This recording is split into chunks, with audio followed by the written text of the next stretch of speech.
Mushoku Tensei Audiobook, Redundancy, Part 2.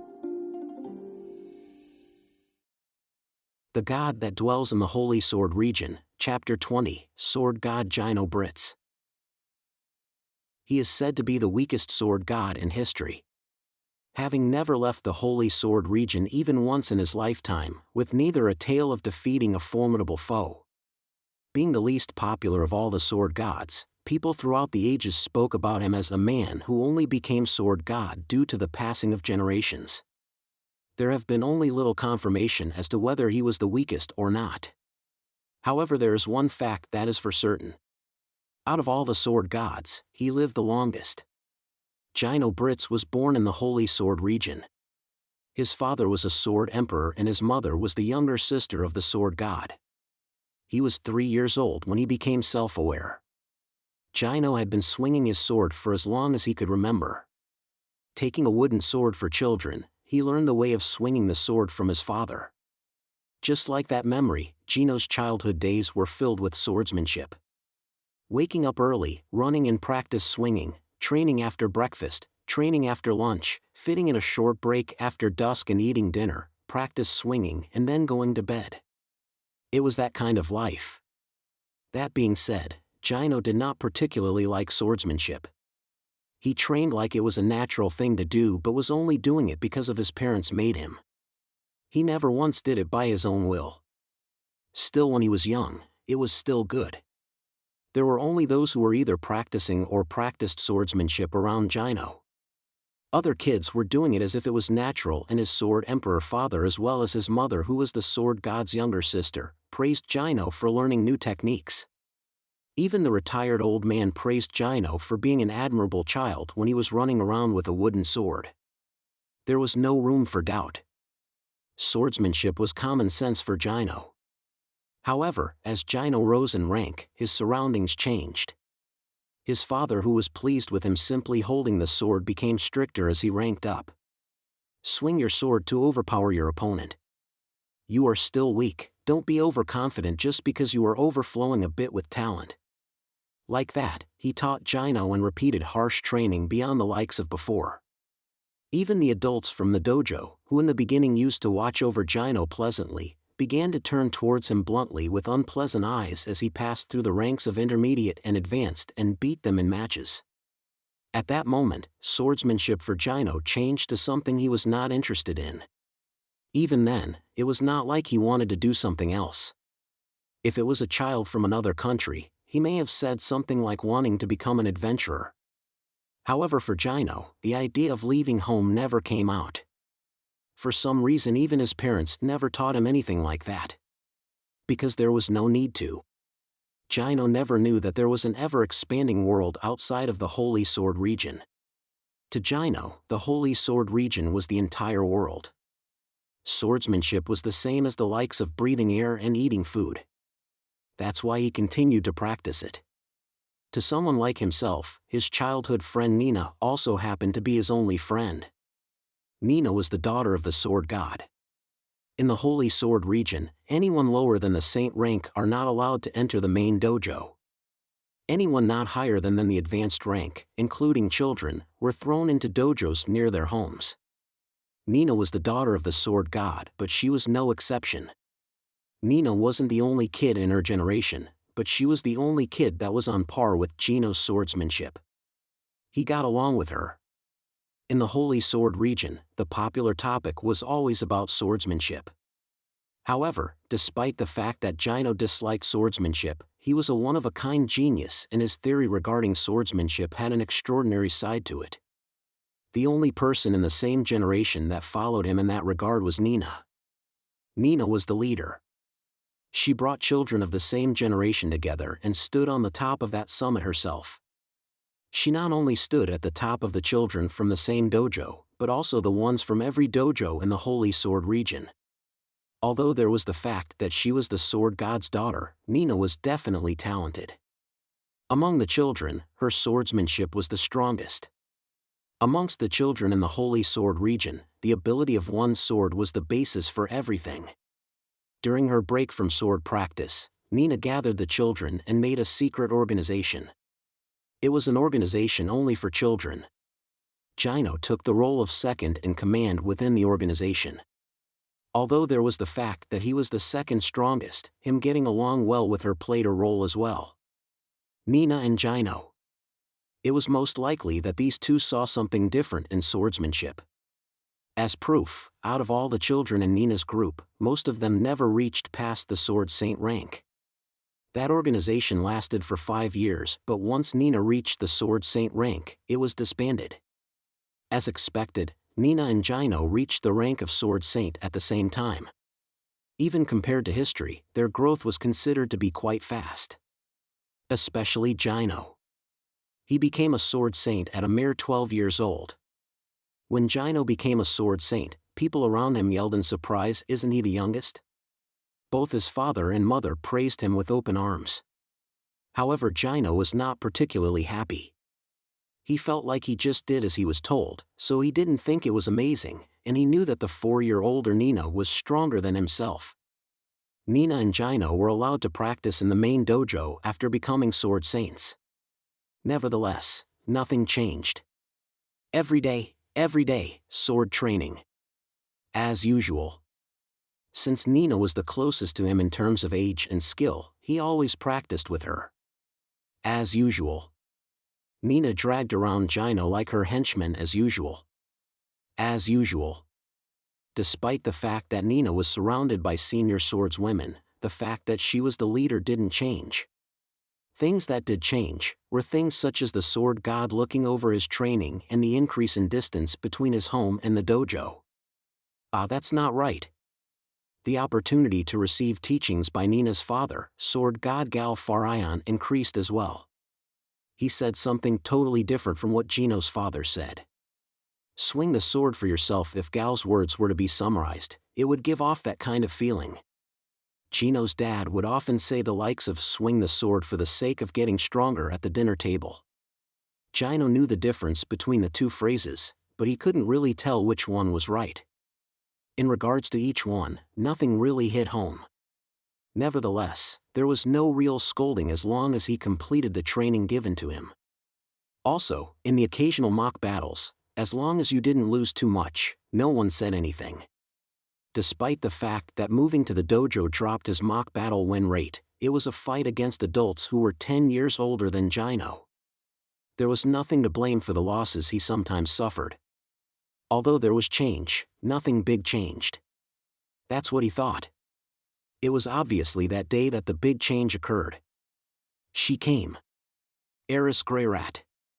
The moment Eris arrived at the Holy Sword region, she did a striking debut. Defeating Jino and Nina in an instant, she gave off a strong impression. Complete defeat. But even that was not a huge change for Jino. For Jino, something like losing was an everyday occurrence.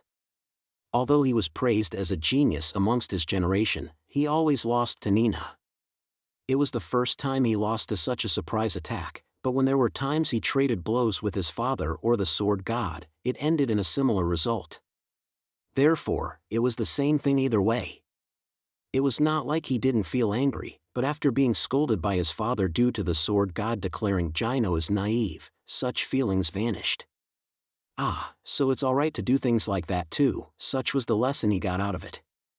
Though despite learning the lesson, he had the level of discretion to think let's not do it because it will be frowned upon at the dojo. Nina was the one who changed the most. Nina was different from Jino. With her bruised face flushing with rage, she didn't speak for that entire day. After practice in the dojo, she returned home and cried at the backyard in secret. She swung her sword while crying. As she repeatedly muttered, "Unforgivable, unforgivable," Jino hesitated to call out to her. It was the first time Nina experienced losing to someone amongst her generation. Even so, it was not like she lost with just any ordinary sword. From what Jino had heard, they fought using a wooden sword embedded with iron. She didn't even lose gracefully. Collapsing, getting mounted on and beaten endlessly, even leaking herself due to the fear and pain, that was how she lost. It was a defeat like no other. It was the first time in her life that she experienced something like this. Since then, Nina's attack against Eris begun.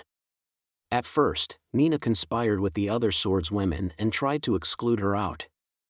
But Eris never cared about other people from the very beginning, so it resulted in failure. Eris desired for strength more than anyone else. The Holy Sword region's internal affairs was none of her concern. Without any opposition, Nina's frustration began to build up regularly. She badmouthed Eris at every opportunity and even complained about her to Jino. Jino didn't like that kind of Nina. When Nina was the leader, she was completely different.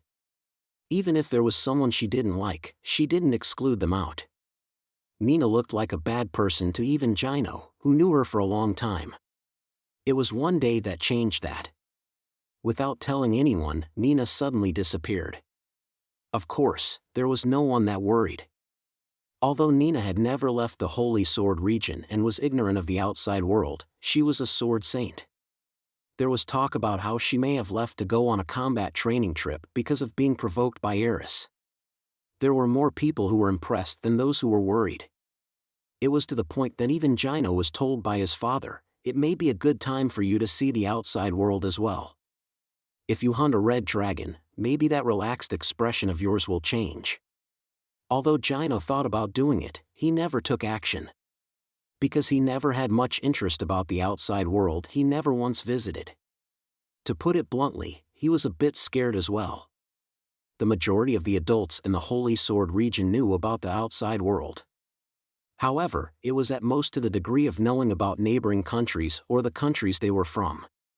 There weren't many people who actually traveled around the world. The tales that were told were mostly about where and what technique they used to defeat a certain opponent.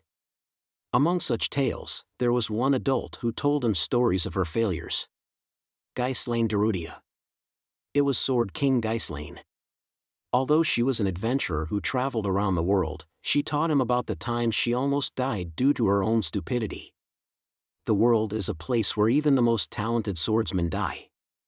If you don't know how to use magic or math, or how to read, death will come swiftly. Ghislaine's serious face as she told him these stories made Jino believe her. It was because Jino, like the rest of the children in the Holy Sword region, didn't know how to read, use magic or math. Without any interest, rather fear of not being able to solve things with swordsmanship alone. It was no surprise that he didn't even want to go out. In any case, Jino didn't chase after Nina and days passed by. It was after 2 months since Nina left that she came back. Jino wanted to ask Nina about her trip, but she didn't tell him anything. Something probably happened. Since that day, Nina changed. Stopping her harassment towards Eris, she became more serious and earnest in regards to swordsmanship. She rarely associated with other swordswomen and her arrogant nature disappeared as well. She spent most of her breaks on special training. Though that special training was nothing more than trading blows with Jino in sparring sessions. Following her like a henchman, he traded blows with her countless times. Trading blows silently. Such days passed by. And so, this was when Jino began to fall for Nina. It was only after months and years passed by that Jino began to become aware of his love. Before that, many things happened. The North Emperor Obear and Water God Rada came to visit. For Jino, none of these events interested him, but the same could not be said for Nina. Being provoked by Eris, Nina constantly grew stronger. Even Jino, who did special training with her, also became stronger as well. But it slowly became impossible to win against Nina. Even though he rarely won against her before, his win rate against her steadily plummeted. In the blink of an eye, there was a huge gap between Nina and Jino. Jino didn't really think much about this issue. Losing against Nina was the same as before. Going from winning only once every 5 times to winning once every 10 times is not that big of a change. But why is it? Somehow he felt like he was being left behind. At that day, Sword God Galfarion called for Nina, Eris and Jino. The Sword God asked for the answer of the difference between a Sword Saint, Sword King and a Sword Emperor. Jino had no idea what the answer was. However, Eris and Nina were different. Nina answered after a moment of thought while Eris ended with insisting her answer was correct despite being told it was wrong. The sword god was also satisfied with Eris' answer and made them fight each other, announcing that the winner would become a sword king. And so, Eris won. Eris became a sword king while Nina wept. Seeing the weeping Nina, Jino had a strange feeling. Unconsciously clenching his fists, he tightly shut his mouth. He couldn't understand his feelings, nor the reason why he felt like so. He might be irritated, or maybe even frustrated. Why isn't he himself standing there? Does he not even have the right to fight those two? After this, what would become of himself? It was the first time Jino ever felt such emotions. At the same time, he realized it. The question that the sword god asked Nina, marrying with Jino or becoming a sword king. If you had to choose between the two, which would you choose? Hearing that question and feeling his face flustered, unable to deny anything, that he somehow fell in love with Nina. Since then, Jino changed a bit. It wasn't that his usual behavior changed. He completed the training given to him by his father and the sword god and continued his special training with Nina. That didn't change even after Eris left the Holy Sword region. His matches against Nina just became more intense than before. What changed was his attitude towards swordsmanship. He became more proactive than before. He began to think about the meaning of everyday practice as well as thinking about each technique. He experimented with various things. The result was extraordinary. In the blink of an eye, he became on par with Nina. It wasn't anything strange. Jino had the talent from the very beginning. Nina also changed. Nina, who became a sword king, began to often travel to nearby villages and towns after Eris left the Holy Sword region. Hunting demons, going to dojos in big towns and giving out lessons. Nina was proactive in such activities instead of just focusing on improving her swordsmanship. On the other hand, Jino refused to leave the Holy Sword region as usual. Though he no longer felt scared of the outside world, he had no thought of leaving. Even Jino did not know the reason why. Maybe there was no reason at all. But there was also no reason to leave either. He trained diligently even when Nina wasn't there, and from time to time, built up a lot of practice by sparring against his sword emperor father. However, each time, he couldn't overpower his opponent. His sword emperor father was too far out of reach. According to the sword god, he would be gifted with his sword king license soon, but that was it. In terms of technique, he had already caught up to his father. It was the same for Nina. It was probably the same for fellow sword kings Ghislaine and Eris. But he couldn't win. He was lacking a single step. He knew that. He even knew what he needed to do to win. But he couldn't put it into action. Although he became proactive, he restrained from putting himself into a harsh environment. No, there was a time when he did put himself into a harsh environment. And each time, he always thought to himself, why must I do these things to the point where I suffer? Years passed by without an answer. One day, Nina asked him after coming back from seeing a coronation ceremony in the Asura kingdom. Hey Jino. Why don't we get married? Jino responded with a nod. He didn't give it much thought. Instead, it was something he expected to happen sooner or later. It was because he liked Nina and it didn't seem there was any indication of her being in that sort of a relationship with another man either. Nina, who had an impatient personality, brought Jino to her room and immediately did the deed. It was both their first time, so there were a lot of lacking points as well. However, there was enough compatibility between the two to dedicate themselves to at least one night. As the pleasant feelings kept coming, he thought to himself, I want more of this. It was probably the first time in Jino's life that he wanted something so strongly. The day after that, Jino took Nina along to see the sword god. It wasn't Nina that took Jino, but Jino who took Nina. To tell him that they wanted to get married. It was a rare sight for Jino to move independently. No was the sword god's immediate reply. The sword god, who never once interfered with his daughter's education, gave a firm no for the first time.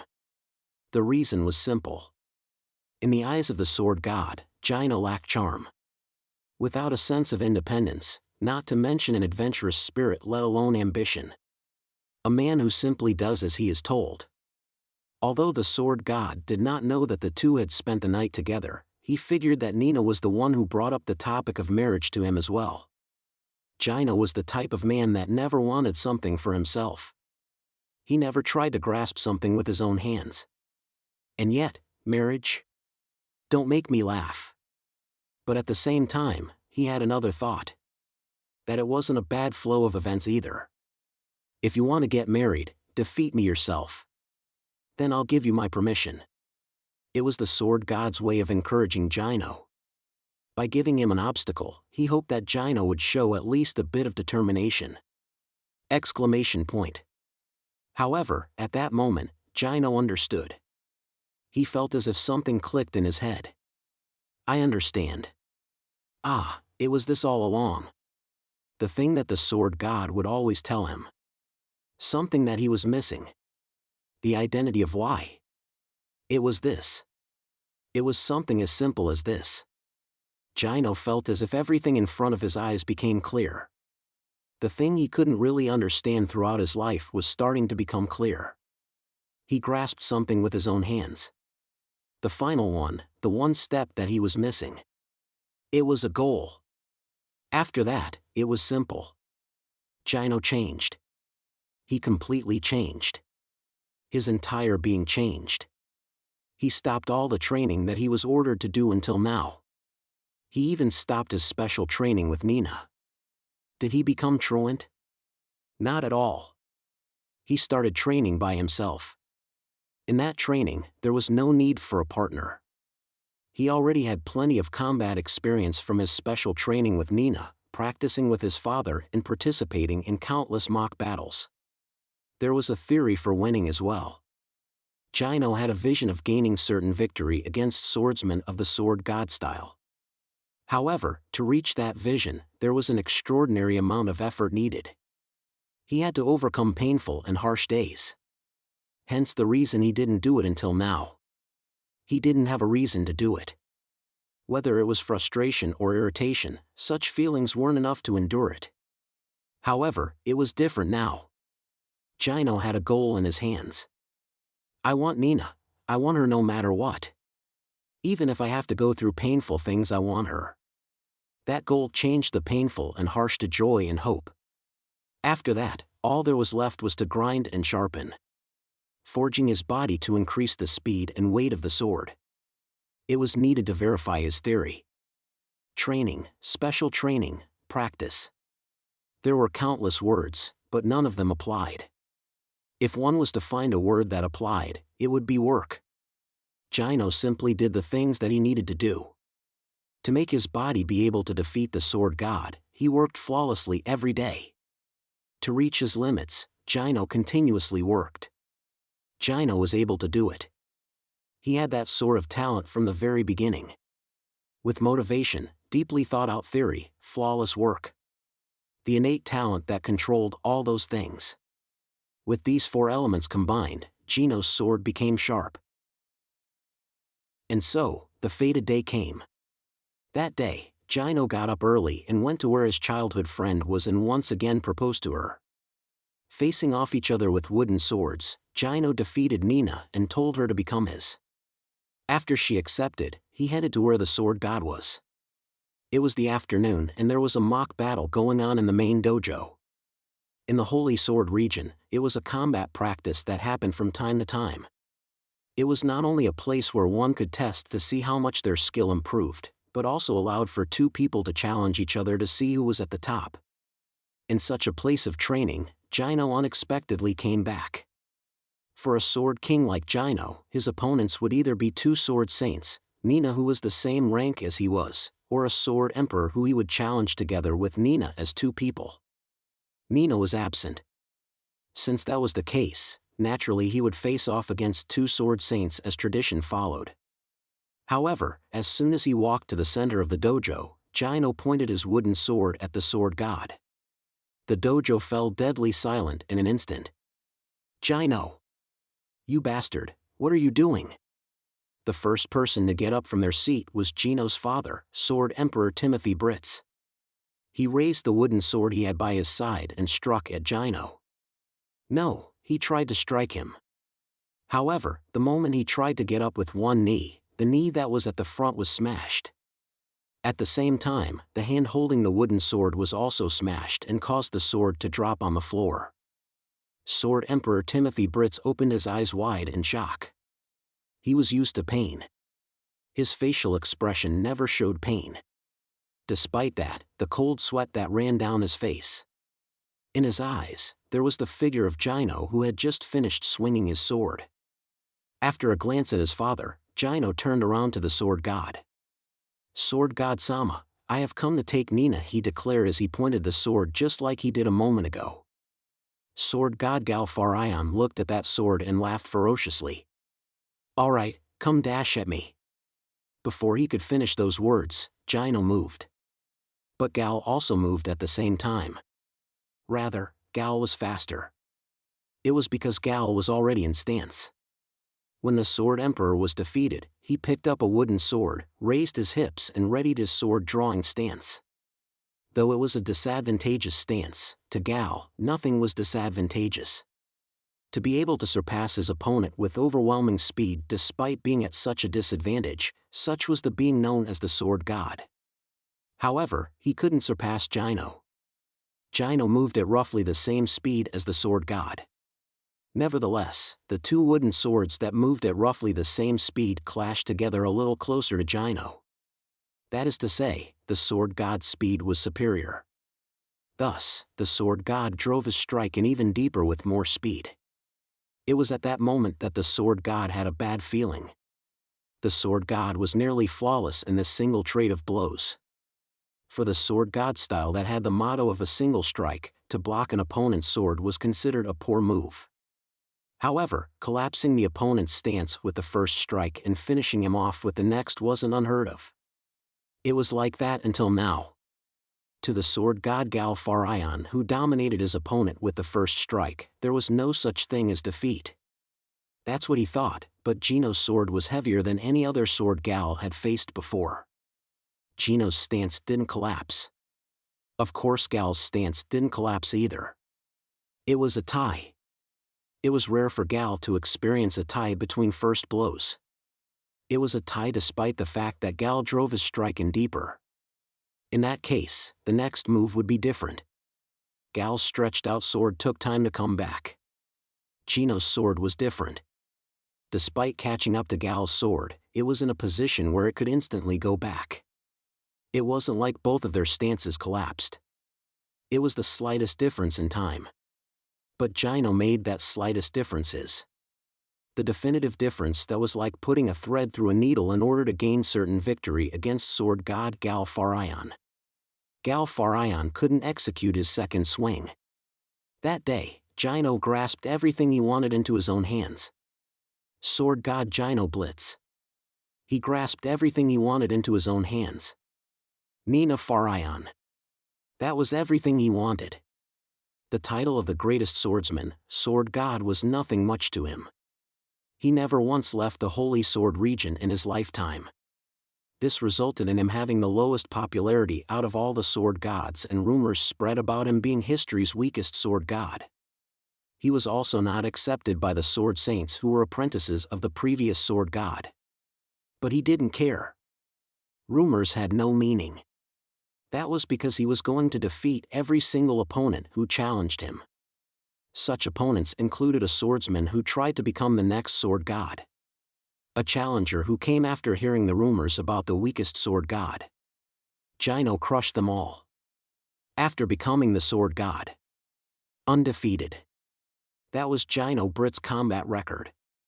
It may have been possible that if he left the Holy Sword region, he could have beaten experts such as the Water God Rada and Death God Randolph.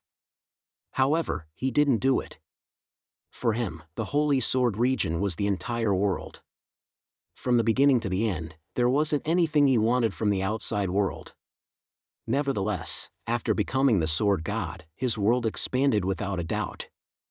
Because other than opponents, there were many people who paid a visit to befriend the Sword God Jino Britts. Though they did not want to fight him, at times they requested for sword lessons and at times did business with him. Rudeus Greyrat was also one of those people. Yep, he suddenly showed up one day. With the Mad Sword King Rudeus Greyrat at his side, who Jino had deep relations with. Bringing along with him, the North God Kalman III and Dragon God Orsted. Chapter 21, The Current Room.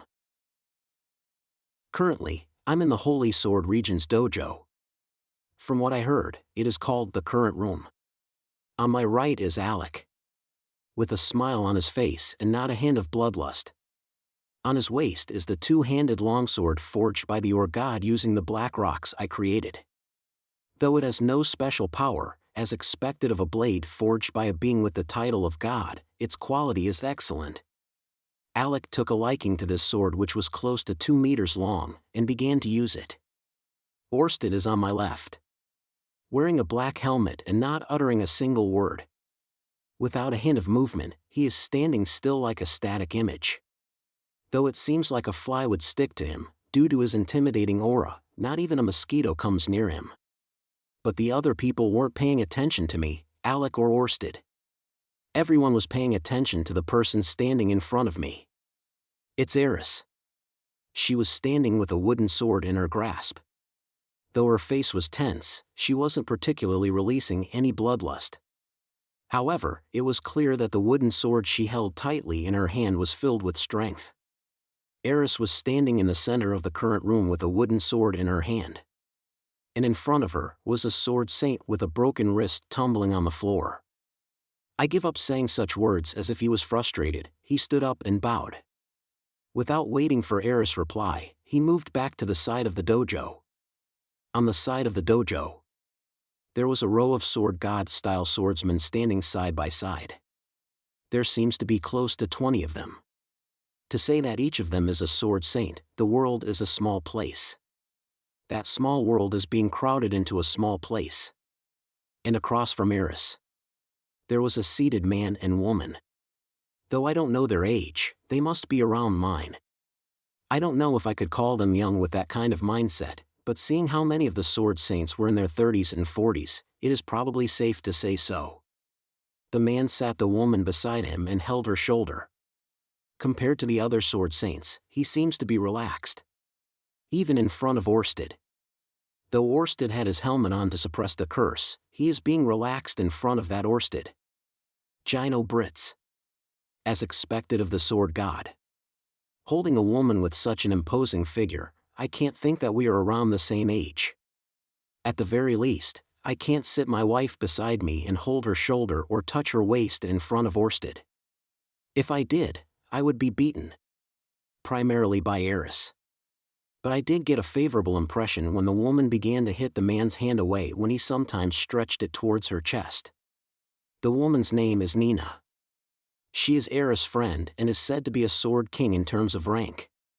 But I can't feel even a slightest sword kingish aura from her. Leaving her body to the seemingly happy Jino, she is occasionally hitting away her husband's hand that would stretch towards her chest. They are not taking any notice of us at all. Stupid couple, people might even call them as such. Well, let's explain why we are in such a tense state of affairs. The summary until now. Hello to all you good children. My name is Rudeus Greyrat. I've come to visit the hottest and coolest tourist spot, the Holy Sword region. Thinking about the future, I had no choice but to talk to the sword god style, and Eris had a connection with the sword god as well. Also, thinking of this as a sort of an obligation, I came to give my greetings as well. Members of course include both Eris and I. As far as I know, there seems to be a ton of people in the sword god style that like to let swing their swords before opening their mouths, so I didn't bring people affiliated with magic. Of course, though these guys probably have morals as fellow human beings, we killed the sword god's father-in-law during the battle in the Biheiril kingdom. From that point of view, do you think saying please lend us your strength won't cause problems? Well, depending on the mood, we might just come back without speaking a single word. Anyways, since we don't exactly know what will happen, this is a two-man trip including me and Eris, who knows the Holy Sword region quite well. That was the plan, but there was a surprise. When I was talking about going to the Holy Sword region, Orsted, acting unusually, said he was going to go too, as if he was hiding something. He was probably concerned that I was going to say something carelessly and make the sword god angry.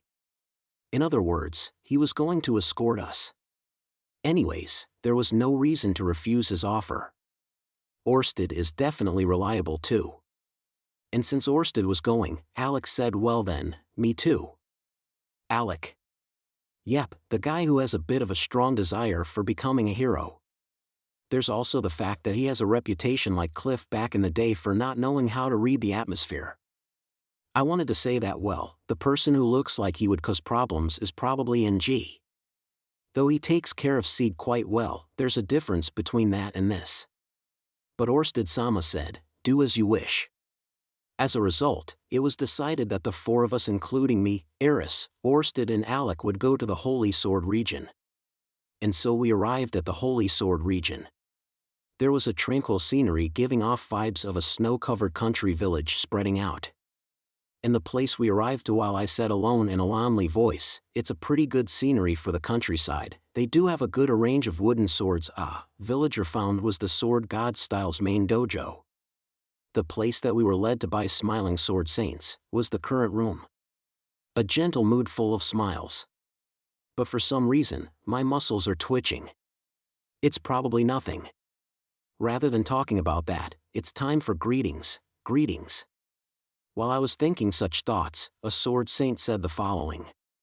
First of all, I want to see the Mad Sword King Eris sword that was said to have defeated the previous generation. You want to do that first. But before I could turn around to see what was going on after saying such words, the sword god shrugged his shoulders and said, do as you wish, without a care. And so began the slaughter. The Smiling Sword Saints with their smiling faces began to seethe bloodlust from their entire bodies and challenged Eris. Despite their smiles and use of wooden swords, it was obvious that they were going for the kill. Using the sparring match as their excuse, they were going to beat her to death. It was easy to see that they were not going to hold back. Nevertheless, Eris is more or less a sword king. She wouldn't fall behind to those sword saints. With ease, she turned the tables against the sword saints. As Eris started to beat each person one by one, the smiles on the sword saints' faces began to fade and showed signs of hatred. As of right now, they aren't even bothering to hide their bloodlust. However, in the middle of that, there was one person with a carefree expression. It was Jino. Even Nina, who was bothered by the bloodlust of the sword saints, showed a little troubled expression, but Jino seemed like he couldn't care less. And so, this tense space was created. So, I tried to explain it with the utmost enthusiasm. My stomach hurts. Why did it turn out like this? I feel like I suddenly failed. It's impossible to have a discussion with this atmosphere. But I want to at least explain myself. There wasn't even time to stop them. It honestly happened too fast. When Jino finished saying do as you wish, Eris picked up her wooden sword as if it was the natural thing to do, and the sword saints waited for her in the center of the dojo. By the time I sat down in my current position, Eris already struck down one of them. And so, without any time to stop them, the sword saints came one by one saying, I'll go next, me next. However, I think the time to stop these fights has come near. There's roughly around 20 sword saints, and Eris has defeated close to 20 of them. The one she is fighting right now is the final sword saint. In that case, he will most likely come out. Sword god Jino Britts. Even though he is whistling without a care, he will most likely have no choice but to come out if everyone below him is defeated. The sword saints are probably waiting for that moment as well. The moment when the sword god comes out and beats the red-hair Mad Sword King to death. Taking revenge towards those who killed the previous sword god. They came forward with such a proposal solely for this reason. I am regretting it. I shouldn't have come. If Eris fights with the sword god, she won't get out unscathed. Even I don't think I can fight the sword god at this distance. And I'm also thankful. Even if I can't react in time, Orsted and Alec should be able to block the sword god's blade. Though Eris may not be able to get out of it unscathed, as long as she doesn't die, it'll be alright. Eris should have at least that much of a resolution. Nevertheless, I'm thankful towards those two for coming here with us. However, if I interfere with the fight between the Sword God and Eris, all negotiations will probably be over. Nevertheless, I can't predict what will exactly happen. Well, it definitely won't be good. Anyways, let's stop it. Let's try to talk it out. That's my job. Sounds good, Rudeus. These people may be hot-blooded, but if you try hard, they'll probably listen. Hang in there, okay? Let's fight. Ugh, I give up, and just now, the final Sword Saint has been defeated. He is tightly clenching his wrist like the previous Sword Saint before him. Actually, all the Sword Saints are clenching their wrists. Whether they were right-handed or left-handed, Eris beat them with the same technique. This only angered the Sword Saints even more. Next up should be Nina. No, Nina doesn't seem to have any intention of moving. The Sword God will probably move first. If the Sword God makes his move, it's my turn. Time to look for when he moves. When the Sword God begins to stand up, it's time to switch to full-on flatter mode. It was an impressive match, but my throat is parched after watching the match. How about we take a break and drink some tea? Let's say some lines like these. Is it okay to say such lines? Doesn't it sound like it's just going to make the situation worse? Maybe I should go more in the lines of praising the Sword Saints who lost. Haha, well, the gentlemen of the Holy Sword region are truly dedicated to sword practice. Let's go with this. With this, even they will say, well, these were only practice matches, so it can't be helped that we lost, and come out with such a conclusion. Alright, let's go now, let's go. However, there is no change to the Sword God. Nina also seems to have no intention of moving either. Are you done? Said Sword God Jino Britts, whose voice gave off a light feeling in the midst of this tense situation. It was in a very nonchalant voice. And? What did you come here for again? Huh. It sounds like you will listen before fighting. It isn't like the Sword God style, but it is convenient. I came forward and raised my voice without hesitation.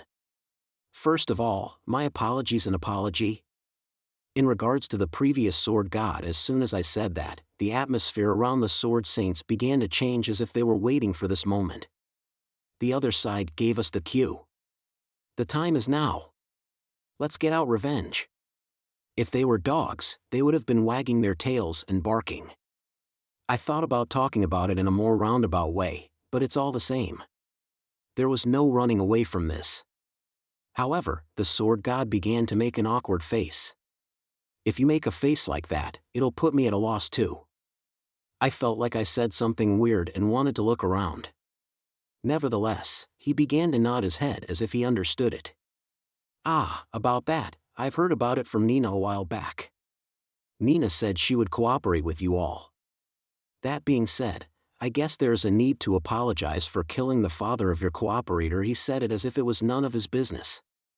To the point where it left the Sword Saints more speechless than myself. But Master, the previous Sword God Galfarion, tried to challenge you on his own. Well, no? Then isn't it more appropriate that we apologize to you?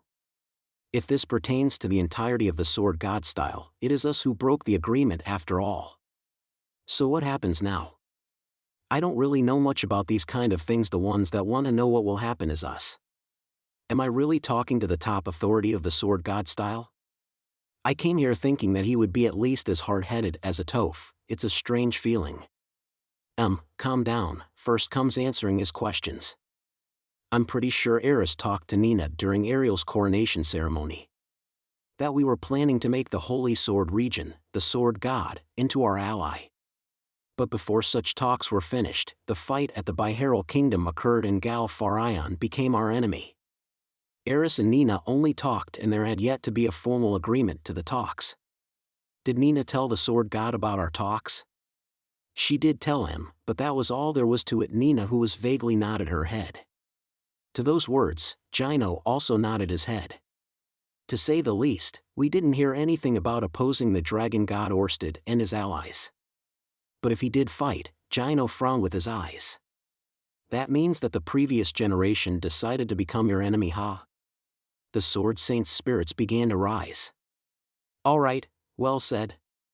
Let's grab our swords and fight, hurry, hurry. I felt like I could hear such thoughts. Wait. Please calm down. After hearing those words, Jino shrugged his shoulders. Do I look like I'm flustered? No, you look really calm. It's just that, look, we came all the way here to apologize and get rid of any hostilities between us. It's not good for us to fight with your sword god style who have a strong combat strength either. We want to be close to those who are strong. We also have things to keep you interested as well. A trade of swords and food, maintenance of infrastructure, and even cooperation in regards to construction. In other words, if you become our enemies, we will have to stop such activities. Isn't that bad for you as well? Ha, Jino sighed in response to my words. My explanation may have been a bit too long. I probably would have kept it shorter if I was talking to a Toph. But then again, he doesn't seem like her who would simply agree and say, all right, you are our comrade. Jino looked at me and said with a troubled expression. Do I have to say every little thing? The previous generation did not say anything to us. In other words, he chose to fight you as an individual. We have nothing to do with it. Therefore, we have no intention of fighting you. Besides, there's something more important than something like that anyways. After saying such words, Jino pulled Nina to his side and buried his face onto her head. Even though Nina is blushing, she is letting him do it. It looks like they are passionate for each other, but wouldn't it be better to show a little restraint in front of others? Look at that. Era's face is blushing red. Her eyes are open wide. She is crossing her arms and standing with her legs wide in a stance to be ready for a fight. However, is the person I'm talking to really the sword god? His response is so logical that it scares me. It feels weird. Aren't the sword god styles higher-ups more like shut up? Stop saying things that we can't understand. You're the boss enemy. We're gonna kill you. Ah no, that's more like a Toph, isn't it? But isn't it pretty much the same thing? Ah, maybe the person in front of me is a body double. Or it may be a staff member who is in charge of public relations. But I'm thankful for the way this conversation is headed. Though it is a bit weird seeing how calm he is knowing that we killed his master. Well, I can understand if he is acting that way because he decided to put the future ahead of his emotions after thinking about the current situation. He probably thought a lot about it before and came to such a decision. If it's like that, then please once again, please wait. The person who shouted such words and stood up was a sword saint. With his face flustered, he pointed at us, no rather, at Orsted. We admired the previous sword god, we saw his sword, learned and practiced and became strong. Such a person was killed. By them. They killed the previous sword god who we are indebted to, and yet, why are you just silently sitting there? Is it okay for our sword god style to be looked down upon? Then you go do it. Bring a real sword, I'll be watching. Jino said that immediately. The sword saint's movement came to a halt. Huh. Those guys probably came here expecting the same thing. Mad Sword King Eris, Dragon God Orsted, North God Kalman III. And behind them, Rudeus Greyrat will provide them with magic support. Even if you guys all fight them at once, you won't even get a single sword strike in and be annihilated. Now, go do it. We'll clean up your corpses and make sure to give you a funeral as well. I don't know if you guys can defend your honor with your deaths, but I'm sure you will be satisfied. After hearing such words, the sword saint sat down, clenching his fists in frustration. And so, he said with a shaking voice. Do we have no choice but to let these guys go? Without fighting them when they are the enemies of the previous generation? Then why don't you just do it? I have no intention of holding you guys back. You are free to do as you please, just like my father did as well. Jino seems to be troubled. In my case, rather than worsening the resentment, I want it to be settled down as well. Though trying to settle it with a life or death situation is a bit too much. Now that I think about it, the Sword Emperor isn't around, Eris muttered. Jino turned to face Eris. my father and his companions have left the Holy Sword region. They weren't willing to accept my position as the Sword God. It doesn't seem like the Sword Emperor they are talking about has anything to do with Nina. From what Jino is saying, the Sword Emperor in question seems to be one of the two disciples under the previous Sword God.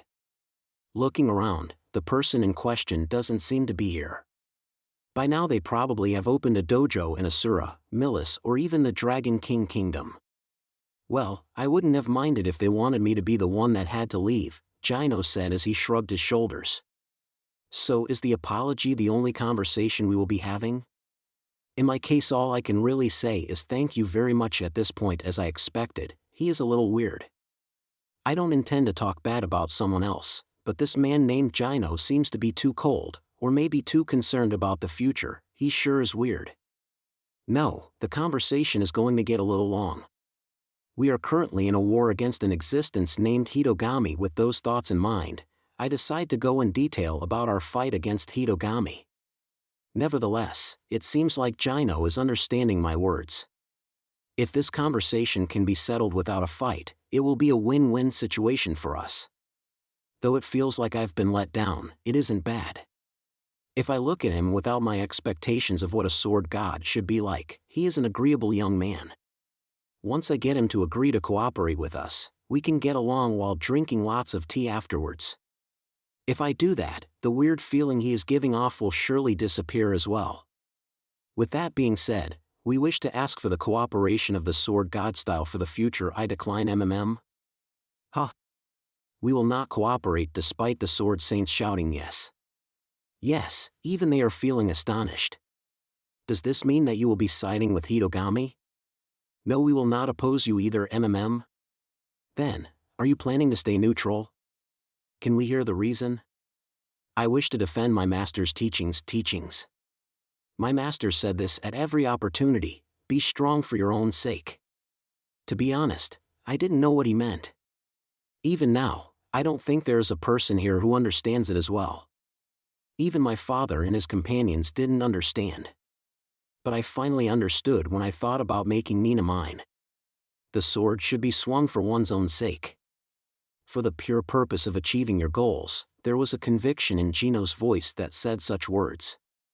A conviction that didn't allow a single doubt in the words that he spoke.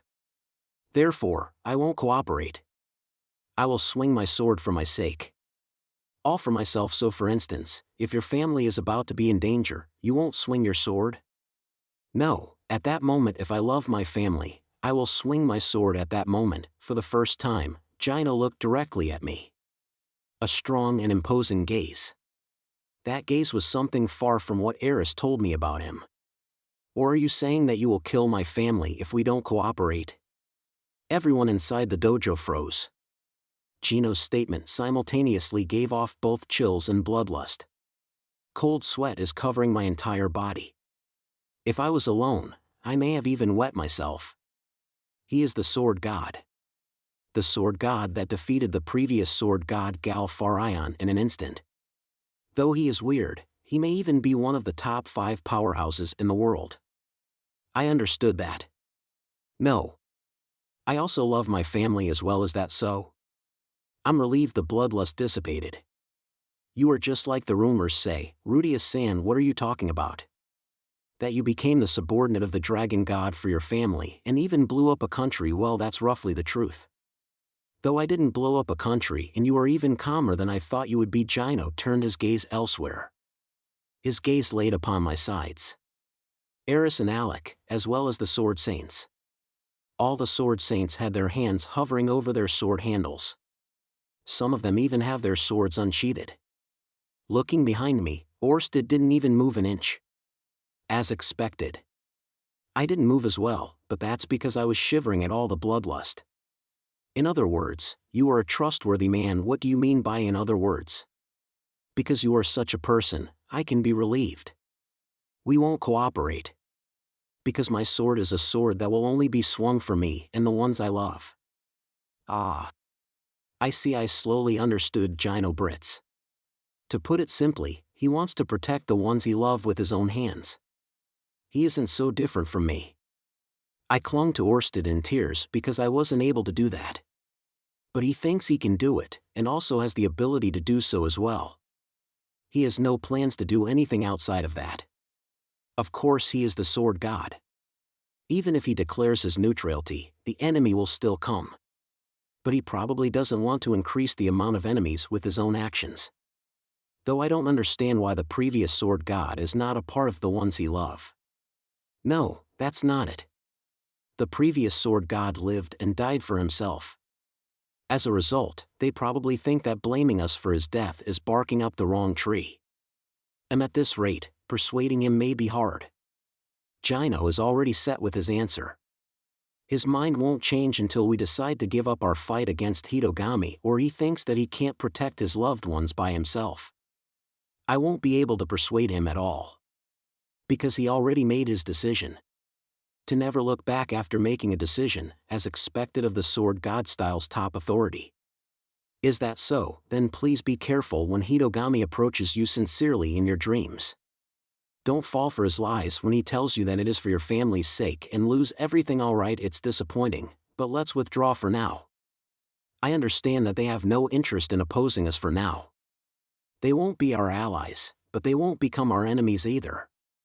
He realized what kind of person I was and told me he wanted to be neutral in good faith. He probably isn't planning anything. Then let's be satisfied with this for now. If I ever die and my position is taken over, please come again. In the end, this is my personal decision after all. I will do so. I turned around and faced Orsted. I don't know what he is thinking about underneath that helmet. That being said, are you okay with that, Orsted-sama? Alright, as I asked while turning around, Orsted slowly nodded his head in agreement. After that, after tending to the wounded sword saints, the situation began to flow to where Alec joined the training. Right now, I'm sitting at the inner part of the dojo watching Alec spar with the sword saints. The sword saints are holding wooden swords, but they were definitely filled with bloodlust. They are probably thinking that it would be no problem if they accidentally killed Alec during their training. Alec is handling it lightly.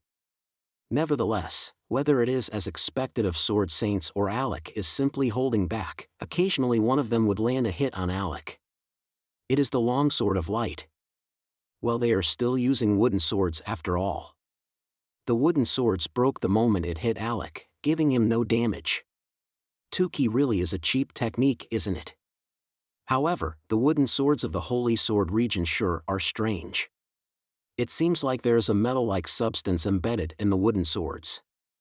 I guess it's to imitate a weight similar to that of a real sword.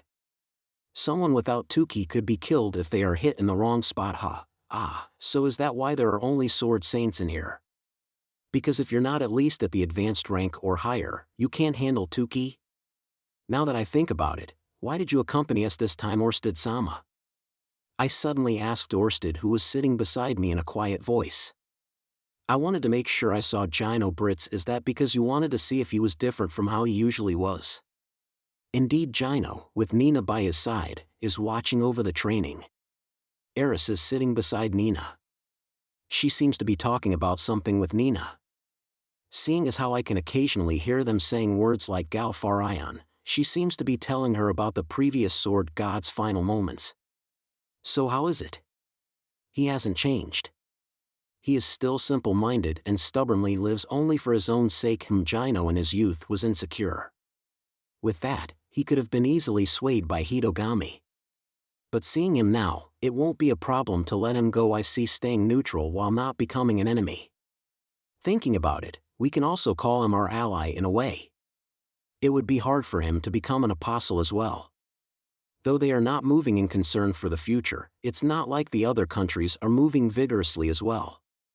It's more important that they do not become Hitogami's apostles. Though there will be instances where some will become our enemies whether we like it or not. If we start talking about that, there will be no end to it. I give up. One of the sword saints began to fall down with a large thump. Immediately, the next sword saint shouts, "I will be next," and walks to the center of the dojo. But after becoming aware of it, all the sword saints were either sitting down or defeated. The annihilation of the sword saints, second time today. As expected of the North God Kalman III. Silence fell upon the dojo. So I said in the end. It's good to see a guy who lives freely be so strong. In such a situation, Eris' voice echoed out abruptly. She raised her head in surprise when she realized her voice was louder than she thought. Immediately closing her mouth, she intimidatingly dispersed all of the Sword Saints' gazes that gathered around her. The Sword Saints lowered their heads and began to let out their voices in frustration. Those gazes began to slowly head towards Jino's direction.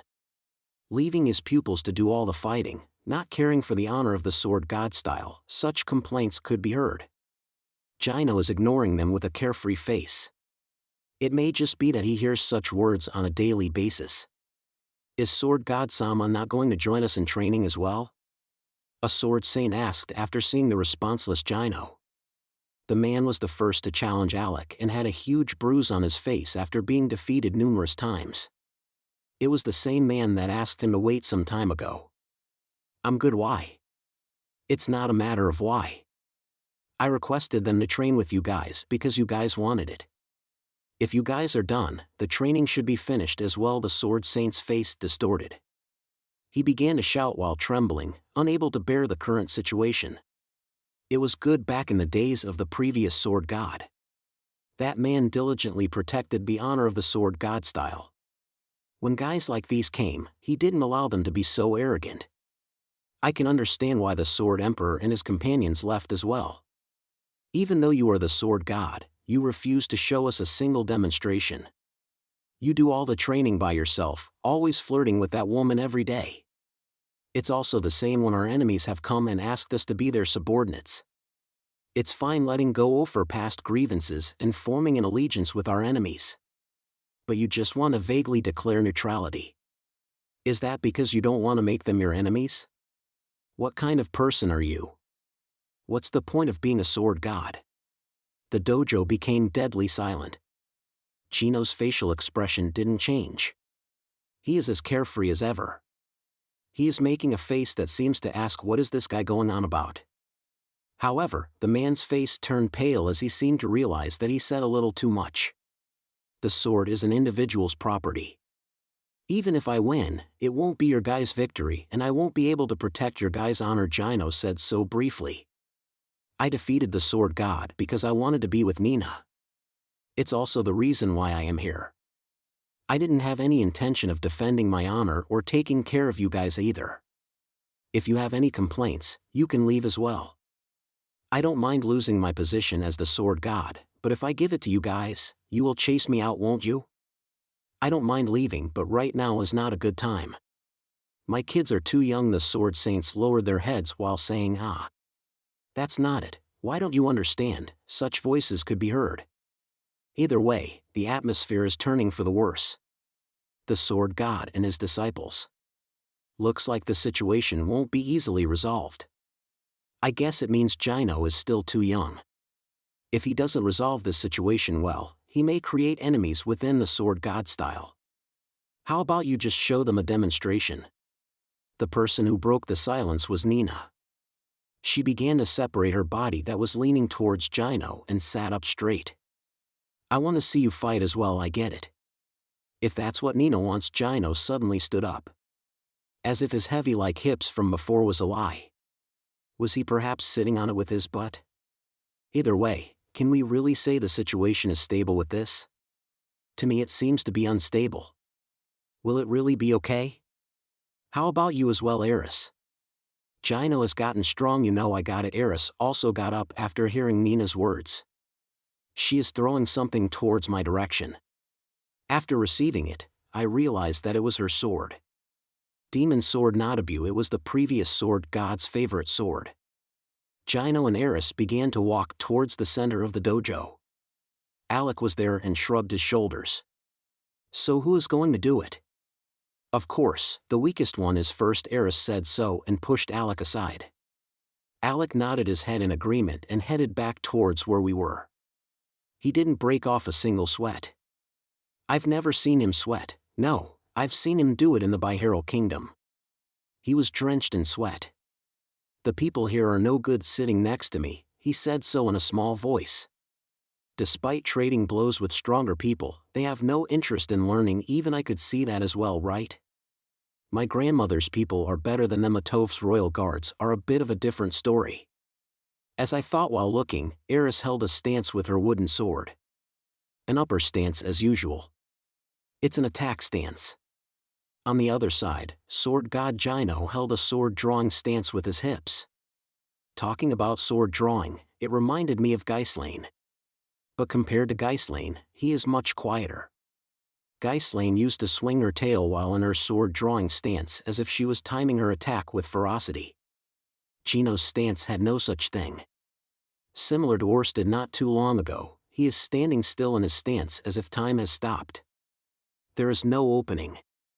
Eris began to close the distance. The opponent is the sword god. If there weren't talks before this situation would have had my heart jump out. Even if she gets beaten, she probably won't die. It's okay, right? I should use my foresight just in case.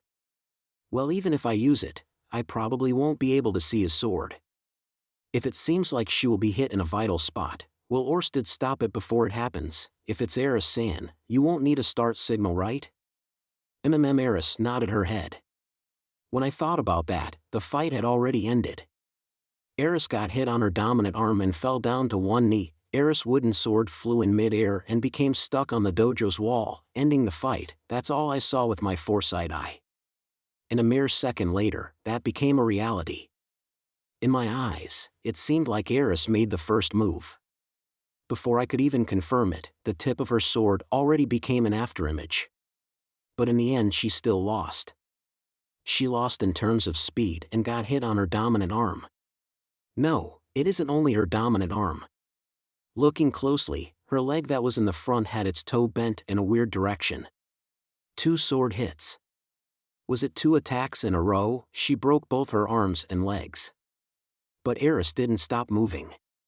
This much wasn't enough to stop her. Making a ferocious smile, she begins to charge with her other leg. That's what I thought would happen, but she let go of her strength. She gave up. Let's end it there. The echo throughout the dojo belonged to Orsted's voice. Inside the dojo, voices such as "ah" and "splendid" could be heard. However, that was only the minority. The voices sounded somewhat bewildered. What happened? Did she dodge the first blow? The first blow was aimed at her ankle. That's why her toe. Then how about the second blow? Such whispers could be heard among the sword saints. Did the match finish? Did it not? It was probably too fast for them to even come down to a conclusion. However, the result is clear. Eris sat down drenched in sweat while the sword god was standing with his wooden sword held loosely. He said he will show them a demonstration, but the people that watched it didn't even know what happened. There's no point of a demonstration at this rate. The sword saints' facial expressions were stiff as if they were frustrated at themselves. However, simultaneously, a feeling of relief began to circulate. They probably think that with this, the sword god style's honor has been protected. If the anger has settled down, it's a win-win for me as well. As expected of the sword god. The first blow was aimed at the front leg's ankle. However, that first blow traveled the shortest possible distance from the ankle to the wrist. Hitting the ankle is okay, so is his opponent dodging the blow. Either way, his opponent's first attack would be delayed and allow him to land a counter to their wrist. It is a feat that is impossible to achieve without the absolute confidence in regards to the speed of one's sword. Alex said so in quite a loud voice, so that the sword saints could hear him. Hearing those words, the sword saints nodded their heads saying, "I see. Thank you very much for explaining, Alex-an." Though Alex sat down as if it was something obvious, he gave a little criticizing gaze towards Jino. His face looked as if it was saying, "Tell them of such things if you are their master." If it was the old Eris-san, she would have charged despite being in that situation. If this was the time to be stubborn, I would have done so. I see. As expected of Eris-san, Jino smiled a little and slowly nodded his head. Eris suddenly laughed as well. However, her brow is dripping with cold sweat. She's not the type of woman to whine over a broken wrist and ankle, but it should still be painful. I got up and rushed to Eris. "Are you alright?" "I'm fine." "Hurry up and use your healing magic." Don't try anything funny, got it? Yes ma'am. I immediately chanted my healing magic and healed her bones. I've already been warned beforehand, so I'll refrain from touching her chest or butt. Despite being a mock battle, a strike strong enough to break the bones. I tremble at the thought of such a strike hitting the head or the neck. Well, Orsted is here as well, so as long as the head doesn't go flying off, I think it should be fine. Nevertheless, the sword god. The previous sword god was the same, but I just can't see his sword.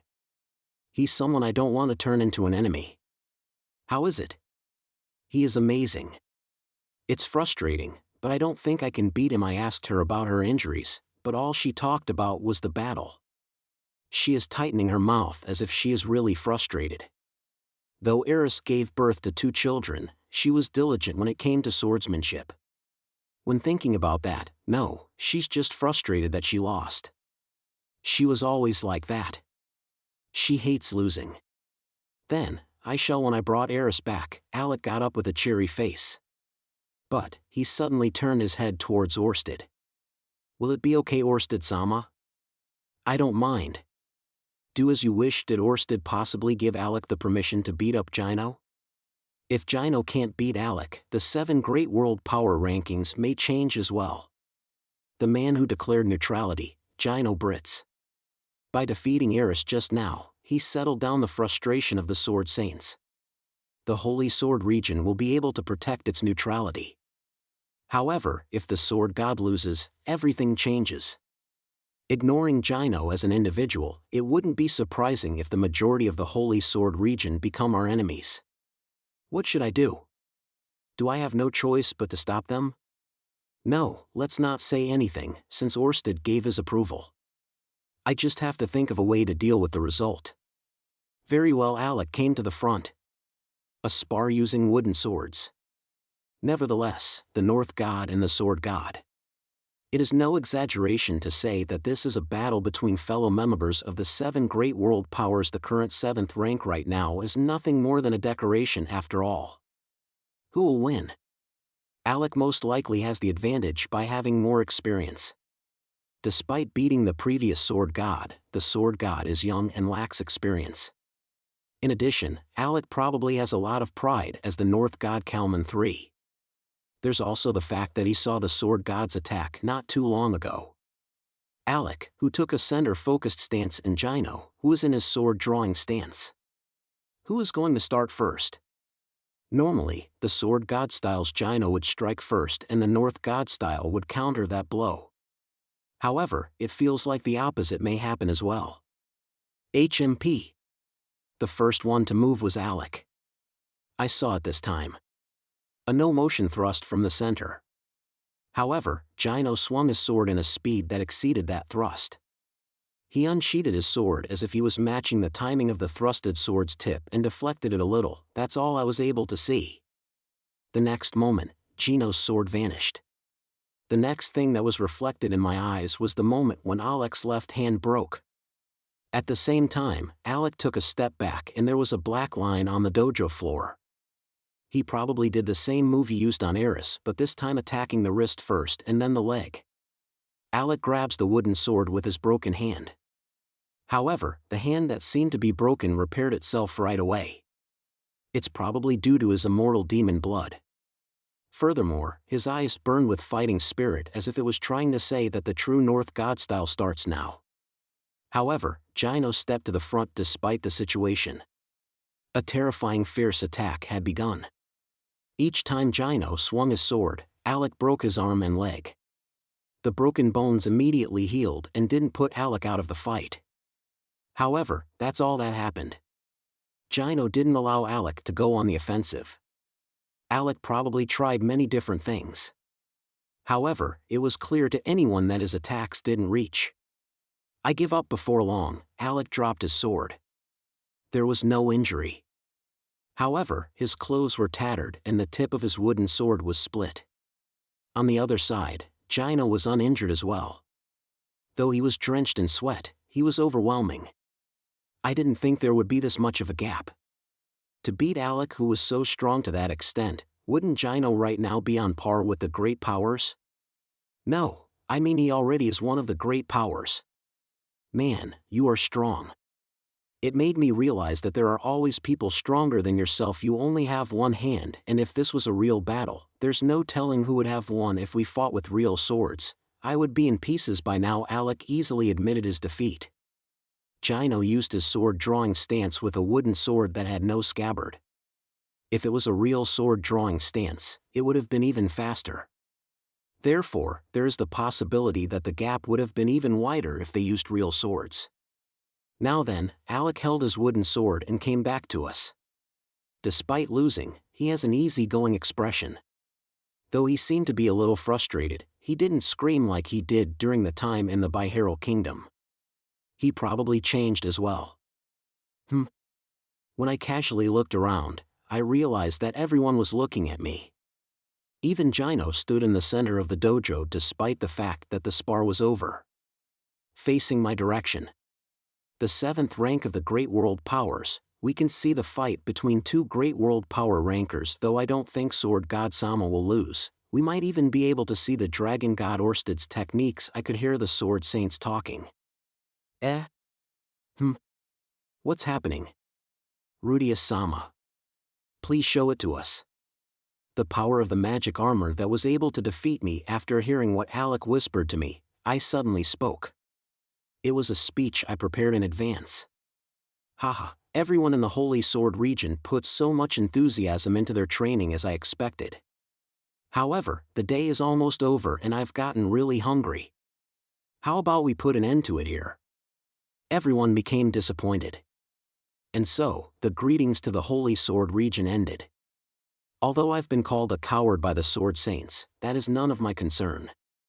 The Holy Sword region, no, Jino Britts will probably defend its neutrality until his death. With that, I'm satisfied. Chapter 22, Nina Britts. That day, Rudeus and his companions decided to spend a night in the Holy Sword region. They were lent a room in the True Dojo and spending the night there. However, Eris was called to Nina's house. She was planning to stay with Rudeus and the others, but she was fervently requested by Nina. Nina's house. That is to say, this is Jino Britts' house as well. When Eris told Rudeus that she would be staying there alone, Rudeus worried and opposed her decision at the same time. He was worried about the attitudes of the Sword Saints. The Sword Saints were oozing bloodlust due to their involvement in the death of Gal. Rudeus was most likely exposed to such bloodlust. However, as far as Eris knew, the Holy Sword region was always like that. From the beginning, most swordsmen wanted to be seen as strong rather than actually becoming strong. However, there was no one with a strong enough fighting spirit to ambush an opponent who came from outside the dojo. If there was someone like that, he would be similar to Eris in her past. Nevertheless, Eris left behind Rudeus and arrived at the Britts' residence. It was a bit distant from the dojo and was a small house unfitting of someone with the title of Sword God. Welcome. Come inside. Jino is out doing training at this time, so he won't be back anytime soon. Thanks for having me. Eris went through the doorway nervously. Thinking about it, it may be the first time Eris has ever done this since she was born. Going over to a friend's place. She meets Isolde each time she visits the capital of the Asura kingdom. However, she never went over to her house. Though she had been to the dojo nearby, it is different from going over to a friend's house. Welcome back. The thing to greet the nervous Eris was a lively voice. Making noises with their little feet, 2 children came out to greet them. Mother! Welcome back, welcome back. On one side was a lively little boy. With a wooden sword in his right hand, his smile covered his entire face. On the other side was a little girl. This one was still young and was running as if she was trying to catch up to the boy. They ran all the way to the doorstep, but after being surprised by Eris, they stopped in their tracks. This is my son Nell and my daughter Jill. Both of you, this is Eris. She is Mom's friend. Hi, I'm Eris. After being introduced as a friend by Nina, Eris tightened her mouth and bowed her head. The 2 kids' eyes widened after hearing of Eris' name. Red hair. Are you by chance the Mad Sword King, Eris? Red hair. Nell couldn't hide his astonishment after hearing that name. As for Jill, it seemed she didn't know what was exactly going on but decided to just repeat what was being said. However, despite not knowing much about Eris, she seemed to be curious about Eris. With glittering eyes, she drew closer to Eris. She is probably curious about her red hair. Jill stretched her hand out at Eris' waved hair. Come on now, red. Jill said in a dissatisfied voice and started throwing a tantrum. Seeing Jill act in such a way, Nell raised his voice in panic. No, Jill. It's the Mad Sword King. If you touch her, she's going to eat you. Gulp. Jill looked at Eris with frightened eyes. Seeing such a scene, Eris laughed. For some reason, the way these two kids acted reminded her of Ars and Sieg a few years back. I won't do something like eating you. Your plan to make them put their guards down and eat them, aren't you? The person who said such words was Nina. Looking at Nina with question-filled eyes, Eris tightly shut her mouth. After seeing Eris make such an expression, Nina laughed and held Jill out to her. I'm just joking. Do you want to try holding her? Eris receives Jill from Nina. Jill was frightened, but after realizing that Eris' way of holding her was more experienced than her mother, she quickly settled down. Grabbing the red hair, she smiled saying red, tasty, and put it in her mouth. Ah, Jill. You can't eat that. You being scolded by Nina, Jill quickly put it away from her mouth. Regardless of the color being red, it was still hair and wasn't delicious at all. However, it was too late and Eris' hair became all sticky. Looks like I was the one who got eaten. Eris said so in laughter as she brushed Jill's hair. Nina looked at the scene in surprise. As if she was saying, is that really Eris? No, there was a time when Eris saw a similar scene play out in the Asura kingdom. Since Eris is a mother as well, she can act in such a way. Since you know that it isn't tasty, you can't eat it anymore, okay? As soon as Eris put Jill down, Jill began to jump around and ran back inside the house. I'm Nell Britts. And so Nell appeared as if him and Jill had switched places. He greeted her using one knee. Mad Sword King. You're the real deal, right? It is an honor to meet you. I'm Rudeus Greyrat. You can get up now. No. Since a long time I always looked up at Eris with glittering eyes. With an excited expression, he tried to say something. Alright, that's enough. Nell. Are you planning to keep Eris at our doorstep? At least carry on after dinner, and so, Nina stopped it there. She put her head on Nell's head and patted him with a bit of strength. Okay, Nell lowered his head in dissatisfaction. He wanted to talk to her more. If it was possible, he wanted her to help him in his training. However, his mother will most likely not allow him to do so. It's always been like that. When famous swordsmen visited the Holy Sword region, they were never allowed to meet him. Leaving the dissatisfied Nell behind, Eris was invited into the house. Everyone changed, didn't they? After dinner, Eris relaxed in the living room and began talking to Nina. There is no sign of Jino. He returned to his room with the kids after dinner. Judging from the sound of the children's laughter, he seems to be playing with them. I would have never thought that he would become like this at all. Nina, Eris, and Jino. Jino was the most inferior out of the three. He always swung his sword with a sullen face and couldn't even reply to the sword god's words. Despite this, he reached the point of taking Nina as his wife and beating Eris in a single blow. When Eris realized this, she couldn't hide her astonishment. Though she heard about it from Gal, actually seeing him in person made her think that his entire person had changed. Well, you didn't even grab your sword at the dojo as well. Nina is the same as well. Despite the fact she was so dead set on becoming stronger. She only looked at Eris in the dojo. Not only that, she also let Jino do as he pleased. Back in the day, Nina would have never done such things. Well, I do have another child coming, Nina said that as she gently touched her belly. Thought it was difficult to tell from the outside, it is certain that her belly has swollen a little bit. Although Jino gave me the title of the Sword Emperor, it looks like I'll have to retire soon. Are you satisfied with that? Eris asked in contrast to the laughing Nina. Though Nina dropped her gaze towards Eris, she showed a satisfied face. Yep, I'm satisfied. I do have feeling that I want to continue in swordsmanship. But it's weird, I have little regret. To me, my path to the sword may have been over after my loss to Jino. You lost? Yep. Before Jino challenged the sword god, he told me to become as if he beat me in a duel. So I fought hard and ended up losing. What a lovely proposal, I know, right? Nina recalled those moments in her past and began to laugh. Before that day, Nina thought about becoming the strongest swordsman, or even becoming the sword god herself. However, such thoughts disappeared in an instant. Jino was just that strong. He brought her down in a single strike, as if all the effort she had put in were in vain. Just like he did to Eris today. If it wasn't Jino, if he wasn't her little henchman back in her childhood, things may have been different. She might have cried in frustration and become even more obsessed with the sword, just like she did when she lost to Eris. However, her opponent was Jino. Jino became strong so that he could marry her. And after beating her, he went straight to the sword god and achieved victory. Returning with the title as the new sword god, Jino stole away Nina's lips and put himself unto her. That day, Nina became Jino's. In mind and body. Though Nina claimed that she wanted to become the next sword god, she knew that effort alone wasn't enough.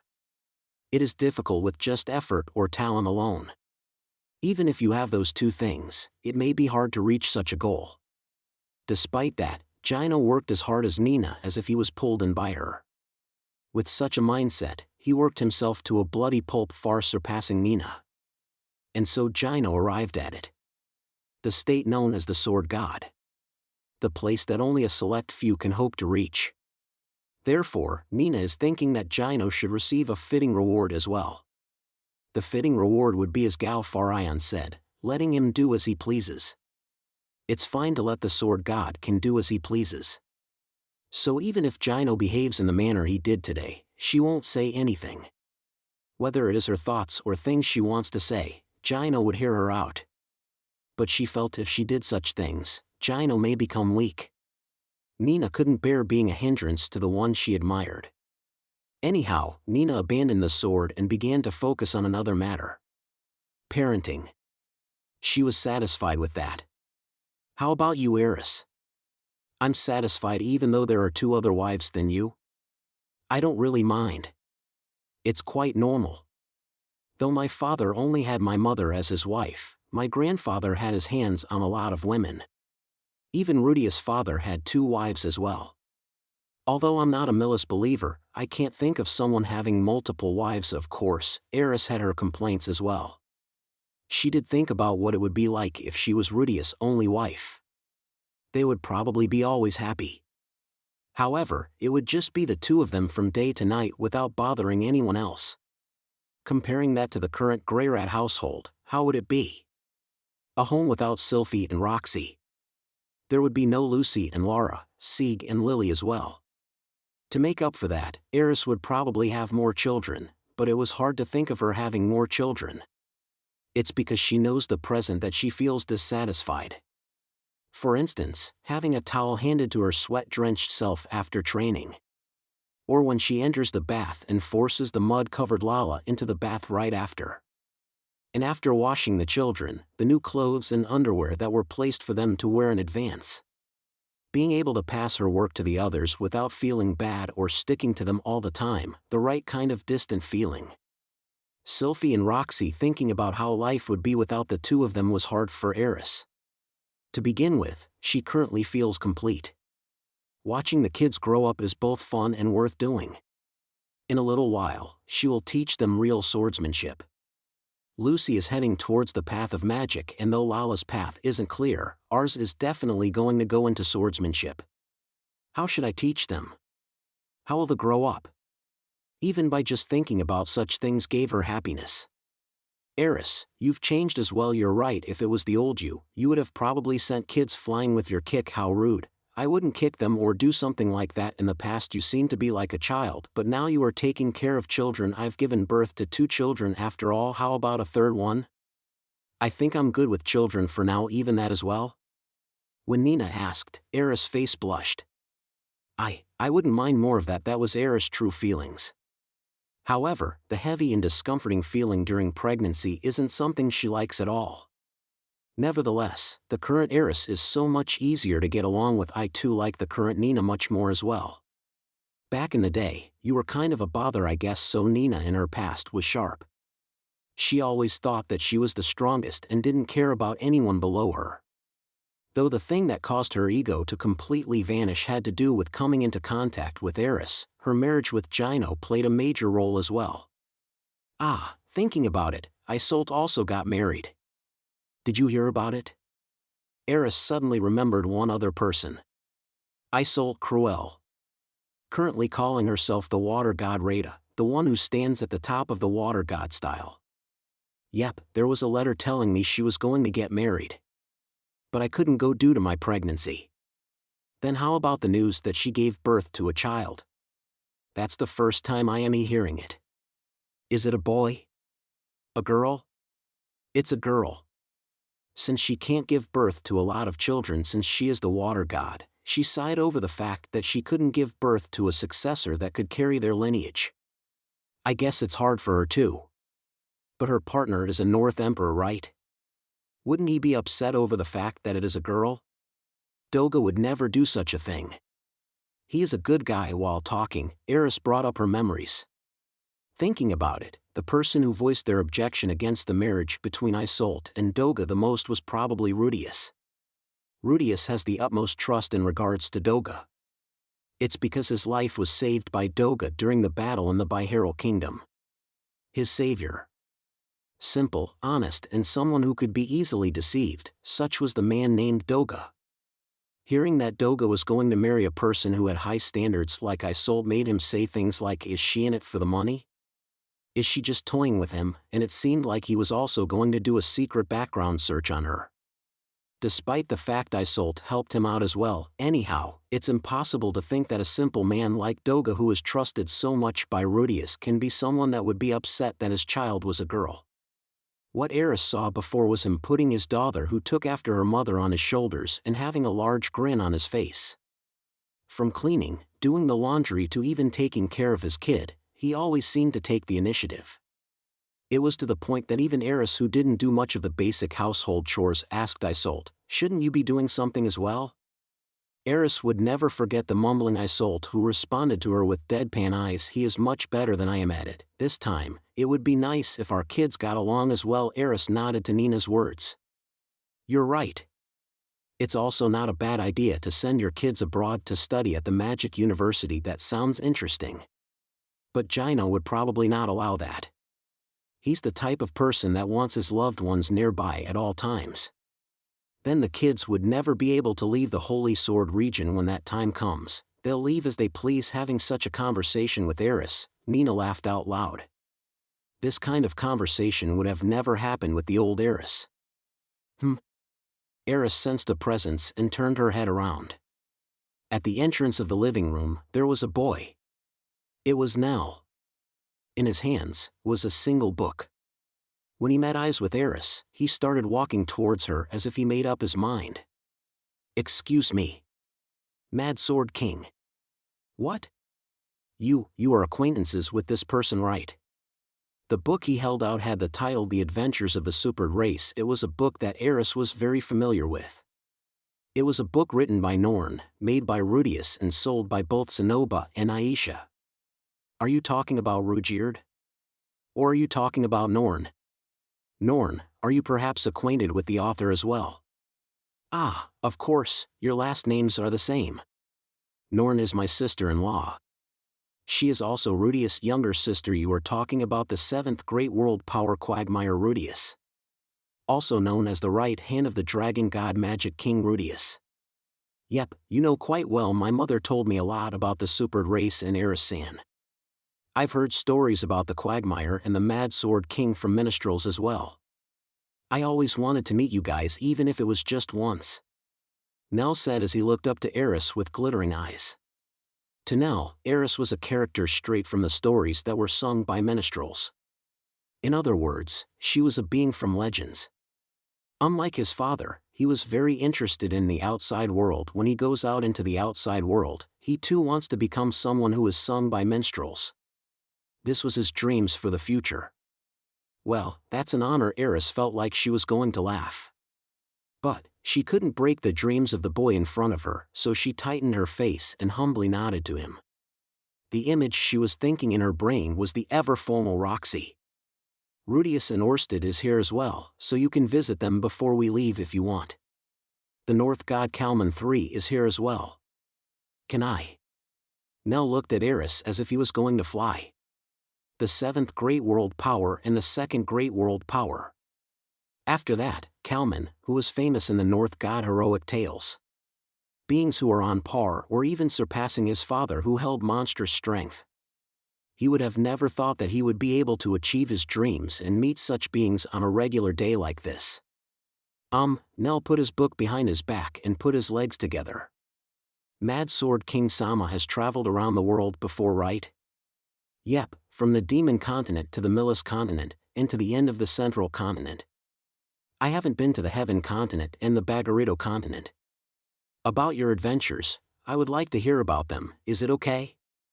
Mine? Not Rudeus? I would like to hear the Mad Sword King's stories. Eris smiled slightly and nodded her head. Thinking back, she liked listening to such stories. Constantly begging Ghislaine, she heard stories about her adventures. But she never thought that she would end up being the one doing the telling. No, there were times when she told her stories to Ars and Sieg when they begged her to. Even now, Sieg frequently listens to her stories. However, this is a little different sensation from that. This is because she isn't being treated as a mother, but rather as a hero. But Eris didn't realize that. She just felt a little elevated. Then, I'll tell you about my adventures in the Demon Continent. Eris was starting to tell her stories about her past and joy. Seeing her like this, Nina felt her mouth forming a smile as well. She really changed, she changed herself, and so did Eris. A relationship that mutually lifted each other up. She couldn't say such a compliment out loud. However, it felt as if she was getting closer to Eris. When they first met, she was sure that they would never get along. When Eris became a Sword King and left the Holy Sword region, she respected her but couldn't call her a true friend. But it's different now. Though her respect for her has decreased, she is feeling something towards her she never felt before. Though she won't meet her for a while, if she met Isolde she would probably be feeling the same thing. For someone like Nina that didn't have a close friend starting from her childhood, it was a rare feeling. Eris and then, Rudeus suddenly killed the pet kidnapper. What? Next time, let's bring our children and go meet Isolde. Hearing such words, Eris blinked her eyes and suddenly nodded her head. Alright, Jino became the sword god and changed. If the sword god is like that, the Holy Sword region will change as well. Jino may even be unexpectedly defeated by an outsider. That is the life of a swordsman. Swordsmen are unstable beings. However, this friendship will probably last for a long time.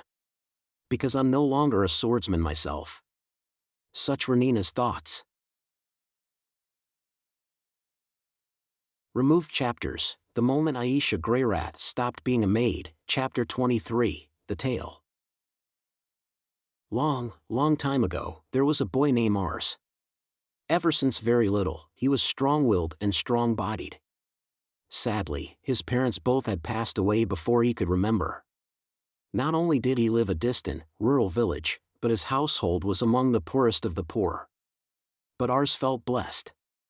Because Ars had a smart and capable brother, and the villagers were generous to the orphans. Helpfully, Ars earned many jobs due on account of his incredible strength. Most importantly, he had a girl he loved. Because of a chronic condition, she had long been bedridden. She was told that she won't live long.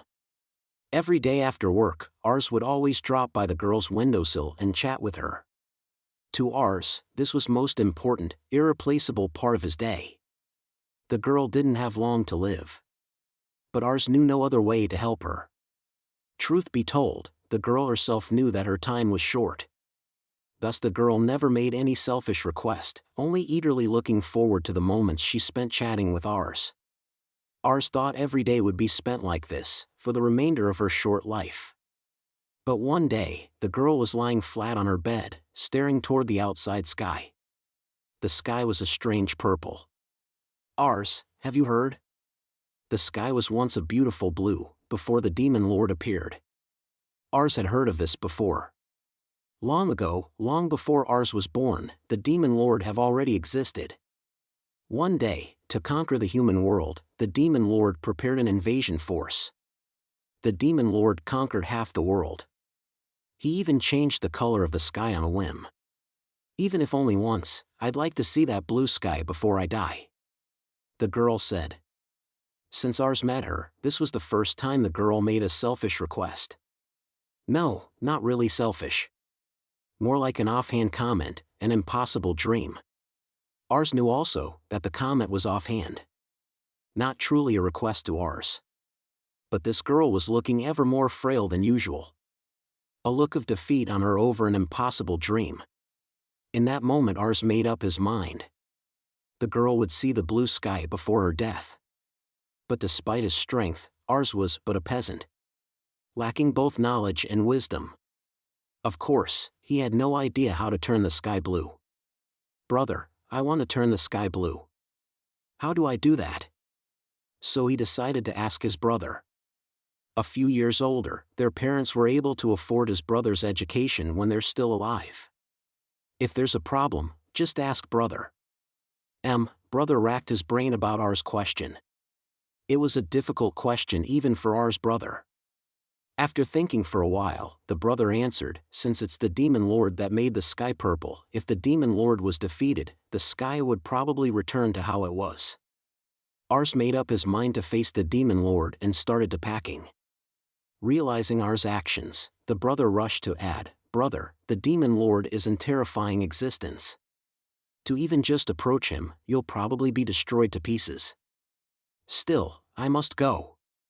No hesitation in his words, so the brother gave up on dissuading him. Once Ars made up his mind, he won't listen. You will never reach the demon lord if you go in blind.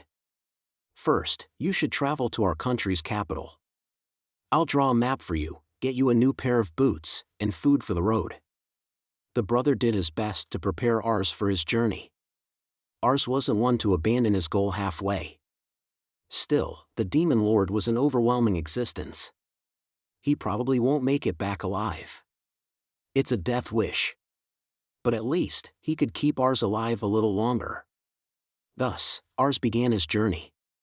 Wielding a map, wearing new boots, and on his sash sheathed his late father's dagger, he left behind the village of his loved ones, through the wilderness, over the mountains. Ars finally arrived at capital city. First time in his life, Ars witnessed a city and a crowd so large. Seeing that's before him, Ars had an idea. All he needed to do was ask anyone, and he'd have his answer. Defeat the demon lord? Just head to the castle. In times like these, they could use all the help they could get. Someone said to him. Accordingly, Ars headed to the castle. Ars had never seen a building so large. I want to defeat the demon lord. He said at the entrance, and Ars received permission for an audience with the king. The king sat on his dark gray throne, greeting each visitor, but he was shocked when it came to Ars' turn. Why? You're but a child. Child I may be, but I wish to defeat the demon lord. Please tell me where he lay. And what would a child like you to do? Go home. A knight stood in audience said, War is a place for adults. It is for protecting children, like you, that we're here. Other adults in the room murmured in agreement. You're but a boy. You belong at home, not on the battlefield. No matter how many times Ars shouted, I'll defeat the demon lord. No one heeded him. Only the soothsayer said this, find the 5 sages. Certainly they will be of help to you. But you must not challenge the demon lord, before you find the 5 sages. Hearing the soothsayer's words, Ars began his search for the 5 sages. It was a long, long journey. Ars continued his journey. He really didn't have any idea on where to go.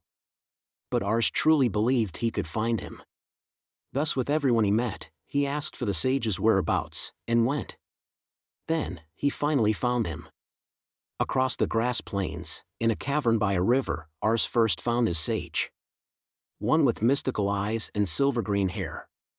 Littered around him were shields of the colors of his hair. "Hello, sage. Child of man, hello. My name is Ars. I'm Sillard, the second sage. I live only for conviction. I have my own reasons, but I must defeat the demon lord. Can you lend me your power? My apologies, but I'm very busy. Very, very busy. What are you doing? I'm making shields for children of a distant future. These would definitely protect them when the time comes." The sage looked at Ars and said, "May I ask, child of man, why do you wish to defeat the demon lord?" "For a person important to me, I want to return the blue sky." "Ah, you have conviction. Then I shall lend my shield to you. It'll definitely protect you too." "Thank you, sage." After receiving Sage's shield, Ars continued his journey. He still didn't have any idea on where to go. But Ars truly believed he could find him. Thus with everyone he met, he asked for the sage's whereabouts, and went. Then, he finally found him. He found his second at the northmost edge of the continent. One with sharp eyes and silver hair. In the depths of a freezing, snow-covered forest, he was building a big, big ship. "Hello, sage. Child of man, hello. My name is Ars. My name is Perugius, the third sage. I live only for loyalty. I have my own reasons, but I must defeat the demon lord. Can you lend me your power? My apologies, but I'm very busy. Very, very busy. What are you doing? I'm making a boat for children of a distant future. It would definitely become useful when they need to travel to a place far away." The sage looked at Ars and said, "May I ask, child of man, why do you wish to defeat the demon lord?" "For a person important to me, I want to return the blue sky." "Ah, you are loyal. Then I shall lend my boat to you, because the demon lord is at a place far away." After receiving Sage's ship, Ars continued his journey. He still didn't have any idea on where to go. But Ars truly believed he could find him. Sometimes he walked on foot, sometimes he traveled by boat. With everyone he met, he asked for the sage's whereabouts, and went. Then, he found him again. He found his third high in the mountains. One with dark eyes and silver-black hair. He wielded a great hammer, forging steel over an anvil. "Hello, sage. Child of man, hello. My name is Ars. My name is Chaos, the fourth sage. I live only for the pursuit. I have my own reasons, but I must defeat the demon lord. Can you lend me your power? My apologies, but I'm very busy. Very, very busy. What are you doing? I'm making swords for children of a distant future. Because they would definitely wish to live." The sage looked at Ars and said, "May I ask, child of man, why do you wish to defeat the demon lord?" "For a person important to me, I want to return the blue sky."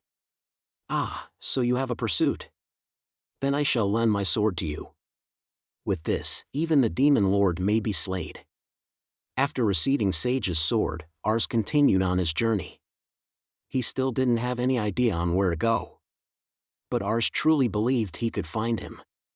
At times on foot, he was forced to defend himself with the sword. With everyone he met, he asked for the sage's whereabouts, and went. Then, he found him again. He found the fourth on a lonely island in the middle of the sea. One with fierce eyes and silver blue hair. He's crafting a large sheet of leather into a bracelet. "Hello, sage. Child of man, hello. My name is Ars. My name is Maxwell, the fifth sage. I live only for love. I have my own reasons, but I must defeat the demon lord. Can you lend me your power? My apologies, but I'm very busy. Very, very busy. What are you doing? I'm making bracelets for children of a distant future. Because the wicked would definitely strike out at them. The sage looks at Ars and he said, May I ask, child of man, why do you wish to defeat the demon lord? For a person important to me, I want to return the blue sky. Ah, so you understand love. Then I shall lend my shining bracelet to you. May it protect you from the wicked. After finding 4 sages, Ars continued his journey. But the last sage was nowhere to be found. No one knew where he was, no one knows who he was. Slowly, Ars began to think to himself. Why, maybe the last sage doesn't exist at all. The first sage he met said he was the second sage. Then, maybe I couldn't find the first sage in the first place. Regardless, Ars continued his search. Desperately searching for the sage. But he could not be found. Ars couldn't find the last sage. But Ars already had the sword, shield, and bracelet. He also had a boat to reach the demon lord. Seeing all that he had obtained, Ars couldn't help but ponder, maybe just with these, I can defeat the demon lord. How terrible. Without finding the 5 sages, Ars headed toward the demon lord. He had already forgot what the soothsayer once told him. The demon lord lived in a terrifying place. Surrounded by poison marshes, it is impossible to approach with normal means. Even after crossing the marshes, it's infested with unseen monsters, giant and ferocious, and demons beckoning for your fall. But because of the boat, Ars easily crossed the marshes. When attacked by monsters, he had his sword and shield. The shield was incredibly sturdy, even the monster's teeth and claws failed to cause Ars any harm. The sword was incredibly sharp, even with the bare minimum of his strength, Ars could cut them in half. Sometimes, a demon would whisper, with this sword, shield, and boat, even becoming king is not a dream, but it went unheard. Because his bracelet can ward evil, it protected Ars from the demon's whispers of temptation. Finally, Ars arrived before the demon lord's castle. The demon lord's castle was even greater than man's, cloaked in an eerie darkness. Hoo-ah! How daring of you to show up here, human child! What is your purpose? The demon lord was a terrible beast of gigantic proportions, with a large mouth and purple hair. For a person important to me, please return the sky back to normal. Impossible. I really like this purple sky. Hoo-ah! The demon lord would not listen. The demon lord wouldn't understand what an important person is in any case. Then I must defeat you. Ars challenged the demon lord. Wielding his sword, shield, and bracelet, Ars lunged confidently at the demon lord. But the demon lord was unexpectedly agile. As if foreseeing the future, he dodged Ars' sword. Untouchable no matter how Ars striked. Ooh-ah, can't touch me. Can't touch me. Not even close. Now it's my turn. Smiling, the demon lord punched Ars. Ars tried to use his shield to block the demon lord's enormous fist. Gah! Yet, even so. In the next moment, the demon lord grabbed Ars' shield and tossed it aside. Pressed against the wall, Ars felt the full brunt of the punch, and panicked. Even the sword and shield the sages lent him were useless against the demon lord. Hoo-ah! I'll smash you to pieces. I'll eat you from head to toe. I bet you taste delicious. The giant demon lord approached. Ars couldn't help but run. Even with a strong will, against the first opponent to ever send him into a panic, Ars couldn't continue the fight. Tossing aside his sword and shield, removing his bracelet, he managed to escape from the demon lord. Ars had lost all his equipment. Ars escaped from the demon lord's castle. The miasma from the poison marshes slowly ate away at Ars' flesh. But another poison was sapping Ars' heart. I ran away, even though there's an important person waiting for me. This poison was defeat. Ars was distraught, walking slumped and aimlessly. Even with the sword and shield, he couldn't defeat the demon lord. Tears fell from his eyes, drop by drop they wetted the earth. Without his bracelet, demons that fed on sadness could approach him. As they taste those tears falling from Ars' eyes, They whispered. Tiny hero, what's wrong? Why do the tears keep falling? I can't beat the Demon Lord. But that's only natural, the Demon Lord is too strong, and you are just a boy. I want to return the sky to normal. It's impossible, you're a helpless boy. Then what should I do?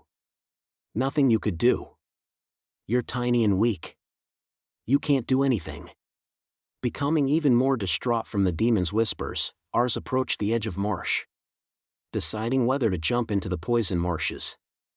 If he jumped in, Ars' tiny body would certainly disintegrate in an instant. But Ars had already gave up. At the edge of the poison marsh, he readied himself to jump.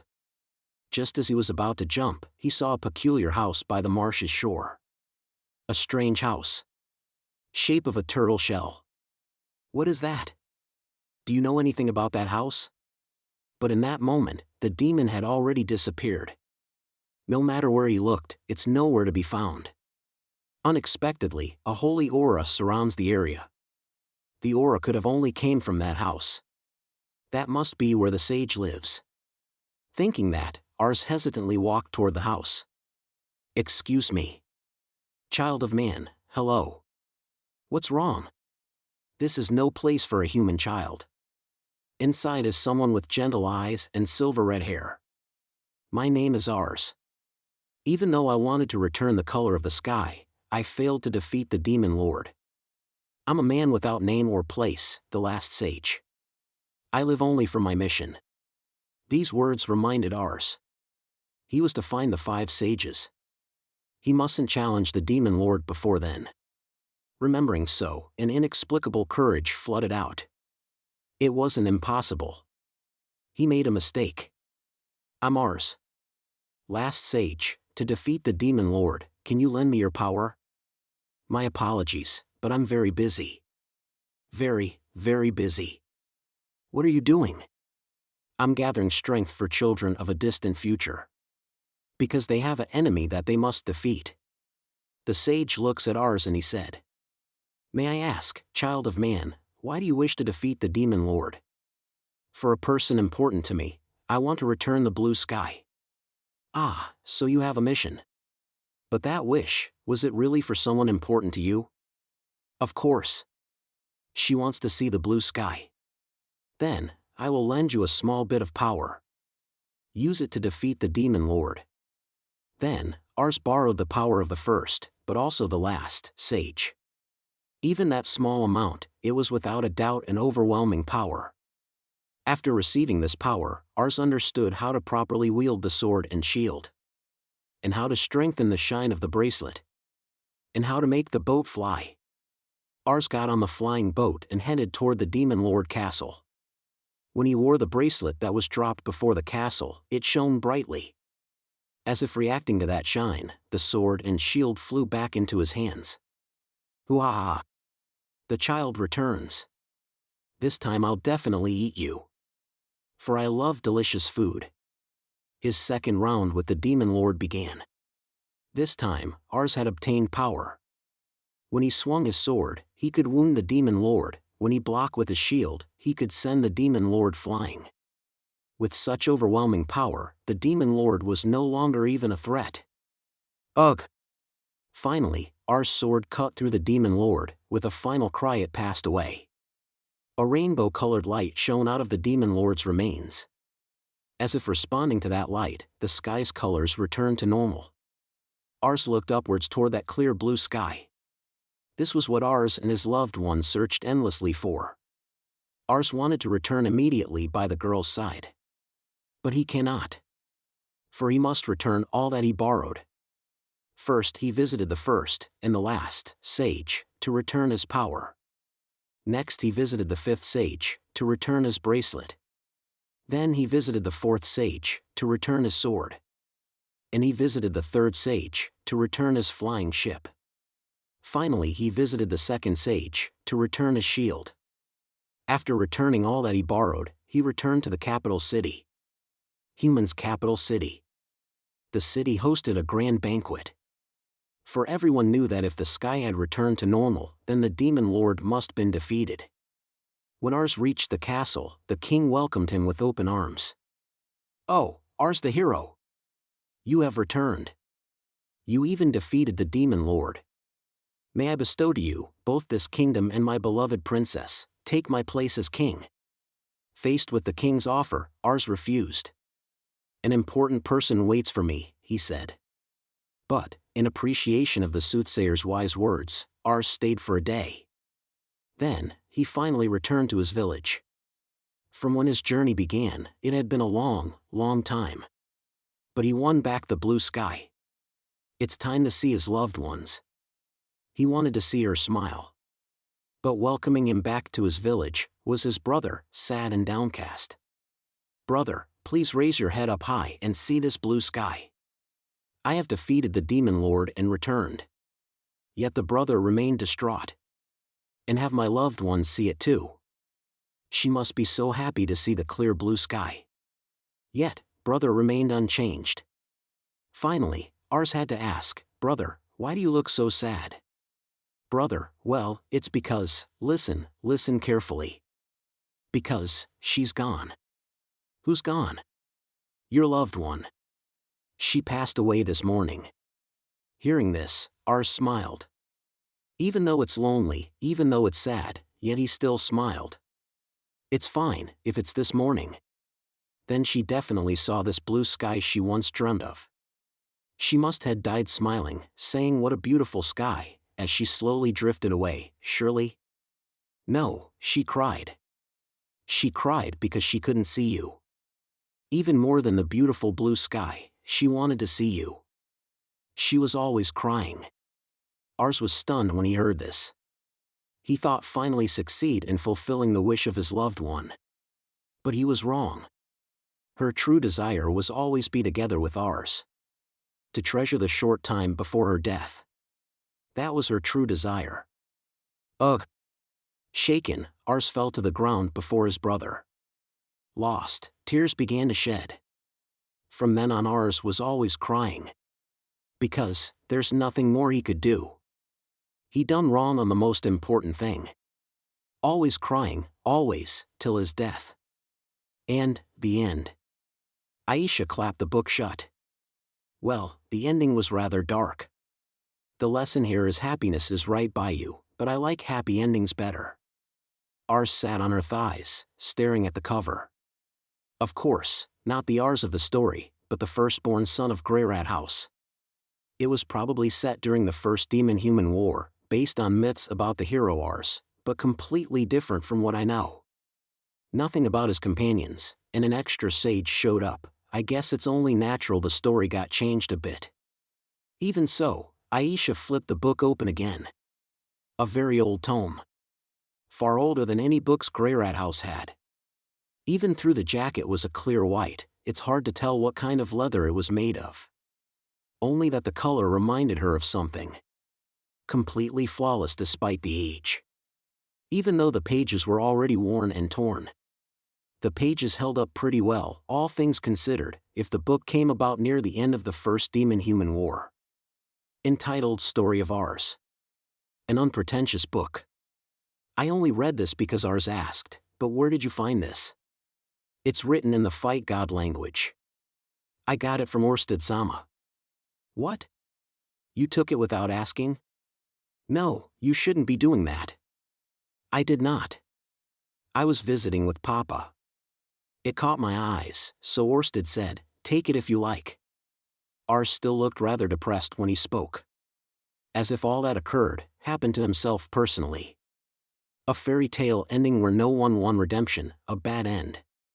Being the protagonist's namesake made Ars rather emotionally invested, especially with how Aisha brought the story to life. Don't worry. Ars will definitely find happiness. Aisha patted Ars' head as she hugged him. Whenever Ars felt down, this always seemed to turn him around. But that was when he was little. With his 10th birthday approaching, Ars had been increasingly hard to coax. Today too, his mood failed to improve. Aisha ni. What is it? Ars asked suddenly. The Ars from the story, how could he find happiness? Huh. Well, even if he stayed with her, she would have died. unless he gave up on the demon lord, and instead asked the sages for a cure. Then maybe they'll have a happy ending. The demon lord of heroic Ars was probably Kashirika-sama. The world won't find peace until Kashirika-sama was defeated, but humanity probably won't go extinct before they live their lives together. Aisha answered, nodding. As expected of myself, what a perfect solution, Aisha thought. Only that Ars' mood did not improve. He furrowed his brow and tightened his mouth. Aisha ni. What is it? What is marriage? That is, when two person who loves each other, stay together. I mean, what it means exactly. Living under a roof together, eating together, raising a child, how are babies made? That? How am I going to explain this? Maybe White Mama or Blue Mama could explain this better. Aisha's face flushed slightly when she answered. I guess the kid is getting to that age. That thought made her heart drop. Aisha ni. Getting married and making babies. Is that happiness? Probably. Really? That is happiness? Well, Oni-chan looks very happy, but I never got married, so I wouldn't. Why not? No prospects. Well, I like Oni-chan, I mean, Ars Papa, but marriage would be a little inappropriate. We are siblings, after all. Oh, Ars turned towards Aisha, pouting. Still atop of Aisha's thighs, he tapped his feet lightly against hers. Papa brought up the topic of my marriage. Huh. Some royalty in Asura Kingdom, but she'll be much younger than me. It could be arranged if I wanted. This was the first time Aisha had heard of this. The boy in front of her is getting engaged. It's a mere engagement now, but they'll be officially married as soon as they become adults. Even though he's just a child, a troublesome child she raised since birth, even so, Aisha could understand. A royalty of Asura Kingdom would be a relative of Ariel. A marriage alliance would be ideal way to forge a closer relationship with Rudeus. If the girl is younger than Ars, she might even be Ariel's daughter herself. Well, Ars is the firstborn son, so it's only natural. Forcing me into marriage? Don't worry. Just tell Papa, I don't wanna, and Papa would know what to do. But why would you hate getting married? But I haven't even seen the girl, let alone marry her. Aisha took no heed. She thought he just meant I want a girl with big breasts. But Ars straightened up and looked into Aisha, and said resolutely, I want to marry Aisha ni. Huh? With me? Aisha's eyes widened, studying Ars carefully. Aisha realized Ars was serious. Ara? Please don't. Ars don't want to marry an Okayasan like me. Ars would immediately regret it if we actually get married. You would definitely say, I wish I had married someone younger and such. Age doesn't matter. Just look at Norni and Rudyard, their age gap is even greater. Well, Rudyard is of demon race, so he doesn't look his age. So it's okay for Rudyard to marry someone who will age faster than him? Well, I suppose. Then age doesn't matter. I like Aisha ni. This was neither a mere joke nor faint praise. Nor naive words of a child. At least Aisha thought so. It wasn't like Aisha never had been confessed to before. Working with the mercenaries, confessions were a regular occurrence. Ars right now shared the same look they had. Well, Aisha studied Ars carefully. Even though he's still young, in looks he took just after Rudeus. Not the current Rudeus. But the Rudeus when they first met. Now that she thought of it, Rudeus was around Ars' age during their reunion. Back then during her moment of crisis, Rudeus suddenly came to her rescue. When found out how she despised him, he hurried to discuss his identity. He was so cool when rescuing her, yet so sloppy with the disguise. She decided then, it won't be so bad serving someone like that for rest of her life. And in fact, that was what she did. But, right now, Ars is the splitting image of Rudeus back then. Aisha felt her heartbeat quicken. No, this felt different from with Rudeus, her heart was throbbing. A feeling she never felt before, her chest tightened. How happy would she be to let that feeling take her? Yui, thanks, but we can't. Aisha restrained herself. Why not? Unless you hate me? Oh no, of course not. Our relationship is like siblings. If we get married, Papa and Mama's, and Grandma would all be against it. Aisha hugged ours as she said. Just as usual. But unlike the usual, her heart were beating fast, and she hugged ours even more tightly. Even though, I really like ours too. I'm very happy. Aisha patted ours' head as she said. Ours silently accepted her pats. Anytime something happened, Aisha would hug ours, and ours loved to be hugged by her. Just like they have always done. Don't worry. When you grow older, you'll definitely find someone better. But ours felt something different from the hug this time. Why it felt different, he can't say. But something definitely changed. While surrounded by Aisha's scent, ours felt it. Things won't go back to the way it was anymore. From that day forth, the relationship between ours and Aisha began to change dramatically. Their relationship was no longer the same. Chapter 24, The Opposition. Today's work went without a hitch as usual. All the jobs recently has been related with Vice Captain Ariel. It was all preparations for developing large teleportation grids all over Asura Kingdom. This world considers teleportation circles a forbidden magical technique. Nevertheless, Ariel still plans to remove the ban with her prerogative powers and officially set up teleportation circles all over the kingdom.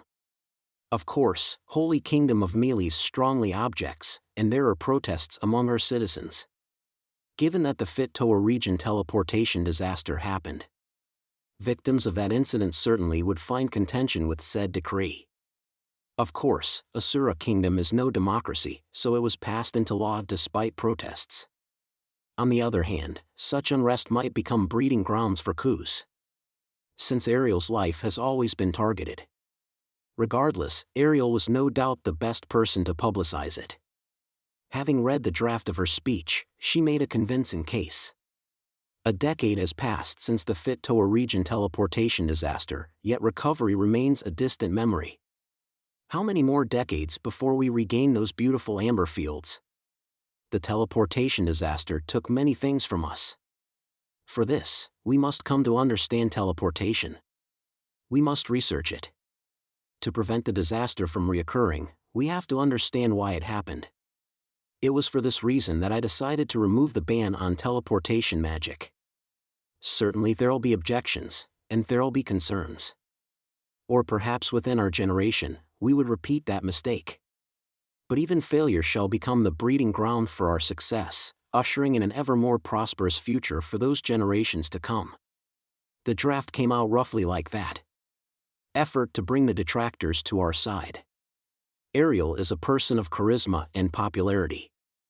Of course, it'll certainly proceed as planned despite any objections. The biggest challenge is probably the Biheiril followers. Since it was the Church of Biheiril that designated teleportation magic as an ultimate forbidden technique. For this I traveled to the Holy Kingdom of Biheiril. I had the ears of the Miko and the Pope. When I told them about our grand plans for teleportation circles, they looked extremely troubled. At the minimum, they would not allow it within the Holy Kingdom of Biheiril. I supposed plans for within the Biheiril kingdom would have to be put on hold. For now, we would only make public the teleportation circles within Asura Kingdom. After man audiences, I finally received the promise that although we could not completely silence the opposition, at least the Pope and the Miko will not publicly raise objections to the Asura Kingdom. In exchange many concessions were made, but it couldn't be helped. It's settled for now. As a test case, in a remote corner of Fit-Toa region, I set up a teleportation circle far from where the royalty might tread. After repeated experiments, more would be added. There would be resistance. For example, those that made a living transportation whose livelihood are threatened. But if they took advantage of the teleportation circles, safety and efficiency would both greatly improve. Ultimately, it's for the benefit of the people. Of course, it also comes in handy for the ultimate battle with Laplace. Orsted seemed to know how to use the teleportation circles efficiently. Anyways, I'm done for the day. Without a break for so long, I really want to get well rested today at home. I'm home. With that in mind, I arrive at my doorsteps. Surrounded by the kids, cuddling with the wives, enjoying a nice meal. A home filled with love. No one's home? Yet the normally bustling household is unusually quiet. I suppose it's only past noon. Roxy, Laura, Ars, and Sieg are in school. Sylphie should be grocery shopping. Eris is walking Lily and Chris. Aisha is probably with the mercenaries. Zenith isn't home, and neither is Jiro. Looks like Lilia took Zenith somewhere. Lucy began attending Asura Royal Academy this year. Boarding there too, probably. So she's not home. So it end up I'm home alone. Ops, Beat is home. Watching the house as always, thank you for your hard work. I get to eat fluffy white rice tonight all due to you too, keeping the pests at bay. Right, I shall add some fertilizer for you later. With that in mind, I head upstairs. Oh, suddenly, a voice meters in from somewhere. A heavy groan. I guess someone is home after all. I follow the origins of the sound upstairs. And discovered it coming from Aisha's room. As if tormented by a nightmare, a hefty groan. Is Aisha ill? That's great. Faster, wait, no. It's that. The same sound made when I sleep with Roxy and Syphy. And sometimes when Eris sleeps with me, one I'm quite familiar of. This is rather unexpected. Having some adult fun. The thought of Aisha in that kind of relationship never crossed my mind. I'm happy for her, but also a little sad. It's complicated. Ultimately, Aisha is an adult now, and even as her brother I can tell that she's a beauty. Not unusual at all for her to meet someone. Or I might have made a mistake. Maybe she came down with something, or I misheard, or she's getting a massage. Or perhaps she's just resting, if my imagination may be allowed to run wild, but wrestling isn't known in this world. The possibilities are plenty. A little awkward and unexpected, but there's nothing unbecoming about it. Let me settle down. I should knock first, to give him a chance to introduce himself. With Paul gone, it's my responsibility to play father's role for Norn and Aisha. That I settled on long ago. I want to see with my own eyes what kind of person he is. I'll give him a tough time if he ends up a deadbeat. It's for Aisha's own good. But Aisha isn't one to be charmed so easily. Even if he has some odd habits, he probably won't be a bad guy. Anyways, I shouldn't get taken up by first impression, but try to figure out his true nature. Even though I was never very good at that. Anyways, I should knock. Just as I was about to, more noise came from the room. Oh, Ars, does it feel good? Yes, Aisha ni. Instantly, I swung open the door. Wah. Before my eyes is an impossible sight. Aisha and Ars on the bed together. Ars below, with Aisha on top. Both are naked. Both bodies covered in sweat. Both spooked like cats, frozen still, eyes bugged out with only their heads twisted back. They're resting, impossible. Why would they wrestle with nary in underwear? And a particular smell permeates the room. There aren't even any folded chairs around. That means, it's that. Aisha and Ars, I wish I made a mistake. I wish Aisha was just giving Ars a massage when I swung open the door. Ugh. Don't know what to say. What the hell? What should I do? How did this happen? Welcome back, Oni-chan. No, this is, Aisha wants to say something. A situation impossible to explain. But the truth finally dawned on me. I wasn't wrong, they were doing it. You too, right now, shower, get dressed, and see me in the living room. I managed to blurt out those words before I shut the door. Just like that, I headed downstairs, arrived at the living room, and collapsed on a chair. My strength left me. My heart beats furiously. My vision narrows. I wish this was but a dream. But the sound of rushing about from the second floor only reaffirmed the truth. My tummy hurts, I want to hurl, my mind is blank. Just as Aisha and Ars were about to enter the bath, Sylphie and Lilia came home. Both were shocked when they saw me, and rushed to ask what happened. When they finally got me talking, I told them what I saw. Lilia's face turned pale when she saw I was serious, then flushed. She tried to rush upstairs, but Sylphie stopped her. Sylphie remained calm despite what I said. "Calm down, let's talk about this after Roxy and the rest come home," she said. Lilia consented and went to make dinner. While Aisha and Ars were bathing, Eris came in. As soon as she saw me in the living room, she shouted out, "Who bullied you?" Her reaction reminded me of that time I fought with Paul.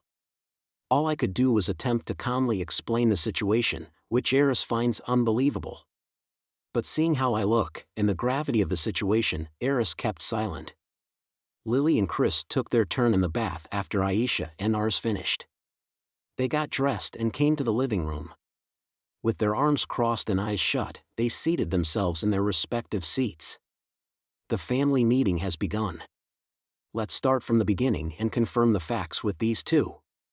When asked, Aisha smartly answered each question. During this time, Ars never spoken a word. Eyes down, fists tight, he kept his silence. What they did was confirmed. According to Aisha, it was merely practice.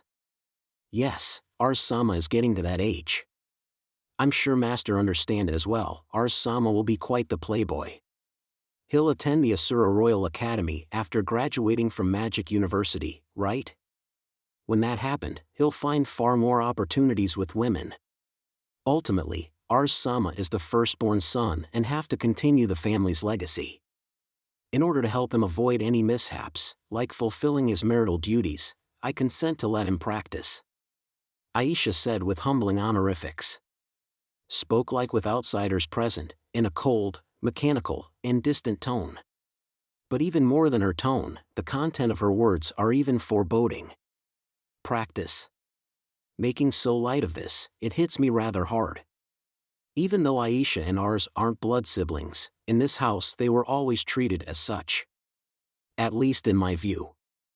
Of course, in this world, in this country, there are no prohibitions against marriage between close relatives. Still, making so light of that, it's not right. I must admonish them. Even though I'm not used to scolding people, I must in this case. They must understood that they shouldn't have done that, and certainly not anymore. You can't. Why not? Where do I even begin? But what could I say? In this moment Paul's face floats in my mind. If Paul's here, he would know what to say. You just can't. He'll definitely yell. Or would he rather, after getting so stunned, stay mute and gloomy? I'm the latter. Really, I don't know what to say. Regardless, this is the crucial moment. Depending on how the conversation goes, there might be no turning back. I must carefully, cautiously pick my every word. Yet, those words just won't come to me. Aisha. Do you even understand what you did?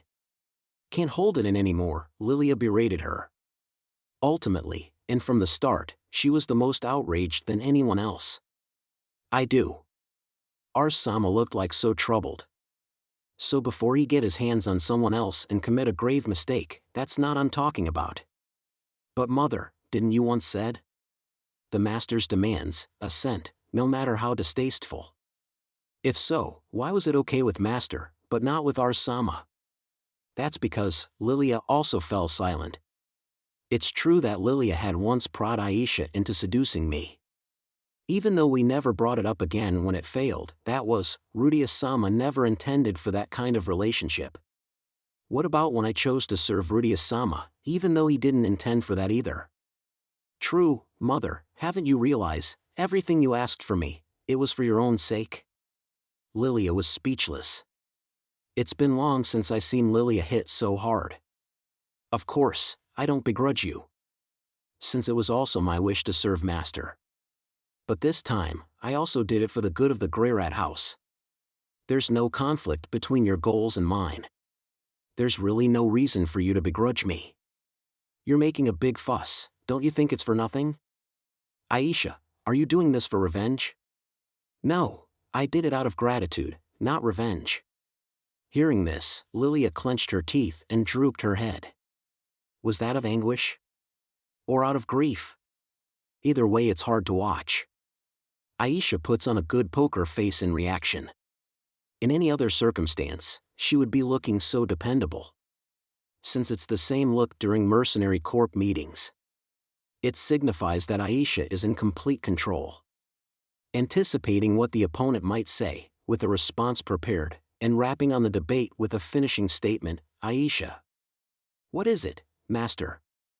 Even with me, she hasn't lost her cool. Not a sign of nervousness. What I'll say next, she has already anticipated it. What's really going on here? It doesn't seem like Aisha believes she done anything wrong. Don't tell me, things are really not as terrible as I imagined. That's not entirely impossible, don't take that so casually. I didn't take it casually. I did my best for Ars-sama. Or are you saying there's a reason why I shouldn't? What she was trying to say was, if you got something to say, just say it. Ars is family. He's like a brother to you, just like you and me. In that case, is that really okay? You're mistaken. Master is my king, and Ars-sama my prince. Besides, doing those things with Master, I never ever thought of it as inappropriate. Even if you had made clear that the relationship between you and I are different. This breaks my heart. Was this how Aisha saw me the whole time? I thought of myself as her brother, yet Aisha merely served me as her master. Although it's true that she always worked in the house since we reunited in Sharia. After so many years, I have assumed she no longer harbored such thoughts. Ah. Of course I considered everyone family. But, how should I say this, that's just a part of it. Master is my brother, and Ars my nephew, but both are also who I serve. Both aspects of our relationships are important to me. She saw right through me and left me speechless. How do I reach her? Even though I have so much to say, I can't find the words. Is it because I dislike one-sidedly telling people what's wrong and right? No. It's because I really can't dig down to the bottom of what is wrong. Why can't Aisha and Ars do those things? Why did it hit me so hard? Why do I find it so revolting? Why was I so adamant on calling a family meeting? Who to blame? Who to scold? What shall be done? I don't know.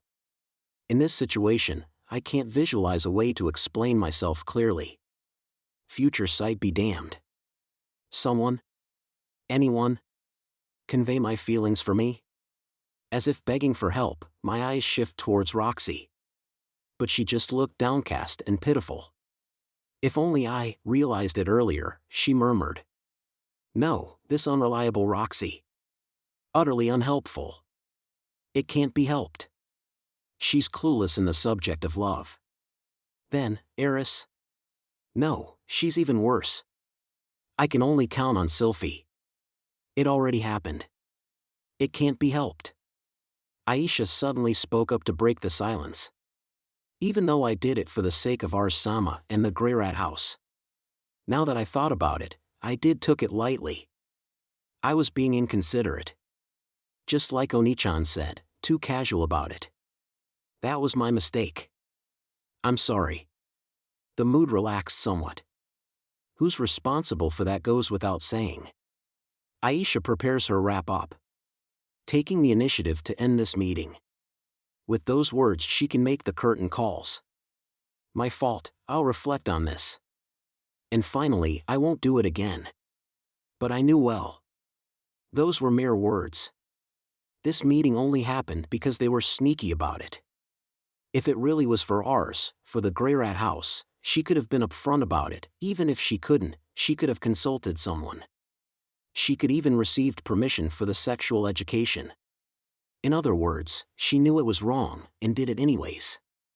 Even if she agreed to put a stop to it now, nothing guarantee it won't happen again. Next time, she'll be more careful. And no one would find out. Aisha is capable of that. In the future, I won't do that with ours, so I can count you for Sieg too. The one that interrupted Aisha was Sylphie. She have remained silent throughout the family meeting, listening quietly, staring with intensity than usual at Aisha. Before finally spoken. Huh. Since you have already enlightened ours, can I leave the necessary education of Sieg to you too? What is Sylphie talking about? That can't happen. While I was thinking, she peered over and our sights crossed. Let me handle this, her eyes say. I'll leave it to her. Well, Sieg, is too early? It's fine. Sieg will grow up one day. If it's practice, the earlier the better. Maybe even tonight? Would it be a bother? No, not a bother, but, of course, we can leave Clive to you too. Even though he's not of this household, he's still family. Sweat dropped as Aisha heard such bold statements from Syphy. Her sight wavered, only lingering for a moment with ours. Ours still had his head down. But sensing Aisha peering over, his head raised a bit. Their sights connected. What's going to happen? What do we do? Accepting the unease in ours eyes, Aisha made up her mind. She raised her head and looked towards Sylphie, smiling, and said, Okay, I understand. Then leave the enlightening of Sieg and Clive to me. As those words left her mouth, someone suddenly kicked off her chair and stood up. You little. It was Eris. Throughout this family meeting, she sat, arms crossed, mouth closed, eyes shut, just listening to the conversation. But she suddenly opened her eyes. With a clenched fist she trotted towards Aisha, arm raised. Surprised, Aisha rushed to cover her face. Ah! The blow didn't land on Aisha. But the one seating beside her, Ars, with his head still hanging low. Ars flew off his chair and landed against the wall. His nose bled, but in shock he only stared blankly at Eris. You little. How dare you for making Aisha say all these things? Because Aisha said to leave everything to her. What you mean because? Eris threw another punch at Ars. Ars fell to the ground, groaning from the pain. I don't remember raising you to be an useless runt. So agitated as Eris approached Ars. I taught you to protect good people. Who taught you that? Throw people under the wheel. Have you feel no shame? Eris stop. Aisha threw herself over Ars to protect him. Get off, Aisha. I need to beat some sense back in him. Her aura seemed suffice to beat both Aisha and Ars to death. I rushed from behind to restrain Ars. Ars, stop. Calm down. How can I be calm? You get it right? Get what? I don't follow. I get that Eris might feel disgraced, but I still don't follow. Everything Aisha said, it was all an act. Sylphie finally left her seat and crossed over. Using her hands to restrain Eris obeyed. Standing before Ars and Aisha, Sylphie said in a kind tone, Say, Aisha. You hated the idea of doing this and that with Sieg, and with Clive, right?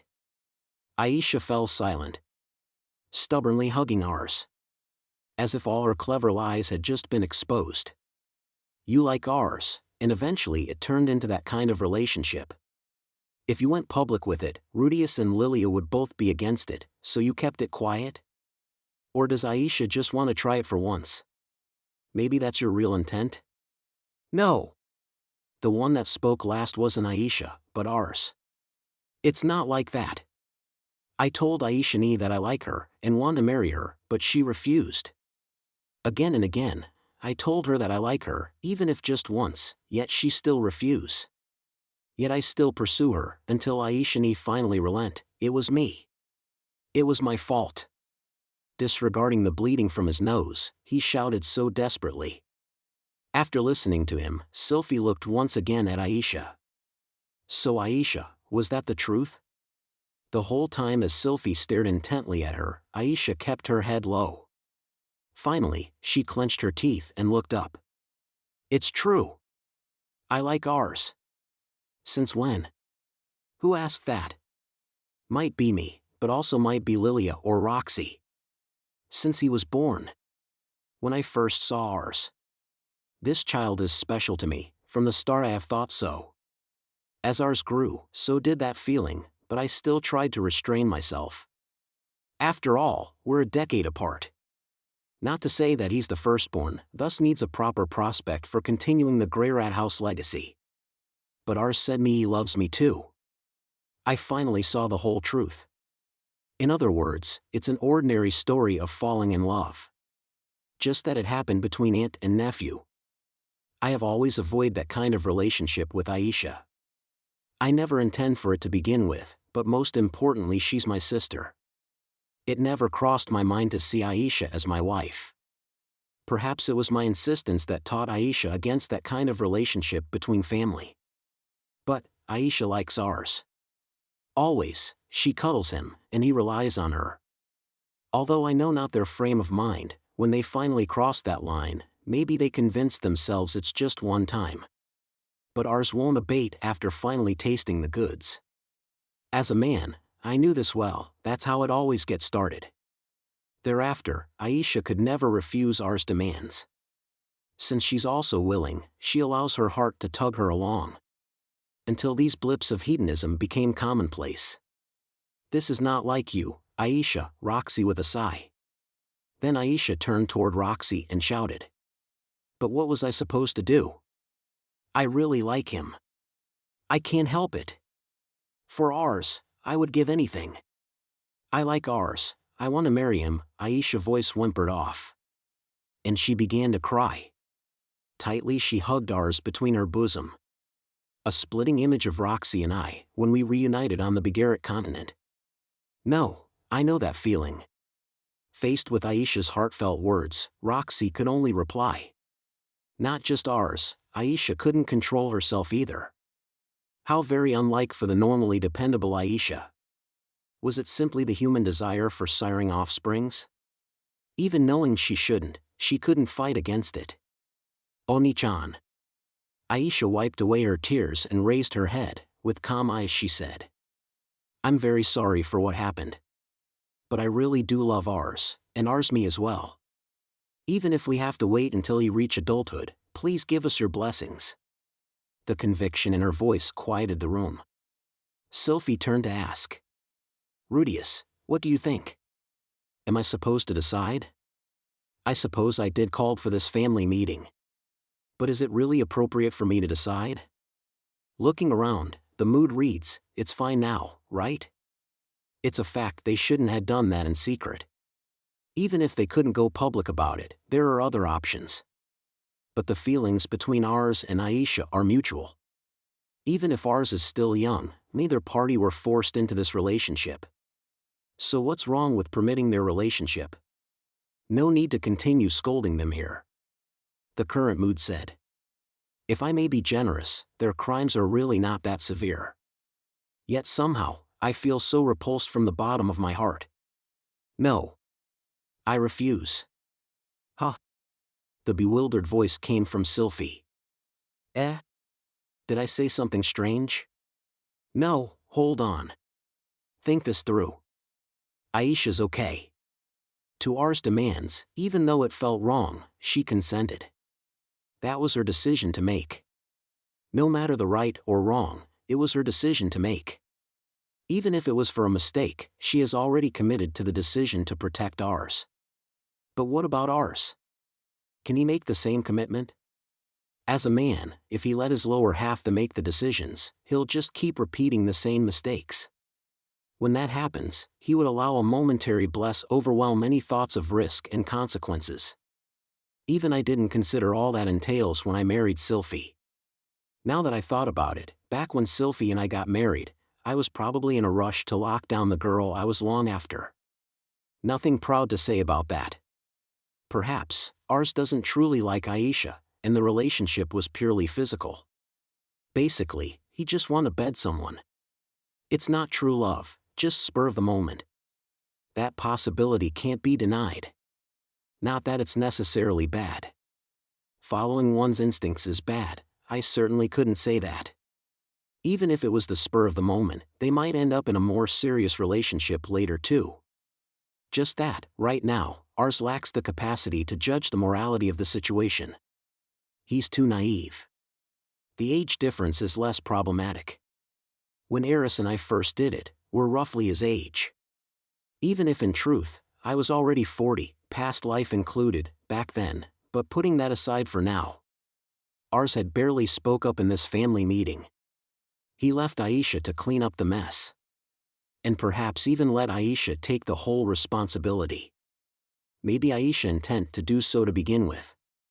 But Ars certainly hadn't contributed. Going with the flow, allowing Aisha to play the bad guy to avoid persecution. Even under Aisha's guidance, that's totally unreasonable. Nor should I condemn both equally. Ultimately, Aisha is the older one, she should have shown better judgment, or Ars lacks it. That is another way to look at it. But this is about them. He shouldn't be playing bystander in this meeting. Rather than agreed to let Aisha handle everything, he could have rebut me, and raised his own opinion. Even if it made him uncomfortable, he should have carefully thought about it. But he did nothing that I cannot accept. I looked towards Ars. Timid. After the beating from Eris, he completely shriveled up. The will to overcome his present predicament, I do not see it at all in him. Looking at this sorry state, I'm afraid Aisha would spend rest of her life cleaning after Ars' messes. I could say, it can't be helped if the feelings are mutual, but I cannot consent to your marriage until Ars becomes fully independent. But can I promise that Ars will eventually grow up? Aisha said this mess only occurred because she did not properly restrain Ars. It could be just as true that Aisha couldn't control herself. The two of them have always been together, ever since Ars was born. Guidance for Ars has been left entirely to her. I always thought Aisha could do no wrong. But even Aisha can't teach what she doesn't know. She has to learn her own lessons first. Knowing Aisha, she would quickly learn from experience. But Ars might not. What could he do? Right. Then I cannot allow for this. Aisha and Ars need some time apart. No. That's not it. Even if that may be one reason, that certainly wasn't the most important. Even I don't understand why I felt so repulsed and disgusted. It might be a bit early, but Ars should attend Asura Royal Academy immediately, and stay there.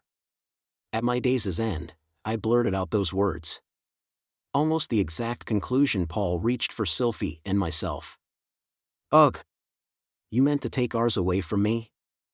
Aisha's eyes bugged out, staring at me in disbelief. That's right. Ars still can't stand on his own two legs, relying on you so much. It'll benefit both of you to split up for a while. Wait, hold on Oni-chan. It's true what we did today is wrong. I'll be more careful in the future, especially when impeding on Ars' personal growth. Ars as well, I'm sure he understands after the beating from Eris. So no. Why not? Hey, Oni-chan, give me a reason. Give me a reason I can accept. I hate it. That's why I asked, what do you hate about it? Is it because you want Ars to marry Asura royalty instead? That's not it. Hey, where did that come from? Ariel had tossed that idea around before, but I never formally agreed to anything. So you're just treating me as property? Even though you never treat me as your property before? No. I never treated you as mine. Then why? I can't accept it if you just say no. Give me a reason for giving in. Allow me to give up, please. I don't know. But no is no. After what I said, Aisha clenched her teeth, staring at me with an unusual anger. I don't remember her ever so angry with me before. It's more pain than fear that I felt. I'm also deeply troubled by my inability to put those feelings to words. But I can't help it. I don't know why I feel so repulsed. Even after saying what I said, this gloomy feeling in my chest did not dissipate. Is it not enough that I find the situation unacceptable? Do I really need to give it a reason? Could I even apply a reason to this repulsion I felt? Aisha sighed heavily, and for some time stared at me intensely. After her breath settled down, she looked suddenly relaxed. Has she calmed down?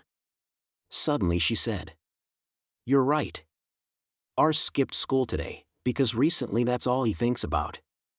Nothing good would come from staying with me. Hearing that, I could breathe a little easier. I'm glad you understand. I understand, Oni-chan. The family meeting can finally come to an end for the day. Afterwards we called the kids down for dinner, then scattered. After dinner in the living room, Sylphie, Roxy, Eris and I discussed the situation. Sylphie seemed to have suspected something starting from a few years ago. Since she often did housework with Aisha, and she noticed something going on between Ars and Aisha. So did Eris. She didn't really know what's going on between them. Just that she noticed Ars acting up recently, so she suspected that he found a love interest. She never expected that she was Aisha. Roxy never noticed. She regrets it deeply, and volunteers to go with Ars to Asura Royal Academy. As a guest instructor, she might able to extend a hand when Ars gets in trouble. Maybe Ars won't become so dependent if it was Roxy. I also thought about what's next for them. After Ars drops out of Magic University, he'll attend Asura Royal Academy. He will learn to live without Aisha's protection. Using his own judgment to think, act, and face the consequences. Maybe with this experience he can escape that dependency. When he returns, he'll be an adult. If then he still likes Aisha. And even in consideration of their future together. And convinced what happened was not spur of the moment. Then maybe I might give them my blessing. Honestly, my disgust has not yet dissipated. Even now I feel a strong urge to hurl. But this wasn't something for me to decide alone. Even though they're both family, and I'm also Ars' guardian. But neither are them my property. Aisha has long reached the age of maturity, and Ars once reached adulthood would leave my guardianship. Of course, in consideration of Hitogami's presence, I would like to keep some control over their lives. But ultimately I shouldn't try to move them like chess pieces. I understand. This sounds like what Rudeus would do. If Rudeus made up his mind, that'll be what we do. Yes, I understand. After discussing it with them, all three accepted the decision. At least from my perspective, they don't seem to feel the same repulsion about the situation. Since in this world, marriage between close relatives are a regular occurrence. Especially among the aristocracy in Asura Kingdom. Even some demon race share this custom. So there's not much resistance. Perhaps I'm the odd one out here. Even if I have become used to the world, ultimately I'm from another world. My nature isn't something that can be easily changed. Not to say, I myself had once committed such forbidden act with a relative, those two remind me of how we were once. Do they? I shake my head in response to Sylphie. Aisha and Ars, versus Sylphie and myself, our situations are quite different. No, that's not what she refers to. But rather, how we're forced into separation by family. If that day, Paul did not force us apart, how different would my life been? Meeting Eris, leaving Sylphie from so long. If the metastasis event never happened, maybe I would never reunite with Sylphie, and married Eris alone. Perhaps Ars will have an encounter with someone at Asura Royal Academy, like I had with Eris. At least something like the metastasis event probably won't happen again. If they give it a little time, maybe things would cool down a bit. What happens next might turn out for the better or worse. To me, even if there's some momentary confusion, I believe it'll turn out for the better. But to act so one-sided, Rudeus, that's rather out of character for you. Yeah. If you have a reason to, they at least deserve an explanation. Getting separated, without just cause, is rather distressing. Speaking with Sylphie, whose words are heavy with responsibility. Perhaps she had in an earlier time acknowledged their relationship. Having readied herself, she didn't share my resistance. I know. She's right. I was too stubborn. Even though separating me from Sylphie was ultimately for the best, forcing the same upon them, ultimately there's a difference. Whether it be Aisha or ours, they're both living beings. No matter how willingly they accept my decisions, I have no rights to be so arbitrary. What is the right choice here? What is the best course of action? With those thoughts still, the discussion ended, and we each headed to our respective beds. Next day, Aisha and ours disappeared, leaving behind only a single note. We will live our own lives. They eloped. Chapter 25, The Search. Aisha and ours disappeared. The household fell into a state of panic. As soon as I read their note, I sprinted out the house. I have no clue where they might hide, but I got to look for them. I begin with places they, particularly Aisha, would frequent in the city. But they couldn't be found. Not even after a full day of search. Rude Mercenary Company. Cliff's house. Magic University. Mercenary Corp's various warehouses around the city. Aisha's favorite cafe, clothing and fabric stores, grocers, and wholesalers. I even went by Orsted's office to look. No sight of them anywhere. Looks like they're no longer in the city. It wasn't like there were no eyewitnesses. Early in the morning, they walked past the city gates. Early in the morning, they left in a horse carriage. Early in the morning, they borrowed horses from the stable and left. And other intel like these. But every intel conflicts with another. So I don't even know whether they're still inside the city or out. I'm afraid this has all been part of Aisha's misinformation campaign. But Aisha could not have spread all these misinformation alone. Who could have helped? Who could Aisha command at will? The answer is obvious. The Mercenary Corporation. As soon as I reached the conclusion, I headed back to Rude Mercenary Company HQ. Rinia and Persina need to be properly interrogated. Rude Mercenary Company, Rule Number 1. Proper greeting etiquette. Bow hard, head low. Rude Mercenary Company, Rule Number 2. Back straight, yell loud. Rude Mercenary Company, Rule Number 3. Never forget, treat patrons with courtesy. On my return, Rinia and Persina are side by side, standing imposingly, giving instruction to the corp members on the company creeds. Never forget, Naya. Internalize them, Nano. They alternated the instructions as a tag team. Like some kind of underground society. I guess Aisha taught them this. Rinia, Persina, come here for a bit. Nya. The boss is back. Speaking of which, the financial advisor hasn't Naya. I was just going to ask about that. Alright, you're all dismissed. Work hard today. After the company members scatter, I follow them to the office. A nice, steady set of table and chairs, seem awfully expensive. A statue of an unknown creature. It looked like a fierce monster. A magic tool I gave them to keep meat fresh, a fridge. A room decorated with Rinia, Persina, and Aisha's favorite things. Aisha likes cute stuff. Even though she lacks the talent to make them, she has a good eye for them. Don't know why would I suddenly recall something like that, but as soon as they sat down I begin the interrogation. So you two haven't heard nothing? We don't know nothing, Naya. That's right. We got nothing, not even any meat, Nano. Rinia whistled crudely, and Persina's voice dropped at the first mention of meat. Looks like they do have some idea. Sounds like you actually know something. Now fess up. I said with the grimmest face I can muster. Instantly terrified, hugging each other, they nod heavily. We don't know exactly where they went, Naya. Really don't, Nano. Just that first thing in the morning, she told us to spread rumors around, Naya. We are not lying, please believe us. Even though we don't have any proof, Nano, no proof, huh? In other words, no way to figure out which intel is true, and which is false. At least, not without Aisha's skills in shifting through intel. At least I finally found a clue. Aisha was here. Ultimately, only the mercenary corp would answer to her every beck and call. Instructed them to spread rumors first thing in the morning, then took one of the routes mentioned, or perhaps a different one altogether. Sounds like one of Aisha's clever schemes.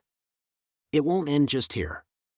Even if I follow the correct trail, more and more traps would certainly await me. I believe you.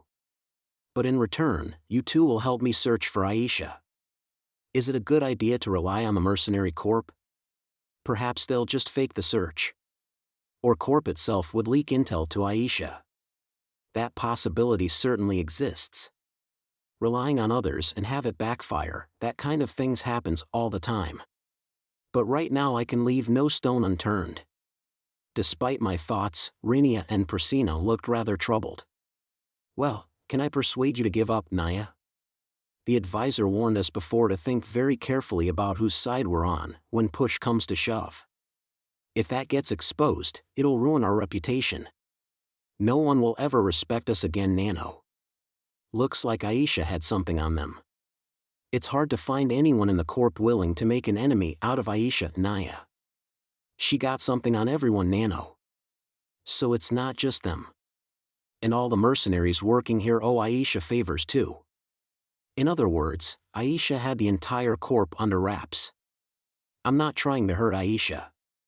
I just want to talk, even so, and I don't know what we'll be talking about. Don't you think it'll be terribly lonely if we never get to meet again? My words might not be particularly convincing, but my heart wrenches at the thought that we'll never see ours and Aisha again. At least exchange a few words. That's my true feeling.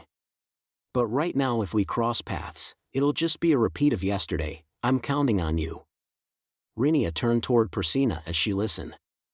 Persina looked troubled still, but she finally nodded, her ears drooped. Rinia said after clearing her throat, I understand, Naya. If the advisor really intend on running away, I think there's not much we can do to help, but at least we can give you a hand. Are you sure? When I became a slave, I also thought I would never get to see my family again, Naya. I understand how you feel. Now that she mentioned it, that did happen. Hadn't her debt been repaid? I don't really know, since I left Aisha to take care of it. If there's any debt remaining, maybe I can get to her repaid in merit. I owe you one. With that said, I made my leave. The mercenary corp may be mine, but for searching Aisha it's not the ideal. In times like this, I need to borrow the power of other organizations. First are the Magic University and the Magic Guild. They're the primary power brokers of Magic City Sharia. If Aisha's trying to misdirect me away from the city, they can be of help. As long as I put up a bulletin on the school boards, I might get intel from the student body. Right, I should go check in with Zenoba. Zenoba Company. Originally set up as small storefront for the sole purpose of selling the Rudyard picture books. But due to the solid foundations built by Zenoba and Julie in the early days, its operations have expanded massively in recent years. Not only did it have major factories in Asura Kingdom, its branch stores have spread all over the world. Even though Zenoba Company frequently employ rude mercenary company for protection, Aisha doesn't frequent here. But I do. So I suspect the chance of Aisha showing up here is low. Anyways, I should check in with Zenoba, Julie, and Ginger. Inform the three of them, and one doll, what happened. Even though I rather not discuss in public a family scandal. I think at least Zenoba should know. That was rather out of character for you, Shirsho, to not make your reasons clear. After hearing my story, Zenoba said. It's not like I don't want to explain myself, just that ours too young still, kids grow up fast. It's only a matter of years, a fact who matured early like Shirsho is no doubt aware. Yeah. When Zenoba and I first met, we were not much older than ours. Well, there's a difference. If I count my previous life too, perhaps it was because Shirsho knew this, that Shirsho used age to refute them. Everyone grows up. Maybe just not right away. So long as they reflect on their actions, then work hard to better themselves, they'll grow. With effort, just like I had. Even useless trash like me ended up being somewhat respectable. So I do believe noon is beyond help, personal growth is possible for everyone. So what should I have said? Well, first off, you might been too stubborn. If Shursho forcefully separate them without discretion, they have little option but to elope. But I thought that if this was to continue, ours would always stay utterly dependent on Aisha. What's so bad about that? Even in those conditions, he can still mature. It might just take a bit more time. Indeed, no matter how dependent, no matter how slowly, he would eventually grow up. Maybe lacking in certain areas. But even then it's fine, as long as there are those around him willing to come to his aid. I certainly am well aware. So why was I so strongly against it? Julie, what do you think? Anyways, let's get a female's point of view. She looks downcast and pale. What's wrong, Julie? No, well, Julie, do you know something? Don't tell me, you're hiding something from Zenoba-sama? Seeing that Julie refused to talk, Ginger, who had remained silent until now, spoke. I saw it. Saw what? This morning, I saw Aisha and Ars heading to the basement. What? That made me jumped. A new clue. There are teleportation circles set up in the Zenoba Company basement. They connect to our secret laboratory in Asura Kingdom Fit-Toa region. Julie, why didn't you say something earlier? Because Zenoba-sama and Rudeus-sama had been sneaking in and out the basement too. Zenoba looks away. Maybe he thought we missed our chance to catch Aisha, because of what we have been working on in secret. But it's just like Aisha, to find a weakness to exploit.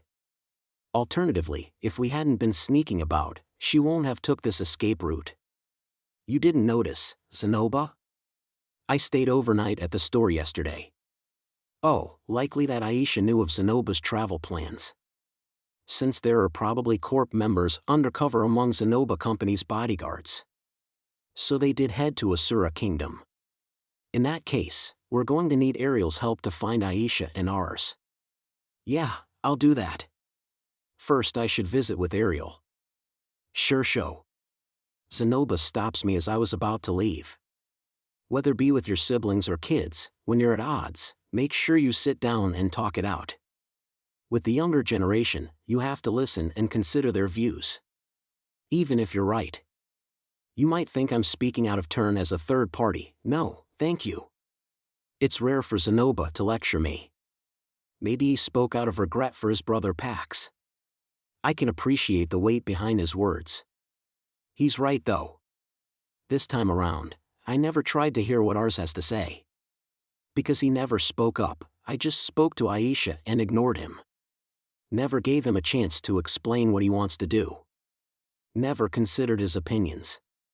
Back then, if I have handled it better, maybe they won't have eloped. If I could find them, I got to listen to what Ars has to say. I'll do that. Aisha and Ars are presumed in hiding in Asura Kingdom, the largest country in the world. Of course, it's also the most populated. Like hiding forest amongst the trees, no one keep track of when new faces show up. More importantly, because it's a wealthy nation, eking out a living won't be a problem. Of course, Asura Kingdom is also a military society. There are soldiers stationed everywhere. If given portraits of Ars and Aisha, they should able to find them. I'll try to get cooperation of the knighthood and army. I hurriedly rushed toward Ariel's residence. By the time I arrived, it was already evening. When I said it was an emergency, I was led directly to Ariel's sleeping quarters. That's it, Ariel was already in her pajamas, her hair a mess. She must been asleep already. All tense when I first arrived, as soon as I finished she could only wearily complain. What you mean, that's it? It's just trouble at home. Ah, right, I was wondering what it could be, when I heard you had an emergency. Ariel is a busy monarch. Recently, it became impossible to meet her without prior scheduling. But I got audience as soon as I asked. Being told an emergency, she must have assumed it was Hitogami related or teleportation circle related. So agreed to meet me. In other words, she only allowed my audience because of the trust vested in me. But my issue is merely family troubles. A little inappropriate. You're right. My apologies. No need for apologies. An advisor for rude mercenary company disappeared. A capable one. Her going missing will have adverse impact on our future plans. It meant a lot for you to say that. Anyways, I'll have Sylvester assist with the search. But if she really doesn't want to be found, I'm afraid that won't be much help. Rapidly, Ariel wrote a note and sent it off with a servant. Sylvester is in charge of security, one of the 7 Knights of Asura. I have seen him quite often recently, but only exchanged pleasantries. We never really had a chance to talk, so I don't really know much about him. I really appreciate it. In that case, I can just leave the Asura side to them. I need to figure out what I should do next. As I was about to make my leave, Ariel spoke out. I guess it runs in the family. The family? Running away due to family rules, haven't your father done the same? Ah, Paul. Now that she mentions it, Paul became a runaway after a disagreement with his father. He never returned. I don't think they ever reconciled either. Am I following their footsteps? Aisha, and ours too, are we never going to see each other again? Be honest with me, why are you so against it? Even if you ask, just let them get married. Consider it a reward for Aisha, of all her royal years of service. You hear these kind of story in Asura all the time. The master rewards a capable servant the hand of his daughter. Of course, with their mutual consent. Ariel once said, when the kids grow up, let one marry one of her daughters. It's not unreasonable. Truth is, there are many unhappy with me for taking advantage as my role as Ariel's confidant and acting freely within Asura Kingdom. Stuck around for all the advantages, just because I was once of assistance to Ariel. I'm only installing teleportation circles within Asura for the associated privileges, some said.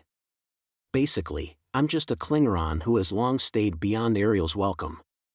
That's why, if one of my children, particularly a son, end up marrying into the royal family, it'll demonstrate to the public the depth of our friendship.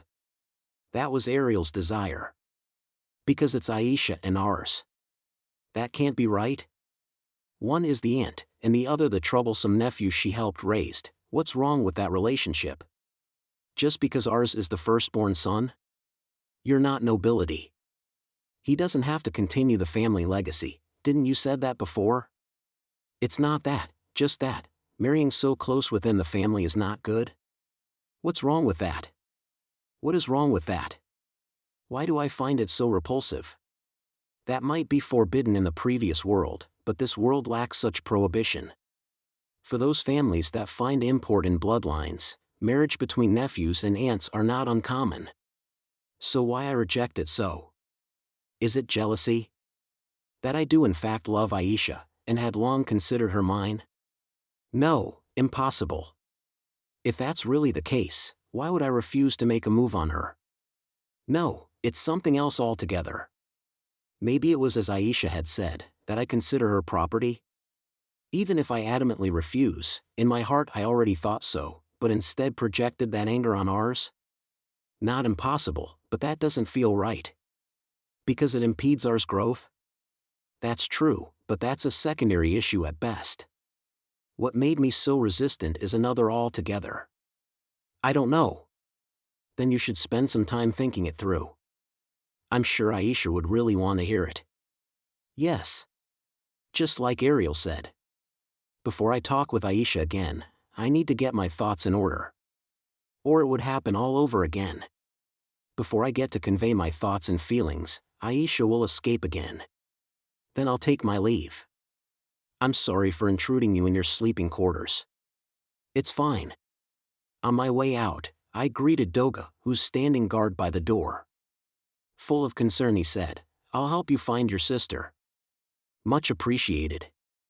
After returning from Ariel's, I headed to Orsted's office. It was already late into night. Way too late for house calls. But there are more people I require assistance from. Even though I wanted to continue my work tomorrow, for now I need to request leave. Ah, Rudeus-sama, found Aisha and ours yet? Not yet. Is Orsted-sama in? At his office. I greet Alec, nod at the secretary Philia, and head toward the office. Before I enter Orsted's office, I hesitated a bit. Is it appropriate for me to request an extended leave? Orsted never put any guidelines for me on requesting leaves. Normally, as long as I asked, he'll give me as many days of rest as I like. On the other hand, leaving work unattended for days due to family matters is certainly inappropriate. No, this is important to me. Just do it. Rudeus. Orsted peers over from across the room. Just a glance, but it felt like he observed me intensely. Looks like he already knew what I'm here for. It made me nervous and sweaty. I have something to ask. About Ars and Aisha? So you heard? Roxy mentioned it. Roxy? She's also on the moves. Well, even though I went out on my own, Sylphie and Eris must have been busy too. I need to thank them when I get home. Aisha seems to have ran away. Right, and Ars too. I'm looking for them. If Aisha's serious, she'll be hard to find. So said everyone, but I have to look for them. May I take some time off? I said, resisting Orsted's terrifying sight. Like always, killing intent emanated from Orsted's eyes. I'll speak to Perugius about this. Huh? Why Perugius? For what purpose? He spent time monitoring the ground. Maybe he can find them. Oh, of course. I'm counting on you. Looks like Orsted will lend a hand too. You refuse to listen and deny them, there must be reason? I couldn't explain it either. Orsted seemed surprised to hear that. Well, now I really got to think this though. After that, I requested assistance from my acquaintances around the world.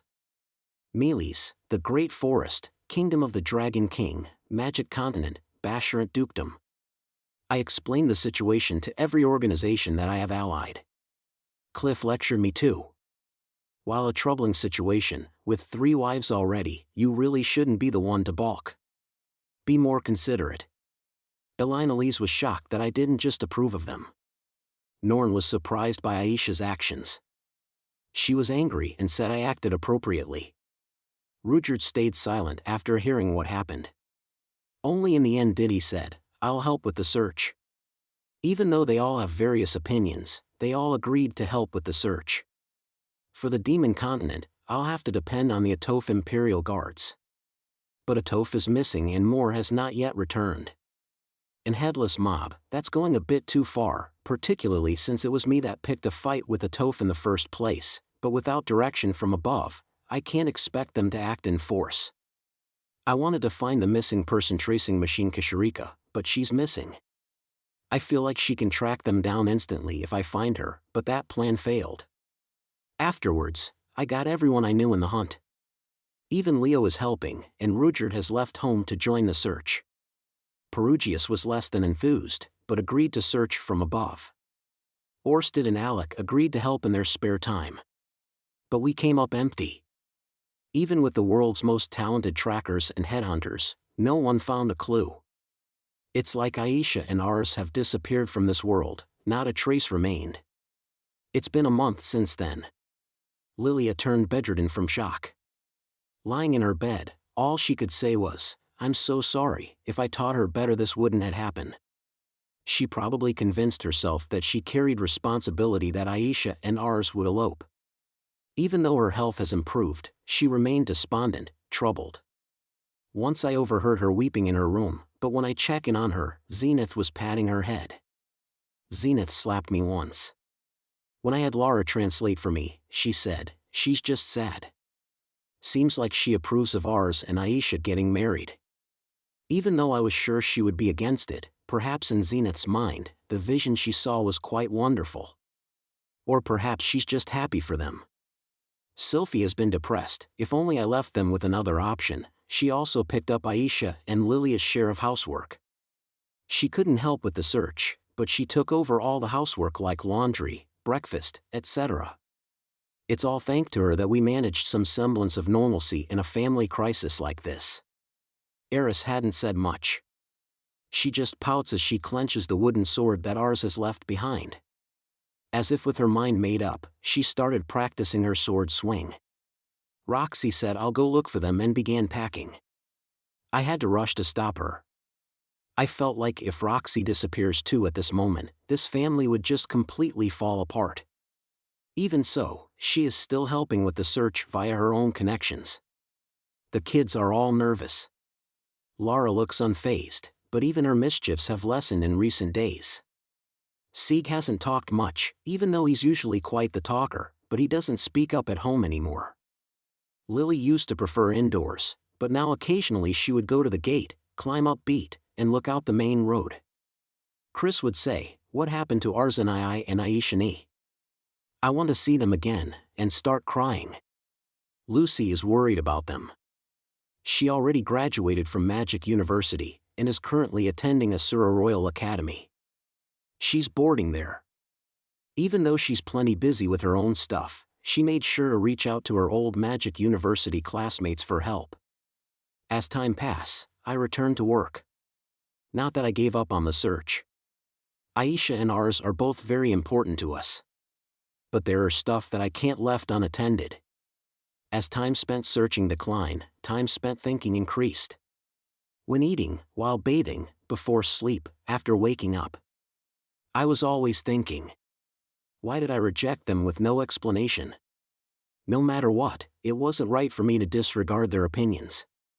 Disregard their opinions, refuse to explain myself.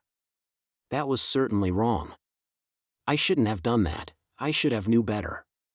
But the answer never came. A month passed, then another. Aisha and ours are nowhere to be found. Half a year after they disappeared, I met up with Nanahoshi.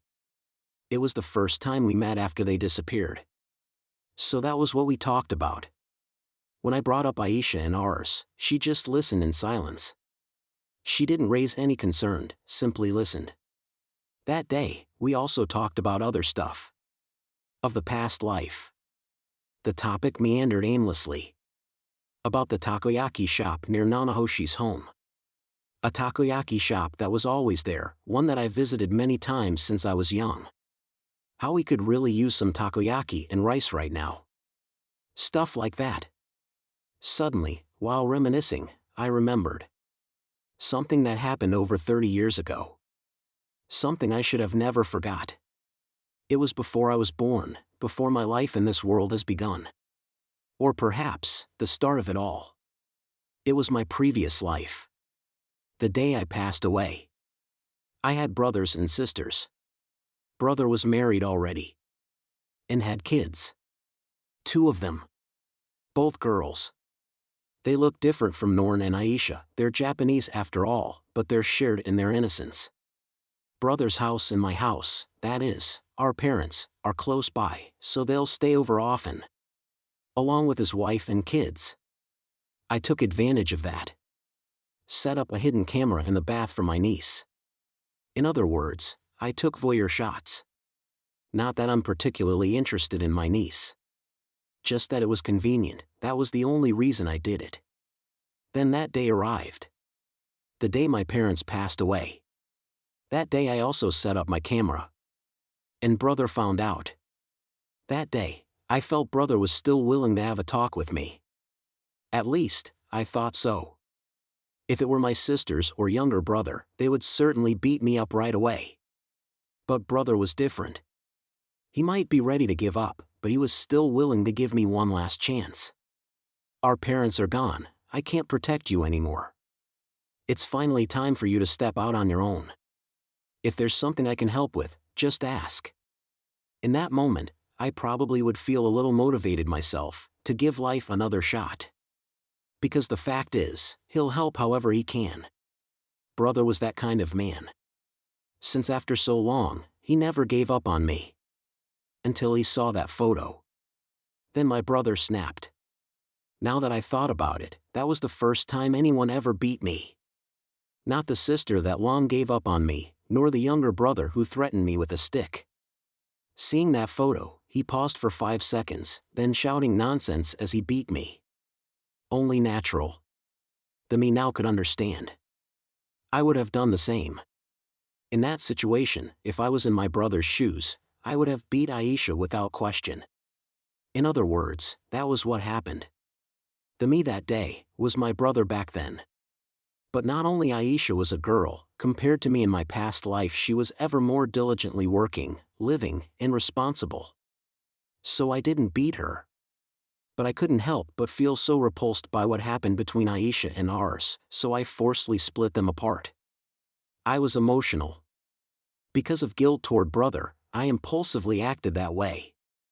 Because my instinct convinced myself the same mistakes are being repeated.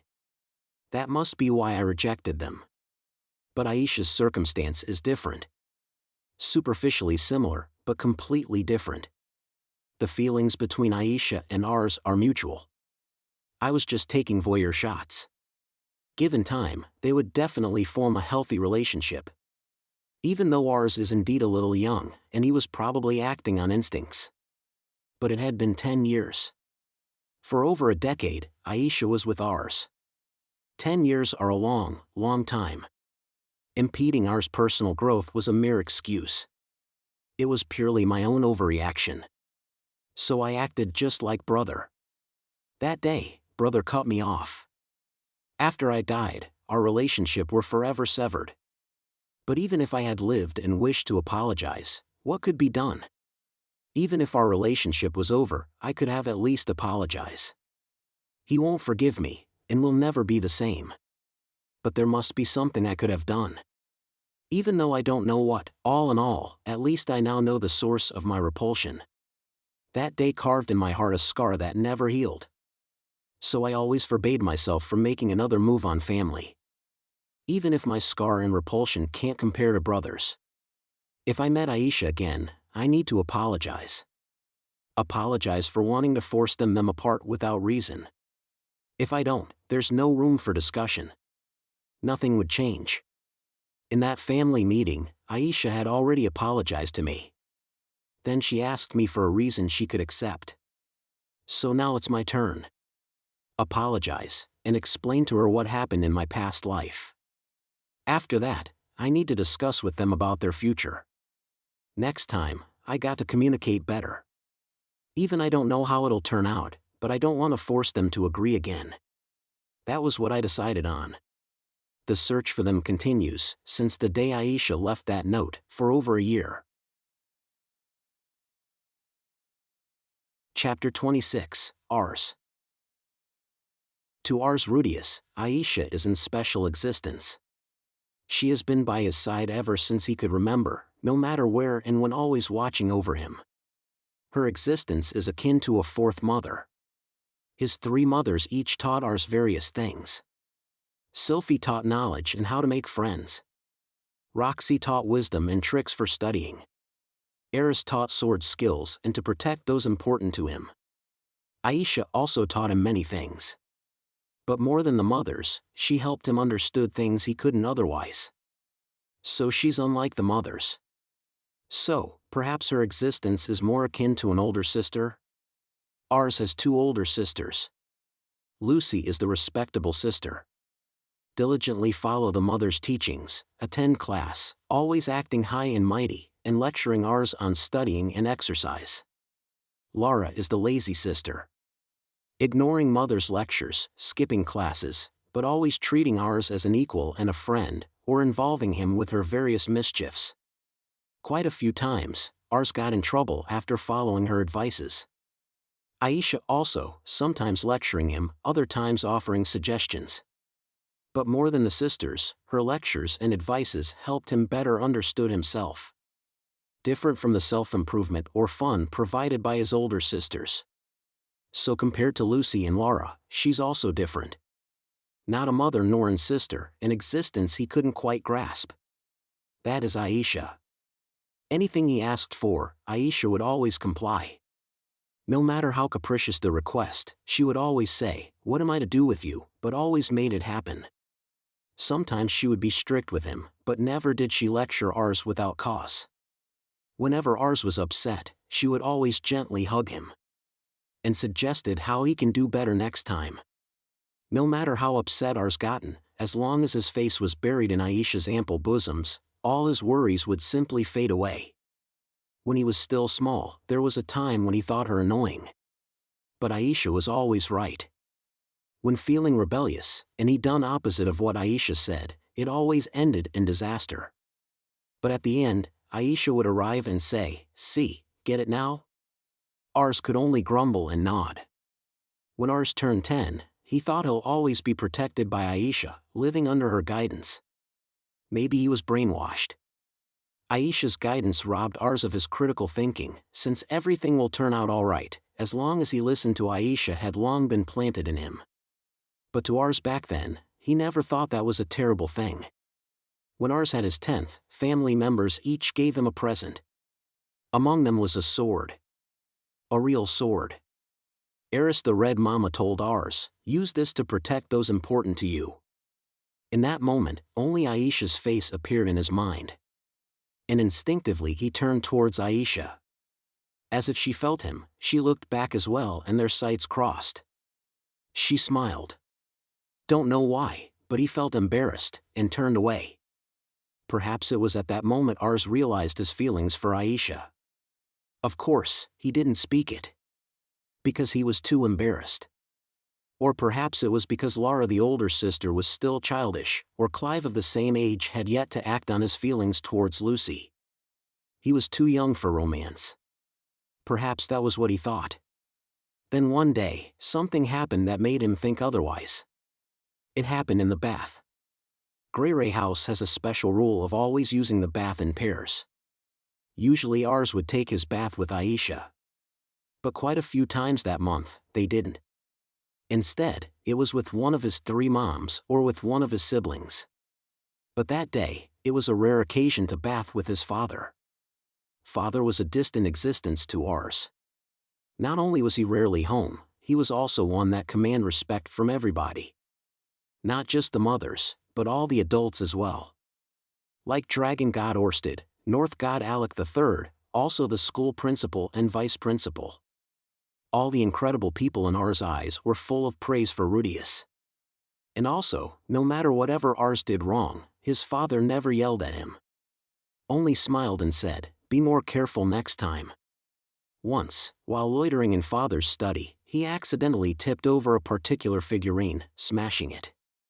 It was an important figure that father's friend Zenoba gave him. Of course, Ars thought he would get lectured. And in truth, White Mama admonished him, Red Mama spanked him, and Blue Mama lectured him sternly. So of course father would have yelled as well. With that thought, he apologized to father.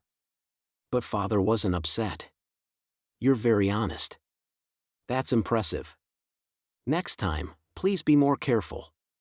With that said, he patted Ars on the head. What a relief. Lucy believed father's attitude meant he had no expectations for us. South close, yet so distant, father had already casted us aside, having zero expectations for useless children, she said. When he heard that, Ars thought, why, of course. His heart sank. Even though Lucy used winning father's approval as motivation for working hard, Ars couldn't do the same. But even a father like him felt relaxed in the bath. With head leaning against the edge of the bath, lying flat with his limbs spread, he said, "Oh, I'm healed." Rare seeing father like this. Of course, at home he's often laxed. But in Ars' eyes, he remained so capable. Ars studied his father's behavior carefully that day. Sensing the attention, perhaps feeling a little awkward, he sat back up and met Ars in the eyes, who was sitting across the bath.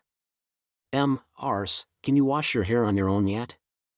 "Yes, sir." "And rest of me too." "Isn't that expected?" In front of father, he couldn't help but speak politely. "Ah, of course. You're 10 already. You sure grew up fast," father said with a laugh. "Sword skills is intermediate, but should reach advanced soon.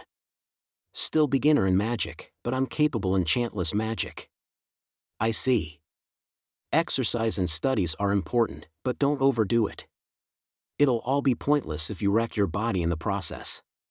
Hearing him, Ars couldn't help but think. Father really held no expectations for us. When father was his age, he already was saint level in water magic and intermediate in swords. We're lagging way behind in comparison. Zero expectations. That thought made Ars depressed. So, you're 10 now. Yeah, I am. It's that pestering Ariel. Few days ago, I was visiting Asura Kingdom, and Ariel-sama mentioned a marriage proposal of her daughter and you. Marriage? Yeah. For nobles of Asura Kingdom, around 10 is usually when that topic crops up. Father stared straight at Ars, murmuring and nodded. Those conversations will definitely happen more frequently now. Really? It's a good thing you took after Eris. You'll definitely have many suitors. When he heard that, he thought reflectively. How annoying. But Ars, I must warn you. Don't fool around with girls just because you're popular. If in the process, you made them cry, Papa will get mad at you. Yes. He can't imagine father angry. But at that point Ars realized. The idea of marriage was never that far away from him. So whom he would rather have that kind of relationship with, in that moment, as naturally as it may, Aisha's face floated in his mind. Less than a year later, he confessed to Aisha. Of course, during that moment, he didn't understand. Always under Aisha's protection, Ars couldn't understand. The Ars who thought everything will turn out alright, as long as he listened to Aisha, wouldn't understand what Eris meant by protect those important to him. What he didn't understand was, it was he who was supposed to be protecting Aisha. He must protect Aisha. The first time that dawned on him was the family meeting, when Eris got angry. Until then, to Ars, Aisha was a perfect existence. Capable of accomplishing everything to perfection. Failures were rare, but even then she could manage a complete recovery. An existence that didn't need his help, didn't need his protection. That was the Aisha in his heart. But in that family meeting, Aisha fell into a predicament. Yet he didn't understand. And he still didn't, not until Eris pummeled him and yelled, "Even though I taught you to protect," before it finally dawned on him. How cornered was Aisha? Only then he realized. Aisha was human. Even though she's wise beyond words, but she's not perfect, and sometimes she makes mistakes. No matter how few and far between. Certainly far less than Ars. But she still makes mistakes. Then he understood what it meant to protect Aisha. When Aisha gets cornered, stand before her, and give his all to keep danger at bay. Let his body be her shield, even exchange his life for hers if necessary. That's what it meant to protect Aisha. Just like Aisha has always done for Ars.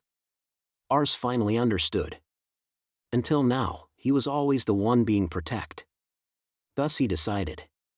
From then on, he'll always protect Aisha.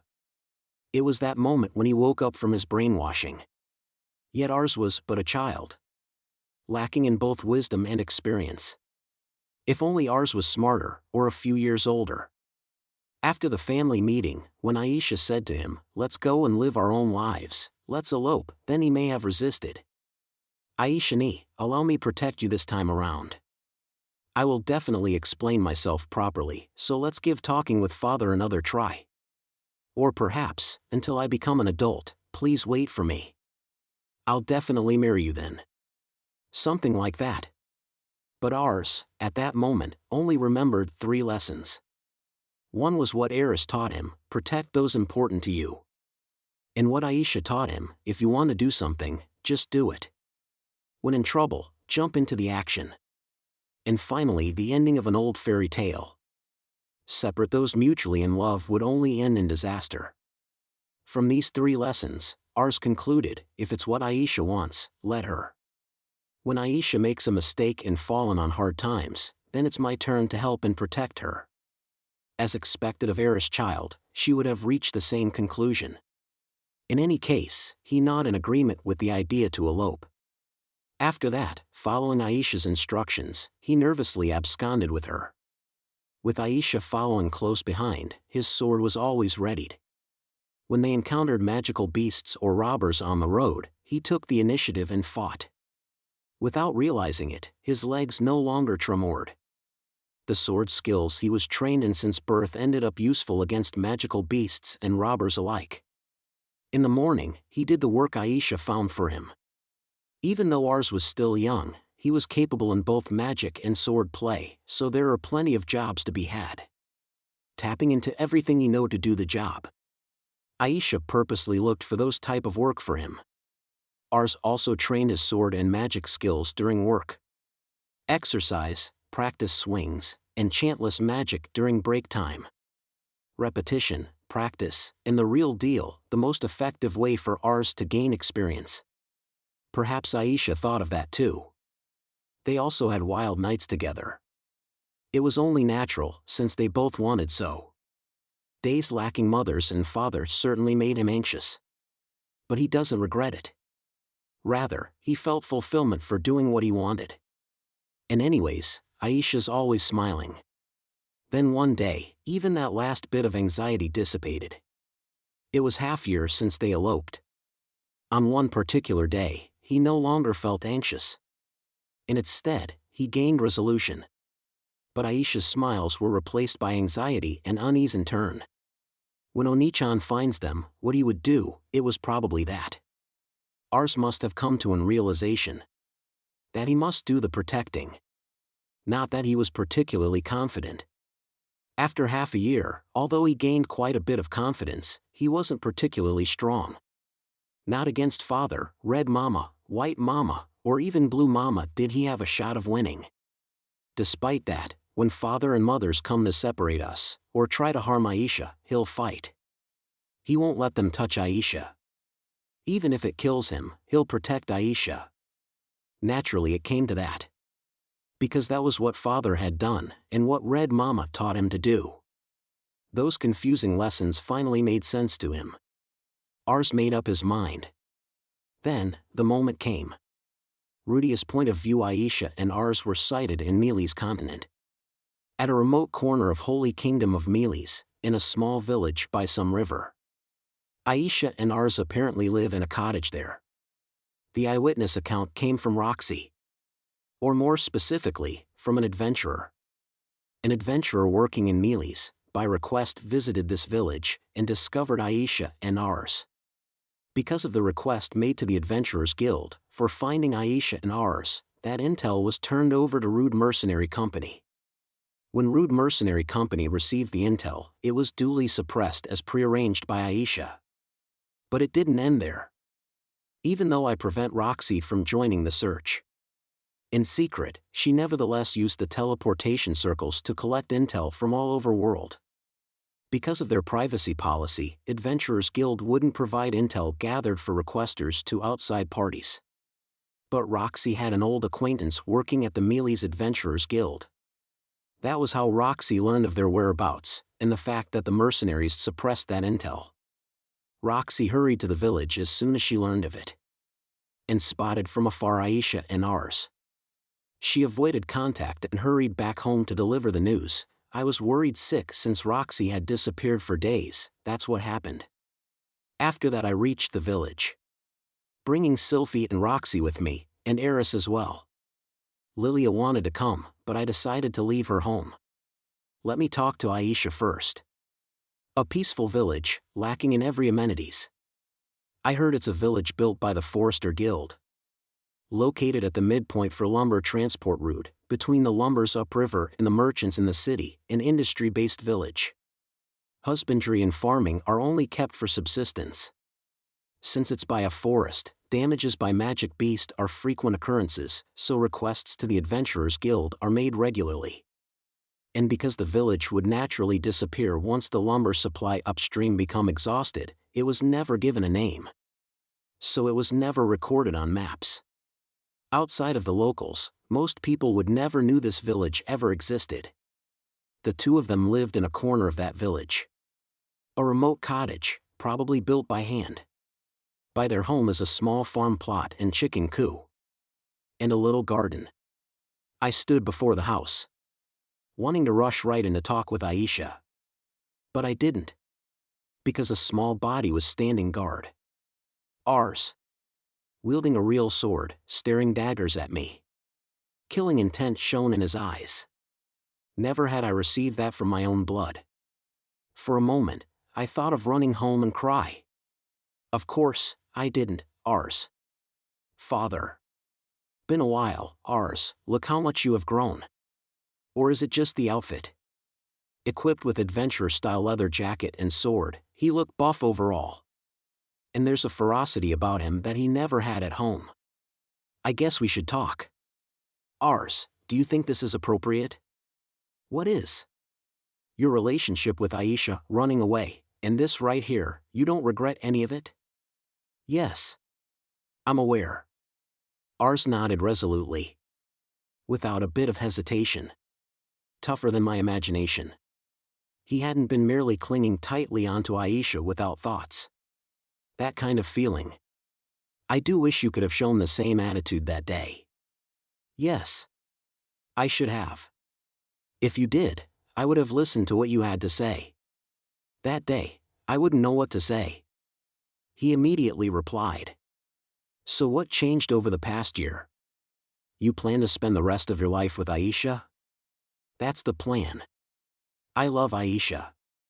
Always causing her trouble, always needing her help and guidance. Of course, I'm grateful to father and the mothers, but I think I owe Aisha even more. If Aisha says she wished to spend the rest of our lives together, I'll certainly will spend the rest of my life protecting her. No hesitation. A lifetime wholly revolving around Aisha, a little worrying, but this attitude, and these words, if he had said it on that day, things would end up differently, probably. Well, my refusal was of a different reason, so maybe they would eloped anyways, but at least Eris probably won't had to beat ours up. No, maybe it was the experience from this past year that helped him realize the capacity for those words. Maybe it was for the best that he struggled with Aisha in a harsh environment like this. Yet he's still so young. It felt like he's putting into words before learning of the ways of the world. Like a little kid confounded by reality, so instead threw a tantrum because he overestimated his abilities. You think you can do that? I can. I don't see it. Speaking earnestly, Eris frowned and looked at me. I'm different from a year ago. He said, stubbornly standing over his doorstep, refusing to let us pass, refusing to let us take Aisha away. Well, now that? First, I should test whether he's really capable of what he says. Then let me test whether you're lying or not. Eris said what I was thinking, then stepped up before me. Looked like she's not here to talk it out. I nodded. She unsheathed the sword by her waist and pointed it at ours. The killing intent emanating from her was the real deal. I can see ours face turning pale in an instant. Not just his face. His legs, his entire body are quivering. Yet despite so pale and spooked, he did not run. You can protect her? Eris only asked. I'll protect Aisha ni. Ars immediately answered. Exclamation point. Eris made her move in the next instance. With terrifying speed she striked at ours. A speed and timing beyond my reaction time. Yet, ours reacted in time. He deflected Eris' blade, but fell to the ground in doing so. Even though he fell, ours striked back at Eris' legs. Blood spattered from Eris' foot. But that alone won't stop Eris. Stepping off her damaged foot, she striked down at ours, still lying on the ground and unbalanced. From below Eris, the sound of meat being cleaved can be heard. Not the clang off the back edge. Blood sprayed. The soil around Eris' feet colored red. Some even spattered onto my face. An unforgiving sound, an unforgiving sight. I'm going to lose ours for good. That thought made me tremble in silence. But my worst fear did not pass. Because in the next moment a shadow leaped between Eris' legs. Ours. Even with blood gushing out off his shoulders, he bared his teeth at Eris, showing unyielding fighting spirit. Hiya! Once again, Eris attacked. Completely ignoring the bleeding from her foot. Hiya! Ours also charged. The wound on his shoulder was deep, staining his cloth red, but he did not complain of the pain. Eris' strike was stronger, faster. Every time Ars deflected a strike, it seemingly shook his entire body and caused him to stagger. At times he was sent flying, rolling, slightly injured, then kicked, or beat with the hilt. Soon enough he's covered with bruises. But he refused to yield. Keeping a distance, he would force himself back up, took his stance, then charged at Eris again. Over and over again. With such overwhelming power before him, Ars was covered in bruises. Except for the initial strike at Eris' foot, none of his remaining attacks ever connected. Ars utterly outmatched. Yet Ars wasn't beaten. Eris was no naive swordswoman. Not taking Ars down, was it because he's her own son? Holding back to avoid killing him? Perhaps a little of both. But more than that. Not a spot on Ars that was not cover in injury. He should have realized now that Eris cannot be beaten. But Ars refused to yield. Refused to admit defeat. I understand. There's no other choice. Ugh!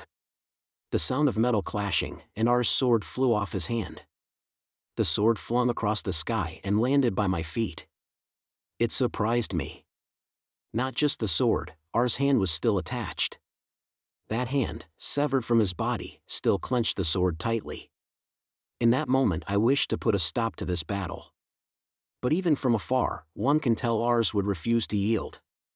Even without a hand, he still crouched low, posing to fight with Eris once more. Seeing this, Eris tosses away her sword. And strikes at Ars with bare fists. Ugh! Ars rushed at Eris, shouting. With no other option, he could only rush with all his strength. In contrast, Eris looked calm. A strike at the head and he fell to the ground. She jumped on top. With her kneecaps to press down his hands, straddling him. The next scene was one I was long familiar with. Ora ora ora ora. With no ability to resist, Ars did nothing but take the beating. Refusing to yield, only screaming. Eris continued the beating. Raining down punches. Beating him like a drum. But eventually even those strikes began to lose their strength. She must have grew weary as well. Wildly mauling her own son. Ugh! Suddenly Eris' face exploded, flinging her back. Eris juked and stood back up. Her hair burned. Her face charred. Ars stood up too. Face swollen, missing a hand, his legs wobbly, yet he stood. He picked up Eris' sword lying by him and attempted to pose, but with his strength leaving him, the sword fell to the ground. So he dragged the sword, falling and kneeling on several occasions, but always dragging his body back up. But not towards Eris. Running away? No. Where he headed was home. He moved to the doorstep. On his knees, he desperately tried to lift up the sword. But without any remaining strength, the sword only pointed the ground. No longer in any condition to fight. But the eyes under his hair still beamed, beaming at Eris and I. That's enough. Those words I wanted to say, but I swallowed them back down. Eris said she'll handle this. So she'll handle this. I was to witness it till the end. What do you mean by this? Eris relaxed from her stance, crossed her arms and peered down. Filled with remorse, Ars lifted his head at Eris and said. Even if it kills me, I won't let you pass. Really, as expected of Rudeus' son. Suddenly, Eris raised her head and yelled. But that isn't protecting with everything you got. I know. Right now you, even if you have the desire, is incapable of protecting her. I know. Then, Eris was unsatisfied. But that face couldn't fool me. Her face frowned, arms crossed, standing upright. But she's certainly troubled. Unable to properly convey what she wished to say, didn't know what she should say.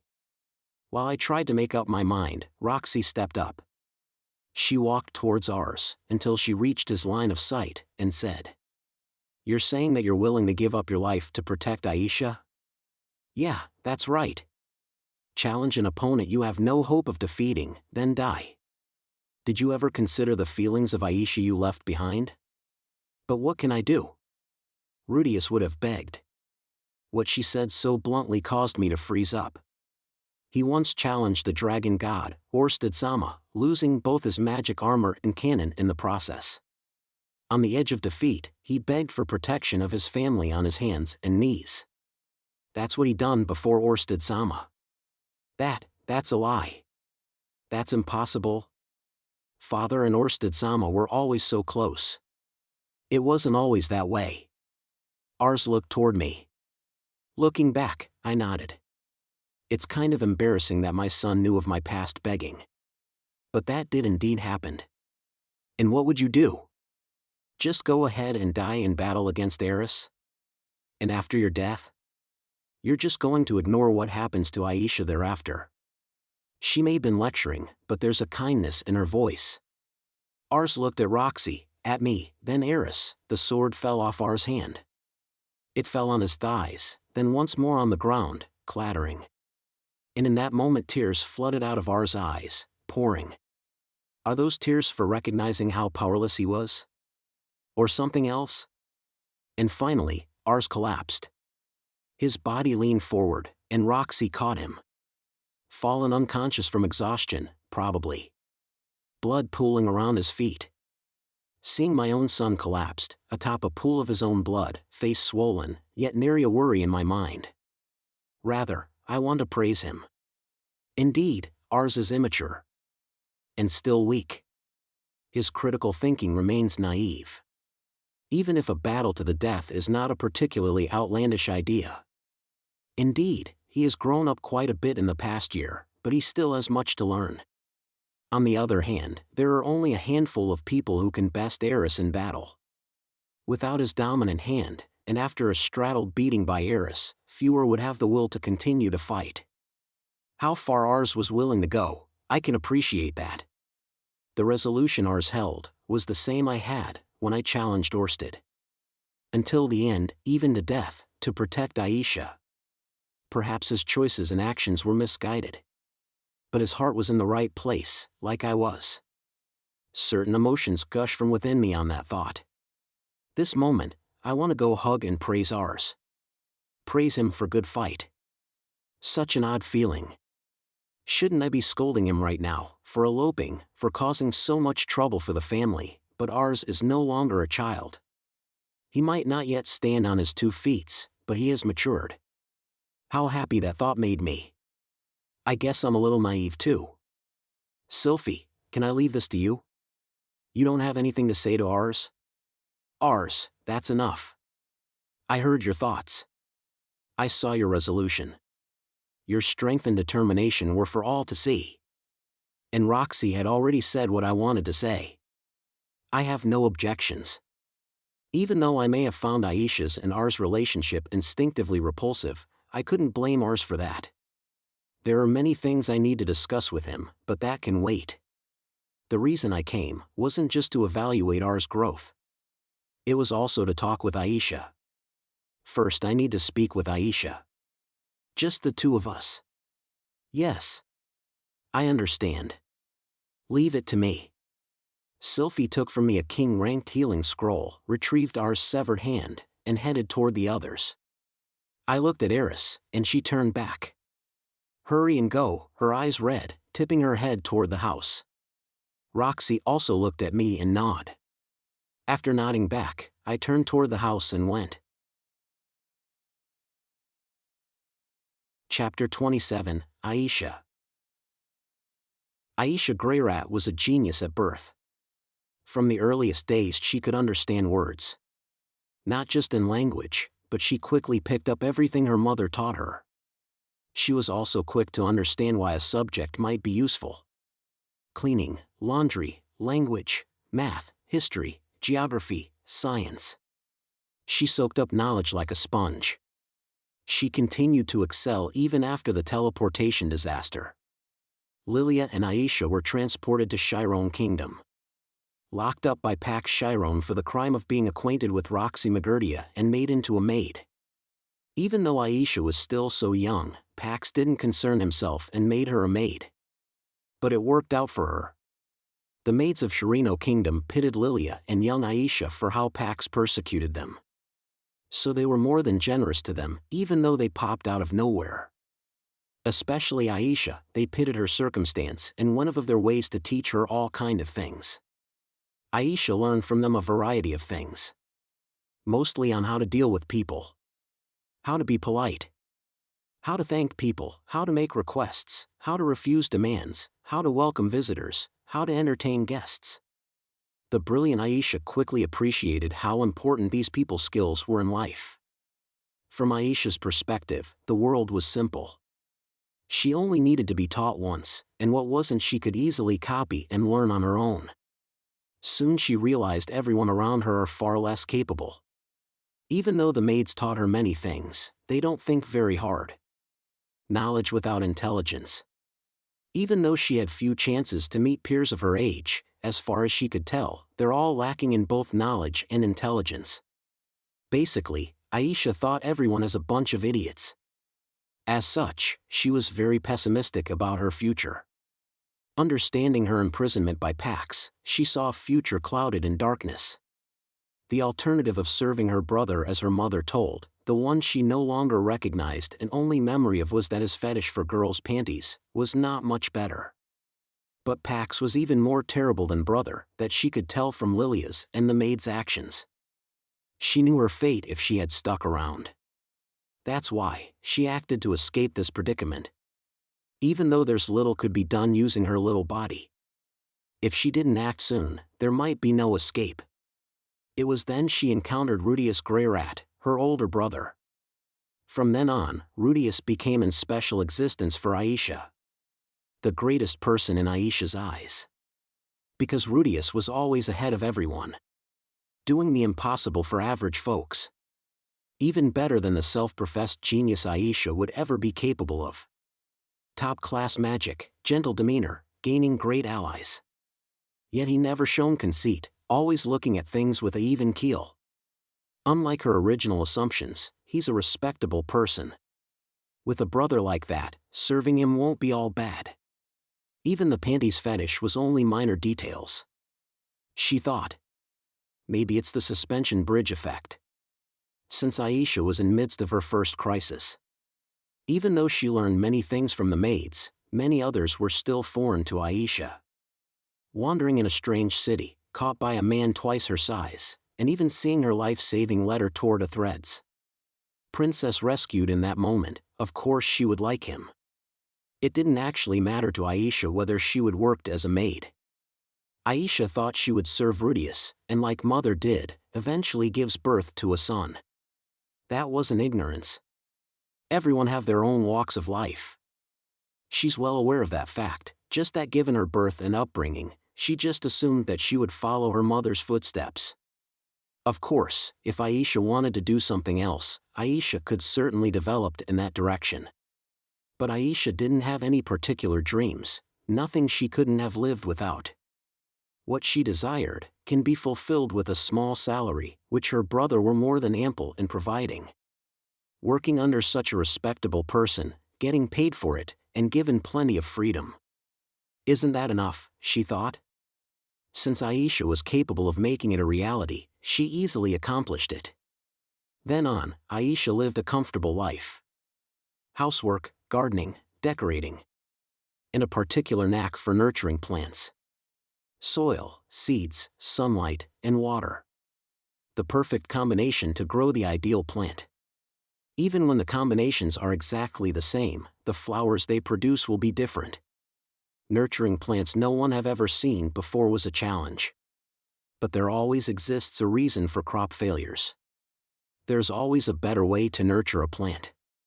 Taking up that challenge gave Aisha plenty of fulfillment. But most importantly, plants never complained. Because Aisha hated unreasonable people that complained. They just lagged behind. That's right, from her youngest days, Aisha were already looking down at those less capable than her. She liked competent people. She hated incompetent people. Only exception she made are for those, although less capable, still managed to accomplish something. Among those she acknowledged as her betters, the best was naturally Rudeus, and of course she liked him the best. And of course, this like was different from love, a slightly twisted sort of feeling. What twisted Aisha the most though, was being Lilia's child. No matter how great Aisha was or what she accomplished, Lilia would never praise her. Always putting Norn first, putting Rudeus first. This messed with Aisha's mind. Because she was always discriminated against, she was particularly sensitive to personal failure. Constantly anxious that any failure would left her discarded or destroy her worldview.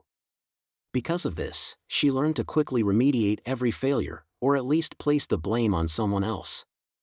Of course, her feelings as Rudeus' little sister or desire to serve as the family maid were not faked.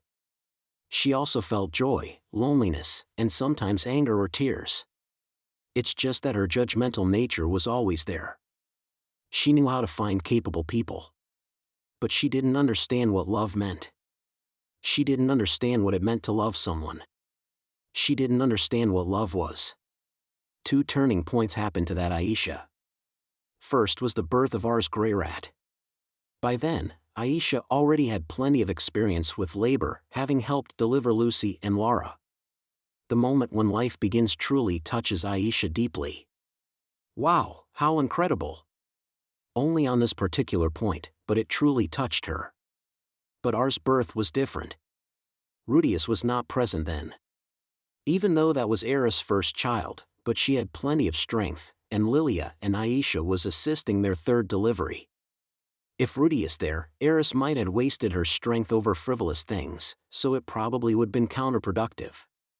But because of this, the first person who to hold Rudeus was Aisha. When she held him, it felt different from Lucy or Lara. When Rudeus first cried out, an emotion she never felt before blossomed in her chest. An indescribable feeling, a little painful, a little sad. That feeling remained, after the safe delivery, after Aisha fell back to sleep from relief, and even after Aisha went to bed. She was up all night, eyes wide awake. Stretching her arms above her, she tried to recall the sensation from carrying Rudeus. The feelings on her hands were similar to Lucy and Lara. But also subtly different. Was it because he was a boy? She didn't know. But Aisha understood how happy it made she felt.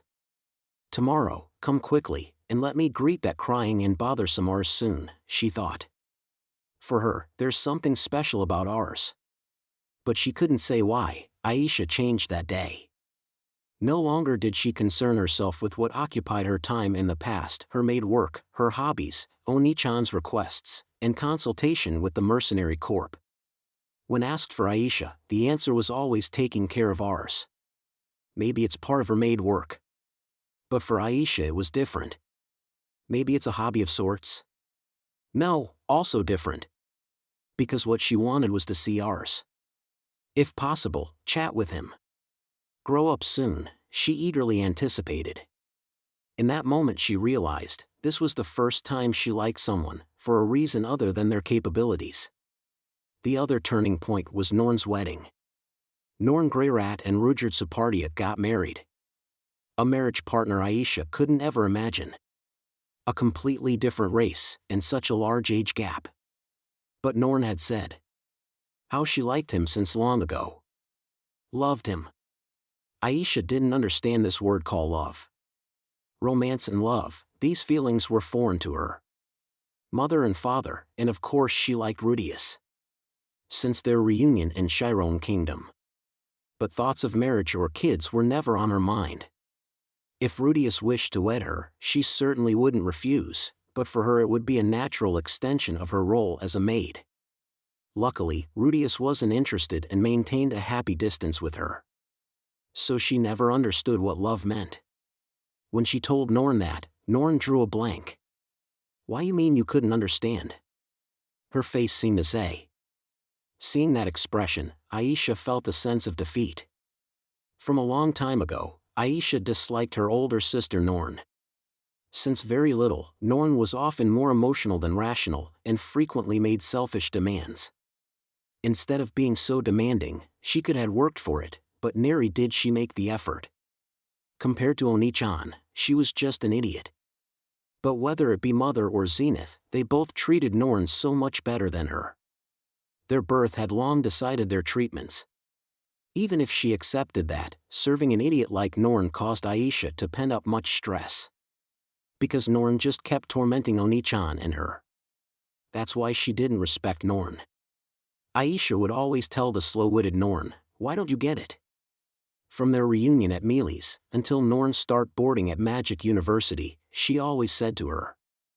Aisha must held the same blank expression back then too. It's not like Aisha always wanted to win, just that sense of superiority was always there. But this time, she felt defeat.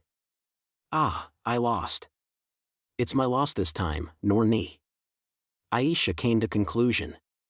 Losing to Norn. First time in her life admitting defeat to Norn. Surprised she might be, she didn't regret it. Because Norn must have matured too, while she's not around. Norn must have learned many things in the Magic University, which Aisha did not attend. Not just in magic, sword, history, math, and other subjects. Because Aisha understood knowledge alone wasn't maturity. And if needs be, Aisha could always catch up on knowledge. Maturity came from something more fundamental. Norn joined the student council and met many different people. After listening to many other point of views, she no longer made selfish demands. She learned to not let her emotions get the better of her decision-making. Yet she remained sensitive to the feelings of others, and always treated her juniors with respect. Just like Rudeus, not as much as Rudeus, but no longer someone she could easily dismiss. That's why she doesn't regret it. Rather than regret, she felt envy. Even if it's just a part of it, she understood something Aisha didn't, a place Aisha couldn't reach. But even so, Aisha couldn't do it. Because ultimately she didn't understand how love felt. No marriage prospects. That's why even though Aisha felt envy for Norn's marriage, she wouldn't do the same. She would never experience the happiness that Norn has. Aisha decided. But that's all right. She was plenty happy, no reason to change that. After that, every day remained to the same. Working as a maid, taking care of ours, occasionally making an appearance at the mercenary corp, or fulfilling Oni-chan's requests. Just like always. Probably till death. Even after Lucy, Lara, and Ars got married. Even after Lilia and Zenith pass away. She would never get married, and live out her life as the maid of the Greyrat house. It's fine. She thought. Because she must had already decided. No matter who she liked, she could never truly find happiness. Until she rid herself of the curse of her past, until she stopped treating people beneath her with contempt. Or else she would never had purposely ran to Norn's room and asked her, "What does love mean?" That's how it should be. I want to marry Aisha ni. Yet when she heard that from Ars, the only boy that she treated without contempt, it moved her. Ars' confession moved Aisha. An emotion she couldn't fathom welled up in her chest. She kept asking. What was this feeling? Ars was special. No matter how often or how badly he failed, Aisha never despised him. Of course, she was equally forgiving with other children of Greyrat house. When Lucy failed, when Lara failed, Aisha's evaluation of them did not drop. At worst, only slightly. But Ars was different. When he fails, Aisha's evaluation of him rather rises. But he does succeed, it rises doubly so. Special. Her evaluation rises regardless of his ability. Just wholeheartedly likes him. Wholeheartedly likes, so love? Maybe that is love. When she realized that, nothing else seemed to matter, and that didn't bother her. Aisha and Ars finally did that and cemented their relationship. Initially, she did said to Ars that it was practice. She shouldn't be doing those things to Ars, her instincts told her. Rudeus was someone who deeply abhorred that sort of relationship between family. Even though she didn't know why, making a move on Ars would certainly made Rudeus angry. After all, Ars was the firstborn son, and also Rudeus' precious baby boy. One day he'll perhaps take over as head of the Greyrat house. Or perhaps, like Ars mentioned once, married off to a princess of Asura kingdom. Aisha didn't think it was unreasonable. Whether in Chiron Kingdom, Holy Kingdom of Mealy's, Or even in rude mercenary corp, political marriages were commonplace. Political marriage didn't necessarily lead to unhappy ones. Or rather, more often political marriages ended up mutually beneficial for everyone involved. Whether in wealth, or finding peace. After the wedding, it's up to the newlyweds to make the effort. As long as they showed each other proper respect, a happy marriage shouldn't be a problem. In truth, Aisha knew many happily married couples that came from political marriages. Even though her mind told her this, her body wouldn't cooperate. Soon it happened a second time, and a third. Ars began ditching school, but she failed to scold him, and Aisha herself quit doing work at the mercenary corporation. Initially she thought it shouldn't be continued, but on the other hand, she believed that she could put a stop at any time she wanted. But she couldn't. Carried away by impulse, and unable to control her passion. Even knowing they shouldn't let it continue, they did. Without any sort of planning, they could at best exercise only the most temporary of caution. In such circumstance their relationship was impossible to conceal for long. Only that Rudeus discovered it even earlier than anticipated. It was just practice. Practice. Those feelings were mere practice. Neither Ars nor I were genuine, just carried away by a momentary lust. That hurt nobody. But Sylphie saw through the act. Having her true feelings exposed, Aisha couldn't help but scream out how she loved Ars. But she was too naive. Even though she knew Rudeus would get angry, she thought that he would discuss and eventually forgive her. Maybe even as far as permit their relationship. She thought. In truth, that was where Sylphie was hoping to lead the conversation toward. But the reality was completely different. Rudeus refused to allow their relationship. Showing a stubbornness she never saw from him, he forcefully split them apart. Aisha never saw Rudeus like that before. Unreasonable, irrational, stubborn. First time in her life, she found Oni-chan refusing to reason. But the expression on his face was a familiar one. One she would never forget. It was the same grimness as he built the magic armor for battle with Orsted. Seeing that expression terrified Aisha. In that moment, she felt, maybe she had made an enemy of Rudeus. No doubt. Because she had destroyed what Rudeus worked so hard to build.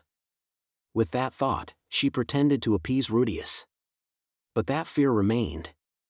Returning to her room, regaining her breath, Aisha felt a pain piercing her heart. Ars and her would be tore apart thereafter. Ars would attend school abroad and find a marriage partner there. Or she would be married off to someone else. Because she would have done the same, given the situation. Both Ars and Aisha would be happier that way, right? Suddenly she thought. Happiness. What is happiness? How could I find my own happiness? Aisha also realized. She made a mistake. If their relationship were to continue, the only future that awaits them is an unhappy one. Rudeus was right. Ars and I need to separate. No matter how it pains my heart. If not only Rudeus, I would be betraying the whole family. It was Sylphie, Roxy, and Eris that entrusted Ars' upbringing to me. The kids that so respectfully called me Aisha-ni. They're not special like Ars. But they're also an irreplaceable part of Aisha's life. But Aisha also realized. Without Ars, she definitely couldn't find her happiness. She could no longer go back to the life she once had. If she saw Ars finding happiness without her, she would certainly regret it. If only she did something back then? She would think. Thus Aisha found what her heart desired. Happiness. She decided to elope with Ars. That day she settled on a plan, and in that night she and Ars absconded. Spreading misinformation till dawn, then they headed to Asura Kingdom as planned. From Asura Kingdom they took another teleportation circle to the Kingdom of Dragon King. In Kingdom of Dragon King, she made contact with Perugia's underling and gained their cooperation. She snuck in the mercenary branch at Kingdom of Dragon King, and used the teleportation circle there to return to Orsted's office. From there, they teleported to Holy Kingdom of Meles. Using contacts at the local mercenary branch, They headed to a unnamed rural village. They changed their names and identity, while maintaining the flow of false rumors, and her life with ours began. Perfection. A place even Rudeus could not find. Going this far to erase their tracks, adding all the disruptions behind the scene. Even though she could do little about Perugius or Kurashika, at least Perugius agreed to cooperate. Short of a promise, but at least he agreed not to actively involved. A village located in the midpoint of a lumbering route. Unrecorded on maps, in a few years it would simply disappear altogether. Based on the lumber industry, so when the industry shifts, so will the village. Of course their identities were kept secret, and Aisha always kept abreast of latest intel. If her intelligence network notifies her of any sign of trouble, they're ready to pick up and leave, erasing any traces they left behind. Even with Rudeus's opponent, she had the confidence that he could never find her. She would not fail. It's fine.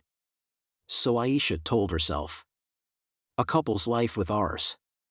While very fulfilling, is this truly happiness? Because a pain remained in her heart still. Not due to her new life with ours.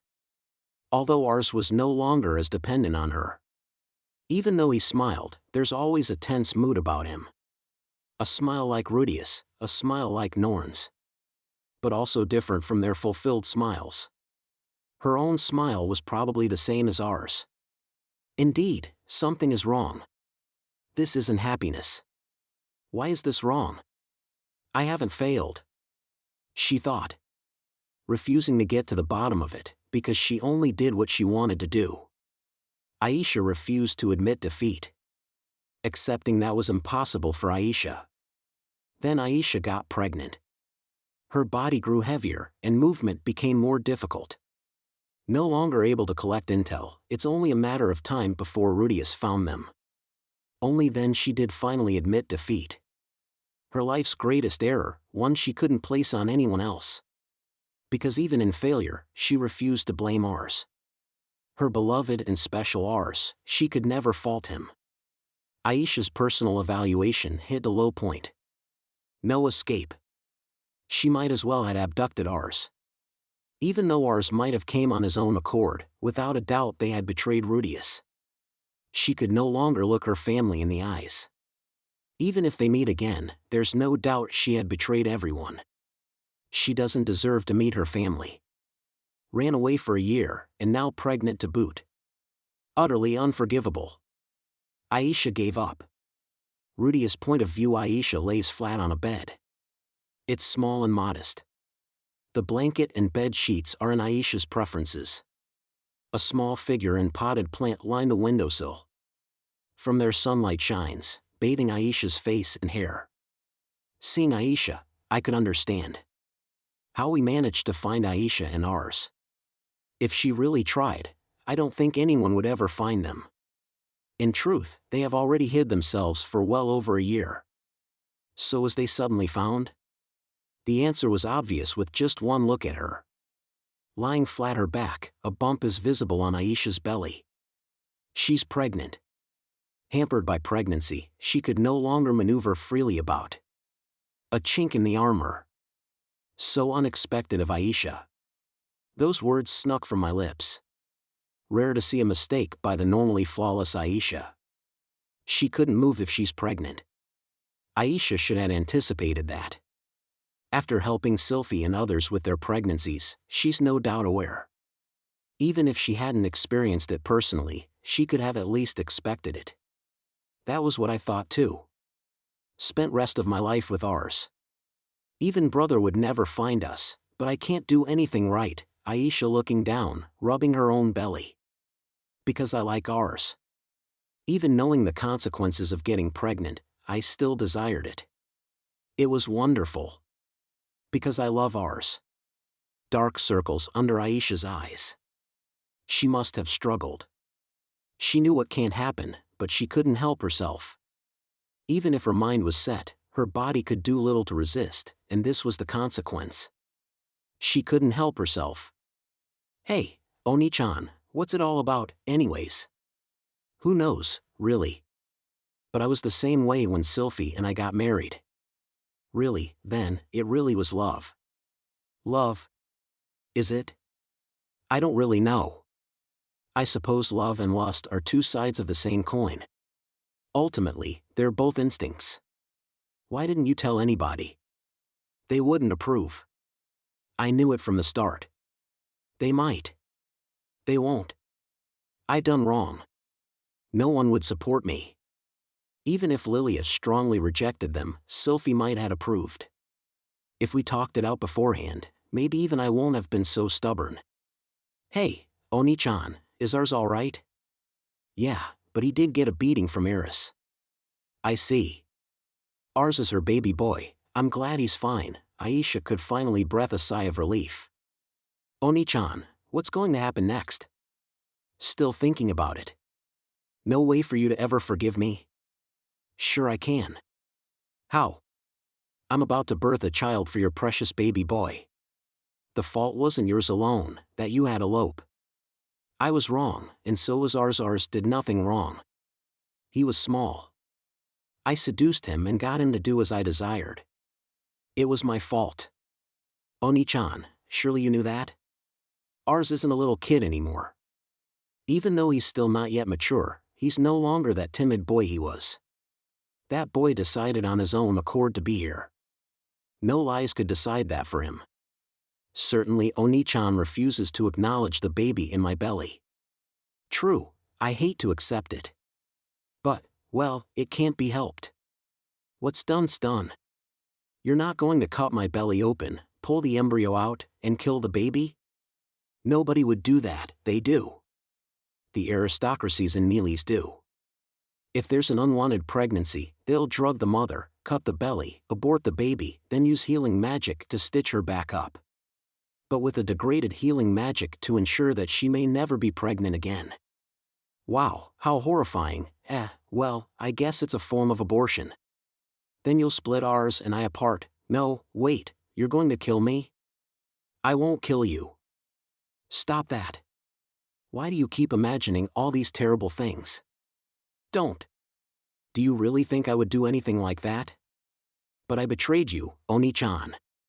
I seduced and abducted your most precious, that made you took arms against Orsted-sama, and made him my own. I knew family is everything to Oni-chan. You would never forgive the ones that caused us harm. I knew it when I saw Oni-chan's anger a year ago. I took your most precious, ruined it, and became your enemy. Yet, I thought I could survive, as long as I run away. But with my belly growing bigger by the day, I could no longer move about freely. No longer able to keep tabs on intel or the mercenary. So terrified, I can no longer sleep, only wondering when Oni-chan will finally show. I could do nothing. My legs even refused to move today. Aisha's voice was filled of sorrow. I don't remember Aisha ever so pessimistic. What changed in the past year? No, perhaps it's morning sickness talking for her. I should calm her down. Aisha, it's purely a fight between siblings.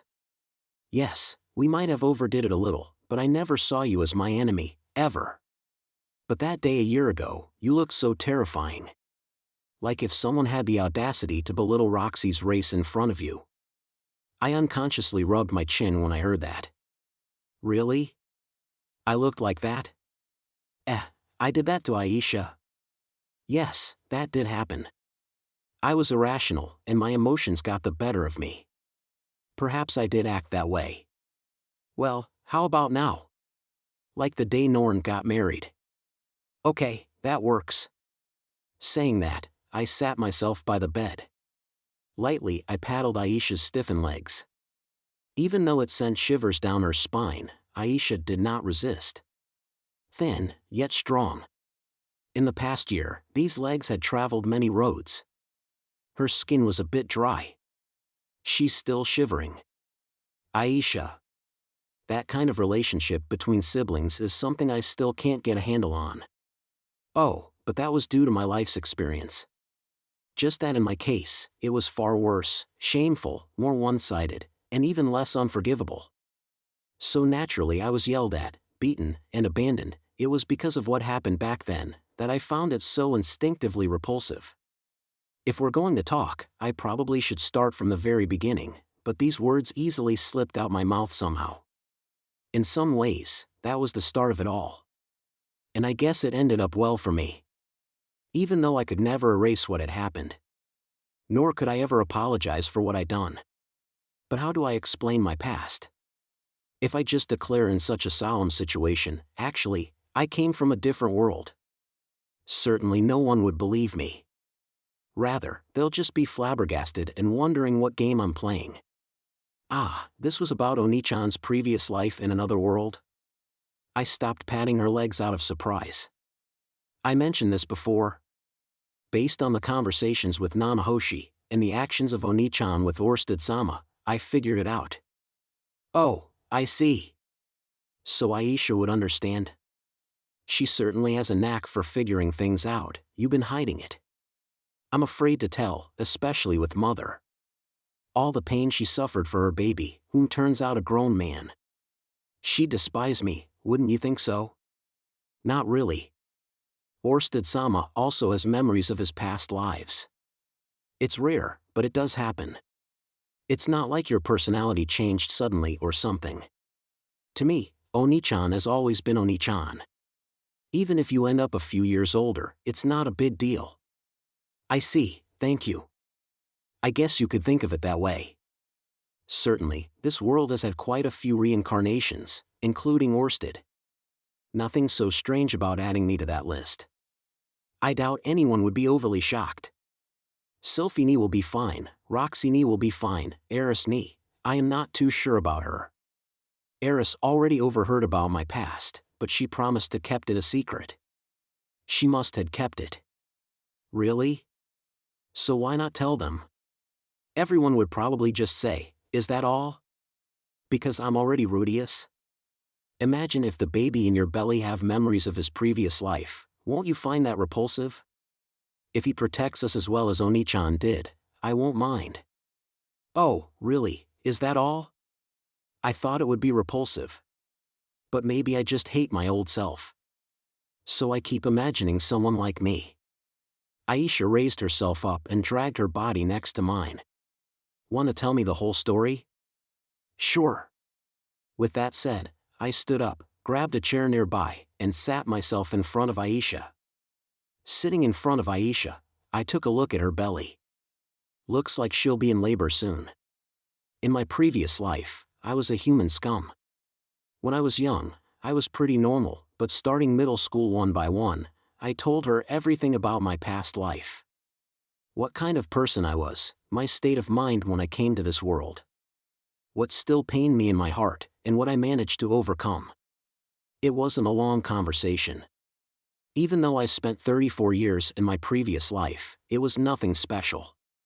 While I was at it, I also talked about this life. How Paul helped me. How I felt when I found Norn. How I felt about Lilia and Zenith. And how I accepted Aisha as sister, as family. Aisha listened in silence. She chipped in the conversation at times, but mostly listened in silence. That's how I ended up with a happy life that I didn't have in my past life. These days are precious to me. I said in summary. Oni-chan is really incredible.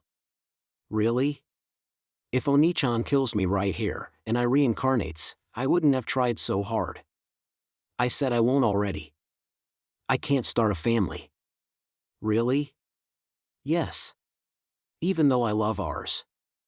I definitely can't start a family with ours here. What's this all about?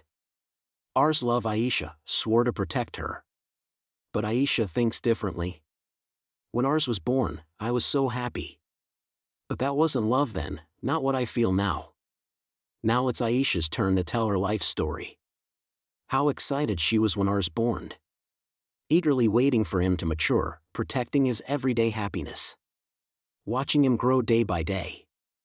Then one day, out of the blue he confessed to her. Since that day they threw caution to the wind. Even though it's wrong, they lived uninhibited lives. Then I found out. Rejected in the family meeting, utterly defeated, yet she still likes ours, wants happy lives with him. So they eloped. Then she got pregnant, and realized she's wrong. This won't lead to happiness. They just trap themselves in misfortune. Aisha's voice felt faint. She seemed ready to give up the struggle. There's 2 things I must ask you.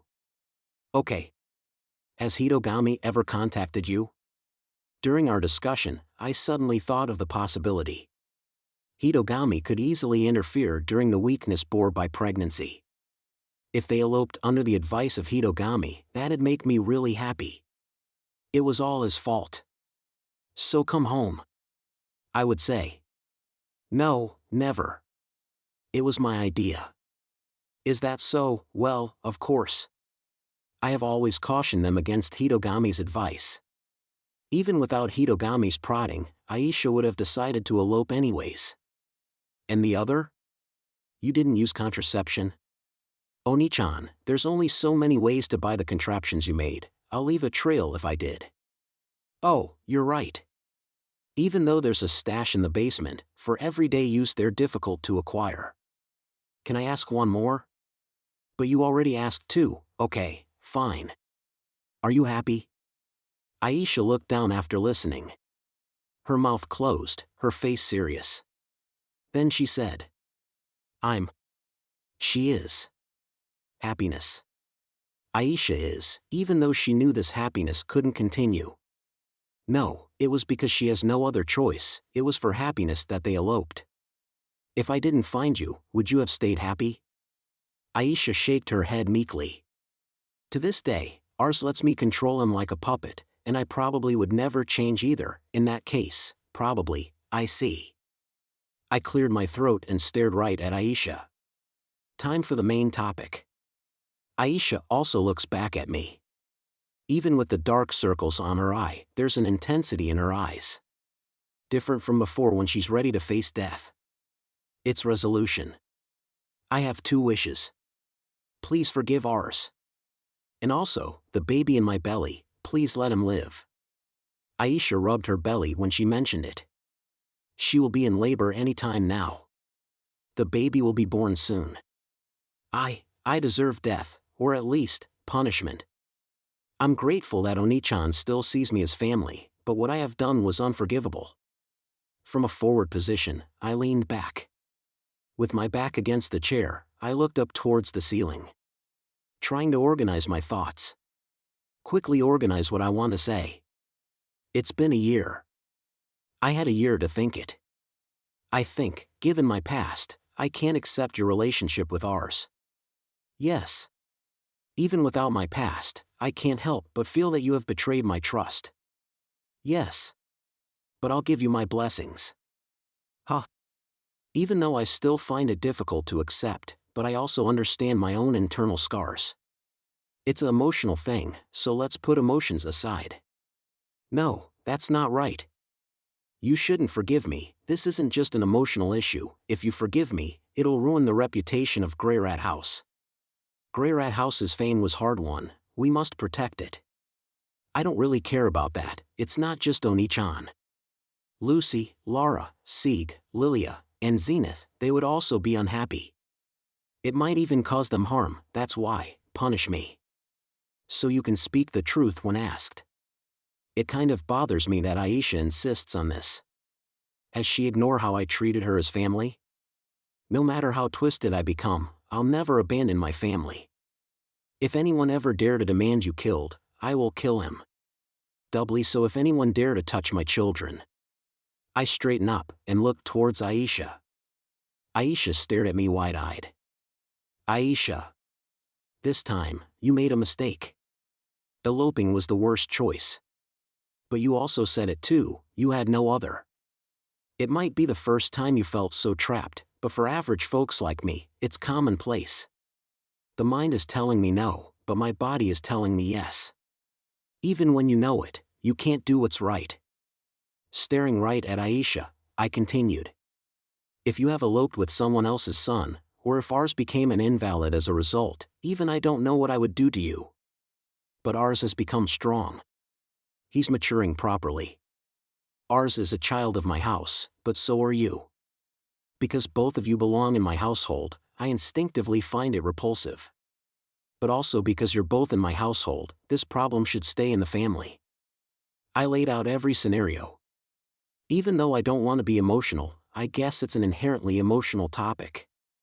Now that I laid it all out there, I reached for my conclusion. This was a family problem, nobody has to die. Aisha listened in silence, lips wired tight. Tears began to flow from her eyes. But Aisha quickly wiped them away. Let's figure it out, one problem at a time. Okay. Aisha nodded. Let's resolve this rationally. Let's speak calmly and composed. First problem is ours. He's my precious son, and he's still young. Making a move on him was wrong. Yes. But everyone grows up eventually. Even though you said ours hasn't changed, I can tell how much more capable he became in the last year. Even if he's still immature in some ways. But same goes for everyone. Everyone is a little immature. Same goes for you. Do you accept your own immaturity for what happened? Yes. Since he's still immature, ours should continue his education. I hope that'll help him grow up. I will not allow for marriage before he reach adulthood. This I'm adamant on. At the minimum, ours still can't protect Aisha. Even though he wants to, even though he has the will, he's still incapable. He needs to toughen up, but I'm sure he's aware of that now. That is plain to see, given the state of Aisha. Even emotionally, he's not there to protect Aisha. Wait, was I ever there for my wives emotionally? Put that aside for now. Until he graduates and become an adult, until he has a job and be independent, then I'll allow for your marriage. No, marriage alone won't be enough, since you would already have a child. I won't accept anything but complete effort. Ours is the firstborn son. What about the family legacy? Greyrat House has no rules about that. We can have Lucy lead the family, or ours can with you as his supporting wife. Surely, that's impossible. I'm just but a maid. If being maid is an issue, I'll just fire you. Honorable discharge as result of marriage. Ha, what? Aisha smiled. Barely there, but she smiled. Next, your problem. First, you didn't discuss it with anyone. Whether it was making a move with ours, or eloping, you never discussed it with anyone. If you did your groundwork, someone would have stood up for you and I won't budge. If you did that, I could have prepared myself. That's right. Why didn't I do anything? Maybe with Oni-chan as my opponent, I didn't want to use tricks. Why are you asking me? Well, it would really have bothered me if someone stifled my objections. And your eloping caused everyone a lot of trouble. Everyone's angry? Everyone is worried about you. Then what should I do? Well, reflect on your actions. What to do after making a mistake. How to correct your errors. Apologize. Would I be forgiven if I apologize? Talk it out first. That's up to the other side to decide.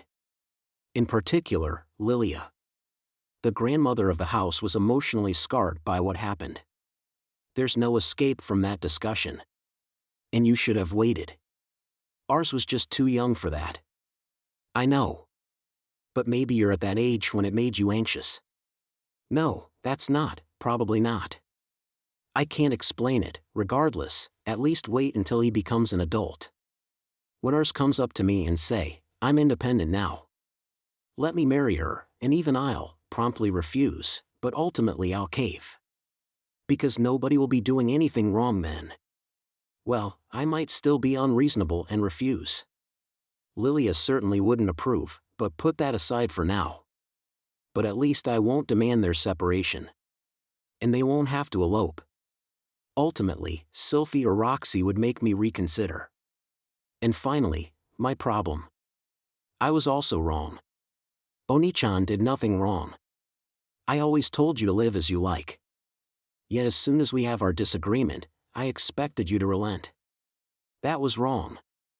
I should have sorted my own feelings first before deciding. It couldn't be helped that things turned out that way. I was timid.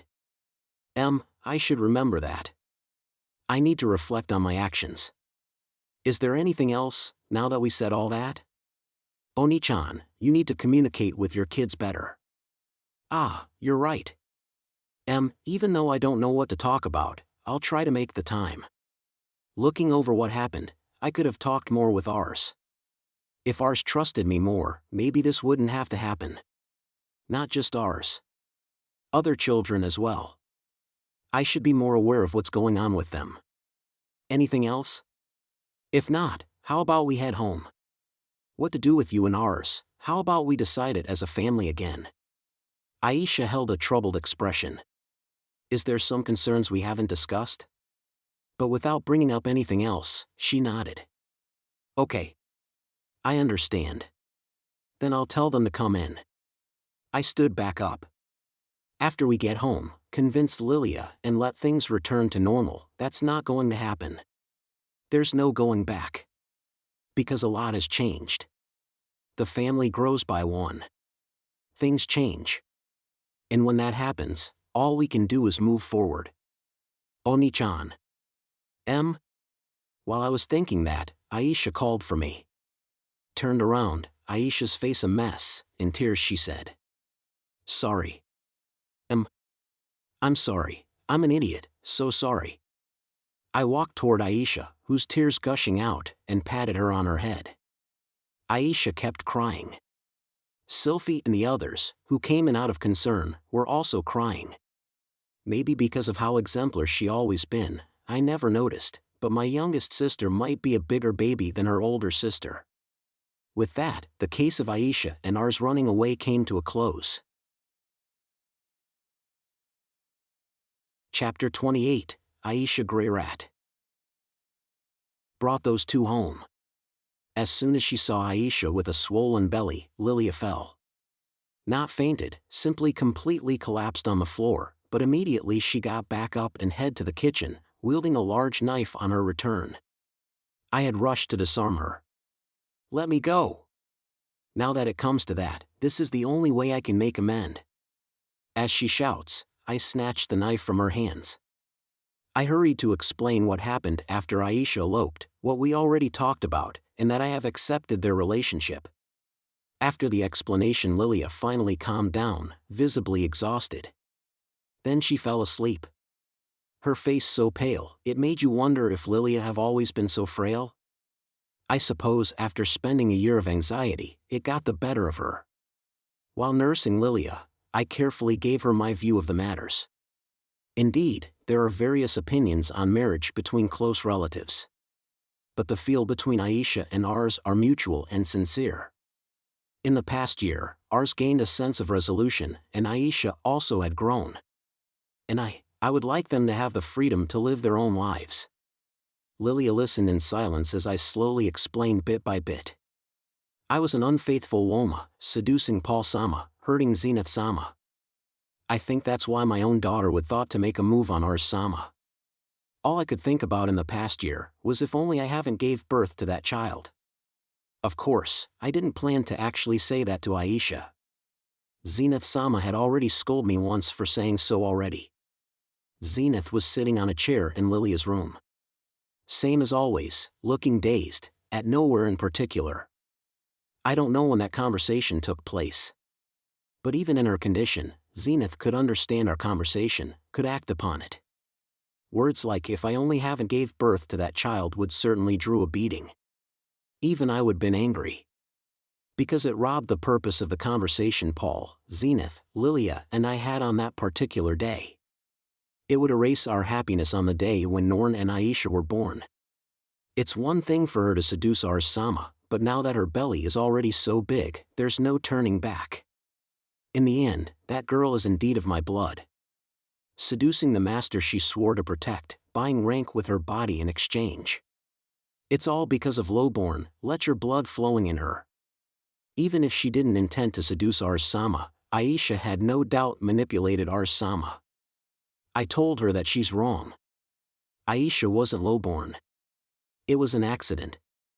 The relationship just happened to be between master and servant. If you like someone, you naturally want him to like you back. And if you work hard at it, naturally he'll respond, even if he didn't felt the same way before. It's only natural. Aisha and Ars were always close, only an age gap separated them. Indeed, Ours was a little too young, but Aisha wasn't much better. She might be older, but her heart was still young. That's how I persuaded her. Rudeus-sama, what should I do? I replied, I have already accepted them. So Aisha, ours, and Lilia should sat down and calmly talk it out. Find an understanding. He may be young, but ours was also acting on his own initiative. Aisha worked hard to love ours in her own way. Even if she had pushed ours to fall for her, her feelings for him was no lie. I understand. Then should I bring them over? Or should we wait for a bit? Right now is fine. With that said, I headed out the room. I called out to Aisha and ours, who were waiting meekly in the living room. The children had them surrounded, peppering them with questions. Come. What happened? I explained Lilia's current condition and her thoughts on them. She believed it was her fault that Aisha turned out like this. And that ours was definitely fooled by Aisha. That she's in dismay over what happened. And that they should have a proper talk with Lilia. They nodded in agreement and stood up. I stopped them before they left the living room. What is it? Several things that you must discuss. First, 3 things ours must remember. You are not visiting your grandma anymore, but the mother of your loved one. It was because you couldn't protect your loved one that you're in current predicament. You need to ask the mother sincerely for the hand of her daughter. And 3 things ours must understand. How worried you made everyone around you. What you done wrong. Also what Aisha did wrong and what her weaknesses are. Then you need to consider how you'll protect Aisha from now on. And what you still have to learn. To accomplish these points, he must learn how Lilia felt. He must have a heart-to-heart with the mother that raised Aisha, who more than anyone else worried over her. If she won't approve, he must convince her. If he wishes to be with Aisha, he must pass that test. Okay. I get it. Ours nods. He reminds me of Eris. Aisha, confide to her all that you said me about what you felt since eloping. Don't be like always, employing silence or lies to avoid confrontation. Even if Lilia gets angry, even if she becomes agitated, bear it and talk it out. Have a true heart-to-heart. I understand. Aisha and ours nod in earnest. Watching them walk away, I silently murmured, do your best. Afterwards, I do not know what Aisha, Lilia, and ours talked about. They spoke for a long time, 5, 6 hours, maybe even more. Several times in the process I could hear Lilia screaming. Aisha raised her voice once as well. But as time passed, the shouting matches lessened, and eventually stopped. And it was over. When she came downstairs, Lilia looked utterly exhausted, near complete collapse, but her heart finally accepted them. Afterwards, Aisha and ours apologized to the rest of the family. Sorry that we made you worried. Sorry that we caused you trouble. Sorry that we betrayed you. They kept their heads down throughout. Nobody really pushed the issue over what happened. Even though Lucy glared at ours, and Norn scolded Aisha. Ultimately, everyone breathed a little easier. Then it's Aisha's and ours punishment. It's a bit complicated. First, cut off relationship with Aisha. Removed from the family name. This was on Aisha's own suggestion. The traitor must be punished. True in every world. Aisha also suggests ruining the traitor's reproductive organs, but I flatly refused it. Instead, after Aisha gave birth, she'll lose her family name and be banished. By banished, I mean she'll attend Asura Royal Academy. From the ordeal, she realized her own immaturity. Become a more wholesome individual from school, maybe not that far, but she felt she need a fresh start with her education. Learn how to better empathize with others, she explained. Also as punishment for what happened, her child will be left in my care. Until ours can stand on his own 2 feet, she would not reunite with her child. After giving birth, she'll only have a brief respite with the child. That was Aisha's punishment. Aisha said I'm letting her off easy, but I thought that would be enough. Because I myself understand the pain of not being able to see one's own flesh and blood. Well, even if it's for Aisha's own good, I couldn't help but feel sorry for the innocent child tore from his mother. Poor child. Of course, I'll dutifully care for him, but it still might leave the child scarred for life. Now that I thought about it, is this really necessary? Just let Aisha stay home and flirt with ours. I thought of that too. But this time, Aisha really ought to accept some punishment. She must understand the consequences of her actions, and have them carved deep in her heart. Given that, the only thing I could do was to shower the child with even more love than a mother can provide. Of course, just because we banished her doesn't mean I abandoned her. After separate from ours, can Aisha survive and grow on her own? I look forward to finding out. This time she definitely can do it. Ars returned to school after he came home. He didn't receive an equal punishment, in consideration of his age. But neither physically or mentally, he could be Aisha's support. I hope he would properly reflect on what happened, and use that as motivation to mature. And once Ars graduate and become an adult, once Eris and I determine that he can live independently, then he can go do as he pleased. If he wants to go off to Asura Kingdom and bring back Aisha for marriage, I'll allow it. As expected, Ars hated the idea of separating from Aisha. But after the result of his battle with Eris, after seeing the dark circles under Aisha's eyes, he timidly agreed. Even though he may not be ready in mind or body, at least his will and fighting spirit are already there. Ars will definitely grow up and marry Aisha. If after growing up he lost interest in Aisha, I'd make him pay for knocking her up. To the public, I announced that Ars got engaged, and Aisha married off somewhere. No reason to air our family's dirty laundry to strangers, or cause more trouble for the children, Aisha said. After that I brought Ars and Aisha to various places to apologize. All the people involved in the search. Explained to them what happened. Of course, due to the trouble they caused, I also explained the punishments for Ars and Aisha. Like always, Zenoba laughed happily and said, "Ha ha, you found what's most important."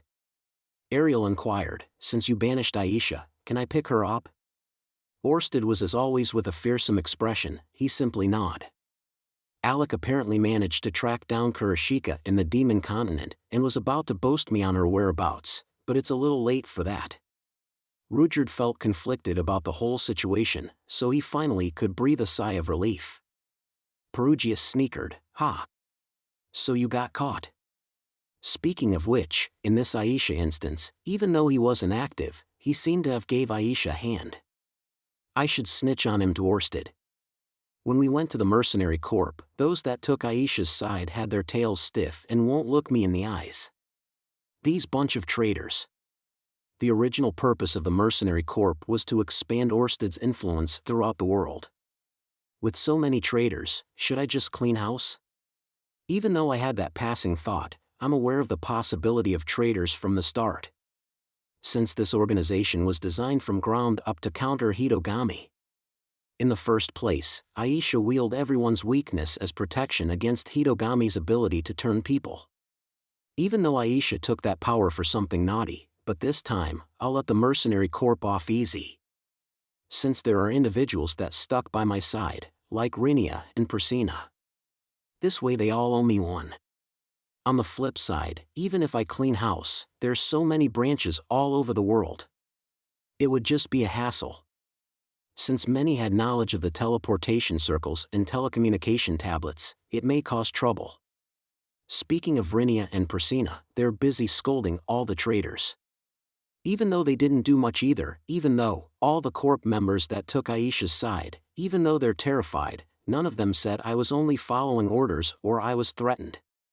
Rather, they all adored Aisha. I hope Aisha would appreciate their sentiments next time. Regardless, no one was angry. Just a little unease. After the apology tour, Aisha gave birth. The son of Aisha and Ars. He'll be my first grandchild, a son. Named Leroy. Leroy Greyrat. Smart like Aisha, but like large breasts like Ars. Like both his parents, he's a rowdy boy. Originally I suggest naming him after his parents, or maybe grandparents, but Aisha laughed it off as something only Oni-chan would do. Still, my first grandchild, it doesn't feel real yet. Since Chris was but a baby merely years ago. It feels more like a new child instead. Somehow I'm already a grandfather. Aisha sure knows how to take care of babies.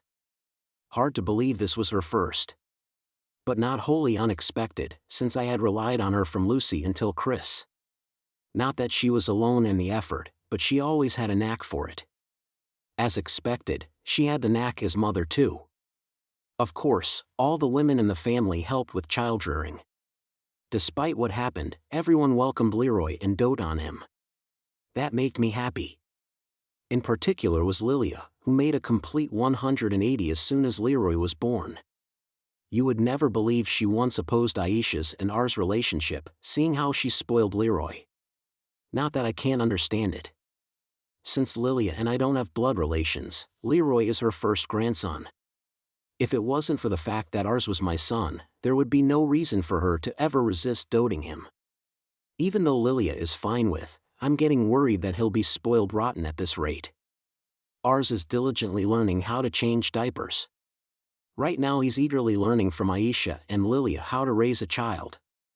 Even though I agreed to raise him, I'll mostly leaving that to ours. Of course, I'll be supporting him on the side. But ultimately, ours needs to able to handle his job as a parent. Even though he's 12, he's already a father, there's no escape from the responsibility. Ours is self-aware of this point, and giving it his all. Attending school like normal, training even harder with Eris. Working hard in other aspects as well. One day, he'll catch up with Aisha. Are my kids all going to get married off, one after another? How many gaggles of grandkids will I have? Even though ours might be a bit early, but Lucy has already reached marriageable age. Although Clive and her dated, now that he's off to Mealy's, I'm worried that they will grow apart. Maybe they have committed to something before separating, but reality could be cruel. Maybe Lucy would find new love when boarding at Asura Royal Academy, and end up dating someone else. Lara doesn't seem particularly inclined in that direction, but she also seems like the type of kid that would suddenly bring a boy home. Leo still sticks to her like glue. Maybe Leo will help her find someone, a little too early for Sieg and the rest. Still, seeing ours already as a father at his age, would the other ones try to one-up him? That I do not know. Maybe it'll happen again, another prospect with a complicated background. Since she's such a daddy's girl, maybe she'll end up bringing a fat 34-year-old NEET home. I might feel repulsed and flatly reject him, but eventually I'd have to have a proper talk with her.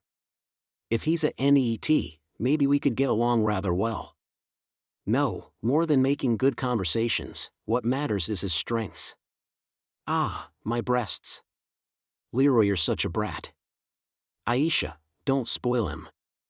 Yes, mother. Leroy is happily burying his face in Aisha's chest. Lilia sits by, smiling warmly.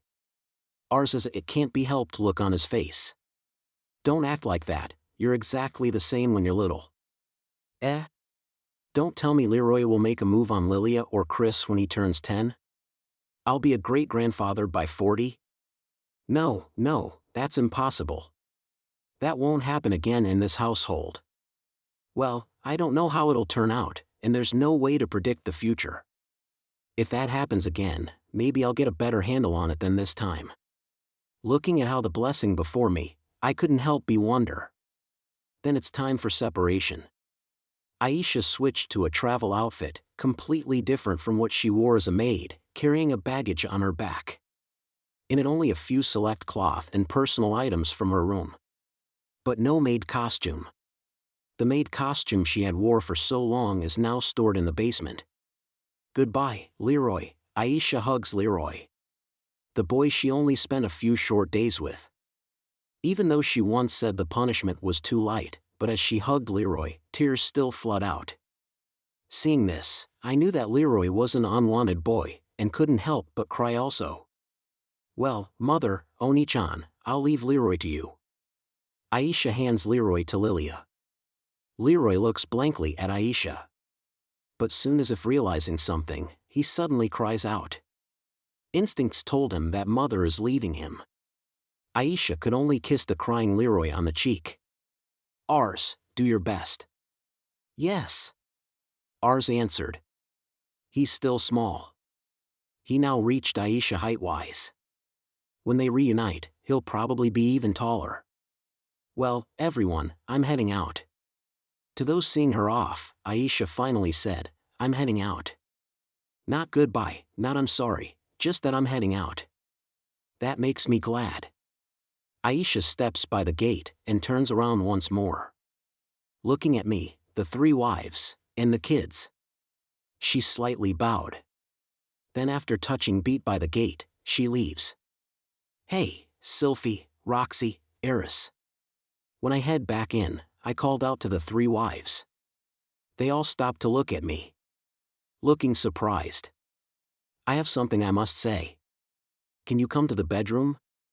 Is it important? Yes, very important. Maybe not absolutely necessary. That's what I still believe. But I do want to tell. After telling Aisha, I must tell them too. About memory of my past life. And who I was in my past life. After today, I'll spend more time with my children, talk with them more, play with them more. That way, I won't let this mistake repeat itself. But no matter how careful, no matter how clear-minded, sometimes the body can't control itself. Since in the memory of my past life, there are probably other terrible scars that I still don't remember. I want to explain to my wives that. That way if I act unreasonable again, they could come to my aid. It's very, very important. I won't disappoint again. Holding on to that belief, we head to the bedroom. For years past. Eris has passed on to Ars long sword of light. Sword god style saint level. Water and fire magic advanced level. Even though he's not very good at healing magic, enchantless magic he has reached intermediate level. Because he was held back a grade, he couldn't graduate on stage, but he still scored very highly. On his graduation, I asked Ars, have you become an adult that can stand on your own 2 feet yet? Are you mentally and physically prepared to protect Aisha? Ars said he didn't know. But reflecting on what happened, and he understood that it could not have continued. Yet he still loved Aisha the same as those days, he'll keep working hard, he answered. Pleased by his answer, I said, I'm waiting for you. Ars gasped in surprise. And loudly he shouted, yes. Then he raced toward Asura Kingdom to marry Aisha, who had already graduated and currently working under Ariel. In 4 years, Aisha had changed slightly as well. She now worked hard to empathize with others. No longer just pinging for their weaknesses, less often speaking selfishly, no longer constantly scheming, and tries to look for the best solution rather than only the most efficient. In a way, Aisha no longer has the edge she once had. But the current Aisha no longer tries to use everyone around her to her own advantage, and no longer pressure people just to get things done. I think this is also personal growth. The couple settled down in City of Magic Sharia and bought a house. Ars, Aisha, and Leroy are living together there. Of course, they maintained a warm relationship with my house. They'll often visit, and we always welcome them. Like before, Aisha would busy herself on housework, tending her gardens. But she no longer wears her maid uniform. Never again would she wear a maid uniform. Aisha had finally become an adult. Nanahoshi Gourmet, Chapter 23, Yaki Onigiri. When I woke up, I saw someone coming out from the dim bedroom. Someone may not be the right word. It was Suki Akoto of time. He had left the room in silence after checking if I had woken up. FUA, I stretched my body while letting out a yawn. My name is Nanahoshi. Nanahoshi Shizuka, a high school girl that came to this world from another world. I'm what you would call a tripper. Though I experimented with teleportation magic to get back to my own world, it seems that I won't be able to return anytime soon. Staying in this world for too long will result in me dying by an illness, so to diagnose it, one of Perugia's subordinates known as Sukiyakoto of Time used his time-stopping ability on me and made me skip time, only waking up once a month. Such is my current situation. Waking up only once a month. One day is short. After taking a shower, eating and then hearing about what has been going around in the world, the day ends. Furthermore, for me, a single year is only 12 days. In the blink of an eye, years pass by. If it was the old me, I would have been worried about every little thing. However, these days I live in comfort partially thanks to Rudeus. That's how it is, but I'm worried about one thing. It's Sukiyakoto's time-stop ability. There's this one huge flaw to this ability. I'm hungry. I become extremely hungry when I wake up from the time stop. According to Perugius, it's because I'm a person from another world without mana, and he believes that it is not a big problem. Whether it really is a big problem or not, I'm starving after I wake up. My stomach growls. The feeling of not eating something for an entire day assaults my stomach. Even today, I felt like I was going to collapse if I didn't eat anything immediately after I woke up. However, the meal comes later. I got up from my bed and exited my room. The place I'm headed for is a place where I can wash myself up, in other words, the bathroom. Taking a bath is a must if I want to stay at Perugius Castle. Perugius loves cleanliness. Within this vast castle, there is not a single piece of trash on the ground. Naturally, a human living in this castle must also be clean as well. If you aren't clean, you will be stared down by Silverl's unpleasant gaze. Therefore, I walk straight towards the bathroom and wash my body while holding back my hunger. Holding a towel and soap in my hands, I wash my body while rubbing my half-asleep eyes. This is the least amount of courtesy that one must provide to stay in this castle. After taking the shower and getting cleaned up, I sat down on the floor in hunger and put strength in my legs to face my room. The bedroom is my own room that was assigned to me. In there is someone. In there may be Rudeus and Zenoba or Sylphie and Aisha waiting to greet me. In terms of how frequently they visit, I guess Rudeus would be number one. Good morning, Nanahoshi, it's Rudeus again today, huh? I relax after seeing his body. He is the existence that comes to satisfy my hunger. Though I don't know if he knows I have a hunger problem or not, he always brings me food. Carriage and curry, cream puffs, those kind of things. After reproducing the food from our world, he brings them here. Occasionally he brings something weird, but instead of it tasting bad, it makes me laugh as it is something different. Sniff sniff, today, I could smell a sweet scent coming from within the room. Ah, this smell, ah. I wonder what it is today. Gulp, I accidentally swallowed my saliva as it built up inside my mouth. My stomach growled. I want to eat it already. As if my body was being controlled by my stomach, I started to approach Rudeus. Good morning, Nanahoshi. Rudeus moved towards the table near the window and put 7 objects on the table and began to heat them up. They had a triangular shape. With a fan on his left hand and holding a brush and a pair of long chopsticks on his right hand, he began to roll the things and brush them with something. When he used his brush, a dark brown liquid close to the color of black began to ooze out. Afterwards, when he started brushing the 7 objects, a sweet aroma filled the room. I can't be wrong. That black liquid must be soy sauce. Today is going to be Yaki Onigiri. I sat down on my seat as if I had agreed to his words. As I moved the table, the outside view could be seen from the window. Perugia's most proud garden and white clouds. A superb scenery that could only exist in a fantasy world expanded itself. No, I guess if you go to certain places in my old world you could see the same thing, such as the Machu Picchu. If I remember correctly, wasn't there a Machu Picchu in Japan as well? When I looked, I could see a tray that was covered with cloth on the table. When I removed the cloth, I could see a bunch of white onigiri placed side by side.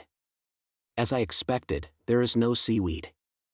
Yaki onigiri, it's my first time eating it, huh? You've never eaten one before? We didn't really make onigiri back at home, huh? Onigiri, huh? Rudeus nodded with a vague face as if he understood or didn't understand what I was saying. But, I do have some experience with such a face. That's a face one makes when they feel a generation gap. But it was just my house. Other kids made and brought onigiri all the time to sports events or field trips. It's not a matter of difference in age. Well, here you go with a small sound. A single plate was put in front of me. On the plate were 2 steaming onigiri.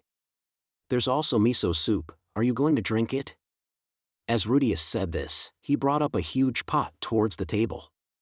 When the lid of the pot opened, the smell of miso gently filled the room. Although I didn't reply to Rudeus, Rudeus poured the contents of the pot into a wooden bowl as if he understood what my reply was going to be anyways. As for the reason why the bowl was made of wood, it's probably due to his obsession with them. When the wooden bowl full of miso soup was placed before my eyes, my mouth filled with saliva as if I had already tasted it.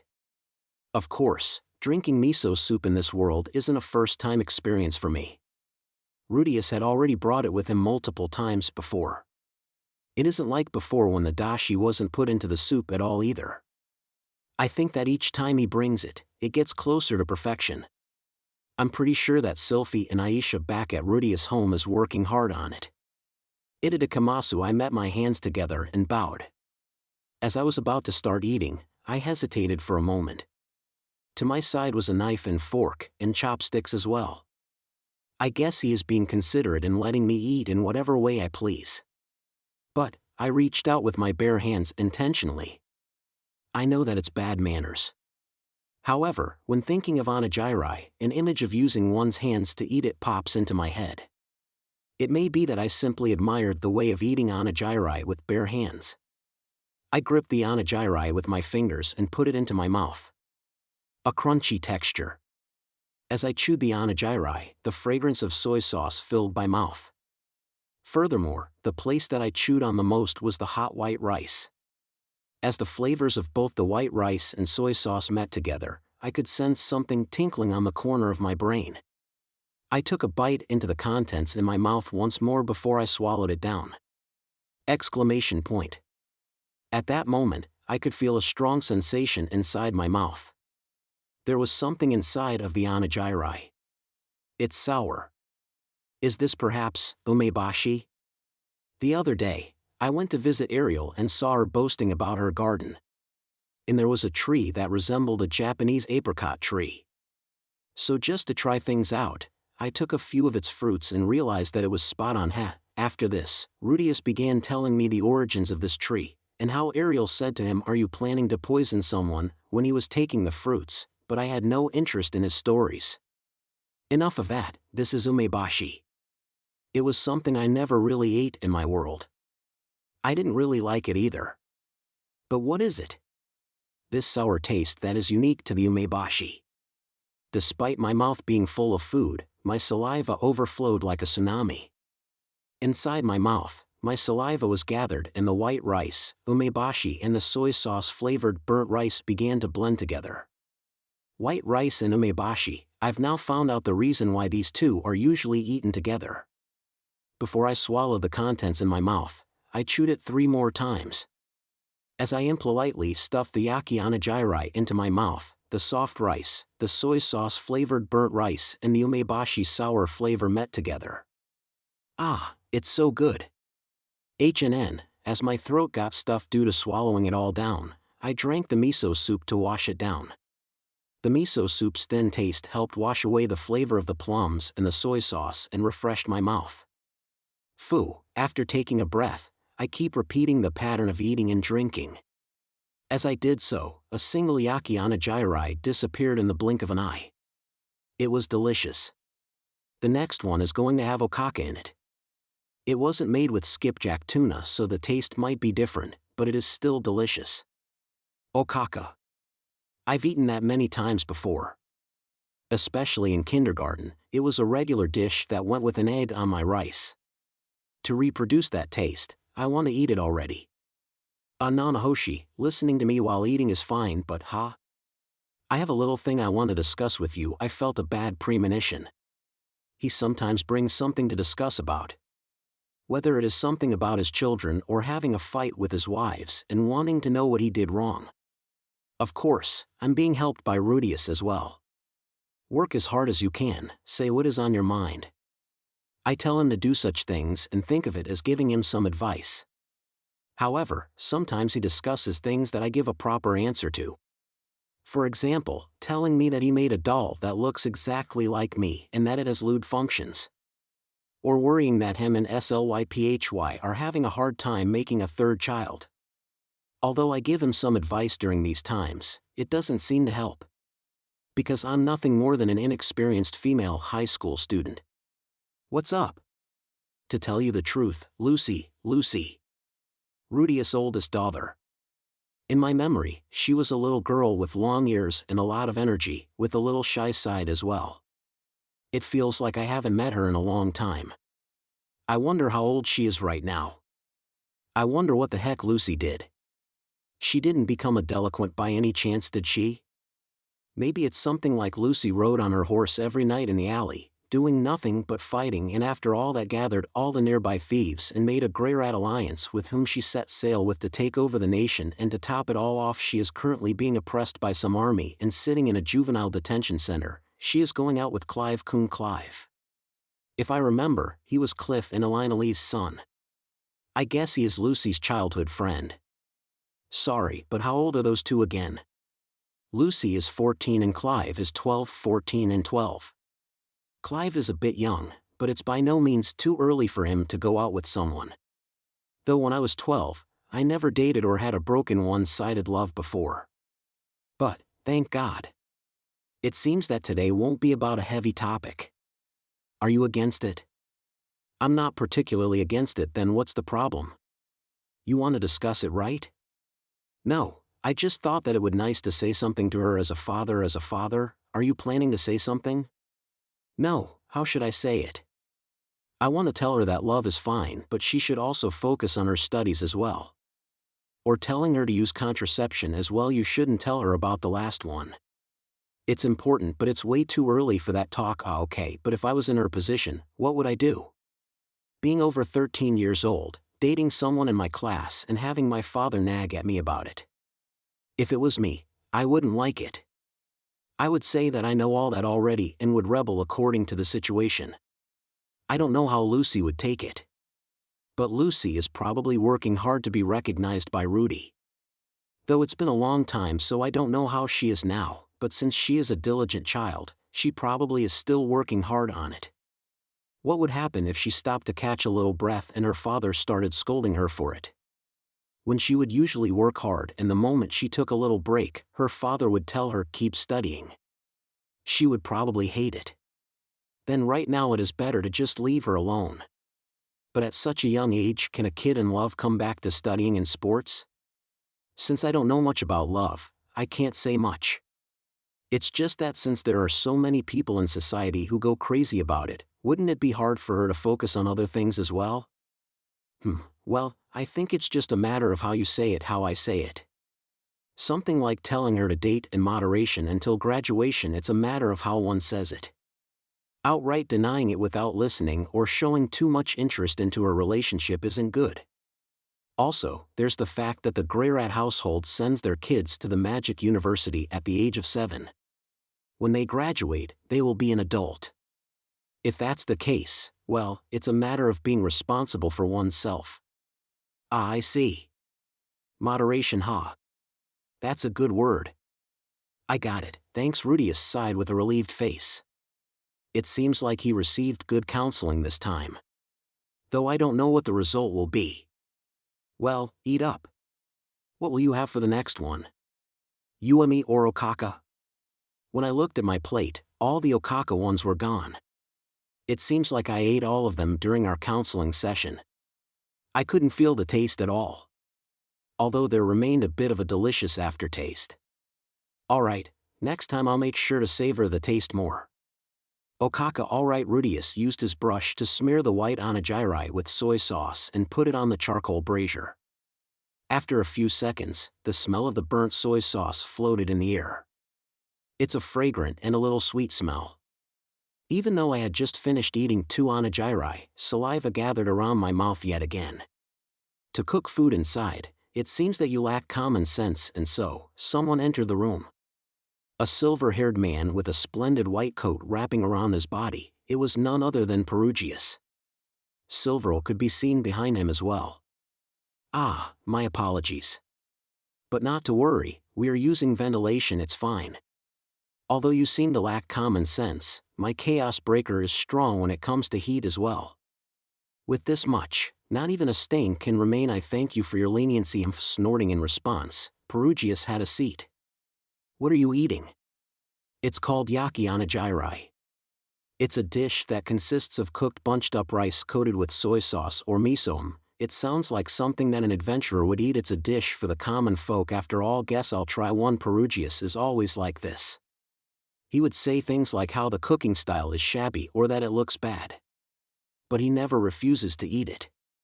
Rudeus responded with the usual yes, I know, and put one of the 2 cooked onigiri in front of Perugius.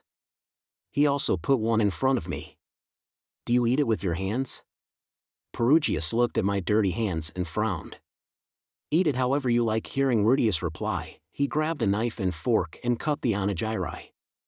He then put the cut onigiri into his mouth with his fork. It's an elegant conduct. It puts my dirty fingers and mouth to shame. How is it, Perugius-sama? Perugius frowned after a bite. Was it not to his taste?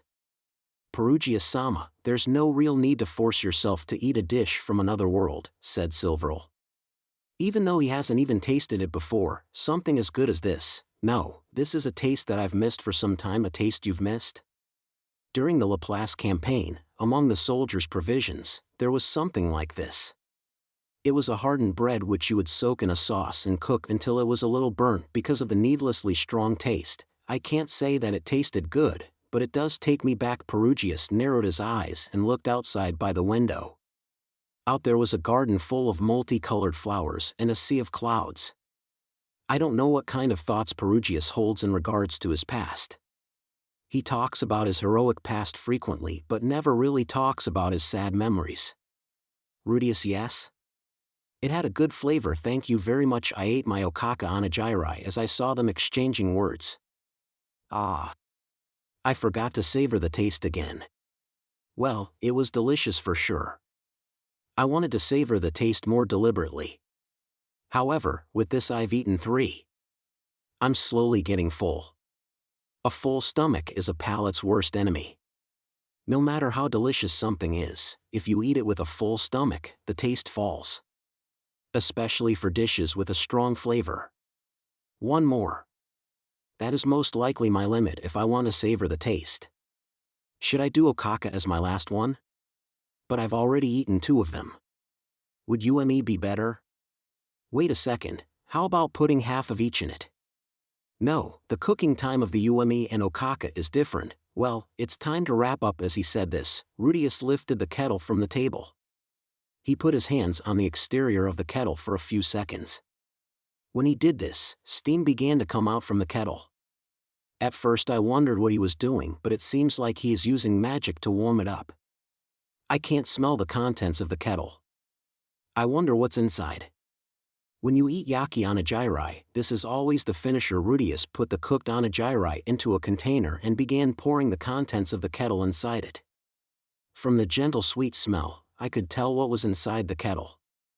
It was tea. However, it wasn't the aroma of black tea. It was green tea. Akazuke. I shout out my thoughts. I see that you had tea. Well, the ingredients for both black and green tea is the same. Though I never had Yaki onigiri in my original world, I never knew you could eat it like this. Akazuke is also a standard dessert after a meal. Even with a full stomach, you can fully savor the taste. Here. Give it a try. I grabbed my chopsticks and began splitting apart the Yaki onigiri that was soaked in the tea. The cool aroma of the green tea increased my appetite. Itadakamasu, I began to stir the akazuke wholeheartedly. The green tea softens the burnt rice and neutralizes the strong flavor of the soy sauce. The smooth texture goes down my throat. Furthermore, if you cut the UME inside the onigiri, it becomes a yumazuke. If it's this, I can eat as much as I want. Before I knew it, I had eaten everything. When I was eating, I thought I could eat as much as I wanted, but after finishing it, I am left with a full stomach and a feeling of satisfaction. As I look around, I can see the garden and clouds. It feels as if I went on a picnic and ate until I was full. It's happiness. Perugius-sama's garden sure is beautiful. As I mumble to myself, Perugius does not reply. With a face that seemed to say obviously, he slowly drank the akazuke. Rudeus stayed silent as well as he ate the uncooked onigiri. A moment of silence. Rudeus would at times drink his miso soup and the sound of him drinking echoed throughout the room. This island has a lot of trees and flowers. However, there are no birds. Other small animals are non-existent as well. For some reason, that gives off a strange feeling. In such a place, we are eating onigiri and drinking miso soup. This situation seemed like an extravagant moment of good luck. Even though the cause of me coming to this world was due to an unfortunate event. But such happiness during times of sorrow is a blessing.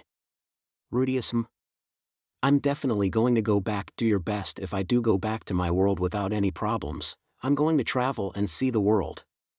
Taking onigiri with various ingredients inside.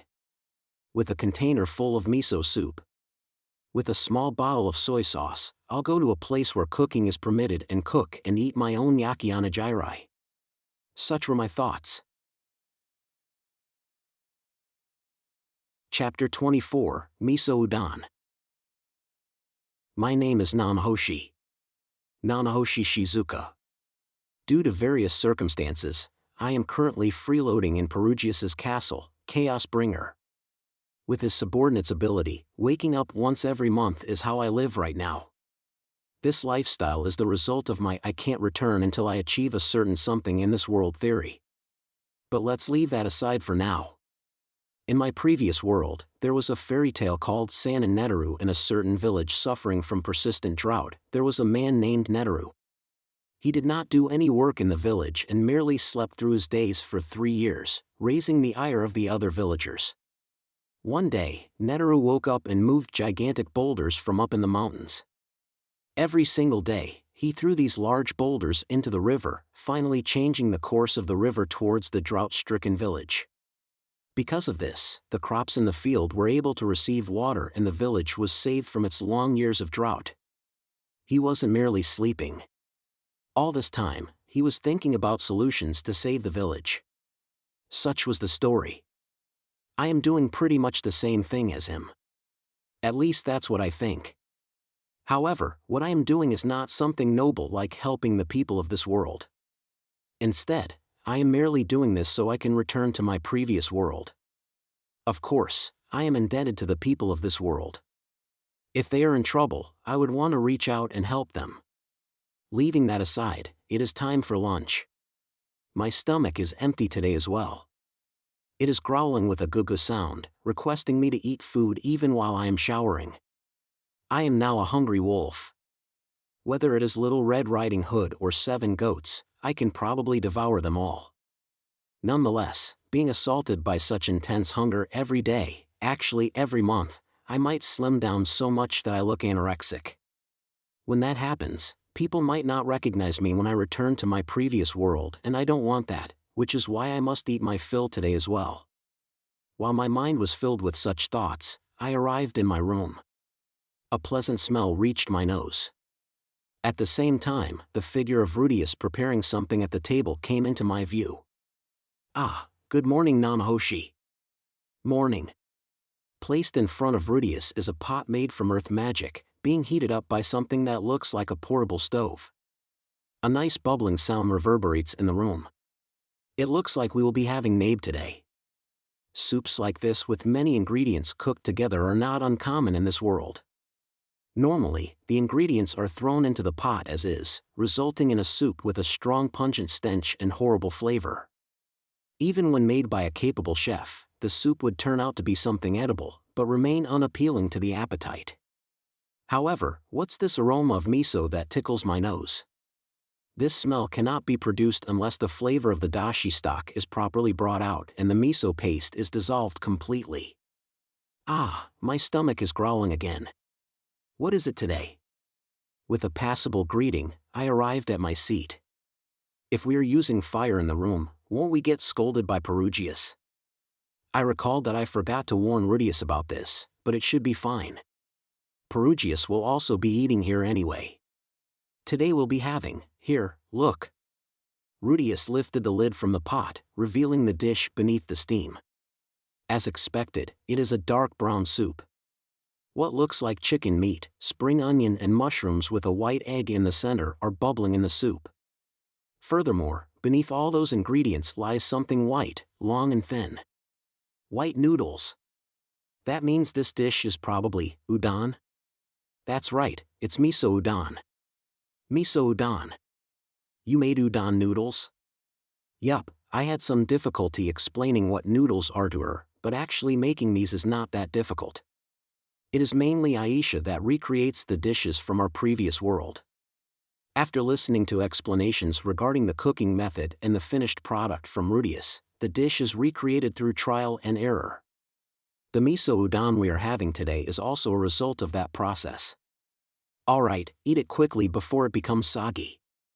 While saying that, Rudeus skillfully transferred the miso udon into a bowl using a ladle and chopsticks before serving it. The miso soup's aroma drifts into my nose. Saliva fills my mouth as I immediately grabbed a hold of the chopsticks. Itadakimasu. Just when I was about to eat the udon noodles, I stopped. I put down the chopsticks and took up the spoon. I decided to first taste the soup. I cannot start eating the noodles before first tasting this rich miso soup. And the flavor of the dashi was splendidly brought out in this soup. It is most likely seafood-based. A deep miso flavor is layered with the taste of the dashi, and there is a mellow aftertaste that is hard to describe. At that moment, my stomach started growling again, as if it's hurrying me to eat solid food. Stomach, please give me solid food now. Me, please stop rushing me. I can hear these words resounding in my mind. Me, calm down, I'll eat it even without you telling me to. With that, I once again picked up the chopsticks. I picked up the soft udon noodles floating in the soup. Even though I am confident in using chopsticks, the udon noodles that I haven't had in a while broke up and fell back into the bowl. Unfazed, I picked up the remaining pieces of udon, blew on them and slurped them up. Nfu. This is definitely udon. It may be due to the quality of the wheat flour used, but the taste is a little different from what I'm used to. However, this is without a doubt the taste of udon. It is so soft that I can swallow it without chewing. Ah, it's so nostalgic. Speaking of which, I've eaten this kind of udon a long time ago. My mother prepared it for me when I was down with flu back when I was still schooling. The udon I had back then was bland, and the lack of flavor was made worse by my illness. Compared to that, this udon is delicious. Phew, I took a breather after I swallowed the udon noodles. Next up on the menu would be the spring onions. Spring onions in this world have a strong raw stench. They taste as if they might contain poison when eaten raw. Maybe because these spring onions were being cooked in the miso soup for a long period of time, the stench is almost non-existent. The more I eat, the more I can taste the unique flavor of the spring onions. It doesn't make me sick at all. Rather, it was as if every bite is preparing me for the wave of flavor coming from the next mouthful of udon. The taste of the udon noodles and spring onions come together in perfect harmony, bringing the tastiness of the miso udon to the next level. What about the mushrooms? From the appearance, it does not look like shiitake or enoki mushrooms at all. It is unique to this world. The bright colors make it look poisonous. Perhaps this mushroom was once a monster. I picked up a mushroom with my chopsticks and put it in my mouth. I savored the texture of the mushroom by chewing slowly. The intense umami flavor burst out in my mouth. It tastes a lot like shiitake mushrooms. No, this is definitely shiitake. Yup, let's just call this mushroom shiitake. Before the aftertaste of the mushroom faded, I quickly took a bite of the chicken. As usual, this world's chicken does not taste exactly like chicken as well.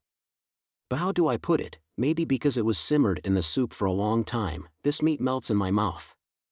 The umami flavor of the shiitake and chicken, coupled with the miso, spring onions, and the udon noodles.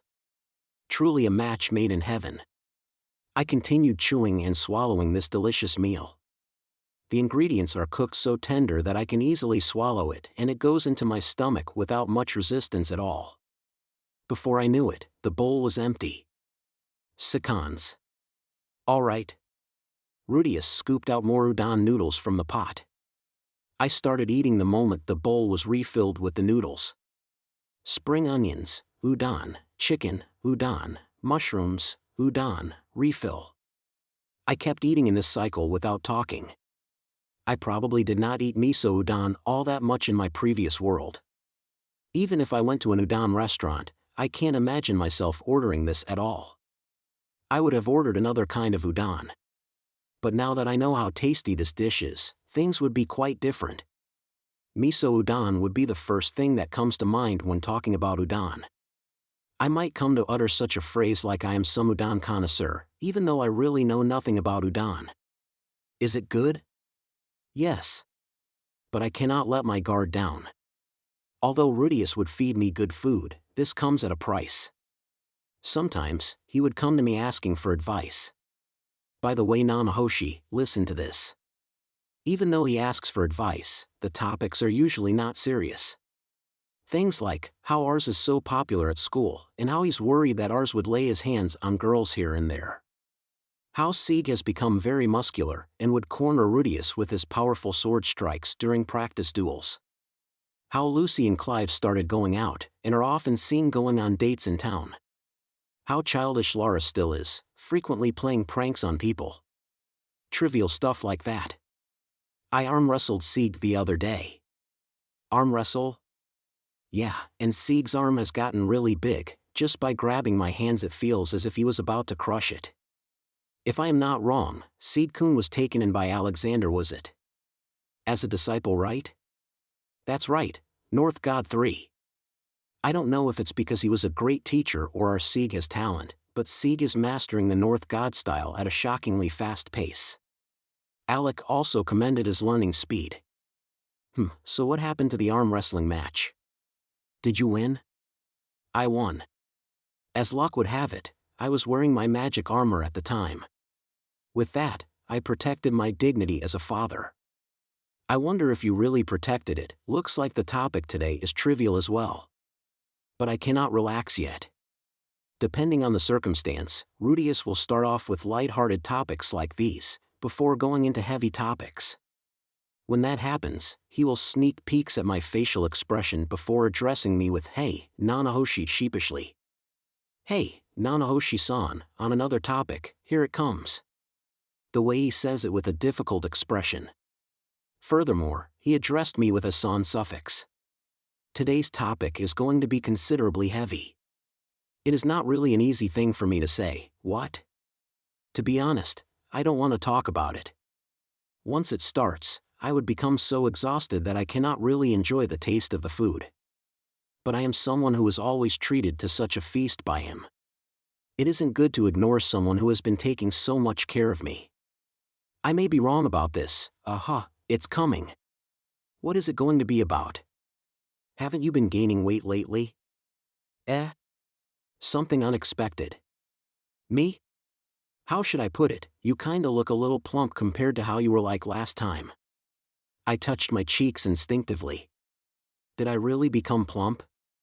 I haven't been looking into the mirror lately, so I am not really sure myself. There are mirrors in this castle, but unfortunately it is not as common as having it in every toilet like back in Japan. They are so uncommon that I couldn't find even one mirror within walking distance. As expected, there isn't one in this room either. I have gotten fat. Really? No, but it can't be. My body is in a weird state in this world. I don't age, my nails and hair don't grow, and I don't even have periods. So getting fat should not be possible. Even so, I still get hungry. If I consume food, I will still excrete waste. Meaning, the food will be digested and distributed as nourishment to my body. If I can get hungry, it implies that this nourishment is used up. In other words, at least for a time, this digested food stays in my body. So, I did get fat. The food is not only used to maintain my physical state, but also stored in my body. Even though I get so hungry in the morning, Ah, my bad.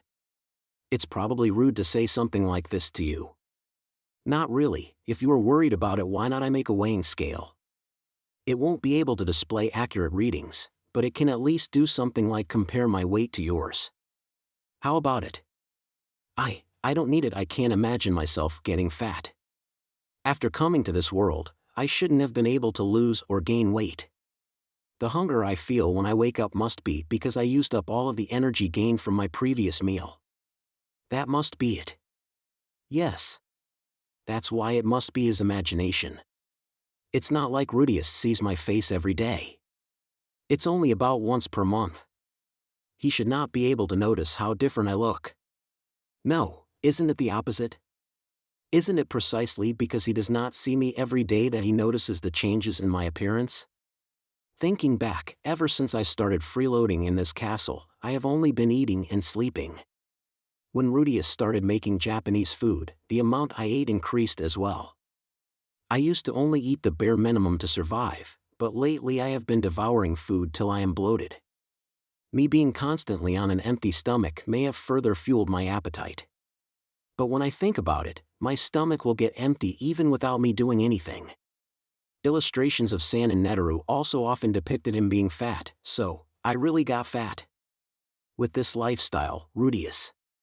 Even while having 3 wives, it seems like you still do not understand a woman's feelings. While I was trembling from the thought of possibly becoming fat, Perugius entered the room with those words. It seems like Silverl is with him as well. A woman's feelings, it seems like I am still inexperienced. Appearance is everything to a woman. If she had put in everything for her hair, makeup and clothes, to point out changes in her weight is an action of utmost insensitivity. I believe you should have prepared a portion for me as well, right? I see. Here you go. Perugius sat in his seat as if it was the most natural thing to do and requested his portion of the meal. Unlike what he said, I am someone who isn't all that conscious of my weight though, it's just that I thought there was no way I could become fat, and got a shock when I found out the truth. Even so, I think I wouldn't want to get fat. More importantly, wouldn't your pure white coat be stained if you slurp on the udon noodles? Even if it isn't curry udon, the color of miso udon soup is still quite dark. Did Rudeus not notice this? Oh yeah, do you know how to eat this? Rudeus did not notice it at all and said that instead. In this sense, it is indeed true that Rudeus does not understand a woman's heart. But on whether paying such attention to clothes is part of having a woman's heart, even I have no idea. You bastard, are you making fun of me? My apologies, it is because we do not really see things like noodles in this world. They were lost to the war with Laplace. There might be remnants of such food remaining, however. Oh, I see. Due to the war 400 years ago, humans were practically annihilated aside from those in the Asura kingdom. That is why the food culture has perished alongside those who died in the war. Even so, it wouldn't be bad if some part of it remains. Having said that, it has been a long time since I ate this as well. I only had this once during the war. Furthermore, it is the first time I have it with these ingredients in soup. Perugius picked up the fork while saying that. Isn't it very difficult to eat udon with a fork? As I was about to point that out, Perugius skillfully curled the noodles using the fork and put it into his mouth with majestic grace. There was no way for the soup to splash anywhere. It looks like I was worried for nothing. The taste is good. I am relieved. But this is too soft. What I ate before had more elasticity to it. Isn't this food for the elderly? Miso udon noodles are almost always soft. This is because it is simmered in the miso soup. However, after hearing Perugius say that, I suddenly had cravings for normal udon noodles as well. Not that I have any complaints with miso udon, it's just that I also wanted to have a taste of springy udon noodles. I knew that you would say that. While saying that, Rudeus took out some noodles that was in a sack. He came prepared. It was boiled once before, so it might not have that much body to it. But I think it has the texture close to what you desire. Rudeus lowered the noodles into the pot to boil it as he said that. The noodles bubbled in the soup. Watching that scene, I started to recall a noodle texture different from what I ate a moment ago. Can I also get a refill of that? Why, of course, eat up. With that reply, I once again leaned forward holding my empty bowl. I ate my fill today as well. My appetite is fully satisfied. The hungry wolf returns to the forest with a bloated stomach. I have been gaining weight, huh? I asked to be brought to see a mirror after the meal. To be honest, my figure did not change that much from what I remember. But maybe, as I thought, I got a little plump. Perhaps due to it being right after a meal, my stomach is protruding out. It's not like I absolutely hate becoming fat. Even so, I would prefer to maintain my current figure. It's fine if it's just a little bit, but I would hate it if I were to become so fat that I was mistaken for someone else. I should exercise a little, I told myself just before I went to sleep.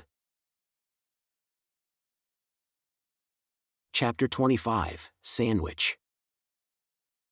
My name is Nanahoshi. Nanahoshi Shizuka. Due to some circumstances, I am currently running in the garden of Perugia's castle, Chaos Breaker. The cobblestone path circling the castle is definitely not easy to run on. Even so, I will keep running. That is because I need some exercise. Recently, I have been running like this every single day. The castle is surrounded by this beautiful garden and its appearance changes every time I wake up. Different flowers bloom every month, resulting in a rotating assortment of colors. If I were to wake up every day instead of once every month, I would be able to fully appreciate this gradual change. 3 laps around the castle. That takes up just about an hour. Of course, it's not like I was continuously running for an hour. I don't have the stamina for that. If I have to take small breaks, I will. Initially, I was plagued with muscle cramps due to my sedentary lifestyle, but lately, this level of activity rarely results in cramps or sores. This must be a result of my body becoming more physically fit through training. If I can train to become fit, then it logically follows that a lack of activity will make me fat. Anyways, if I am running with this frequency, I shouldn't be able to get too fat. Not that I am against getting fat. It's just that I don't want to be mistaken as someone else when I return home. After catching my breath, I took a shower, changed clothes, and returned to my room. I wonder what's on the menu today. What will Rudeus bring me today? I pushed the door open while having those thoughts in mind. What's wrong? Your chances of winning are slim now. Surrender. However, Rudeus is nowhere to be found. In his place are Zenoba and Perugius. Between them sits a table on which they are playing a game similar to chess. The chess pieces are well crafted, such that minute details can be made out even at a distance. This set was probably taken from Perugia's collection, or bought somewhere by Zenoba. As for the state of the game, it seems like Zenoba is being outnumbered. Even without looking at the board, you can tell that Perugius is winning by looking at Silverl moving her wings with pride. Come to think of it, this world also has a game like that. How nostalgic. Back in middle school, I was really into games like chess and shogi. I used to go to a dojo-like place in the neighborhood to play from time to time. In fact, I won quite a lot of those games. I stopped all of that once I got into high school, though. Please wait a moment. In the Chiron Kingdom, we fight to the last man without surrender. You do not have the makings of a ruler, it seems. Even if you lose the war, you can rebuild the country as long as troops remain. You mean there existed a country rebuilt with just surviving troops and a dead leader? How ignorant, Zenoba Chiron. It is the very country you were born in. Your country descends from one that was annihilated in the war with Laplace. I see, it is no wonder that the downfall of my country occurred in my generation. Leaving aside the contents of the conversation, I am more interested in what they were eating while playing their game of chess. 2 slices of white bread cut in either squares or triangles, with something in between. From what I see, that something consists of green and yellow stuff. Regardless of what is put in between the 2 slices of bread, the name of the dish remains the same. It's sandwiches. Long time no see, Zenoba. Oh, Nanahoshi dono. Good morning. It has really been a while. Zenoba has really gotten old as compared to the Zenoba I remember. Much of his hair has become white and his face is filled with wrinkles. He is now over 40 years old, from what I have heard. Zenoba is officially an old man now. So it's not Rudeus today, huh? Shirsho has been busy recently, you see. Remember that incident? Some time ago, Rudeus consulted with me on a dreadfully serious topic. It was regarding the elopement of ours and Aisha. As for what happened during his consultation, it's so heavy for someone like me that I did not know what to say at all. All I could do was to give vague responses or keep quiet. He brought in donuts on that day, but I could not appreciate the taste at all. In the end, more than half of the donuts remained unconsumed. It seems that the issue is still unresolved. Even so, as you can see, Shirsho has prepared food for everyone here.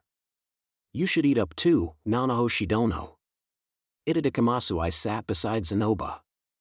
Although only a third of the sandwiches remain, there are still a variety of fillings to choose from. There's one filled with tamagoyaki, some with what looks like smoked meat and grilled fish, as well as those with white filling, probably potato salad. For now, I reached out and grabbed the tamagoyaki sandwich.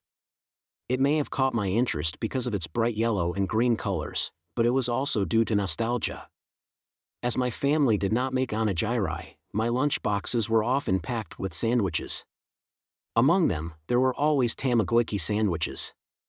Thick cuts of tamagoyaki and a lettuce-like vegetable are held between the bread slices.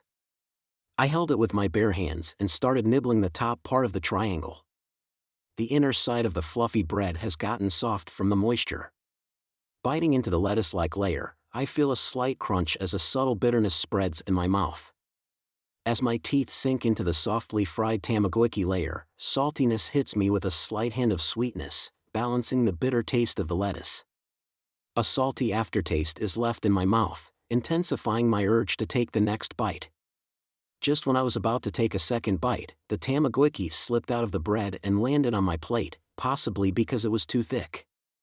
I picked the tamagoyaki up with my fingers, returned it in between the bread and took my second bite. This may be bad table manners, but I don't care. While wiping my fingers with a handkerchief, I took my third and fourth bite. Bread, lettuce, and eggs.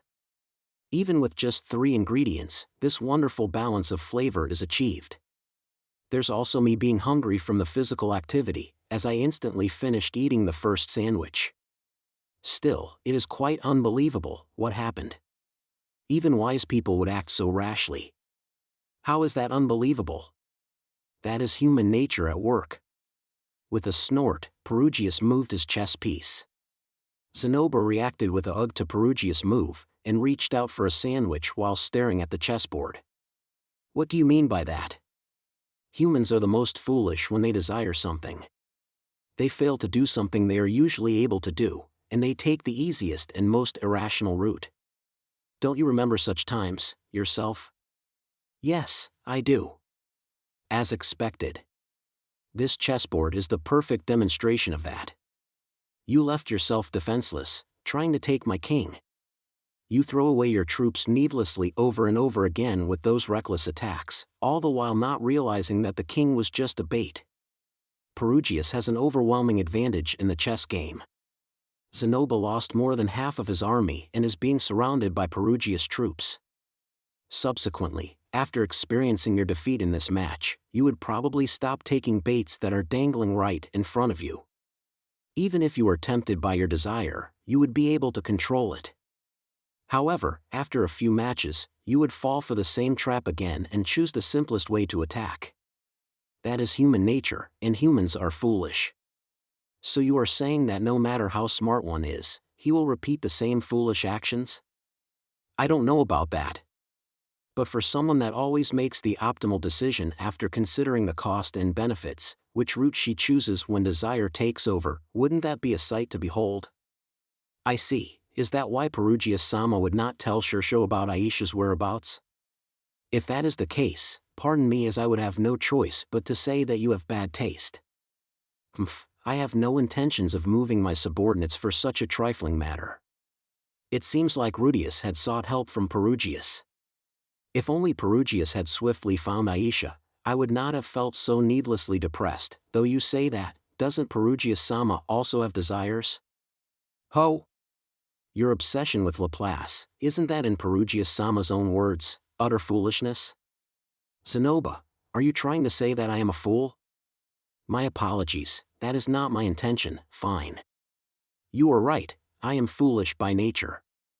But Zenoba, a person can make wise decisions with full knowledge that they are foolish. Having an increasingly strong urge to let out a heavy sigh, I reached out for my next sandwich. Being wise or foolish, what a drag. If I think too much about what Perugius is talking about, I would definitely not be able to savor my sandwich. And even fools come in many varieties. For example, hey, how long are you guys gonna go on about that topic? When they heard that, both of them exchanged glances. Zenoba adjusted his glasses while Perugius snorted in displeasure. My apologies, this isn't something we talk about over good food. Perugius-sama, let's leave it at that. Humph. The conversation ended and both of them returned to playing their game in silence. I should also go back to having my meal. Next, the ham sandwich. It had a rectangular shape, made to fit the shape of the ham. This is probably the Greyrat household's homemade ham. When I hold it in my hand, it can feel that the ham is covered in spices. What was this called again? Yes, it's pastrami. The ham itself is cut thickly, giving it a juicy appearance. Lifting up the bread a little, I can see that the inner sides of the bread and the lettuce are slathered in a brown-colored sauce. It looks incredibly delicious. Without a second of delay, I opened my mouth wide and bit into it. The bread felt a little harder compared to the previous ones. I feel the body of the ham and the crunchiness of the cucumber and lettuce, hitting my teeth with a nice resistance. If I were to describe the Takoyaki sandwich as an experience of softness upon softness, then this sandwich would be an experience of denseness upon denseness. On top of that, the sauce accentuates the meaty taste of the ham, stimulating my taste buds. The spicy taste in my mouth gets stronger with every bite. Looks like the spice used on the meat came from the Midgard village in the Magic Continent. Just as I was thinking that aloud, Silverl came serving tea. Her displeased expression might be because this spice came from the Magic Continent and was produced by the hands of a magic race. Perugius subordinates do not take a liking to people from the magic race. Maybe her displeased expression was because of what Zenoba said as a rebuttal to Perugius, or even due to me ending their conversation prematurely. Is this okay? Even if it's made by the magic race, an ingredient is still an ingredient. They are not the magic race itself, was what the generous Perugius-sama said. Through Rudeus-sama, we hold some of this spice in the castle's kitchen. Ultimately, Perugius prioritized his own desires and took the easier way out. This spice was purchased from the Midgard village by Rudeus. In the end, his money is going right into the pockets of the magic race. Anyways, I couldn't care any less about that. I took a sip of the red tea and gave a sigh of relief. Let's see, which one should I eat now? The potato salad sandwich looks nice. Check. Surrender now, Zenoba. Looks like I have nowhere to escape. I surrender. If you had said that 20 moves earlier, your troops would not have died in vain. While talking, Zenoba added salt to his vegetable sandwich and ate it. So you can eat it that way too. When I saw that, I start to crave the sandwich with the tomato-like vegetable filling. As expected of Perugius-sama, you are too strong. I cannot imagine myself winning. That goes without saying. I have been playing this game for several hundreds of years. As if I would lose to humans who cannot even live past 100 years. No, let's go with the other sandwich. The menchikatsu sandwich, which is the only other option left. Right, katsu sandwich it is. While I am still hungry, I want to eat something with more of a bite to it. Nanahoshi, how about it? One match? No thank you, I'm good. I see. Not only did you cut our conversation off, you would also refuse to have a match with us. No, that's, just when I was about to reach out for the katsu sandwich, Perugius took it and bit into it. That was the last one. If you looked at the sandwiches on the plate, 4 flavors of sandwiches were lined up together. In other words, there should have been 4 katsu sandwiches. They were placed closest to Perugius. There were 4 people in the room. Theoretically, if each person were to eat 1 type of sandwich each, I should have my share of that katsu sandwich. Silverl wasn't even eating this time round, so Zenoba, shall we have a rematch? Or Silverl. You sometimes lose on purpose, so I can't really trust you. I will do it. Please teach me the rules and how to move the pieces. Hearing me say that, Perugius broke into a wide grin. Seeing that expression, I finally understood. He probably ate my katsu sandwich predicting that I would do this. I pushed Zenoba aside and sat in front of the board, in full knowledge that I thoroughly fell for his ploy. 4 wins and 11 losses. That's my score for today. More losses than wins. At first I lost 3 games in a row, which allowed me to learn the rules and features of this game. As it seems like classic shogi tactics are often being employed, I used the double check and open check techniques like it was the most natural thing to do. After the 4th match, I learned the trick to smoothly build an encirclement of the enemy. Winning became much easier, but I haven't fully grasped how to attack properly, resulting in a fragmented offense. It ended up with me trying to fend off various offensive moves from Perugius. While doing that, I attacked with shogi tactics similar to the climbing silver and the 4th file rook. Having these attacks in my arsenal, my scores with Perugius were about 50-50, with me winning the final match. The moment Perugius lost the last match, his face was filled with frustration, despite having more wins than losses. Losing 4 times to a beginner player like me must have damaged his pride as a perfectionist. Being able to see his twisted facial expression, I will leave aside my resentment of not being able to eat the katsu sandwich. As game was ending, I finished up the remainder of the sandwiches. I had my fill today. Satisfaction. It is too bad that I couldn't eat the katsu sandwich. I'll request for it again next time. My apologies, Nanahoshi Dono, it seems like I have done you a disservice today. As he was about to leave, Zenoba said that with an apologetic expression. I wonder what he is apologizing for. We didn't really talk today, right? Ah, he was observing at the side the whole time I was playing the game with Perugius, occasionally giving me advice. We did talk. If it's not about not talking to me, then it must be regarding that topic. I should be the one apologizing. I may have appeared a little irritable today. I shouldn't have stopped their debate. If you have any message you want to leave to Shursho or anyone else, should I pass them on for you? Let's see, to Rudeus, I pray that his issue is resolved soon. Can you tell him that for me? Understood. Well then, I will return again, next time with Shursho and Cliff Dono. Exchanging those words, I saw Zenoba off. It was good that Zenoba came for me today. There was a day where neither Rudeus nor Zenoba, not even Perugius, came to visit me. I spent that day quietly in a daze, alone in my room. My mind wandered off and was filled with negative thoughts, making me needlessly depressed. Compared to that, I would much rather be having conversations, even with the kinds of topics discussed today. Lately, I think I have come to better appreciate the value of having liveliness and company. It's not like I absolutely need company, but with no one around, it feels lonely. All right, please come again. I replied Zenoba, feeling thankful for his words. However, while having a meal, I would prefer to talk about brighter topics. With such thoughts, my eyelids grew heavier as I fell asleep. Chapter 26, Takoyaki. My name is Nanahoshi. Nanahoshi Shizuka. A high school girl hailing from another world. In other words, one of the teleported.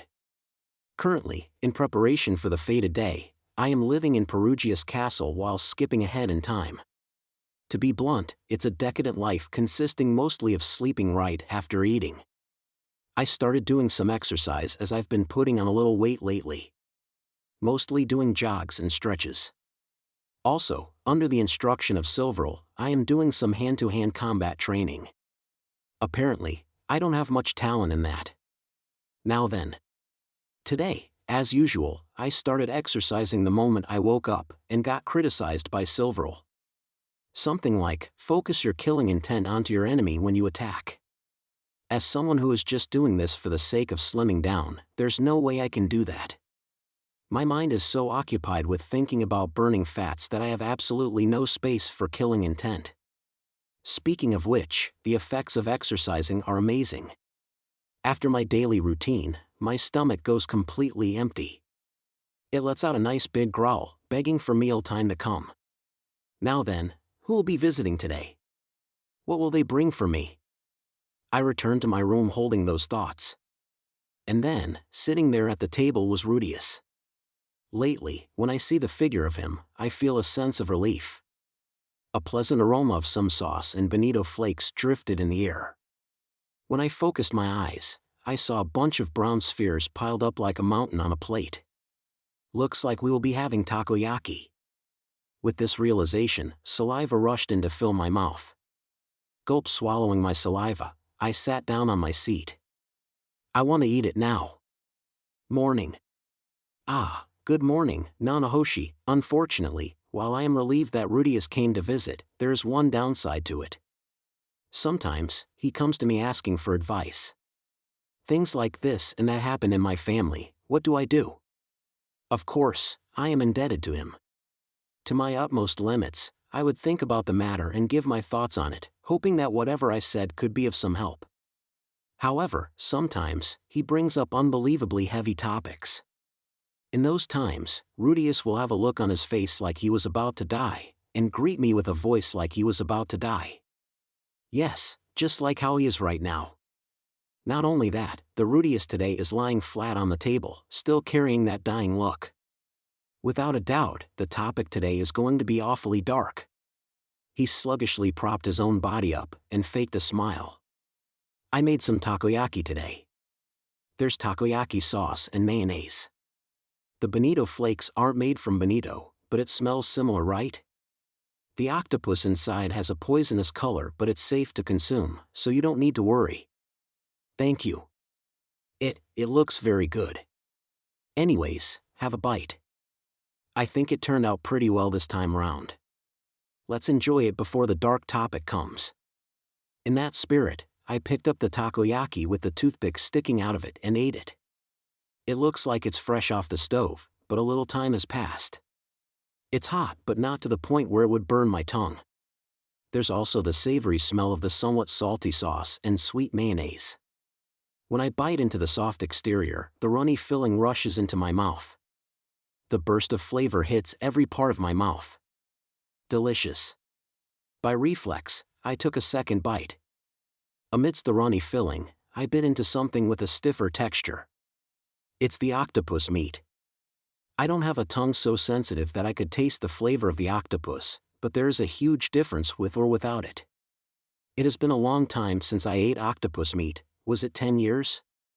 At the very least, I haven't had any octopus since I got teleported into this world. Hofu, maybe because I stuffed my mouth full, such a sound leaked out. When I breathe in, the smell of the food passes through my nose and a subtle aroma of spring onions and red ginger remains. This smell further intensified my hunger, making me reach out for the next takoyaki. Is it good? It's good. I see. While he also snacked, Rudeus watched me voraciously devour the takoyaki. It's embarrassing to be watched while eating, but I can't stop moving my hands. This takoyaki has a nostalgic taste. How do I put it? It tastes cheap. The surface doesn't have any crispiness to it. It does not seem like tenkasa 3 or yam was used in making these. Still, it tastes nostalgic. Ah, I see. This tastes like the takoyaki Mom bought me in the supermarket food court. The taste of temple festivals. It definitely isn't cheek-meltingly delicious, but I never would have thought that I could eat something like this just a few years ago. There were times where I thought about how I would never be able to eat takoyaki again. I am on the verge of tears. Hey, Nanahoshi. It'll be great if you can listen to this while you eat. Ah. I have something I want to talk to you about. Here it comes. What? To be honest, I don't want to hear it. The topics Rudeus talks to me about are too heavy for me. Though it is true that I have been in this world for a while, I am but a mere high school girl in the previous world. Even if you ask me about things like family relationships, I don't have any decent answers for you. Actually, Lucy, Rudeus' eldest daughter. The most outstanding of the kids, who has her act together. That outstanding Lucy, what exactly has she done? It can't be that she's laid her hands on her little brothers. That incident with Aisha and ours should have been resolved. Please spare me from another heavy topic. She brought Clive home the other day and told me, I am going to marry this person. Clive-kun. Ah, that should be Cliff's son. To Lucy, he should be a childhood friend. If I recall, he moved to Mealy's. How old was Lucy again? Sorry, Lucy-chan, how old is she now? 18, and Clive-kun? 16, they have already reached that age. They were only 14 the last time I heard about them. It might be due to my lifestyle now, but time really flies. If I am not wrong, one is an adult starting from 15 years old in this world. Those young children have grown into splendid adults.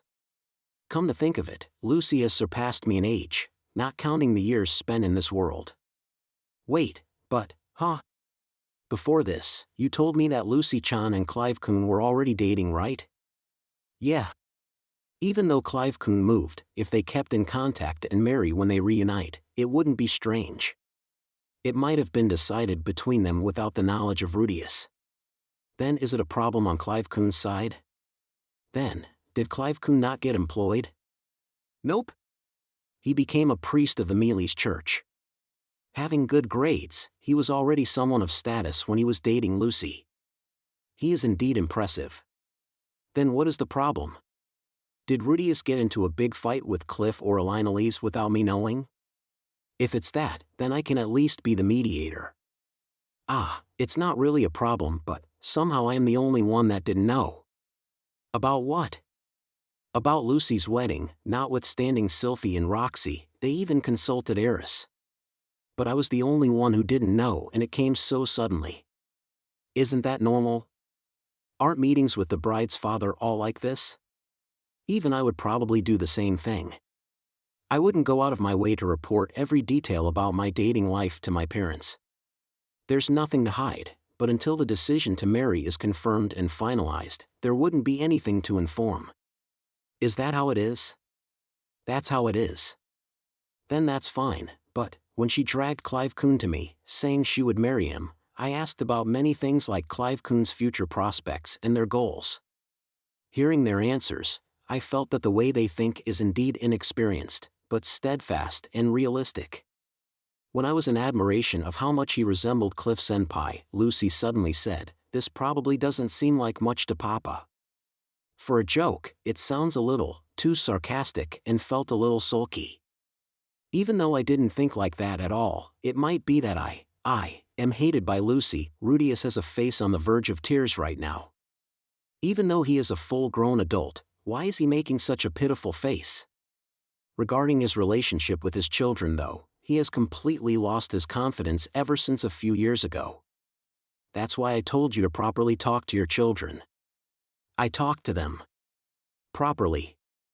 Yeah, I intended to do that, but the kids, when they talk to me, they somehow use honorifics and are very stiff. It's different for Lara and Chris though.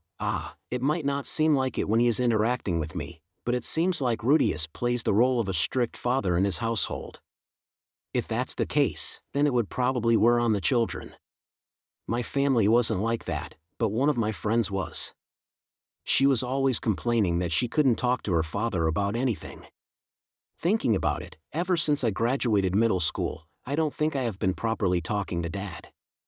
It's not like I have a reason not to, but I was going through puberty. One becomes an adult at age 15 in this world, but puberty comes at around the same age. There's nothing out of the ordinary going on here. Hey Nanahoshi, what should I do? What you told me just now, it would be good if you tell that to Lucy as it is. Clive-kun is someone who is reliable and grounded in reality. I wish you both happiness. As far as I know, Lucy did not hate Rudeus. On the contrary, she should be working hard to meet Rudeus' expectations. Of course, I might be wrong as I haven't met her for years. Ah, I see. Okay. But how should I bring it up to her, perhaps in a bath? In a bath? You are joking, right? Seriously? I'm joking. Sorry. Maybe while eating, no, invite both of them to a meal, wouldn't it be good to talk it out over the three of you? And then talk about Lucy-chan's good points. Maybe something like, she is my pride and joy and I will never forgive you if you bring her unhappiness, to Clive-kun wouldn't be bad? You can even talk about her weaknesses and say something like, my daughter is like this, but please take care of her. I think that would be good. You are right. I'll do that. But wouldn't it be better not to talk too much about her weaknesses? Her good and bad points, it would be better if you talked about everything. At times like this it is best to be frank. It would be very obvious if you tried to sell some weird pleasantries. Got it. Somehow, Rudeus is making a face as if he was saved. It seems like I have been of help this time round, though I don't know how it will turn out in the end. Speaking of which, I wonder how I managed to make such bold statements about something I have never even experienced before. Perhaps this is what I want Dad to tell me when I get married. Dad, how is he now? He must be worried. Go ahead, eat up. All right. For the time being, that ends the sentimental talk. Rudeus and I started reaching out for more takoyaki. All right. When I get back, I will definitely eat takoyaki. If possible, with Dad. Looks like you are eating something unusual today. While having those sentimental thoughts, a certain man arrived at the table.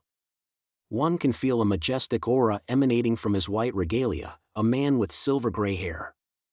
It's Perugius. Behind him follows Silverl, as usual. When Rudeus brings in food, he would always appear like this. As a food connoisseur, he cannot resist trying avant-garde foods such as this. I shall have some too. Please do, please do. With a face full of smiles, Rudeus served up a plate of takoyaki. Perugius grabbed the fork offered by Silverl, got a piece of takoyaki and ate it. I see, this has a cheap taste. Well, it's a dish of the common man. But this does not taste bad at all. There is something cartilage-like inside. What is this? I wonder how Perugius-sama feels about eating octopuses.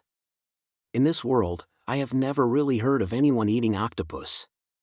Even in our previous world, Westerners do not really eat octopus. If they found out we fed them octopus, wouldn't they get angry? It's from a great tentacle. Rudeus said it simply like that. Great tentacle, you say? Perugius' actions froze. With a stiff facial expression, his gaze fixated on the takoyaki served in front of him. Maybe because of that, the air around Silverl changed. She's making a face as if she was saying, what did you just let Perugius-sama eat? Hey, the one who said he would eat it first was Perugius, such a nostalgic name. Unexpectedly, Perugius' expression softened. With a hint of sentimentality, his eyes narrowed. Using the fork, he cut open the takoyaki and took out the octopus meat. I shouldn't have seen this. It's green, a green octopus. Red on the surface with green flesh. If I recall, you were attacked by one of these and lost all your rations during the Laplace War, right? The tentacles remaining on deck were then grilled for food. Yeah, it was Europan's idea. Given its color, I thought it was definitely poisonous, but surprisingly it was not. Since it was the moments right after a battle, it tasted very good. I see. To think that I would be able to eat this again. Phew, looks like there wasn't a problem. It seems that Rudeus already had knowledge that Perugius had octopus before. Without anyone noticing, Silverl went back to her normal demeanor. Silverl. Yes, sir. Take down the recipe. Understood. Rudeus muttered something like I knew you would say that, took out a piece of paper and handed it to her. I made these soft and chewy this time, but a way to make the surface crispy was also written down in the recipe. Please to use it as a reference. Crispy takoyaki. Ah, I want to eat it too. What should I do? Should I request for it? But requesting it seems a little too overbearing and I don't want to be. For Nanahoshi, I will bring some next time. Alright, please do. Did he learn magic to read my mind? Nah, if he could read minds then he would not have agonized over the issue of his daughter. It must be that I am easy to read. Well, we have known each other for a long time, so it can't be helped. Still, I'm a little frustrated. Silverl. Yes, sir. My throat is dry. Bring us some drinks. Shion's second flash, with a few drops of Asuran wine. Understood. Before I knew it, Perugius started preparing drinks. Oops, my apologies, I wasn't thoughtful enough. Your preparations are always one step lacking, Rudeus Greyrat. I have no excuses. Turning around, I see that Silverl is moving her hands quickly, preparing tea using the tea set that the room was equipped with. Then, I noticed our manfight carrying something to our table, 3 cups of tea, steaming hot and fully prepared, in front of us. Please enjoy your tea, it's Shion's second flash. I am served one of the cups. Takoyaki and red tea. Certainly, there's the aftertaste of the sauce remaining in my mouth and I'm starting to get thirsty, but I feel like these 2 items won't make a good match. What drink goes well with takoyaki? Cider? Cola? It's good. Sipping it with those thoughts, a gust of spring breeze blew in my mouth. Surprisingly, the taste of the tea did not clash with the intense flavor of the takoyaki sauce and mayonnaise. In fact, it accentuated it. After gulping it down, my mouth feels fresh with only trace amounts of the bonito flakes aftertaste remaining. I instinctively crave the next bite of takoyaki. It feels like the combination of having milk right after anpan. To have tea that goes well with takoyaki, as expected of Perugius-sama. That goes without saying. I have experienced food from all sorts of places and time periods. I am different from the likes of Baglahagla who's interested in only filling his stomach. When complimented by Rudeus, Perugius puffed out his chest with pride. While Rudeus is an expert at flattery, this is another level of amazing. Food from our previous world, paired with drinks from this world. There properly exists something that goes well together. In the past, I didn't care so much about that and merely pursued the taste of our original world. If you are so inclined, I would even personally pair every meal you bring here with my drinks. That would be a great help. By all means, please do. I can use it as reference for my food habits going forward. Very well. Perugius laughed. I have no idea what triggered that reaction, but Silverl also seems to be in a good mood, and Rudeus looks relieved. The takoyaki I'm having in this pleasant atmosphere tastes really good. Thank you for the food. Having finished the takoyaki, I joined my hands together to give thanks. The color of the octopus gave me a little shock, but the taste was not bad. Well, it's been a while since I had octopus after all. By the time I ate my fill, it was sunset. Rudeus is already in making preparations to leave. It seems like we meet just about every other day to me, but it's once a month for him. Nanahoshi. Yes? Here, an addition. I thought of some more things I wanted to add. I'll leave it to you. Lastly, Rudeus handed me a piece of paper. Folded 4 times, it was a small letter. Alright, definitely. I don't look at the contents, carefully placing this letter into a small pocket that I never let leave my body. When the time came to see Rudeus off, it was completely dark out. As I walked to my room, I thought about today's events. Lately, it feels like Rudeus has been coming less frequently. As he adds on more years to his age, he too gets saddled with various responsibilities. That's right, age. Compared to when I first met him, he has aged considerably. Rudeus is now 35 years old. His children, too, are becoming adults one by one. That small and cute Lucy-chan is going to get married soon. Time goes by too fast. There will come a day where Rudeus will just suddenly stop coming altogether. Somehow, I feel like I am being left behind. Ah, that's wrong. Of course I knew. It isn't me that is being left behind, it's the opposite. I am the one that is jumping ahead into the future. Returning home to our previous world in the end. When I think about that, I feel a tinge of loneliness. How many more times will I be able to meet Rudeus or Zenoba like this? I patted the small pocket that I never let leave my body. Inside it contains several letters Rudeus wrote for his family back in the previous world. He writes a new one every few years. He too is now giving his all, living in this world. I am deeply indebted to Rudeus. In my life, I will probably never meet another person who would take care of me as much as him. He is someone similar to Dad and Mom. I don't know whether delivering these letters would suffice as repayment for his kindness. But if I manage to make it home, I will see to it that they are delivered. Then I will tell his family about how he is living properly in this world and how much he took care of me without leaving out a single detail. Alright, I am in your care, Sukiyakoto-san. Yes. With my head filled with those thoughts, I once again go back to sleep. The last one to leave the nest, Chapter 27, Asura Royal Academy Graduation Ceremony. Christina Greyrat is my youngest daughter. In our family of 6 children, we affectionately call her Chris. Being the youngest child comes with having to endure unfair treatment. Always being on the lowest priority, the last to choose candies and having hand-me-downs for clothes, such is the fate of the youngest child. However, Chris was different. Maybe because she was too good at acting cute or due to the fact that the eldest child, Lucy, was keeping the rest of the children in line, Chris was able to avoid the fate of other last-born children. Not needing to endure much of anything, she grew up leading a carefree life. Maybe I have spoiled her too much. Not that I had any intentions to spoil her. I plan to love all my children equally. But out of all the kids, it was only Chris that I doted on without restraint. Lucy and the rest of my children were all afraid of me. I couldn't understand why at first.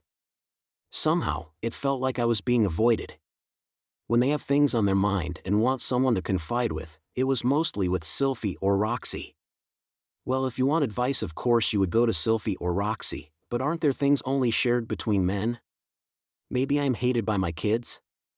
There are days where I mull over things like that. Last I heard from Sieg, it doesn't seem like I am hated though. I am well respected in the house, thanks to all the effort I've put until now. My children are all working hard so as to not disappoint me. Things like coming to me for advice are so absurd to them that it's out of the question. Naturally, I am happy about it. It's respect after all. I can't be unhappy about it. In my efforts to become a father with dignity, I more or less achieved results like I wanted, after all. But at the same time, it's kind of lonely. Even I want to play catchball with my sons on off days, or listen to their troubles over some drinks. I did the latter with Sieg the other day. I feel bad for Sieg who has this and that on his mind, but it was one of the happiest times I had. Thanks to Sieg, the misunderstanding with Lucy was also cleared up. I can't thank Sieg enough.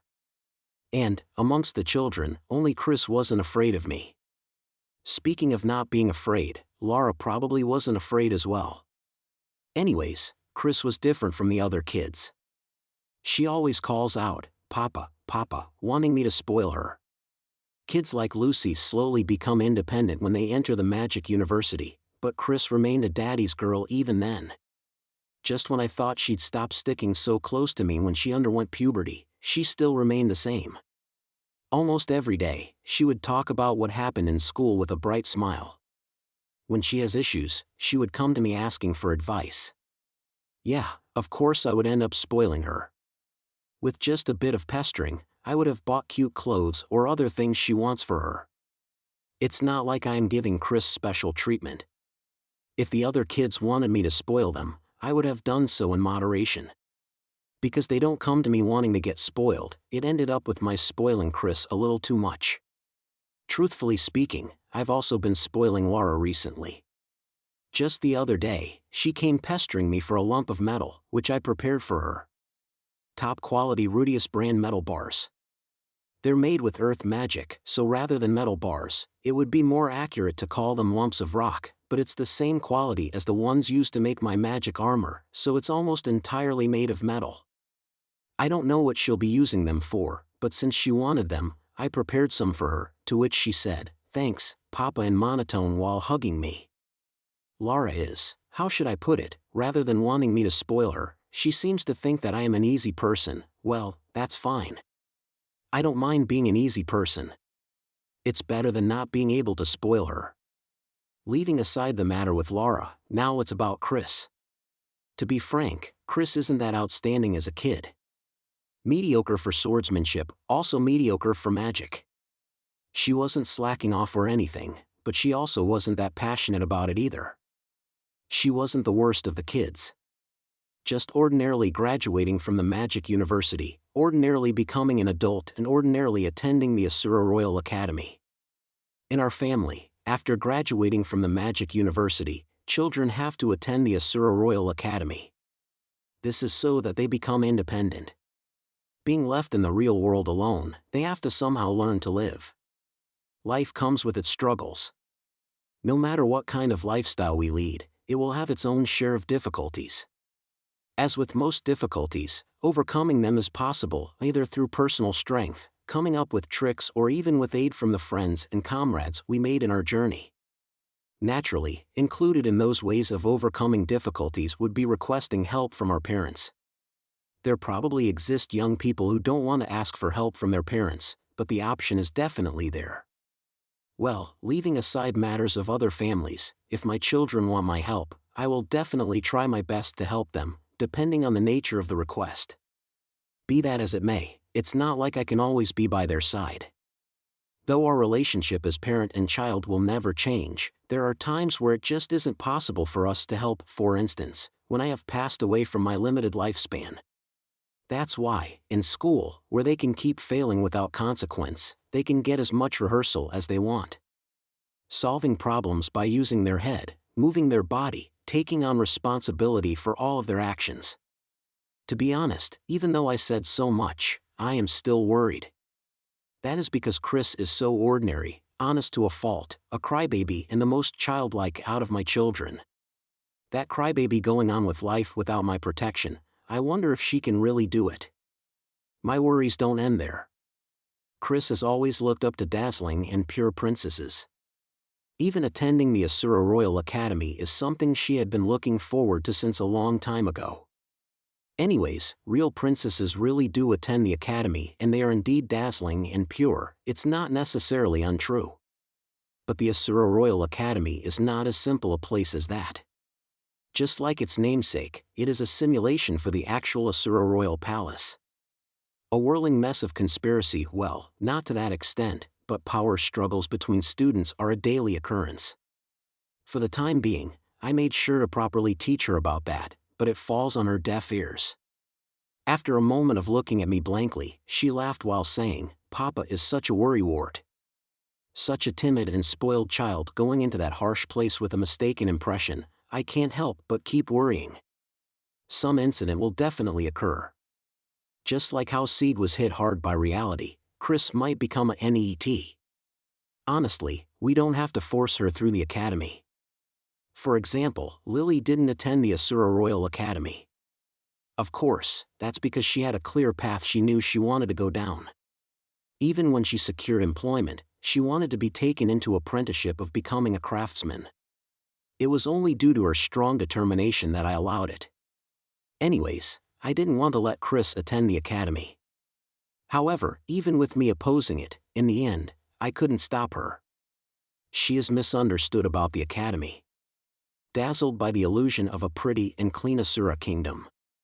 She would probably find out soon that it's all a lie and get a huge shock. But that is all part of life. Lions would toss their cubs into the abyss, and tigers would spend 10 years training newbies to become villainous wrestlers. It's okay if you fail. Even if you become like Sieg, we will look after you for a while. Even Sieg spent some time being indecisive at home. In the end, he found the path he wanted to go down as well. That is why I steeled my resolve and sent Chris on her way. Surely, she will come back home as a mature adult, or so I believed. No, if you asked me whether I believed that, I actually did not really believe it that much. I thought she would come back crying to me in the first year of the academy. Instead, contrary to my expectations, she didn't come crying to me. Although there were many complaints in the periodic letters she sent me, there weren't any nasty rumors. Ah, she must be doing well. That's what I thought. Who would have thought that something like this would happen? Asura Royal Academy Graduation Ceremony. The graduation ceremony happens annually at the Asura Kingdom Royal Palace. Speaking of the graduation ceremony, all graduates are aligned in rows while standing up. Amidst the dignified atmosphere, one can imagine a scene where names of graduates are called out one by one to receive graduation certificates. Graduation ceremonies in my past life and in the Magic University probably also felt like this. However, things at Asura Kingdom seem to have a slightly different feel to them. The graduates are gathered inside the castle's huge auditorium and an extravagant party is about to be initiated. Parties of similar styles like this often occurred inside the castle. An obligation to be formally dressed up. The orderly lines outside the entrance. Greeting those of a higher social status than you. All of these are seen as an obvious thing to do in the society of Asura Kingdom, and that is exactly what is happening at this moment. However, this reception party had two differences from the society of Asura Kingdom. Firstly, the arrangement of having buffet meals while standing. This arrangement became a common practice after Ariel became queen. The lower to middle aristocracy were praising it, saying it gives us more chances to interact with people of higher status, while the upper aristocracy gave a different review, saying this made it easier for us to win over people of lower standing that we had an eye on, denying the edge for other nobles to get ahead of us. Supremacists and other nobles who couldn't bear with standing due to their obesity were not really happy with this arrangement though. Either way, it would be no problem if they just host another party in the traditional format. It's all about segregation. The second difference is that every single graduate present in the ceremony is deemed to be of equal social status. The students in the Asura Royal Academy come from various different backgrounds. From peasants to nobles, and even the upper or lower classes of aristocrats within the nobility, there are many levels to the complex social structure. Even after graduation, the students will differ vastly in their future endeavors. Some will go on to become knights, government officials, or maids. Some will be married off to a foreign country and others will become feudal lords and succeed their parents in governing a small piece of territory. But at the ceremony itself, everyone is equal. They are given the social status of graduate and are allowed to remain standing even in the presence of royalty. Even if you were born in a slum, stole as a kid and had no ambitions after graduation, if you entered this school and survived the entire process, you would be graduate today. To manifest this equality, everyone was given extravagant ceremonial attire that no peasant could ever hope to afford. It was packaged such wherever they go, they would not be embarrassed to be recognized as a graduate of the Asura Royal Academy. Only for tonight, they enjoy a special social position. They are the guests of honor and have the spotlight for tonight. Of course, hierarchy still exists among the student population, so they are not necessarily treated the same. Grades, popularity, contributions to school events, it would have been fine if that was all that mattered. However, if one were to be frank, the social status of a family is what really matters when it comes to determining the hierarchy. While equality is constantly being emphasized, it was only for appearance's sake. Either way, seeing how the graduates would lose their identity as graduates and return to their formal social status the next day, it couldn't be helped that this was the case. Differences in social status are callous and unforgiving like that. Now, the top of the hierarchy. Among the student population, the most superior. The one who garners the most attention and contributed the most to school events. Furthermore, the one who carries the lineage of the upper aristocracy. One such person is now at the graduation party making a speech. A speech representing all the school graduates. As it is called, a commencement speech. This graduation party is attended by Asura Kingdom's well-known aristocrats. Among them, without a doubt, is Ariel Anemoy Asura, the Queen of Asura Kingdom. Being able to give a speech on how well performed you are, and how much you have contributed to the kingdom in front of the Queen. It is a role of great honor. Yet, it is just not for the honor alone. It is also a chance for the upper aristocrats to remember your name, and to show them how superior your house is. That is why, for the parents who are heavily involved in the power struggle happening in the royal palace, they have placed a great deal of expectation on their kids. They repeatedly emphasize to their kids, time and time again, the importance of being the top student, and kids, being kids, will try to live up to the expectations of their parents. In order to attain excellent grades that will not bring shame to one's family and allow one to confidently graduate from the academy, one has to be earnest, be it in their studies, school events, or even in recruiting allies into their factions. Of course, their parents' expectations are not the only reason to strive for the top seat.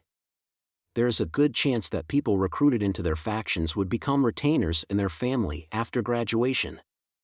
Also, it serves as good practice for those in the ensuing power struggle happening in the royal palace. Being able to take over the top seat also meant that one could work in essential departments in the Asura kingdom.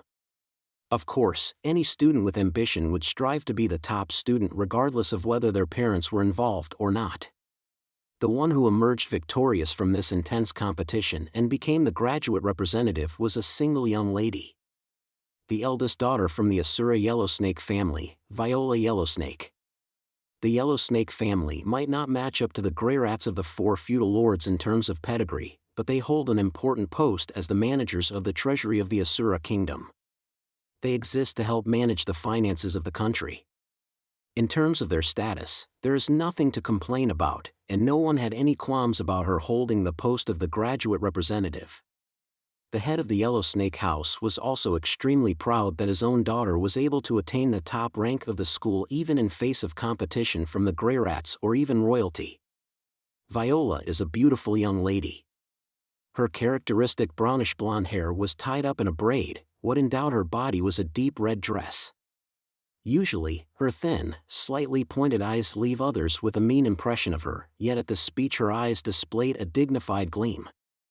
Her manner of speech was bold, and you could tell she was used to speaking in front of a crowd. Impressive. From now on, the ability, knowledge and experience acquired from school will be used diligently to contribute to the country. Glory to the Asura kingdom. Her speech ended without any problems and the audience unanimously gave a loud applause. That signals the end of the graduate representative address. What's left is just for Her Majesty Ariel to give her congratulatory address, a toast with Viola with ceremonial music in the background, and it will be time for food, dance and small talk. Then I will be able to go over to Chris and give my blessings. While I have those thoughts, I can't help but let loose a smile. Chris probably also has her position to consider, so I have to greet her with my smartest face. As I was lost in those thoughts, something unbelievable happened. However, there is someone that is unworthy of being called a graduate from the venerable Asura Royal Academy.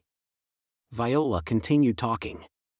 The speech has ended, but it seems that she still has some things she has to let off her chest, even though she was delaying Ariel's congratulatory address that's happening right after this. She actually did something so disrespectful, but Ariel only made a surprised face while being silent. Since Viola wasn't reprimanded, she continued what she was about to say. Viola began exposing all the evil deeds that person has done right from the beginning. She started the story with trivial harassment, like placing needles on shoes on the day of the dance event, destroying the textbooks of students of higher grades. She raised her grades by selling favors and engaging in flattery with the teachers. Also, she arranged for students of lower social status to sneak into the staff room and steal the test answers. How cunning! She bullied the female students who lost their home and used her large entourage of male admirers to boss people around. Undeniably an underhanded, evil, and unpleasant person. She fed a stray dog that wandered into campus grounds and built a doghouse at the back of the school. She even crushed a cockroach that came out of the staff room with her bare hands. The speech also included things that didn't make much sense like this as well. To kick down others, To give evil such a high evaluation, are such actions appropriate for a graduate from the Honorable Asura Royal Academy? While carrying herself like she was in a performance, she looked at her surroundings. There sat the highest nobility of the Asura kingdom. In response to her words, they frowned and began saying things like, outrageous, or if that's true, then it is unacceptable that this person is allowed to graduate. Well, the so-called evil deeds she brought up are daily occurrences in the Asura royal palace, but the nobles continued to comment about this evildoer. Reason being, if people are caught committing crimes in the royal palace, they would be severely punished. In other words, committing crimes without getting caught is their brand of justice. Viola's gaze was directed towards the deepest parts of where the Asura nobility were. There sat the queen of this country, Ariel. Towards Viola's stream of accusations and exposure of this evildoer's crimes, she listened while keeping quiet. When Viola looked directly at Ariel, the gazes of the crowd naturally shifted towards Ariel. Following that, the noisy crowd gradually started to settle down. When silence returned to the audience hall, Ariel opened her mouth. What is the name of that person? Those were quiet words, but for some reason it resounded clearly throughout the audience hall. Viola raised the corners of her mouth without her realizing it, and pointed towards a certain place in the venue. That person, there lies the figure of a girl who had already started eating chicken nuggets with her fingers before the toast was done. Right beside her was a docile girl with brown hair who hurriedly tried to wipe the nugget-eating girl's mouth. Opposite of the nugget-eating girl, with a table between them, was a handsome guy acting as if he was saying, "Already? What am I going to do with you?" Beside the brown-haired docile girl was another handsome guy with a wry smile. And, wait, around that nugget-eating girl, there's somehow a lot of handsome guys. Could it be that she's really popular? Is Christina Greyrat? In response to the stares coming from the entire audience hall, she only showed a blank face. Chapter 28, 3 Years and Their Results. What a dreamy and wonderful place, was what Christina Greyrat thought when she enrolled into the Asura Royal Academy. She declared her thoughts out loud like Eris would, right in front of the entrance. Hearing that, the aristocratic students sniggered as they walked past Chris. However, those reactions did not register in Chris's mind at all. She was simply overwhelmed by the stunning scenery in front of her eyes. Trees swayed in the wind along the brick-paved pathway leading from the entrance to the school building. Flower beds lined the side of the pathway in a beautiful sea of colors. The school building itself, built in elegant ivory white using Asuran architectural techniques, exuded an aura of nobility. Compared to the rundown buildings in the Magic University that reeked of the countryside, this was indeed a polished and classy school building. Beside the school building stood the dormitory, whose beauty too couldn't be matched by the likes of the Magic University. Every single room was much more spacious and even came with a balcony. It was almost like living in a castle, just like in Chris' dreams. Furthermore, the students moving from the dorms to the school buildings were refined, as expected. Even though they were all wearing uniforms, unlike in the Magic University, their appearances were neat and polished. Some of them weren't as polished, but they didn't enter Chris's field of vision. Everyone was good-looking. There were good-looking people in the Magic University too, but they don't hold a candle to the people here in the Royal Academy. That goes without saying. Real princes and princesses attend this school, after all. And from today onwards, Chris is also a student here. I am so excited. Overcome with excitement, she started spinning around and bumped into a tree. As a result, a large number of caterpillars fell onto her and made her scream. Male students in the vicinity laughed out loud at this amusing scene.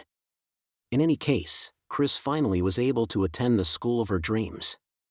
Wanting to live a life of royalty, Chris attended the Asura Royal Academy. Yet, the first friend she ever made was neither aristocrat nor royalty. Chris' first friend was a commoner from the Fitoa region's countryside. She obtained exceedingly good results in the newly built school in the region, and was enrolled in the Asura Royal Academy by recommendation. Not just her parents, but the whole village were proud of her.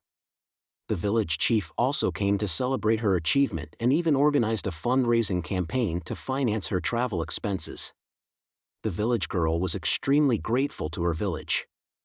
"I will do my utmost to learn at the Royal Academy, serve the fit Toa Lord and further the development of the village that raised me."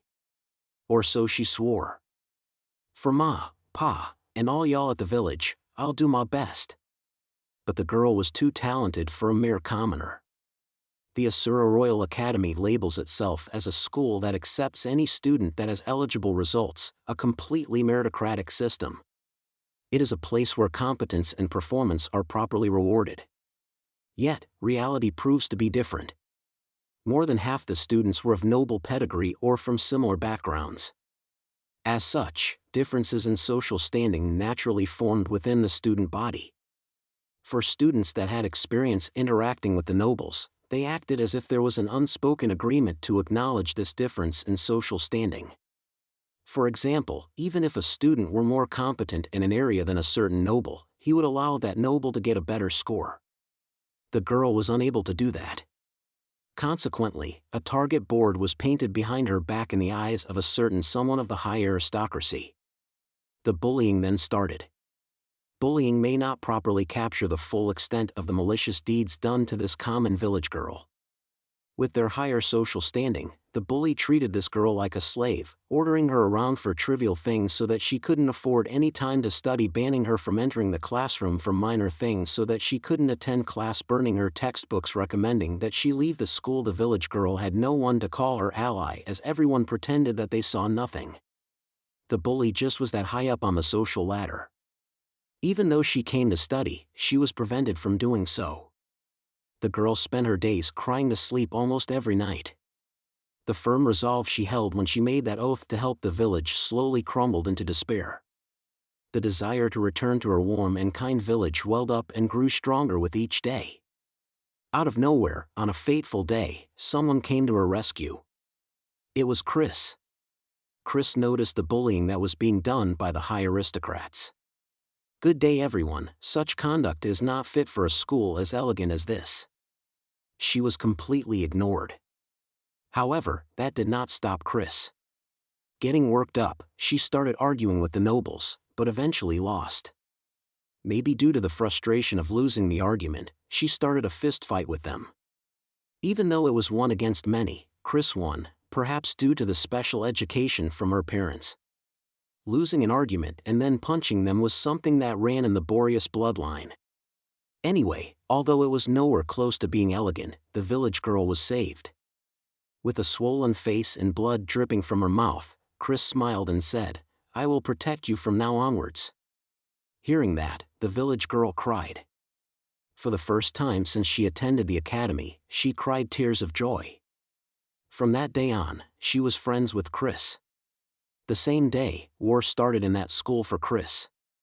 The conflict between Chris and the higher aristocracy continued. Every single time, they would try to make Chris submit to their demands, and they would always fail. Chris was not a citizen of the Asura kingdom, and above all, there was the teaching from her parents, never bully the weak. Staying true to that teaching, Chris stood against the high aristocrats. The village girl was not the only one she helped. The oppressed in the academy were not a small number. One by one, Chris reached out her helping hand to them. Frankly speaking, the life Chris led in the academy deviated completely from what she imagined. In her mind, the aristocrats were a group of people who were elegant and wouldn't do something as foolish as starting fights. In practice, the elegant bunch were few and far between, while most of the nobles were blinded by their desires and ambitions. The pent-up frustration led Chris to shout, "This is not like what I imagined." Her life went exactly as Rudeus predicted, but Chris did not back down from this arduous journey. Because at that point in time, she had already gathered a large group of allies. Indeed, she was not alone in her fight against the high aristocracy. Every person helped was another ally gained. And every time Chris tried to help a new victim, her allies would assist. Numerous times, she only got out of trouble because of her allies. Two of them were especially notable as Chris' support. The first one was the village girl she initially helped. Owing a debt of gratitude to Chris for being her savior, she saved Chris from a pinch countless times with her excellent intellect and abilities. The other person was a certain male student. Unlike other allies, he did not receive the help of Chris. However, for some reason, every time there was an incident, he moved to help her. Sometimes from the top of a tree, sometimes from outside the window, sometimes from above the stairs. At the most unexpected times, he would appear to save Chris from the quagmire while uttering sarcastic remarks at her. Initially, Chris had the impression that he was just an annoying bastard. Their first meeting was when Chris was screaming from the caterpillars falling onto her, where he laughed uncontrollably as he saw the scene unfold. Several times after that, he was always there to laugh at her when she made stupid mistakes, making sure to add in a line or two of sarcastic comments. With that said, every time he appeared to help, a faint glimpse of his kindness and manliness could be seen through his playful and immature facade. Slowly, Chris became attracted to this weird guy, and unsurprisingly so, because this guy was a stud. Furthermore, it was revealed later that he was a prince from the kingdom. That weird guy who kept making stupid remarks while helping was actually a real-life prince. For Chris, who had fairy tale delusions about princes and princesses, learning about this fact would inevitably lead to the development of romantic feelings. But, leaving the romance aside for now, with her best friend and the prince by her side, along with the support from all her comrades, Chris marched on into a turbulent school life. Her enemies consisted of the high aristocrats that were bullying her friend. For these young nobles that tried to create their own factions in school, Chris was not a welcome existence. After all, the people they were using as slaves were being taken away by Chris. She was the ultimate eyesore to the nobles who wanted to use their factions to gain power in the future. Hence, they started recognizing her as an enemy for real. It wasn't just all enemies though. There were nobles that found Chris' actions interesting and took her side. Especially the ones who were elegant, carefree and would not resort to fighting, just like how Chris imagined nobles to be. Anyways, these nobles that helped Chris were not interested in joining the power struggle between factions in the first place. Most of them were students from foreign countries that already had the fate of being politically married off somewhere else. For them, things like joining the power struggle had no benefits to speak of. Instead of arguing about which faction of these greedy nobles to join, it was simply easier and more convenient to follow Chris. It was too troublesome to take part in the power struggle even though they had no interest in it. Before they knew it, Chris' supporters grew and grew into a huge group of students. The formation of the ostracized faction was finally complete. Most of the enemies didn't do anything in particular to Chris and her faction. This was due to the fact that most of its members had low social status. Thus, even though they were gathered as a group, a mob of mere numbers without ability or authority could never really pose a threat. However, one person was different. She especially hated Chris as an enemy and would attack her with any chance she got. That person was Elizabeth Topcoat. A daughter of the Topcoat house, belonging to the high aristocracy of the Asura kingdom. Excellent grades, extraordinary beauty, and top of the class for both magic and swordsmanship. An all-rounded genius who appears only once every 100 years. The Topcoat house stood in the lower middle tier, in terms of the high aristocracy's peerage. But this difference in status was made up by Elizabeth's sheer talent and ability, so much so that it went without saying that she would become the graduate representative. There is a reason for her hostility towards Chris. Well, it isn't that big of a deal in hindsight. When Chris just enrolled, Elizabeth was the one who got pummeled in that first fist fight. While she was exceptionally gifted, Elizabeth was also exceptionally conceited. Even though she appeared cordial in public, she really viewed her peers as either trash or toys for her amusement. The gifted village girl was, out of all her toys, an especially rare and amusing one. That special toy was robbed away, all because a country bumpkin suddenly appeared. It all started from there. Meeting a mere foreign country bumpkin who didn't respect her, losing a fist fight against her, and getting a bleeding nose after losing that fist fight in front of others. It was utter humiliation. Unforgivable. Thus, Elizabeth swore to God that before she graduated, she would completely crush the existence known as Christina Greyrat. And so started her journey of attacking on Chris at every turn. Yet, perhaps due to bad luck, every single one of her plans stopped a step short of destroying Chris.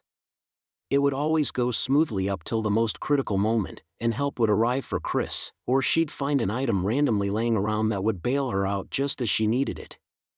Whenever that happened, Elizabeth could only bite her handkerchief and grind her teeth in frustration. The drawn-out war against Chris continued for a year after her enrollment. To be exact, about 11 months. It continued till around the end of the first academic year. This battle of attrition culminated just as they were entering the second year. The stage was set in a small country to the north of the Asura kingdom, in the Topcoats territory. It was Elizabeth's hometown. While it is a relatively small piece of land, it has a highway connecting to the north, enabling trade with the magic triumvirate. This indispensable role of being the link between the Asura kingdom and the magic triumvirate fell on the Topcoat house. One of the programs in the Asura Royal Academy involves bringing students to every single territory of the Asura kingdom. There, the students observe and learn about the various industries each area specializes in. In other words, it was a sort of field trip to gain insights into how society works. Experiencing firsthand how influential nobles govern their territory had proven to be an extremely effective way to learn about management of people and land. That field trip destination had just so happened to be Elizabeth's hometown. With home ground advantage, there was no way she wouldn't plan an attack on Chris. This will be where that wretched bitch Chris dies. Not to that extent, but a plan would be put in place to humiliate Chris and brand her as a laughingstock. Unfortunately, this scheme backfired. As they say, when one curse is placed, 2 graves are dug. Elizabeth dug her own grave with this plan. It all went as planned initially. Chris fell into the trap laid by Elizabeth. Leaving out the details, Chris was trapped in an old, dried-up well near the Topcoat main house. What she did not realize was that this well held a sinister secret, that the Topcoat house was illegally producing narcotics without knowledge of the kingdom. It turned out that this well had a secret passageway to the holding area for these drugs. With the help of the sarcastic prince and the village girl, this nasty secret operation was brought to light. Currently, the Asura kingdom officially allows production of certain narcotics and aphrodisiacs. Only after permission is sought and granted will the production of such goods be allowed. It goes without saying that producing it in secret is a serious crime. The massive scandal that ensued was akin to poking a beehive with a stick. After the dust settled, the Topcoat house had its territory confiscated and was déclassé to the ranks of the middle aristocracy. Elizabeth's place in the school hierarchy plummeted to the ground, and she was ousted from being the leader of her faction to becoming just another underling. Any attempts to destroy Chris stopped after this. And thus, the long battle in the Asura Royal Academy came to an end for Chris, or so it was supposed to. Indeed, this was merely the beginning.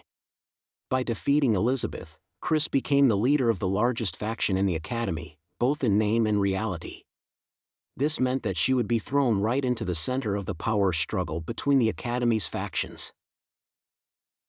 That is why Chris, who spent every day of her life fighting for the past 3 years, did not appear flustered at all in the face of Viola's accusations. She was calm, still slowly taking her time to chew on the food in her mouth. She then proceeded to drink a glass of water, wiped her mouth with a handkerchief given by a friend nearby, brushed off the food crumbs that landed on her chest, and then finally cleared her throat. Sounding like she was still distracted, she shouted in reply to Viola. "Just what might you be saying, Viola-sama? That is a most cruel accusation." On top of that, she made sure that everyone in the venue could hear it. Her tone sounded like she was offended, behaving like she was brought to court. "It is unthinkable that I would do such a thing. If you didn't do something, you had to declare it clearly and with dignity. This skill is necessary for surviving in the Asura kingdom. This may go without saying, but actually doing it is not easy. That is because there are cases like Viola's accusations, where some truths are mixed into the lies. For example, the accusation that Chris was keeping a dog in school premises. As it wasn't a complete lie, people might hesitate when trying to deny them and appear to be shaken. If they mumble or stammer in their speech, they would play right into the enemy's hands. Exploiting this opportunity, they would pressure the speaker for answers and instantly gain the favor of the crowd. If the support of the crowd is lost, then the case would also be lost. In the Asura kingdom, the facts are often twisted to fit the circumstances of the speaker. Therefore, even if what was said was completely true, some doubt would still remain. To remove that small amount of doubt, a liar would have to put in many times more time and effort. When defending against someone who's lying, playing more and more cards to drag out the battle would tip the scales in your favor. That's the reason for denying the accusations. Deny all of them without hesitation. In cases where the accusation is spot on, backed with evidence, an apology should be given. This time, Chris has chosen to deny the accusations. Viola-sama, today is the graduation ceremony, a joyous occasion. Her Majesty, the higher aristocracy, your father and my father are all here to celebrate. Why would you tell such lies? On top of denying accusations, Chris made sure to impress on the audience that Viola was lying. This shifts the blame away from Chris to Viola. With that, she can go on the offensive and try to level the playing field with Viola. However, since Viola was the graduate representative, their playing fields were far from being level. Some people would believe Viola simply because she was the graduate representative. Chris' disadvantaged situation remained the same. At least now, she isn't one-sidedly being attacked. Why? Towards Chris' reply, Viola adopted a confident pose as if it was natural. If she were so easily stopped just by being asked why, she wouldn't have set up this attack on Chris. Action was taken to completely crush Chris because all of the preparations had been completed. Do you even have to ask? It is because I can no longer bear seeing an incompetent and evil student like you naming yourself a graduate of the Asura Royal Academy. Though this declaration was loud, it wasn't in a shrill scream. Her voice emanated from the bottom of her diaphragm, with a pleasant echo that resonated in everyone's ears. As if it was scripted, her demeanor allowed her words to carry a majestic weight to it. From the look of it, most of the audience agreed with Viola's words. If Chris were really an incompetent, unscrupulous villain that only caused trouble, then she should immediately be expelled from the academy. Such was the atmosphere of the audience hall. That can't be, even if it was not on the level of Viola-sama. I tried my best to study and make friends in my own way. Chris cast down her eyes in sadness. Without getting too emotional, she again denied Viola's accusations. Seeing that, people, especially those from Chris' faction, would come to believe her words. Chris was definitely not the embodiment of a model student in the academy. But during these 3 years, it was undeniable that she had put in effort towards her studies and in socializing. It was a common sight to see Chris wearing a white hachimaki, furiously studying in the library before tests. For someone who stole the exam papers to cheat, as everyone knew, her results were weirdly mediocre. As such, there were students that began suspecting Viola instead of Chris. "Won't you stop this, Viola?" The first student that stepped out was a young man. He had a well-defined nose, with slightly drooping eyes and unique platinum blonde hair that one can never get tired of looking at. An unquestionably handsome guy from every angle, his name was Edward Anemoy Asura. Prince of the Asura Kingdom, he was someone who helped Chris on countless occasions. Standing in front of Chris as if he was protecting her, he spoke in a strong tone. "Take back what you said immediately and apologize to Christina. Your Highness Edward, you would take sides not with me, your fiancé, but with Christina?" Fiancé. Even though the romance between Edward and Chris was slowly blooming, Edward was actually engaged to Viola. Well, in the end, it was decided on by their parents. A political move to allow the Yellowsnake House to obtain closer ties to the Asura royal family. Edward did not harbor anything like romantic feelings towards Viola. While that was the case for Edward, Viola's feelings were another story. Ever since the day they were engaged, Viola was interested in Edward.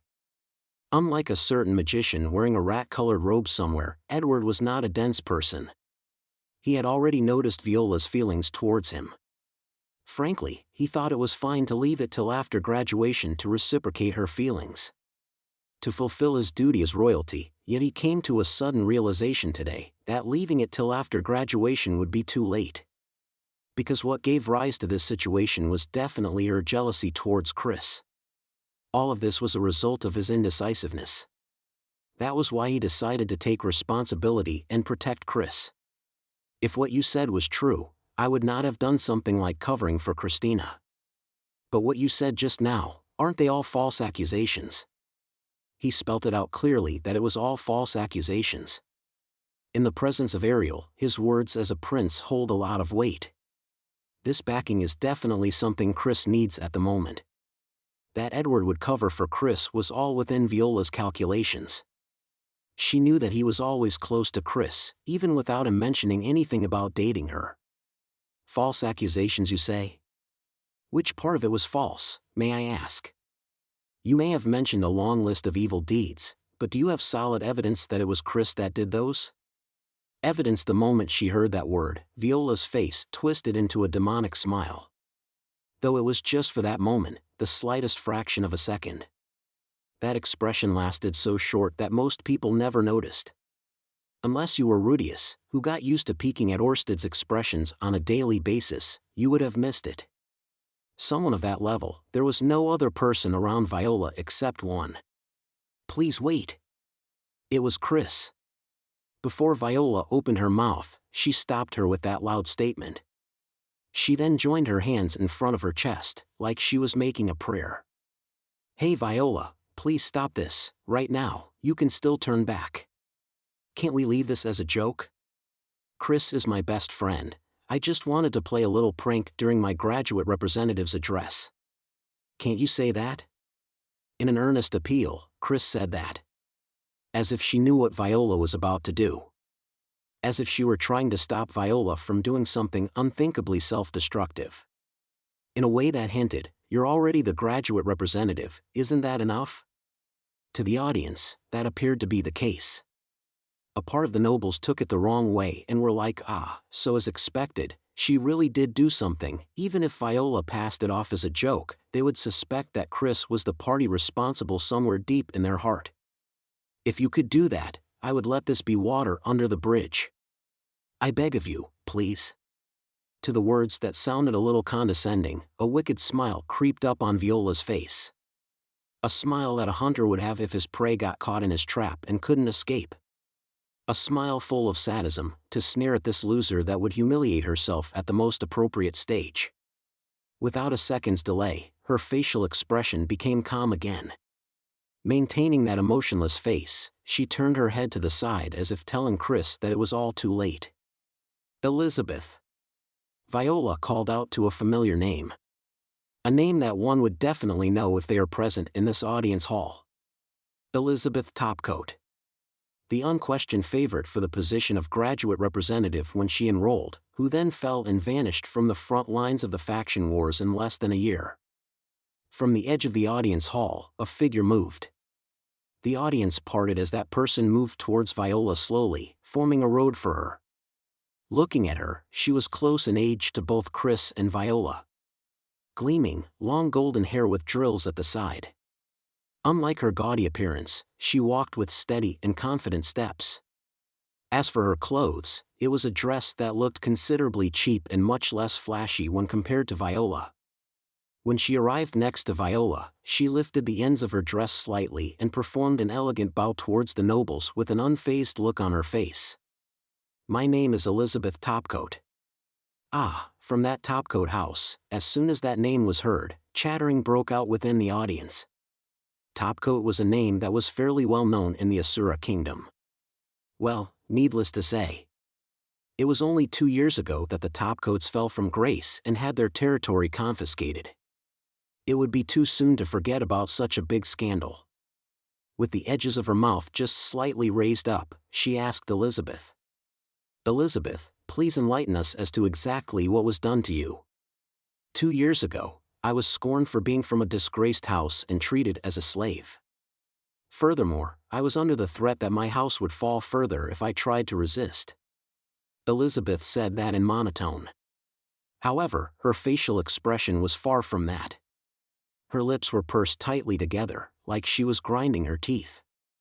One could see unspeakable regret and frustration in her eyes. For someone born into high aristocracy, it must have been extremely difficult to bear with such humiliation. That look on her face was testament to the truthfulness of her words. Elizabeth is not the only one. As Viola said that, students could be seen coming out from the audience. Although most of them were girls, there were also a few boys within that group. A total of 10 students came forth. They arranged themselves to the side of Elizabeth and started to introduce themselves one by one. Most of them had low social status. The highest of them were middle-class aristocrats, with the rest being either low aristocrats or commoners. Everyone here as well, enlighten us to your plight. It is your last chance.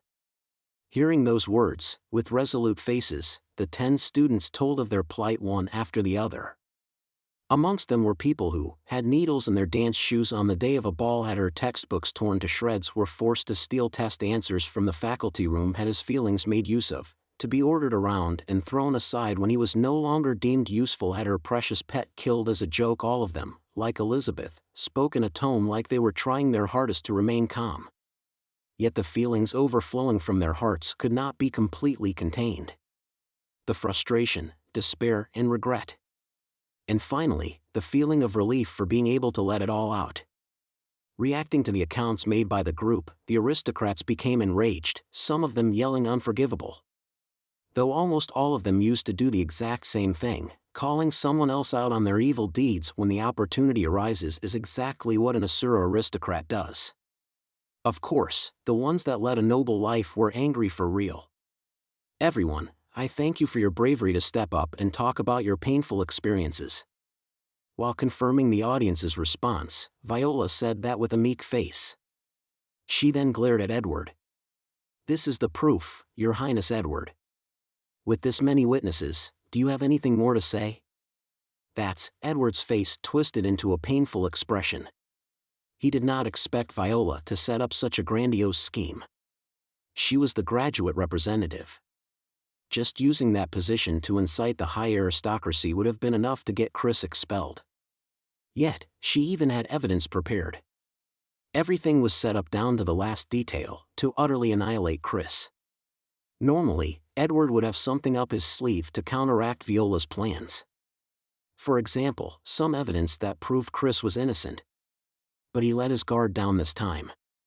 It is the graduation ceremony today, and Viola is the graduate representative. In other words, Viola was already the winner.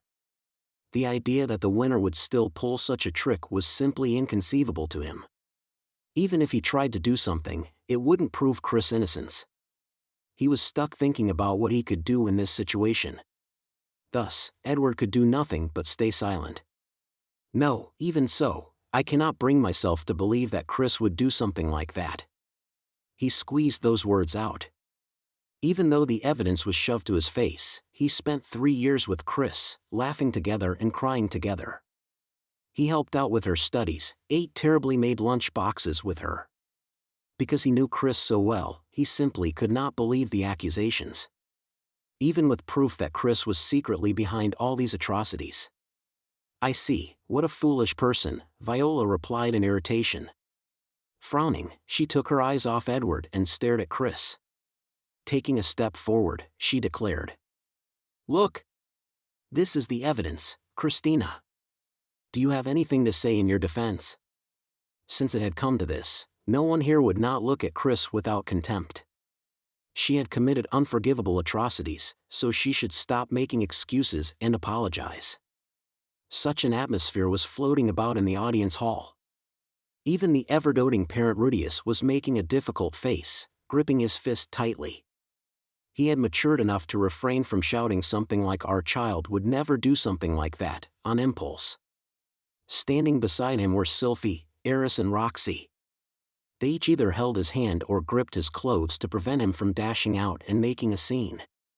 In the face of this situation, where it seemed that everyone had unanimously concluded that she was the culprit, Chris moved. As if she had gave up on trying to salvage something, she looked at Viola in resignation.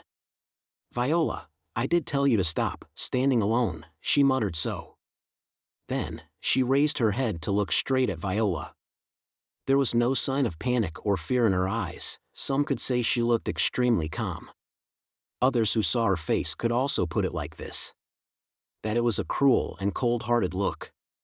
She did not glare at Viola, nor did she raise her voice. Not towards Viola, but the students beside her, she simply said in an indifferent tone.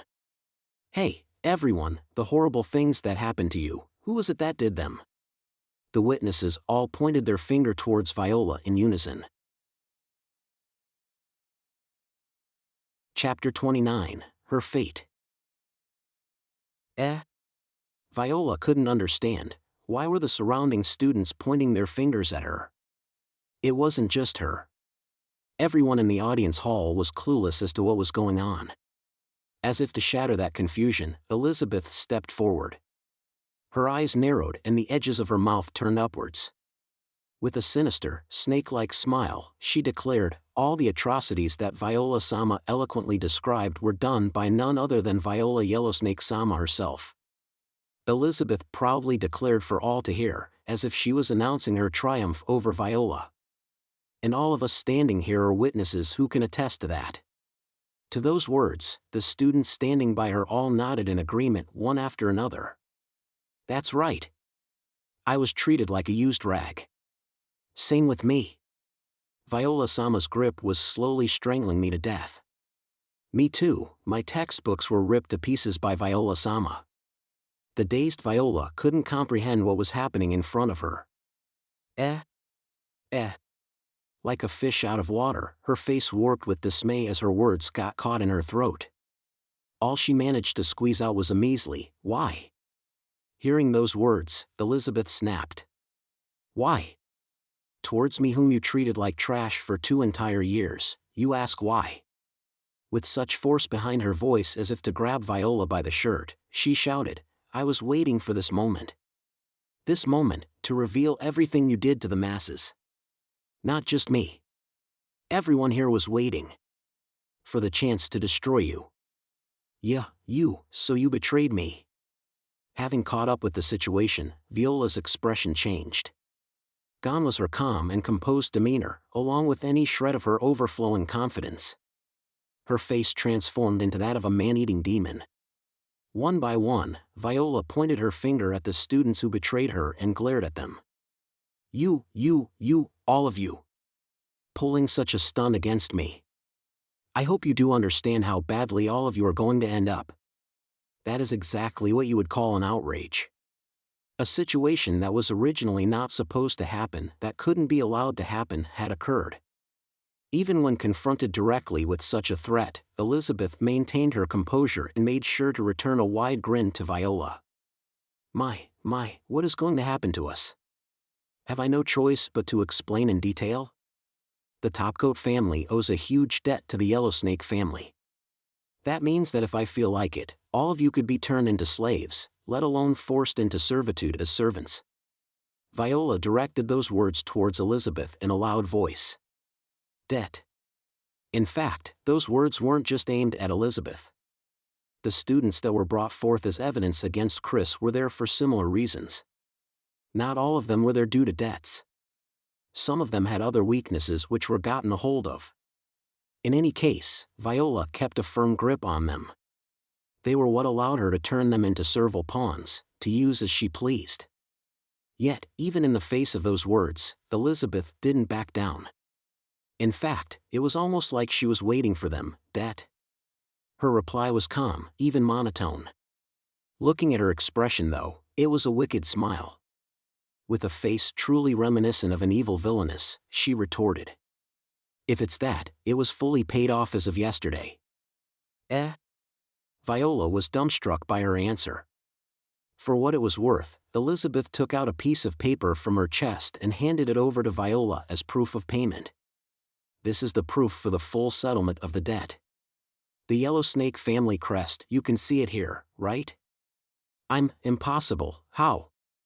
It was supposed to take 10 years to fully settle. Hearing that, Elizabeth's expression returned to normal. Then, with a defeated smile, she looked towards a certain girl. It was because Chris lent her strength to me. Chris? That Chris that you hated so much. Indeed, that girl, towards someone like me who scorned her so, benevolently bestowed her tender loving hand to save me.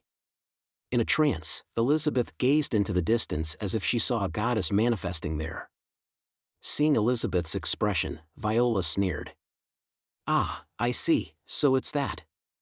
You borrowed from Chris to pay off the debt owed to me, and that is why you betrayed me.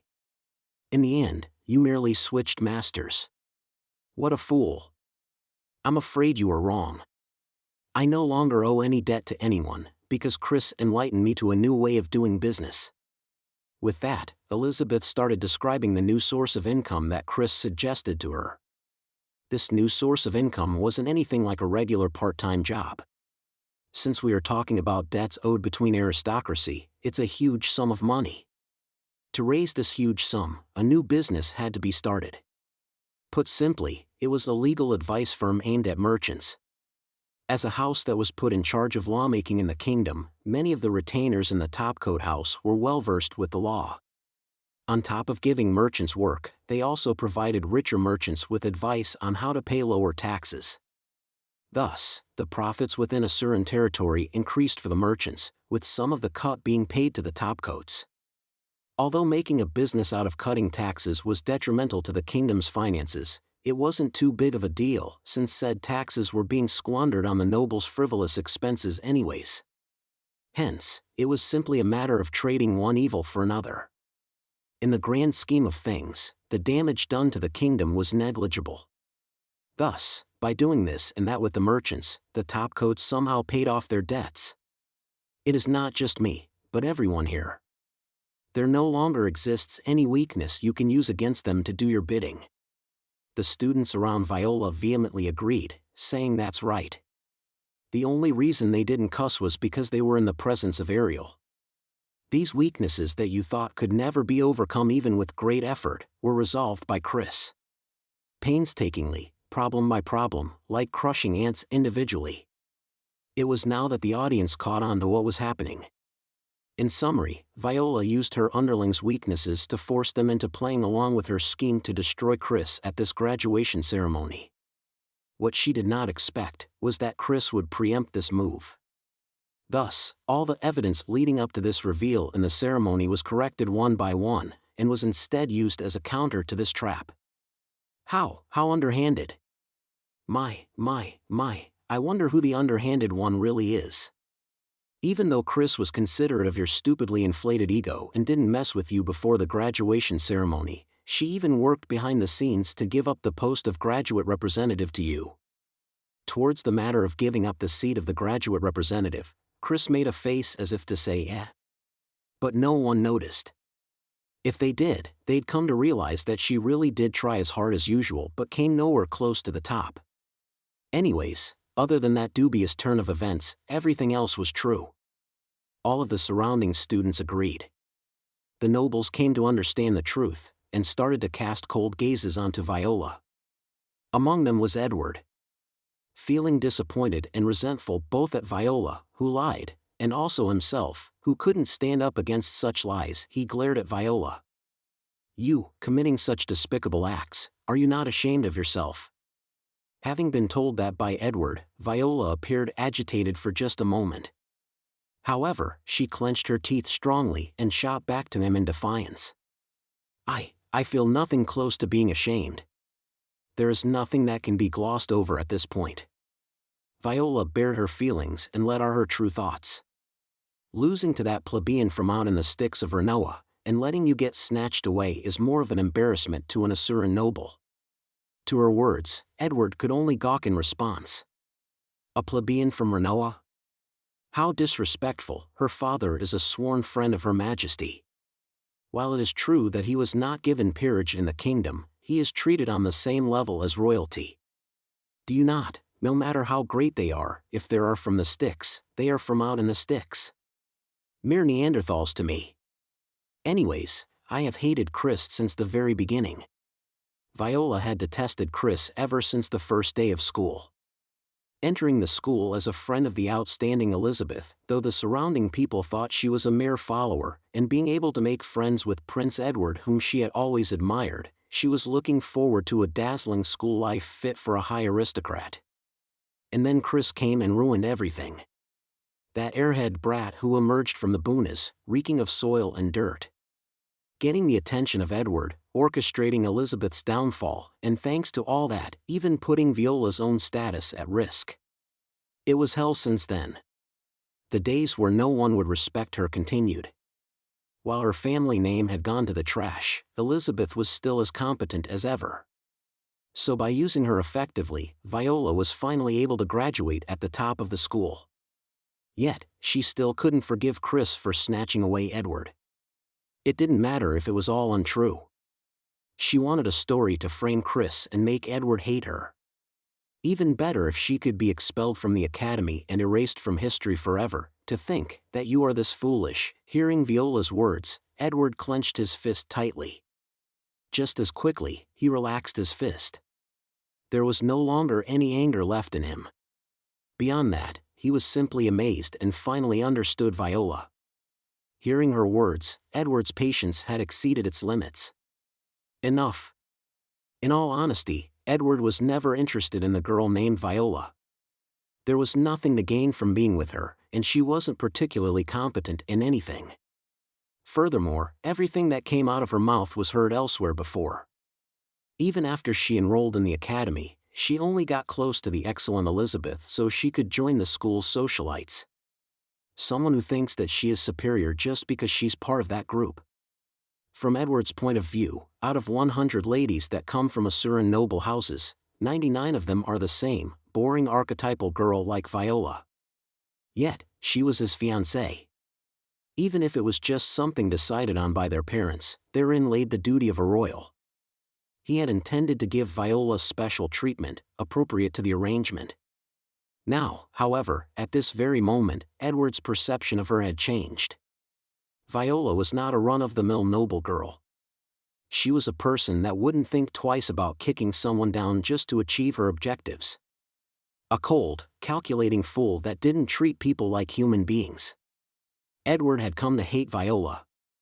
Therefore, as a prince, fulfilling his duty as a royal, he raised his head.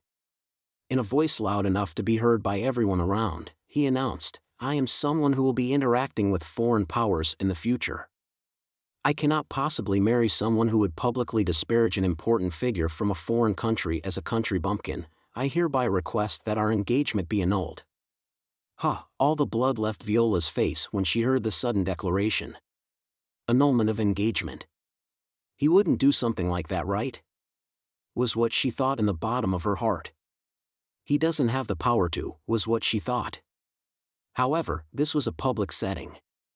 Yes, a public setting, a place with individuals from all sorts of backgrounds and statuses, the absolute best stage to completely destroy Chris. A place she personally picked herself. And ironically, this exact place was where all her escape routes were sealed. That can't be about that matter, and so Viola tried to steer the conversation in a way that she could escape from. Using the excuse she thought of just in case this matter got brought up. This is not something that we can decide on our own, that's why, indeed, strictly speaking, anything concerning marriage is not something that they can decide on their own. That is because the engagement was decided between their parents, in other words, the current heads of their houses. The house heads, with the future in their minds, decided that the marriage would bring both families to greater heights. Unless valid reasons were presented to the house heads through proper channels of discussion, and provided they are convinced by the reasons, annulment would not be allowed. Moreover, one of the house heads involved this time was the queen of the Asura kingdom. As the queen's schedule is constantly packed, even a house from the high aristocracy governing financial matters of the country wouldn't be able to get a meeting with her at a moment's notice. Time would be required to execute or call off any plans. Viola was a cunning girl.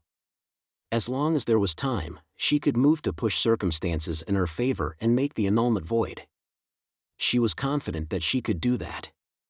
As long as it wasn't now. As long as it wasn't here. As long as it wasn't right after the moment she failed. I see, you make a convincing point. Here, at this very place and time, all the key individuals were present. The two parties involved in the engagement, Edward and Viola. The current head of the Yellowsnake House, Carter Yellowsnake. And finally, is that fine with you, Mother? Queen of the Asura Kingdom, Ariel Anemoi Asura. Ariel, in a rare display, gave the surrounding people a soul-chilling gaze. Without her barely lifting a finger, she exerted so much pressure on the auditorium that all the chattering died down into a solemn silence. Viola. Hearing that voice, the once heated atmosphere instantly froze over. Do you have anything to say in your defense? It was Ariel.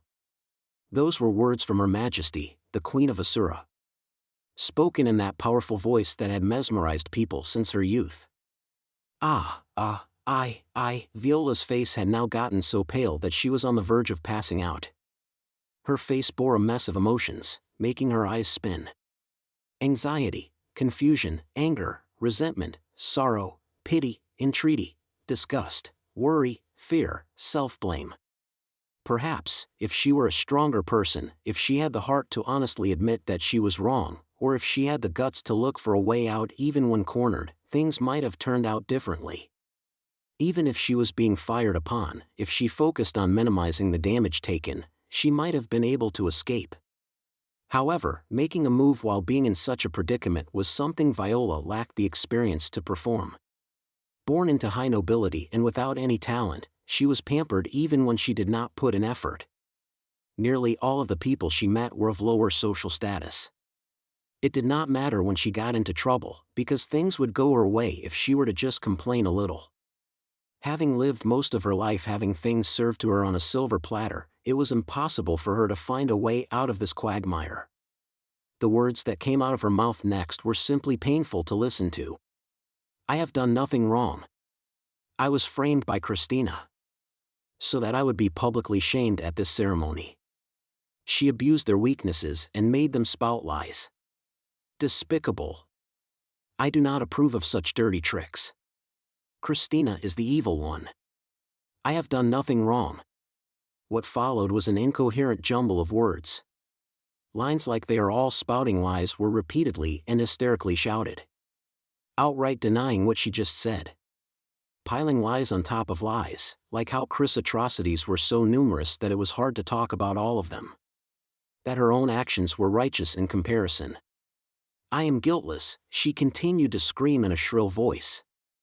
In any case, it was outrageous that mere low nobles and commoners would dare to frame a high noble like her. They should be punished for lèse-majesté, was what her arguments devolved into. Viola's pitiable state was unsightly from anyone's point of view, and definitely inappropriate for a graduate of the Asura Royal Academy. That brilliant demeanor which everyone recognized as fitting for a graduate representative had disintegrated into the air. It goes without saying that in Ariel's eyes, such was also the case. Ariel did not entertain the likes of Viola. As no words could get through to her, she shook her head and summoned two individuals before her. Have the principal and Carter come over. Immediately, two men emerged from the audience. The principal of the Asura Royal Academy and the current head of the Yellowsnake House, Carter Yellowsnake. The principal was drenched in cold sweat, and Carter had his eyes wide open, his body audibly trembling. Both of their faces had lost all their color. Looking at both of them with a piercing glare, Ariel turned over to the principal and opened her mouth. Principal of the Asura Royal Academy. Yes, Your Majesty. A person such as this is not fit to be deemed a graduate from our Asura Royal Academy. It is exactly as Your Majesty states. I declare in my name of Ariel Anemoi Asura that this person shall have her graduation annulled and given the punishment of expulsi.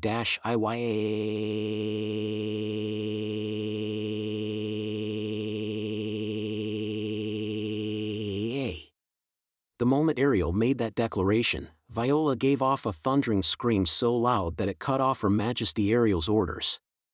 It was an act that no student who learned about etiquette in this school would have done. On top of all that, she started charging towards Ariel with both her hands raised in the air. Of course, she was immediately subdued by Ariel's guards. Viola was pinned to the ground in an instant and had her hands pressed towards her back. Completely ignoring that, Ariel shifted her gaze to the Yellowsnake house head. Carter Yellowsnake. Yes, Your Majesty.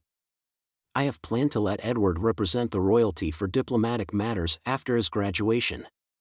Main focus being the northern regions, with the magic triumvirate. Would someone who disparages the Renoa kingdom, one of the magic triumvirate as the Styx, be fit as wife of this representative? As a matter of fact, I would think that she would not be suitable.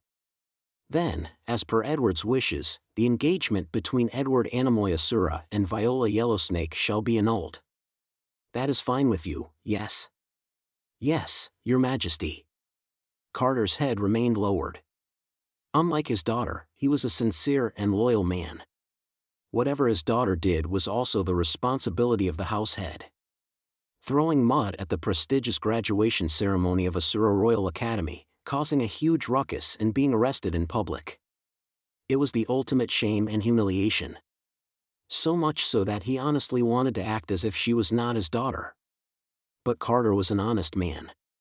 He intended to bear full responsibility for any transgressions committed by his daughter. Now, at this moment, he was prepared to serve any sentence passed on to him. Of course, Ariel was well aware of Carter's personality. It was the reason why she arranged the engagement between their children in the first place. Although the engagement was annulled due to the daughter's foolish actions, the father was sinless. If anything, it was his failure in her upbringing. Either way, no matter how one was brought up, children like Viola who grow conceited and try to control all of their surroundings due to their peerage would still appear. Even with extremely thorough education, issues such as this will remain unavoidable as long as there exists differences in social status. To berate someone for something that is unavoidable goes against Ariel's pride. For the loyal, reward should be given out over punishment. As thanks for the undying loyalty they have shown till now. I do not intend to lower my opinion of the Yellowsnake House based on this one isolated case. Speaking of which, there was another person here that needed mentioning. A girl who lost everything because out of nowhere, she was blamed for crimes she did not commit. And that girl's father was someone Ariel knew very well. His face is still blank now, but malice was seeping out of his facial expression. Once he understood the situation, his face was dyed in intense anger. It was very possible that he would draw closer towards Ariel in rage and grumble to her with an unpleasant look. I'm okay with complaints, but I have to hand out some punishments even in name or it'll be a disservice to him anyways. However, I forbid any resentment on the participants of this revenge plot. Accept it as an insult to your family name and live with it. I am grateful for your extreme leniency and consideration. In addition, you are to re-educate your daughter thoroughly. Yes, Your Majesty. The one deserving of punishment is not the family head, but the daughter. And it is not to the extent that the queen herself has to deliver the punishment onto the daughter. Thinking like that, Ariel left the responsibility of his daughter's punishment to the house head. If it was the honest and loyal Carter, any punishment he gives would be appropriate. That is all. You may step down. Understood. After giving a bow to Ariel, Carter took his daughter from the guards and promptly left the venue.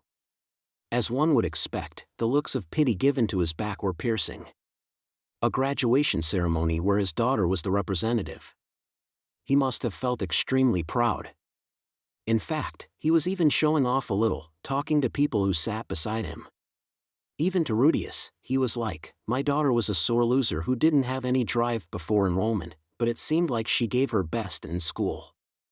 And you know what, in a happy turn of events, she even got the post of graduate representative. While he was sheepishly talking about his daughter's success, she suddenly self-destructed and made a fool out of herself. There was a need to find out exactly what she was thinking in the depths of her heart. After seeing off Carter, Ariel shrugged her shoulders exaggeratedly. For our much-awaited special occasion, to suddenly have our graduate representative go missing, is unprecedented, isn't it? With a somewhat comical demeanor, she surveyed the area with her eyes. She posed as if she was saying, I am not mad that an incident happened, let's continue the party. It was quite out of her character, but if she didn't take that pose, it wouldn't have been strange for the entire ceremony to get cancelled. It is the graduation ceremony today. Most of the students here were merely bystanders. She couldn't let the ceremony get called off because of an isolated incident. Without our graduate representative, who in the world would give us a toast? Hearing that, Luke, who hid himself beside Ariel, suddenly came forth and gave a proposal. Perhaps the next in line for the cohort? I see. The next in line for valedictorian position, come forth. And right in front of Ariel, someone took a step forward. It was Edward. Mother, I am the next in line for the role. I see, it was you. As expected of a prince of our Asura kingdom. I shall give you praise for that. A blessing I gratefully accept. Then, Graduate Representative Edward, a word as the valedictorian our graduating cohort. Ariel said in a slightly dramatic fashion. That little hint of happiness in her tone might have been because there weren't many accidents like these happening in the palace recently, or maybe, because the plan she had given up on ages ago had unexpectedly gotten back on track to success. Understood. However, Mother, there is someone who is more fitting to be the representative than me. That person had saved countless students from various circumstances, and even turned past enemies into her comrades, someone that embodies the very ideals of our Asura Royal Academy. Edward. That person that you are talking about, the one that had saved so many of our students, who exactly might that be? Acting like the answer was so obvious that it goes without saying, Edward pointed his finger to a single girl. Of course, it is her. Huh. Exposed to the laser-pointed looks from the entire auditorium, she only showed a blank face. Chapter 30, Path. Ugh, I hate this, so embarrassing, what a blunder. Having done her congratulatory toast, Chris came to my side muttering those words. Her face was completely red. Well, that's to be expected. She was, after all, suddenly foisted by the prince into giving a stuttered speech in a flustered state, a demeanor completely unfitting of a graduate and facing the public. Putting that aside, the contents of her speech were great. It was regarding Asura Royal Academy itself, a school that was supposedly a place where the competent and talented are able to obtain higher education. Yet, it was overrun with the culture of putting peerage above all else. Chris openly criticized that aspect of the schooling experience in the academy. Even though she personally entered the school through her family and parents' power, it is those that had shown their abilities that really deserved her spot. Even now, there exist people who are smarter, more passionate, and would produce more results than Viola, Elizabeth, and even herself.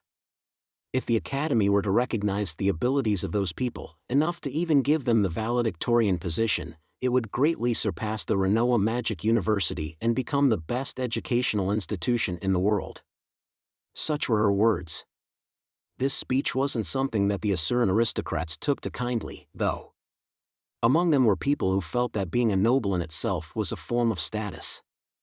In fact, several of them showed irritated faces in disapproval. Ugh, I never expected that I would be giving a speech, and to ask me to do it so suddenly, there's no way I could have done it well, not really, it was good.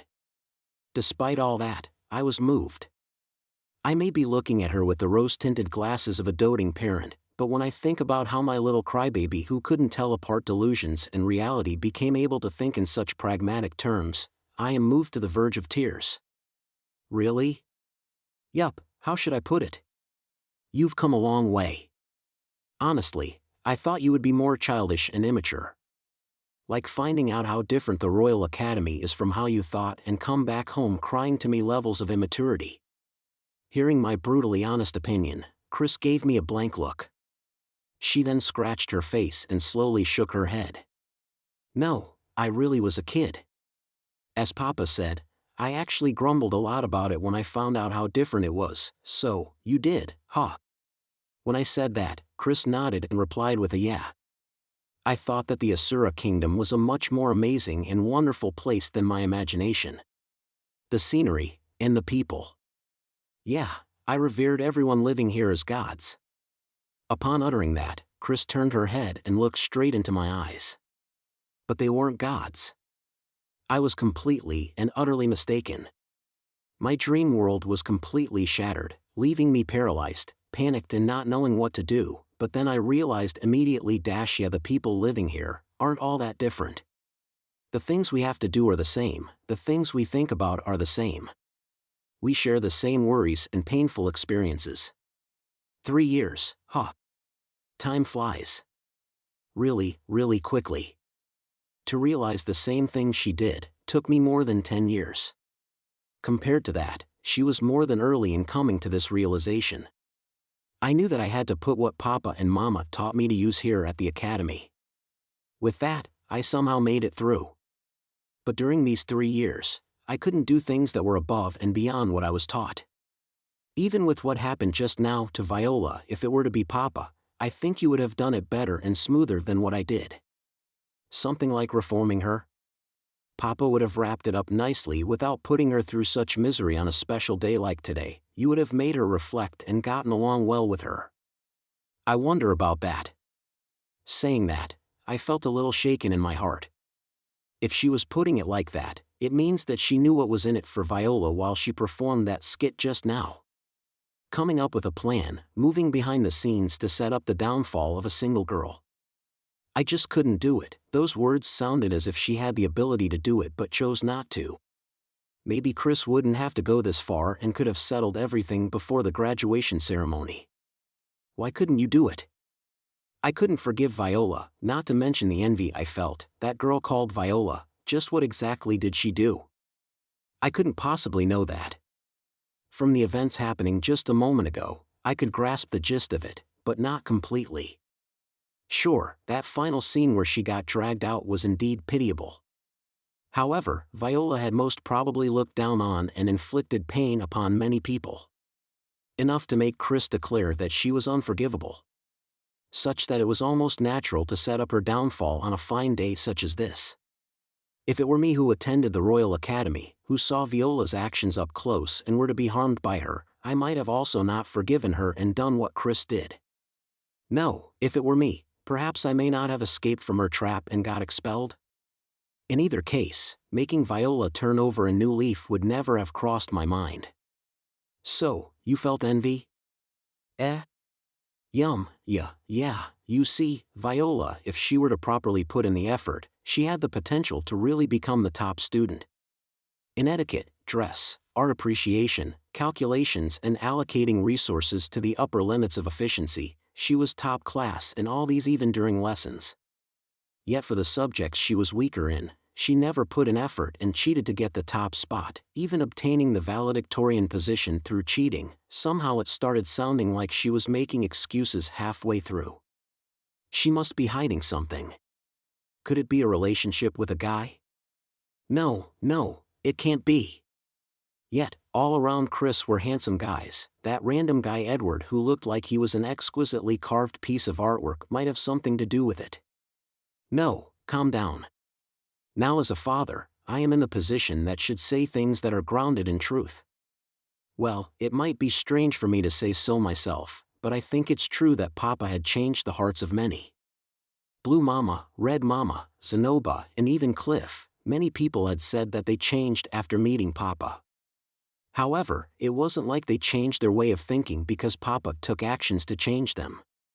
After all is said and done, the reason why they changed, even I have no idea. Somehow, they realized their shortcomings on their own. My existence might have become the spark that sent them on their way, but that's all there was to it. Even if forced at gunpoint, I would never say that I was responsible for the change in them. Because they only changed because they themselves felt that they needed to change. Certainly, it might not have worked for Viola. But who knows? Maybe she'll have a change of heart after what happened today. Isn't there anyone around you that changed over time like that? I wonder. As she muttered that, Chris slowly turned her head to peek behind herself. Standing there was the figure of a lone girl. If I am not wrong, she was the child named Elizabeth. The girl that acted exceedingly triumphant when she turned the tables on Viola.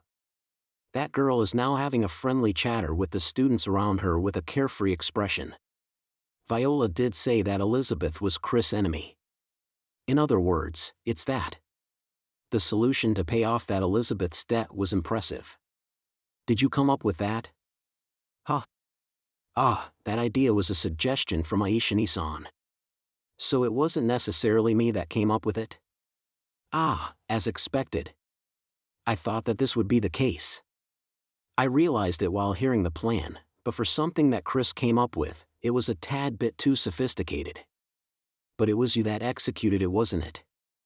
Well, yep. That's exactly it. Chris made an awkward face, but then immediately shook her head. However, Papa, just so that I could do that, I needed the help of various different people. Really, so many of them. Not only that, while I was in school, things that I managed to do by myself amount to almost nothing. As expected, I am still a kid, maybe more suitably, I am still naive. Certainly, it may be that you were naive. Even so, that girl called Elizabeth, at the very end, came to your aid. Why do you think that is the case? Because she hated Viola more than she hated me. That could be one of the reasons. But, you becoming cordial and helping her pay off her debts could be one of the reasons too, isn't it? Well, I actually do not know the exact reason. No matter what transpired, Elizabeth ended up becoming an essential piece of the puzzle in the fight against Viola. Not knowing the full details, I can't say for sure, but from her position, she probably could have easily orchestrated the downfall of both Viola and Chris at the same time. That is because her debts were already fully settled. Yet, she stayed as Chris' ally till the end. That was the result of Chris' efforts. Chris. You may feel that your abilities are inadequate now, and that is fine.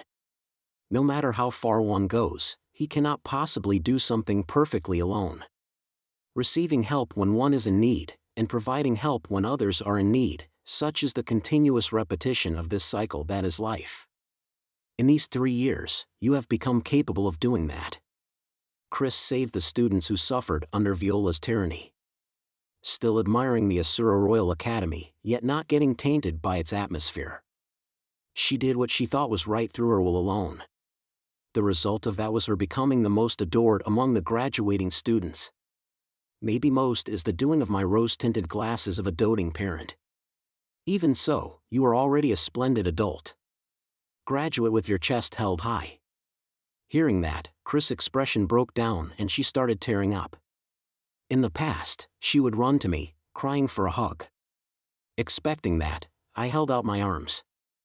A few seconds passed in silence, and Chris, with tears building up in her eyes bit by bit, immediately wiped off the tears. Yes. She nodded. It was an excellent reply. I was happy that she became able to give such a resolute answer. But, where should I put my now extended arms? After that, my wives who were silently listening from behind came forward and talked to Chris for a while. It was about her life in these 3 years of school. While there were many tough times, there were also many happy moments. They talked about her friends and things that occurred in between merrily. Hearing the story of how the first bullied girl was saved, Eris had no other expression but her classic look of satisfaction. At first, Sylphie was unaware of how Chris was talking about the management of the student factions. When she came to realize what she heard, her face was full of shock. Roxy was really pleased when the topic came to how Chris followed her teachings and learned how to manage factions from the royalty of foreign countries. As the conversation came to an end, my wives left our side, saying, "Now then, we're going to make the rounds with the greetings." Just as I was thinking about how it's not good for me to have Chris all to myself, suddenly, I realized that there was a girl behind Chris. Just as I thought, is that a ghost? I realized it was a girl I had seen before. If I recall correctly, she was the one that wiped Chris' mouth before all hell broke loose. She has a timid aura around her, hesitating and wondering whether to cut into the conversation between Chris and I. "Hello, young lady. I'm Rudeus Greyrat." And so, I started talking to her with a smile. She is Chris' friend after all. If her friend had gotten the impression that her father was a dark and gloomy person, it would have reflected badly on Chris as well. As much as I can, I want to play the part of a fun and sociable father. I meant to be sociable, so why did she tremble and hide behind Chris? Strange, from this past 10-odd years, I should have gotten good at smiling. I even practiced smiling in front of the mirror every other day. Ah. Papa, I'll introduce her to you, said Chris as she noticed the girl's presence. She spun her body around and brought the girl to her front. This is Belle. She's my best friend, and will be taking on the role of a civil official under the feudal lord in the Fit-Toa region. Pleased to meet you. The girl named Belle was fidgeting from her desire to hide behind Chris. Lacking enough power, she couldn't do that and was restlessly letting her eyes wander around while putting her head down. Belle is actually a huge fan of Papa. Wah. Why, Chris, stop. Why did you tell him that? Why not? You even said that you absolutely want to talk to him if you ever meet him. It seems like Belle is my fan. Perhaps due to me being famous within the Asura kingdom, kids like her appear once or twice every year. Though, they had almost always been boys who were into magic-related fields. Girls like her were quite rare. Now I feel somewhat embarrassed. My name is Belle. Your paper regarding lightning magic, I read it. To be able to create a new form of magic in this day and age, you're amazing. I totally respect you. Ah, yes. Thank you very much. A paper about lightning magic. I recall writing such a paper. No, it wasn't me who wrote it. It was just something I wrote when trying out note-taking, to which Roxy said, "This is amazing," and then proceeded to edit it and published it as a book. So, to be honest, about more than half of the material was written by Roxy. Although I had an intense desire to take all the credit and show off in front of Chris, that turned out really good, right? Yes. Well, more than half of it was something written by my Shursho after all. Shursho. You're talking about Roxy-sensei, right? I have also read her paper, Fundamental Elements of Magic Usage in Close Combat. Is she also here today? She's not someone that would skip her own daughter's graduation ceremony. Look, she's over there. Where? I can't seem to see her. Well, that's because she's small. She's hidden in the crowd. She's definitely there. I can tell. Is it okay if you introduce me to her later? Of course. I see, this girl understands Roxy's greatness. As expected of my daughter, her choice and friends are excellent. This girl named Belle, I shall commit her to my memory. Graduates from the Asura Royal Academy are the cream of the crop. But at the same time, many of them have low social status. There may be times where they have no other choice but to leave the Asura kingdom. Yes, just like how Lilia-san was before. When that happens, our company will welcome her with open arms. Chris. As I was talking to Belle, there was another person who was approaching us. He has a considerably handsome voice. He probably sounds cooler than he looks. Just as I thought that, the one who appeared in front of me was Edward, who had annulled his engagement earlier with Lady Viola in the chaos just now. You're so cruel. Didn't you promise to introduce Lord Rudeus to me? It seems like he wants to become friendly with me. Perhaps due to the nice atmosphere exuded from the conversation between Chris and I am relatively popular today. It seems like the older I get, the happier I am to be popular with the young people. Ed. Didn't I tell you to wait? You say that now, but in the end, you always sweep it under the rug, don't you? I won't do that today. Please, just a moment, just give me a little while more, okay? As I was feeling the joy of being popular with the kids, they suddenly started flirting. The conversation itself is normal, but they seem to be really close. I have no issues with flirting or whatever, but doing it in front of your parents is a little, while it is indeed a heartwarming scene, Papa would still prefer it if you introduce him to me first. What am I going to do with you, Chris? Looking at the situation, you hadn't even talked about that matter yet, right? That's why I said, there is a thing called a proper order to doing things. That matter? The moment those words slipped out from my mouth, both Chris and Edward snapped their bodies to face me. Seeing at how anxious Chris looked, this matter is probably something considerably important. That's why I said, Ah. Gosh, Chris waved her hands as if all that she prepared up to this moment was wasted. I don't know what it is about, but well, it is probably something that requires my approval. That's why it needed some lead up to it, and she most likely wanted to bring it up mid-conversation. In other words, she was setting up the mood. It is similar to how I would say you look prettier today to compliment Eris. I like Eris's hands. They are the hands of a hard worker, while I hold her hands. Ultimately leading to can I grope your boobs, and getting a yes from her. I actually wanted to bring this up properly after the party ends. Okay. Chris then coughed, cleared her throat like how Roxy did, and straightened her back to reset the mood. With a deep breath, like a proper lady, no, like would be rude to her. With the disposition of a proper lady, she turned to face me. In response, I also straightened my back. I desire to stay in the Asura kingdom after I graduate from the academy. Ah, so it's that. I see. Papa may not approve of this. But living here for 3 years, I have become attached to the Asura kingdom. Papa will never do something like disapprove of it. Of course, I would have preferred if you came back to Renoa and stay with us all the way. I wanted you to stay as the small and cute Chris. However, that is not a wish that can be granted. It can't be granted. People will grow. Growth means change. People will slowly change as they meet new people and face new situations. Though, changes are not limited to good ones. As I see it, it is possible that the change is in a bad direction. I might have an angry outburst saying that she cannot stay here and forcibly take her back. But that should not be the way. That is because a bad change may not always lead to a bad result. There are people who only grew and matured because life took the worst turn for them. That was the case for me. It was only because I was a vile, degenerate NEET in my previous life that I could obtain what I have in my current life.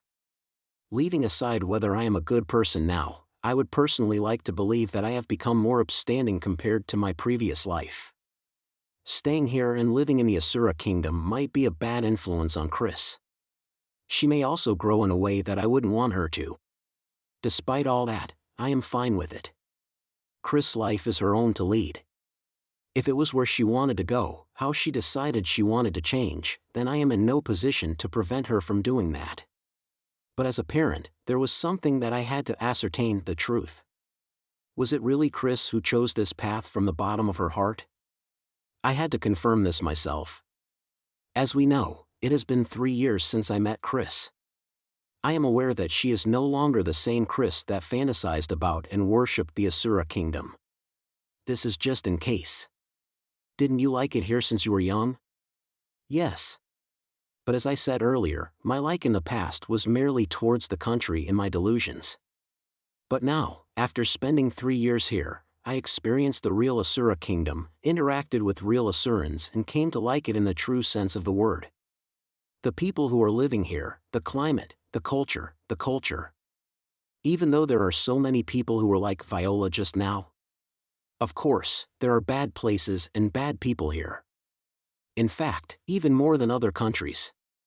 But Her Majesty Ariel, the citizens of this country are all working hard to make this country a better place. I want to live here, work here, and if possible, be able to assist them in some way. Assist them, huh? How would you plan to do that? As a civil official, I have gained the right to serve in the palace. I would be working under Luke-sama for the time being. Well, I would merely be an apprentice at the start. Wait a moment, Luke-kun? I haven't heard anything about this. I stopped Luke-sama from sharing this matter to you, because I wanted to be the one to tell you this. I see. About this, I shall talk to Luke about it another time. I see, working under Luke-ha. He's a close aide of Ariel and is the de facto prime minister. Working under him would mean being placed in the center of the government, even as an apprentice. Seems like a career where she would end up as an advisor to Ariel or other royalty in the future. This is completely like an elite course straight into the upper echelons of the society. I don't have any complaints about her workplace, and if things go well, she can do what she's passionate about. In her own way, she has constructed a solid life plan. That Chris, building a proper plan for her life, just that would have been more than enough for me. But one last time, let's hear her determination. It will definitely be very tough. Can you handle it? Yes. With the most serious face in her life, she replied so. I see, an instant reply. That's a little worrying. Waiting in line for her would definitely be something that is unimaginably challenging for her. Even more so than what she experienced here in these 3 years. These thoughts remind me of the time when I worried about Chris before she came to the Asura kingdom. But it's good that she is so passionate. This passion can make all sorts of things possible. Just like how in these 3 years, Chris has become able to reply me with such resolve. Rudeus-sama. A voice came from behind me. Turning back, a person of peerless beauty appeared. She was older than me, and you would think that she'd have had aged considerably, but her enchanting appearance is seemingly timeless, almost even more attractive now. Does she have long-eared tribe blood running in her veins? Nah, unlike the long-eared tribe, she probably had some method of maintaining her looks fitting of her age. It was Ariel. As usual, she has Isolde and Doga by her side. While Isolde was dressed in her easy-to-move-in formal attire and sword by her side, Doga was in his movement-limiting full-plate armor. Behind that mask hid his face that was far too gentle. I somehow knew that he was definitely smiling at me. Looking carefully, Luke was also behind Ariel. And behind him were a group of students looking in this direction at a distance. The students were indecisive about whether to approach and talk to us. Keeping their distance, there was an air of restlessness. I have heard of the circumstances. Well, you probably didn't just hear it, but already knew about it in advance. With that, you chose the best timing to appear in front of us. I understand Rudeus-sama's concerns, but from this academy, Chris has gained skills that are more than enough for her to handle living within the Asura kingdom. Her results just now are proof of that. Isn't that so, Luke? Indeed. Christina is suited to live in the Asura kingdom. That's fine, but it's not what I'm worried about. In any case, if these two people who spend most of their days deep in the heart of the Asura kingdom say so, it is probably okay. I pray that it isn't mere lip service. Ha, even so, that Chris is. I see. Papa, what do you think? Chris is looking at me with resolved eyes. Looking at her, thoughts of the past flooded my mind. Long, long ago. When it hadn't even been 10 years since I've came to this world. I met a single individual. He was extremely resourceful and efficient, and was always having fun watching me move behind the scenes trying to do something. He had an enormous ambition smoldering within, setting his sights at taking his fight to the inner Asura kingdom. In the end, due to the occurrence of the metastasis event, his ambition was left unfulfilled. Chris now, in her figure or maybe her aura, resembles that person somehow. That person that I can never meet again. She resembles Rudeus Greyrat. If you think about it, it's only natural. Eris is Philip's daughter. And Chris is Eris' daughter. The blood runs deep in their veins. Having my mind filled with those thoughts, the answer materialized within me. Nah, my answer was there since the beginning, it's just that I needed that one extra push. Ariel-sama, Luke-sama. Yes. Please take care of my daughter. Those words left my mouth as I was raising my head. Coming into view were the radiance of the warm smiles of both of them. Of course. When I once again turned to face Chris, she was looking at me with a face full of surprise and expectations. Chris. Do your best. Yay! I love you, Papa. After doing a guts pose, she came running into my arms. When talking about something serious, I would like her to maintain her serious attitude till the end, but well, it's fine. My arms, which had lost their destination, could finally arrive at Chris' back, their promised land. Moreover, to be able to embrace Chris, this may be the last time. Cough. Just as I was getting drunk on the touch and warmth of my daughter, I heard someone clearing his throat from beside Ariel. Shifting my eyes there, I see an insanely handsome guy. Well, isn't this Edward-kun? Chris, it looks like you are finished with that matter. Won't you introduce me soon? Ah, yeah. That's right, sorry. After separating herself from me, she went right next to Edward. Edward, with his naturally faked archaic smile, approached me. At the same time, Chris referred to him with her hand. Papa, this is Prince Edward. He is my classmate and had helped me many times when I was in school. Also, I am Edward Animoy Asura. Pleased to make your acquaintance. Our handsome coon had given a perfect greeting. I have to return a greeting somehow. I may be considerably used to Luke, but dear me, I still get nervous when it comes to a young handsome guy. For the time being, he's a prince, and towards a youngster, I should properly use honorifics and give a greeting appropriate towards royalty. My name is Rudeus Greyrat. Prince Edward, it is an honor to meet you. I should be the one who's honored to see you. I have always been wanting to meet Lord Rudeus.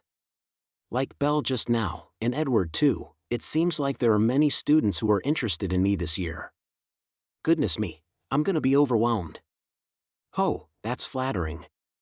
But, topics about me shouldn't be that common in the Asura kingdom. I heard it from Chris. Lord Rudeus is an amazing person. While listening to stories of you, how should I put it, it felt like I one-sidedly had memories spending time with you.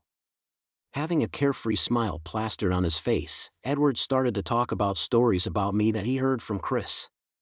Stories like how my eyes were sparkling when talking to Roxy about magic. I never miss out on physical training like swordsman. Even though I am a magician, I was lazing about together with Leo in front of the fireplace on off days. I often lose consciousness after getting beaten into a pulp by Eris. It's a little embarrassing. Oh Chris, you didn't need to tell him about these. When I stared at Chris with these thoughts in mind, she averted her eyes while whistling. Seeing that, I decided to start my counterattack. I am going to make that Chris embarrassed. I see. So, what is your relationship with Chris? It was meant to get back at her. A statement to make Chris blush in embarrassment. But Edward, after a moment of dumbfoundedness, suddenly switched into an extremely serious face and said, he actually said it, with Chris, I would like to date her with the intention of marriage. It went without saying that my smiling face instantly froze over. Chapter 31, Letting Go of the Children. What did you say? My vision started blinking rapidly between darkness and light in response to those words. I am familiar with this feeling. It's a punch. It feels just like how I lose consciousness whenever Eris punches me. What a punch, what does that mean? Does that mean that I've been punched? Furthermore, a punch so fast that it far exceeds my reaction speed. Even though I wasn't using my foresight, I should have gotten used to seeing Eris punches, yes, up till just now, because I was engaged. I held back and only spent time with Chris in moderation, but I will say it clearly with conviction here and now. I am in love with Chris. I won't go as far as to have it now, but please allow me to go out with Chris with the intention of marriage. This time it's a body blow. Right into my stomach. I suddenly feel pain in my stomach. Chris, what do you think? I looked to Chris as if asking for help. Even if you ask me what I think, she replied, covering her fully flush-red face with both hands while squirming. There is no saving this. It's the pose she does when she truly falls in love. The same pose she did around me when she was about 5 years old. But it doesn't count until you say it out loud. It seems like Chris hates you though. Papa. Stop being mean. I like him too. Shit. It turns out there's really no saving this. When I hear it directly from Chris like this, somehow the damage dealt to me is insanely higher. Like getting hit by a chair thrown by my cornerman. Won't anyone be my cornerman? As I looked around, I found a certain queen right beside Ed that could support me. Help me, Ariel. Rudeus-sama. It goes without saying that, as I proposed before, the Asura house should form a connection with the Greyrat house. This too, would be a good opportunity, wouldn't it? This isn't good, she's completely on the enemy's side. Her position is similar to that of a referee, but she's the type that would pretend not to see when I get hit with a lethal weapon. At the moment it looks like she has an emotionless mask pasted over her face, but if you look closely, you can see her mouth twitching. Sylphie is, she's part of the audience. She's looking over here like she's watching something interesting. Eris is, happily wolfing down a piece of chicken nugget, completely oblivious to what is happening over here. Roxy is, hidden within the large crowd and can't be seen. She mentioned that she would receive all sorts of comments on the color of her hair color when she's alone, but does she always have to be so aggressive about it? I have no allies. I've been driven into a corner. No, this fight is one that I have to take on alone. If not, Doryman won't be able to go home in peace. Remember it. Wasn't it always my dream? To say I won't hand over my daughter to someone like you, to a hoodlum who says he wants to marry my daughter. But in actuality, to do it in a situation like this requires a considerable amount of courage. The courage to say someone like you to my colleague, Ariel's son. The courage to say someone like you to the person my daughter likes. The courage to say that to this guy, who's capable no matter which angle you look at him from. Do I have it? Nah.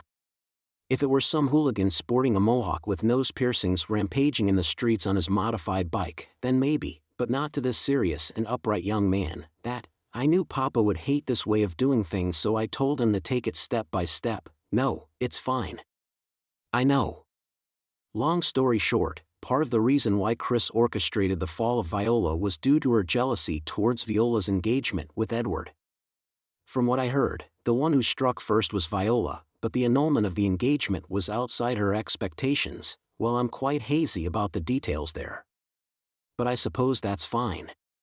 This is the Asura kingdom. Stuff like this happens all the time. If you couldn't at least do that, then you would be destroyed in an instant and sent fleeing from the country. Numerous employees of our company were also ex-Asuran nobility. If one is to live in the Asura kingdom, one needs to be capable of that level of scheming, at the very least. However, with regards to that, I would like to hear what Edward thinks. Edward-kun. Yes. Mere moments ago, you just annulled your engagement with Lady Viola. Despite that, you immediately turned around and announced that you are jumping ship to Chris. Isn't that somewhat too frivolous of you? Yes, I think so too. But, as it seemed like Lord Rudeus had guessed my intentions, I decided that instead of making up a half-baked lie, I should answer with my true feelings. Even though the situation may not be appropriate, I took the liberty to say it. I guessed that. What? Did you not probe my relationship with Chris exactly because you knew how I felt about her? How the hell would I know that? Yet, I see that's how it is. It was me who started asking. Well, of course. Of course, it would appear to be that way from Edward's perspective. Thinking that at least for today, he should leave a good impression on me to seal the deal, and feeling like he had been seen through, he merely stated his honest thoughts in response to that. Well, isn't that surprisingly manly? Furthermore, I am a royal that has come of age. If my engagement had been annulled, another partner would be chosen immediately after. Before that happens, I wanted to express my own will in this matter as soon as I could. Here, where Mother also happens to be present. Marriage is a duty for royalty. However, that duty did not include having feelings of love towards the marriage partner. Having said that, he probably wanted to be married to someone he loves, if it was possible. Since it has come to this, Ariel would probably pick Chris as Edward's partner, even if she has to resort to somewhat forceful means. Well, Edward wouldn't know anything about that. His engagement with Viola was probably decided without him knowing, because he didn't particularly state his intention to be with anyone. To prevent that from happening again, he probably judged that stepping up and clearly stating his wishes was the best thing to do. This is rough. The atmosphere is so tense that my stomach hurts. That body blow from before really did a number on me. Why did I ask him something like that? Someone, please teach me time travel magic.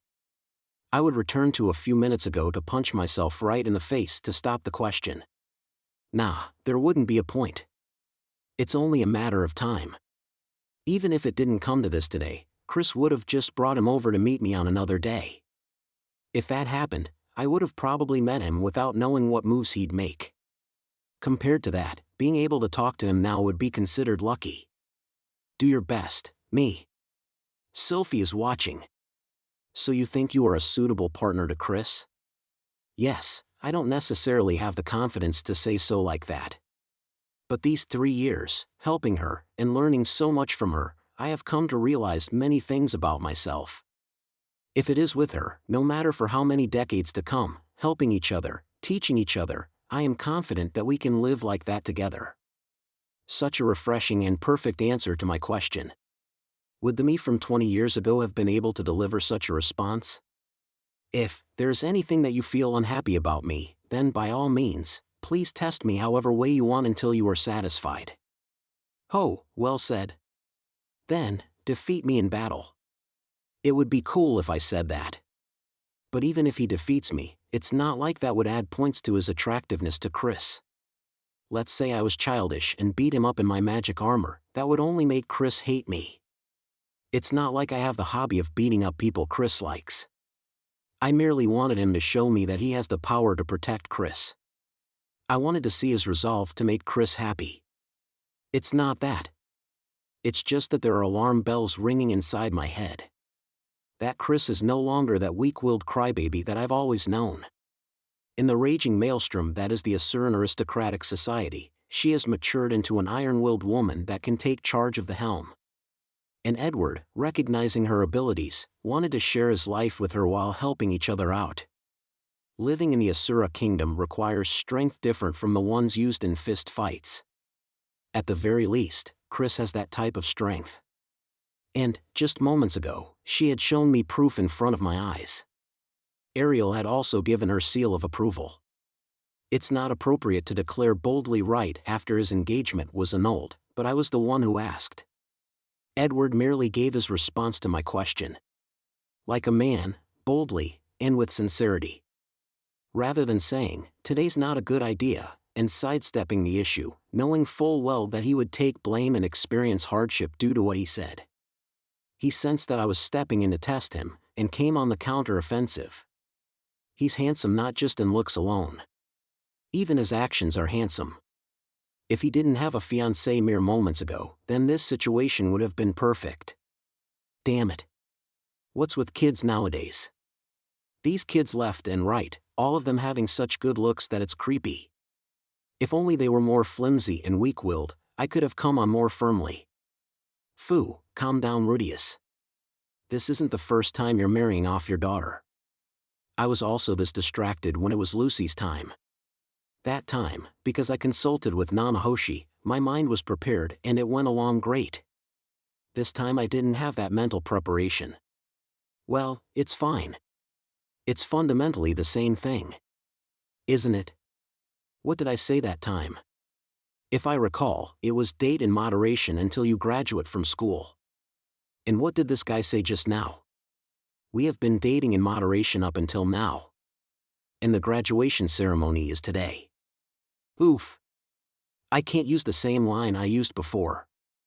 Okay, I've calmed down. In the first place, is this guy even an appropriate partner for Chris? If Chris is in trouble, would he lend his hand without feelings of it being bothersome? When push comes to shove, would he stand and fight beside Chris without running away? In the first place, just what kind of person is this guy? Let's start from there. So, can you tell me more about yourself? In the end, that's all I asked. Of course. Looks like it's gonna be a long story. After that, I had a long talk with Edward. Not in the way you'd think. It wasn't a threat disguised as a talk. I was merely questioning the origins of a person who said he wanted to date Chris to my face, and matters regarding their relationship. Questioning him may sound a little like I'm interrogating him, but I can't not do that to someone who said something to the effect of, "Please give me permission to marry Chris." If I know nothing about him, then there can be no permission to speak of. It was a long, long conversation. I ended up hearing him out for the whole duration of the party. I felt bad towards him and other nobles that wanted to get close to him during this party. As a result, I managed to get to know him pretty well. How they started to like each other. How he was always there to help out Chris. How at the very end, he fell short of being able to help her, but still tried to do so. He was an exceedingly high-spec human being, but that doesn't mean he was perfect all around. Towards people he was interested in, he would go out of his way to approach them from the front. Towards people he wasn't interested in, he couldn't be bothered to care about them. He is such a callous person, and he admitted as much. For example, it seems like he never really interacted seriously with his fiancée, Viola, at all. That could have been one of the factors that incited this incident. For a weakness, that callousness may seem inconsequential. But this might cause problems down the road. After all, he is a prince. There's definitely no shortage of people vying for his attention. But that is something that Chris already knows, and believes that she can help out with. Bringing out the good points of people Edward isn't interested in, helping him get interested, keeping tabs on people in his place, becoming a buffer for him. By knowing each other's weaknesses and covering for one another, such weaknesses can be overcome. He might be a cold person, but towards me, he was straightforward and sincere. Even though he was fully aware about how I and the people around Chris dote on her a lot. The talk after that, he didn't try to dodge the topic, and I couldn't feel any fear from him at all. He did not run away. At the very least, regarding this topic, I could feel his enthusiasm. He isn't a perfect person, a rather flawed one at that. A fellow that could say something like he wants to date another girl with intentions of marriage on the day he rejected his fiancée. I do not like that at all. Of course, I'm not perfect too, myself. Despite telling Sylphie that I only loved her alone, over and over again, I was a good-for-nothing that married 2 more wives after that. I do not have the right to call others out on their shallowness. Even so, I want my daughter to be perfectly protected by a perfect guy and live in perfect happiness. Alas, I understand. A perfect person does not exist. A seemingly perfect person is just someone who is really good at hiding his flaws. And whether it's my son or daughter, even while dating that seemingly perfect person, they will have to protect themselves and become happy by their own efforts. For now, after speaking with both Chris and Edward, I understand that their relationship isn't simply a matter of liking each other. I understood that they were by each other's sides when they needed each other most within this 3-year period. In terms of ability and personality, they are extremely compatible with each other. With all these in mind, it isn't all that bad. Although I can't just give him a giant seal of approval and say, if it's this guy, I can leave my daughter with him without worries. But he's good enough. That is why I allowed him to continue dating Chris. However, what lies beyond is something that they will have to discuss and decide between themselves. I let them know that if it was something decided after much discussion between themselves, I would not object to it. And I hammered down the point that I would brutally murder Edward if he decides to be unfaithful towards Chris. Of course, it will probably never come to that. After all, Chris isn't all that well put together as a person either. She always simple-mindedly goes wherever she's able to reach, at the moment. That's what it means to be young. To move on without hesitation. It seems like the next time I step into the Asura kingdom would be on Chris' wedding day. How we are now on the way back home from the party. Not to the mansion we have in the Asura kingdom, but to our home in Sharia. Somehow, it's amazing. All the while on the way home from the party, I kept mumbling these words. Maybe it's already more than 10 times. The wives that nodded and gave their comments at first were all giving wry smiles and replied, yeah. By the way, for missing the scene where I was stumped by Edward, Roxy is currently making an extremely regretful face. That Chris getting married, I thought it would take a while longer for Chris, but all of a sudden, and all at once, she became independent. A lightning-fast pace. Amongst my kids, there wasn't one that matured that quickly from the Asura Royal Academy. Most of the time, right after they graduated from the academy, there was a period of time where my kids wouldn't know what to do. In spite of all that, the one child that I thought had the worst compatibility with the Asura Royal Academy, when actually put into it, was the one best suited for it. You never know what happens with children. Now, Rudy, that's all you've been saying since just now. Even if you tell me that, I just got a huge volume of information about Chris slammed right into my head. No matter what I do, I just can't think straight. Despite thinking about this and that, what came out in the end were still those words. It can't be helped. All right. Once we get home, let's drink the night away. Whether this is an occasion to celebrate, or to wail over, or to continue arguing that I won't hand over Chris unless that rascal transforms into a transcendent super life form. To make a correct judgment on that, I first need alcohol to cleanse my mind. Everyone, let's drink when we get home. Who's up for it? Isn't that nice, once in a while? Ah, in that case let's open the wine that we got today. That sweet wine I procured the other day is good. It seems like everyone had indicated their interest in participation. Awesome, then the four of us shall drink after such a long time. Yup, just the four of us. All of the children had already become independent. No, there's still one remaining. While she's doing research at the university, she always lazes at home on her off days and lives her days like a caterpillar. We still have one not-so-independent child at home, huh?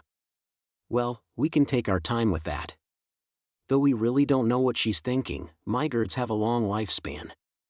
Given enough time, it will work itself out. Forget about that, let's drink with Sylphie, sleep on Roxy's lap and grope Eris breasts before getting beaten up tonight.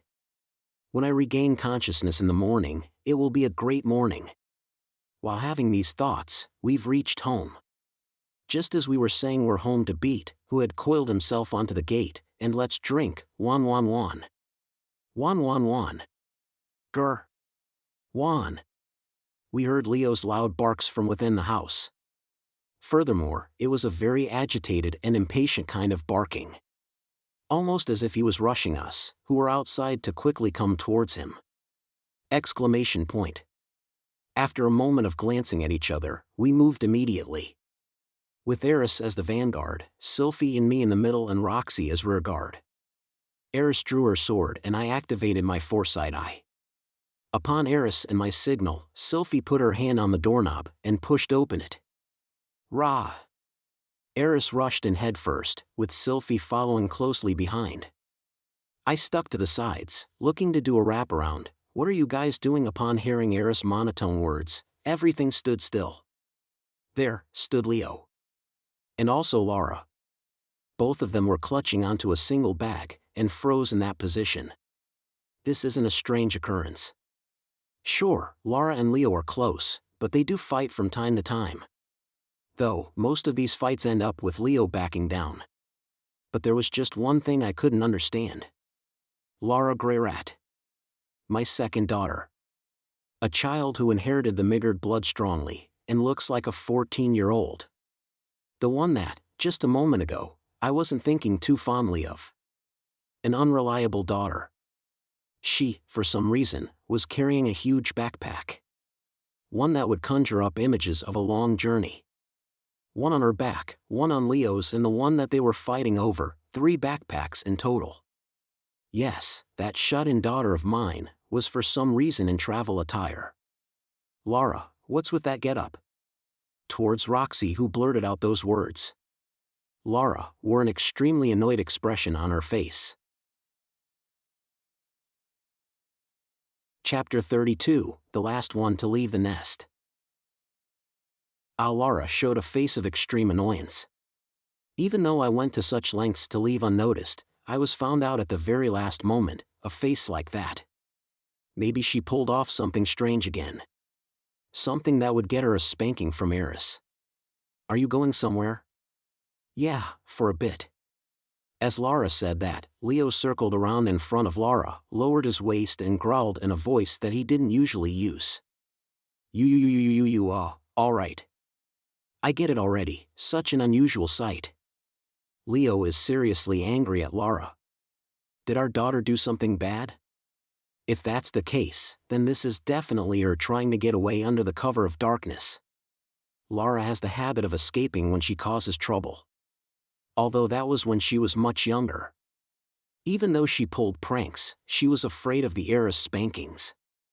I keep telling her, you should be prepared to receive punishment if you do something wrong.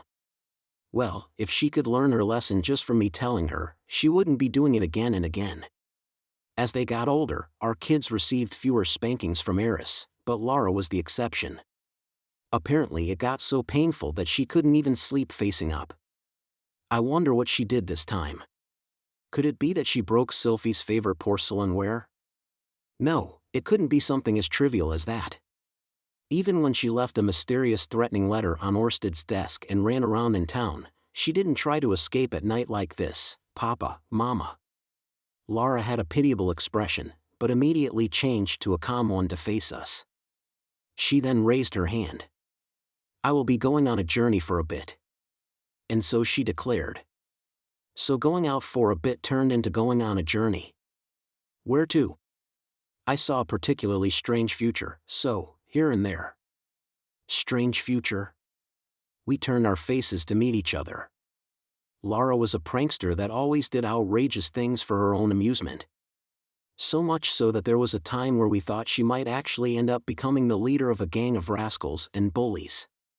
She somehow mellowed out over the years, and before we realized it, she mellowed so much that she was just one step short of becoming an eccentric, divination-loving shut-in.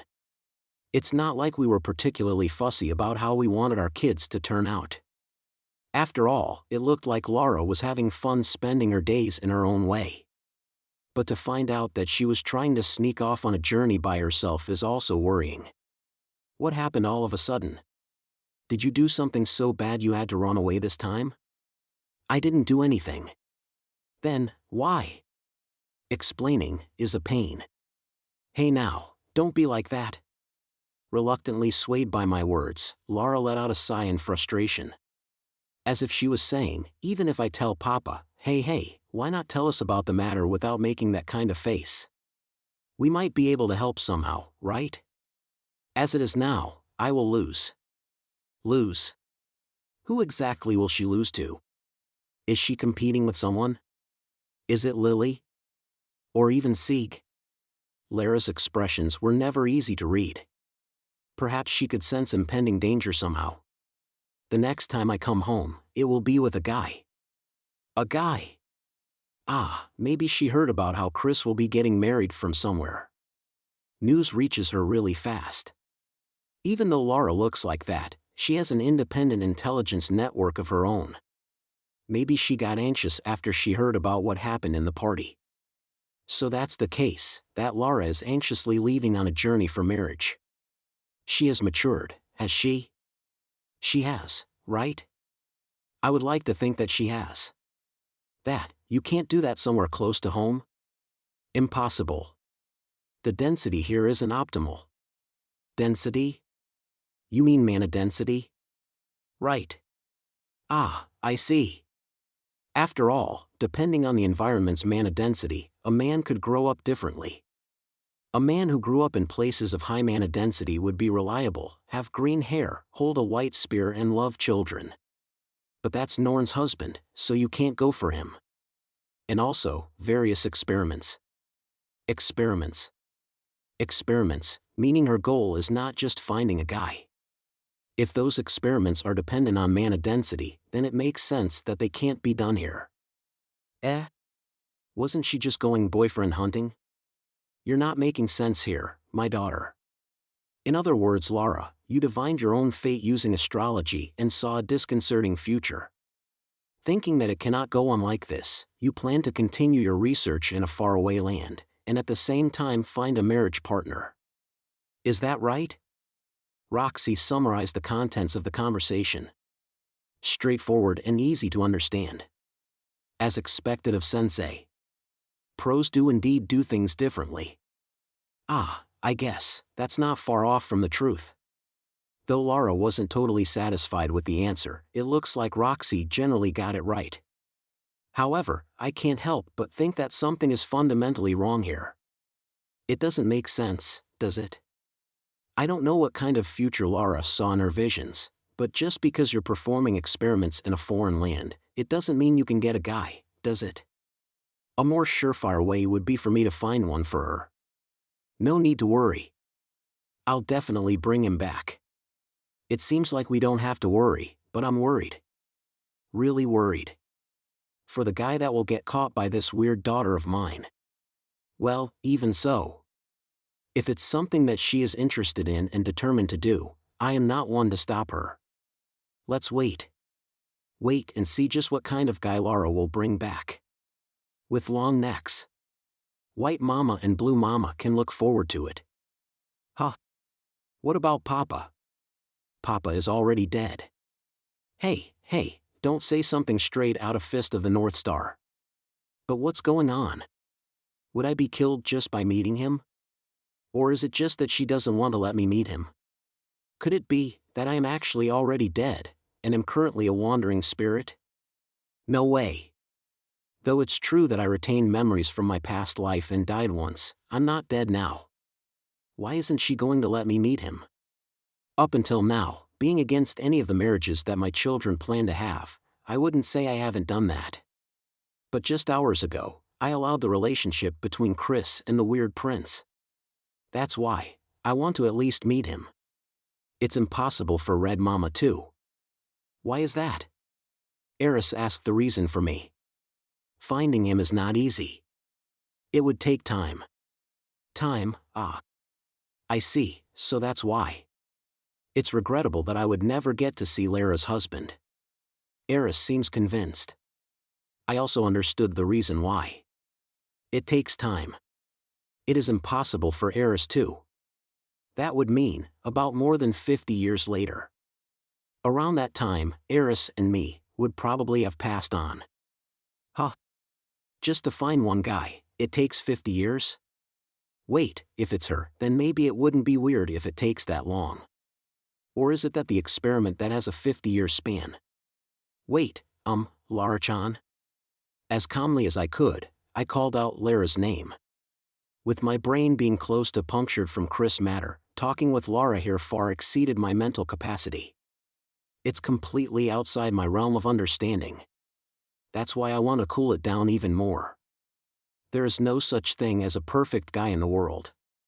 That's why, you have to compromise, or feel a dash hot. Just as I was about to give a grand lecture about how to find guys, she heaved an exaggerated sigh. What?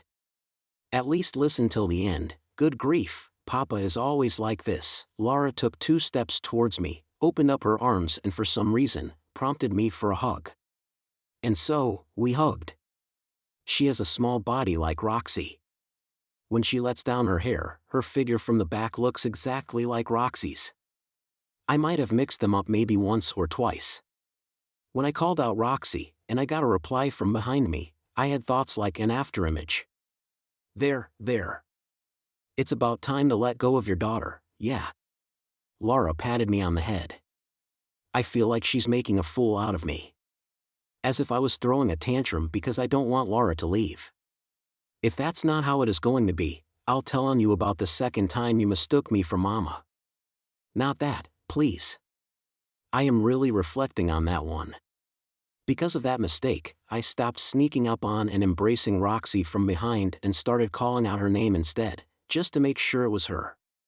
Lara was like, well, things like this happen sometimes, and forgave me, but I couldn't forgive myself. I let her down on the floor. She dusted off her clothes, smiled and imposingly put her bag on her shoulder. Don't worry. Leave it to me. I won't let Papa's accomplishments go to waste. Then, striking her coolest pose and putting on her game face, she said, I'll go change the future for a bit. My daughter is already past 20 now. She's not some 14-year-old boy. From a prankster, she became an eccentric, and she's finally evolved into a Chinibu. Nah, maybe this is just her way of manifesting her will. That she should no longer be lazing around and living off her family in Sharia. To leave one's hometown, become independent and find someone nice to get married to. Then, keeping that guy under her thumb and resume lazing around. That might be what she is trying to say. Perhaps. I don't know. What do you think? Forcing those thoughts into my head, I turned to the wives for their opinion. They were also making troubled faces. Maybe more than troubled, they looked like they were baffled. Phew, so I wasn't the only one that didn't get what's going on. Well, if she says she wants to go, there's no reason to stop her, Sylphie was mumbling her words. Though she was the one who looked after the children the most, it seems like she also did not understand Laura all that well. It's not like children are easy to understand, anyways. Eris was the only exception. She looked like she understood everything. Isn't that good? She should go on a journey while she's young. Alas, she merely looked like she understood, meaning she did not actually understand what was going on. Her answer surfaced from reminiscing her own experiences. That's why, even though the reasons are unknown, it is a good thing to go on a journey. It's nice that Eris is so easy to read. That's right. Lara should go out and explore the world a little, otherwise, letting her continue staying at home like this is hopeless in various senses of the word. Roxy agreed with Eris's opinion. Marriage might be hopeless for Lara. Such was the weight behind her words of agreement. In fact, there were numerous occasions where Roxy tried to match-make Lara. But all of those attempts were smashed to pieces by Lara herself. I see for now, it seems like no one here is going to stop her from leaving. Honestly, I still don't understand what this trip is for. But if she is leaving, I should see her off. I understand. But if you don't have the intentions of coming back for decades, then you should at least say goodbye to everyone in town. I was told that by Leo as well. He got really mad when I said such farewells were unnecessary, saying that I would definitely regret it and not allowing me to leave. Ah, so that's why Leo was mad. Good boy, you've done well stopping her. I'll give you some high-grade meat later on. No, Leo will be leaving as well, so there won't be a later ha. Even though I told Lily, and even left a letter in the living room. Lara might not know, but Papa really hates farewell letters. So if I saw that, I would have given chase immediately, at full speed. Don't think you can run away from Papa. So you hated farewell letters. That's something I didn't know. I've had enough of receiving shocks from farewell letters. While thinking that, I sneaked a glance at Eris and she was making a face like she was saying I'd give chase too. Your expression looks like you've got nothing to do with this, but do you know that the reason I came to hate farewell letters was because of you? Not like I am mad about it. Well, leaving that aside. Lara, do you have anything you need? Nope. She says that, but she does not look like she is fully prepared. Her backpack is fine, but her clothes aren't well suited for traveling. Technically, she did try to prepare what she thought was needed for journey, but it's lacking in various areas. Then, perhaps I shall get some stuff ready for her. No. She'll figure out what she really needs while traveling on her own.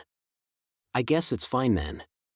From the way she's phrasing things, it seems like this is my last farewell with Lara. If that's the case, then just a little, I want to give her something special. Something to remind her of family every time she looks at it, even though she might be away for decades. Looking at the wives with that in my mind, well, it seems like we are all thinking about the same thing. Wait here for a moment. Okay. Exchanging looks with Sylphie and Roxy, I made haste to the study. If I leave her there for too long, there's a good chance that Lara might just vanish right then and there. She always had a habit of doing that. On the surface, she looks honest and always in a daze, but somewhere inside her is a shrewd prankster. Now we have Leo keeping an eye on her, so she probably won't disappear. Oh, here it is. Holding the item I dug out from the study, I returned to the entrance. Sylphie and Roxy also came back with their own gifts. Eris was already there by the time we arrived. As expected of her speed. Lara. Here, take this with you. Saying that, Eris handed over a single knife. If it's a knife, I have one too, it's something of a protective charm. Use it if you happen to fight beings on the level of Orsted. It will work if you hit their vital spots. Understood. Though I won't be fighting Orsted. Then, Roxy walked to the front. In her hands was a worn-out hat. I couldn't prepare anything given the short notice, so I don't have anything other than this. This hat was the one Roxy wore previously. A hat that evokes many fond memories in me. It's probably made with really good materials. It has worn out considerably, but still looks very usable. A hat? It may not be significant in Sharia, but blue hair stands out in human-majority countries. To avoid unnecessary trouble, it would be good to always put on a hat. Is that so? Understood. Saying that, Lara dusted off the hat and put it on. This is from me. Sylphie handed out a few stacks of paper. What's this? These are our home recipes. You are a girl, so if you are going to find a guy, you have to at least know how to cook. Well, you have a point, understood. I'll practice. I'm the last. I handed what I was holding over to Lara. Seeing what she received, Lara was shocked with her eyes wide open. Could this be? Saying that, she removed the gray cloth covering the top of the rod. Arrogant water dragon king, Aquahirtia Kama. With trembling hands, she gripped the staff tightly, and looked at me straight in the eyes again. Can I? People can tell with a single glance that it's expensive, so make sure to always cover it with a cloth while carrying it. Understood, thank you. Fufu, looks like she likes my present the most. Yay! She probably wanted to have it since a while back. However, Lara was not looking at Aquahirtia, but the gray cloth that I took from her. Cloth, rather than that, it's actually clothes. Worn-out clothes. A gray robe. Lara merely stared at it silently, and after a while, put it on. What she wore was a robe I wore long ago. Naturally, it's too baggy for her. If she goes on walking like that, the hem will drag against the ground, and her hands can't even be seen if the sleeves aren't rolled up.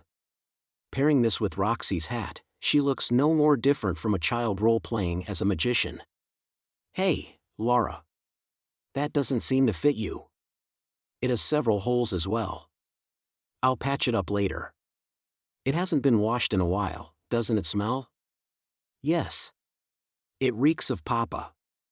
I'll wash and sundry it later. All right.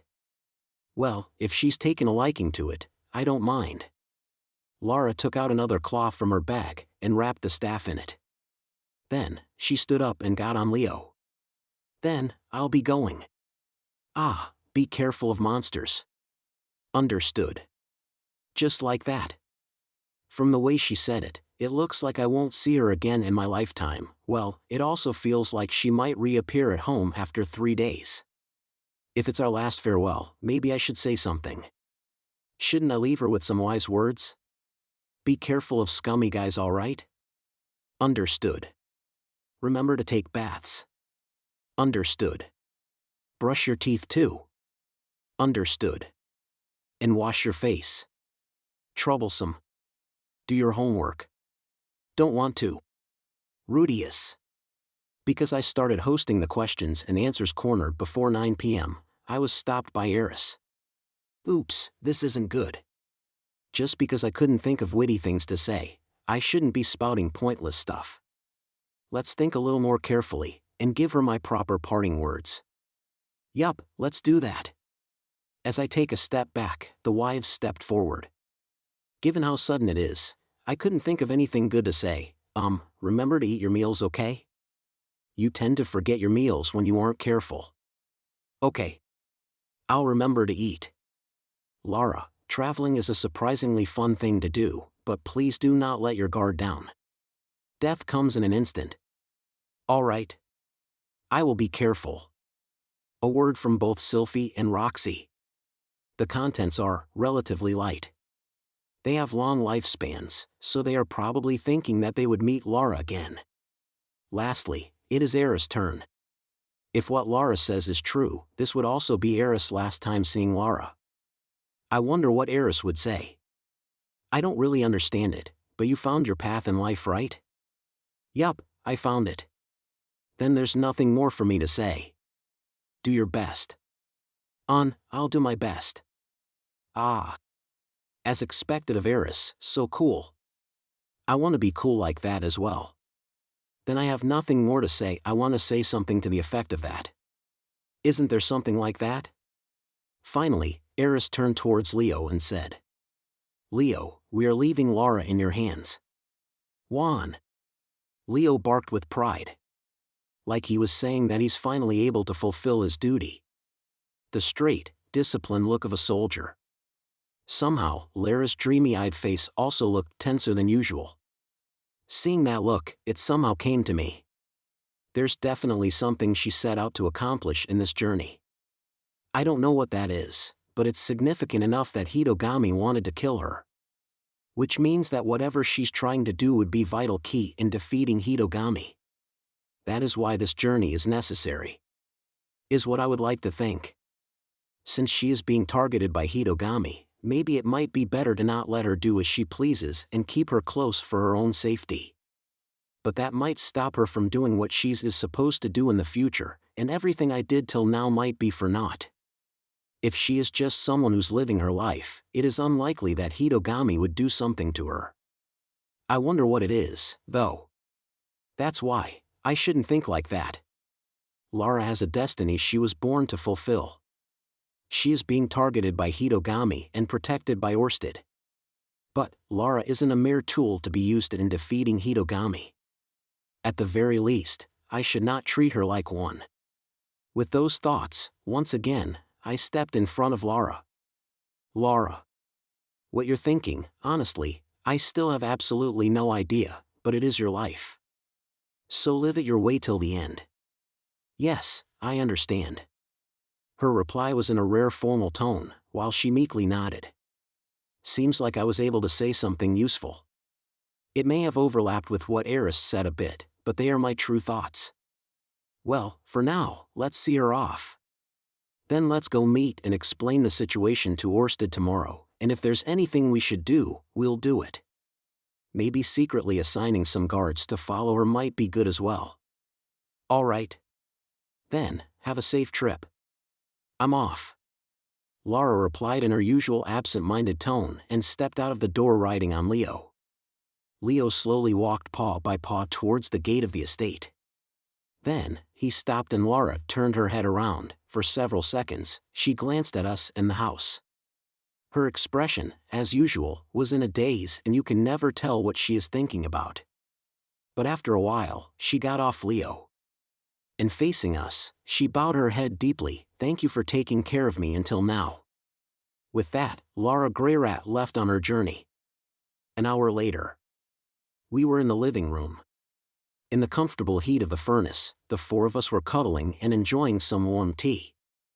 It was already late at night, but none of us felt like sleeping.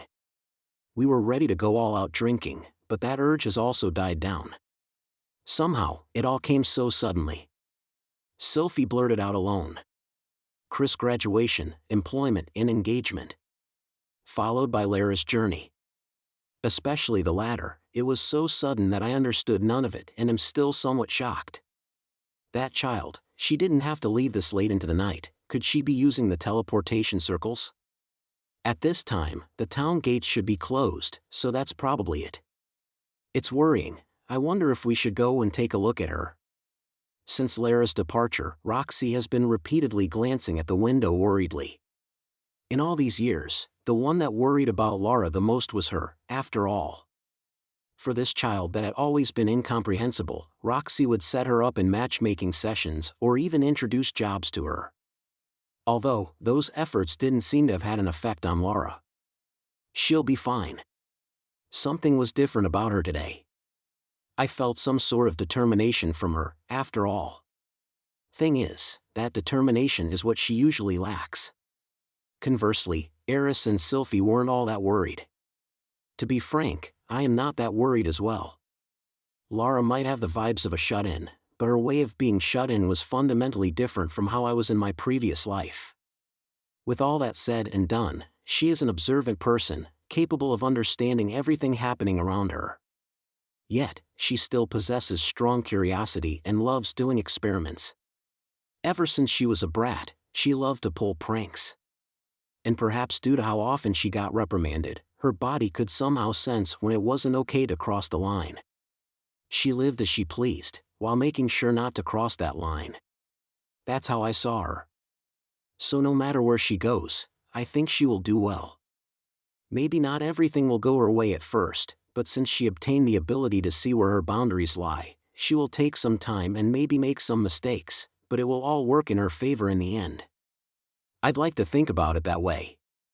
Speaking of which, her actions this time round are quite unusual for what she'd been doing in recently. Her divination must have been considerably strange for her to take such drastic actions.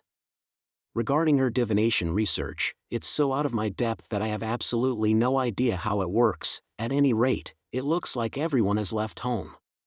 Such lonely words escaped Sylphie's mouth. That's right. Lucy got married and moved to the Holy Mealy's kingdom. Ours was taken in as Orsted's subordinate and is traveling the world with Aisha. To come to the aid of his friend, Seed became a knight in the Dragon King Kingdom. Lily is under full-time employment of the Zenoba Company as a magic tool researcher. She's nearby, but she tends to coop herself up in her personal workshop and doesn't come home often. Then, Chris found employment in the Asura Kingdom, and most likely her marriage partner. And with Lara leaving on her journey, our home no longer has any children staying here. It feels like the house somehow got spacious. Again, we were speechless in response to those words. Sounds of the bonfire. Without even winds blowing outside, everything is dead silent. Within the house too, it feels kinda lifeless and still.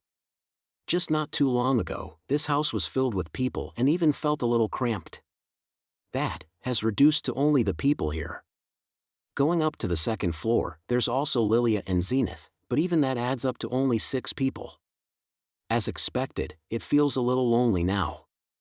What shall we do from now on, then? Sylphie muttered alone again. What to do? Those words, I guess it is only because it's her that she can say it. As Orsted's subordinate, I still have to go around the world doing the missions he assigns me. Eris often comes along as my escort on these missions. She also serves as an instructor for the Rude Mercenary Company. Roxy is a school teacher. And she was boasting about how she got promoted to a position responsible for an entire year's students. With everyone working on various things, Sylphie was the only one specializing in raising children. She basically stays at home for all of us. With all the children leaving the nest, she is left with nothing to do.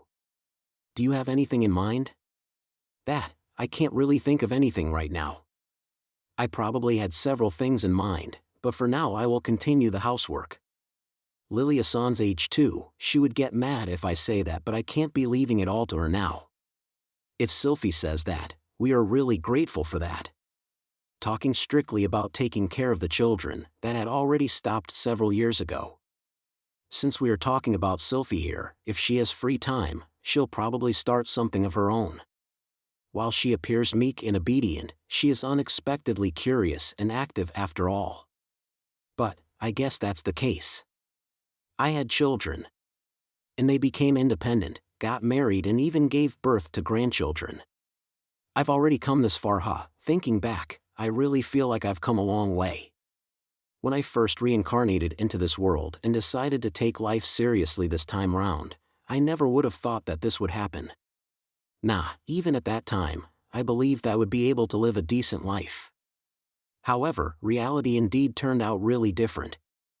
There were times where everything was smooth sailing, and times where it wasn't. Times of convenience, times of trouble. I've been forgiven for things that I thought were unforgivable, and the converse as well. I tried my best at the time, and maybe occasionally slacked off. And it ended up the way it did. 3 wives and 6 children. Working hard at my job and taking care of my parents. If my past self saw this, he might quip about how unexpectedly shabby my situation now is. He may think about things like how I could have gone further and reached for greater heights. But I am satisfied as I am now. Studying, traveling, making friends, creating art, researching, falling in love, marrying, raising children, working, fighting, to win, to be defeated, to gain, to lose, and to gain again, and while doing that, slowly building up experiences and things. I never thought that I'd be able to live like a proper person like this. I thought about living life seriously, but I had absolutely no idea where to even begin going about doing that. Yet, I've done well. Nah, this is just the beginning, As the kids have become independent, we have more room to breathe now. So now, we can start something new again. Me too, I think I'll start something new. Rudy too? Then let's do it together. What will we be doing? Ah, me too, please let me participate in that too. Naturally, I will be part of that. The wives drew closer and we started thinking what we would be doing next. Not what we should do, but what we want to do. Maybe there's nothing much that we really want to do, but something that'll be interesting once we start would be good. My life will still go on for a while. How many years of age will I live to be? I still have no clue, but I'll continue working hard as I do now. That's right, then if I do that, then this time round, I will die peacefully, having lived a satisfying life.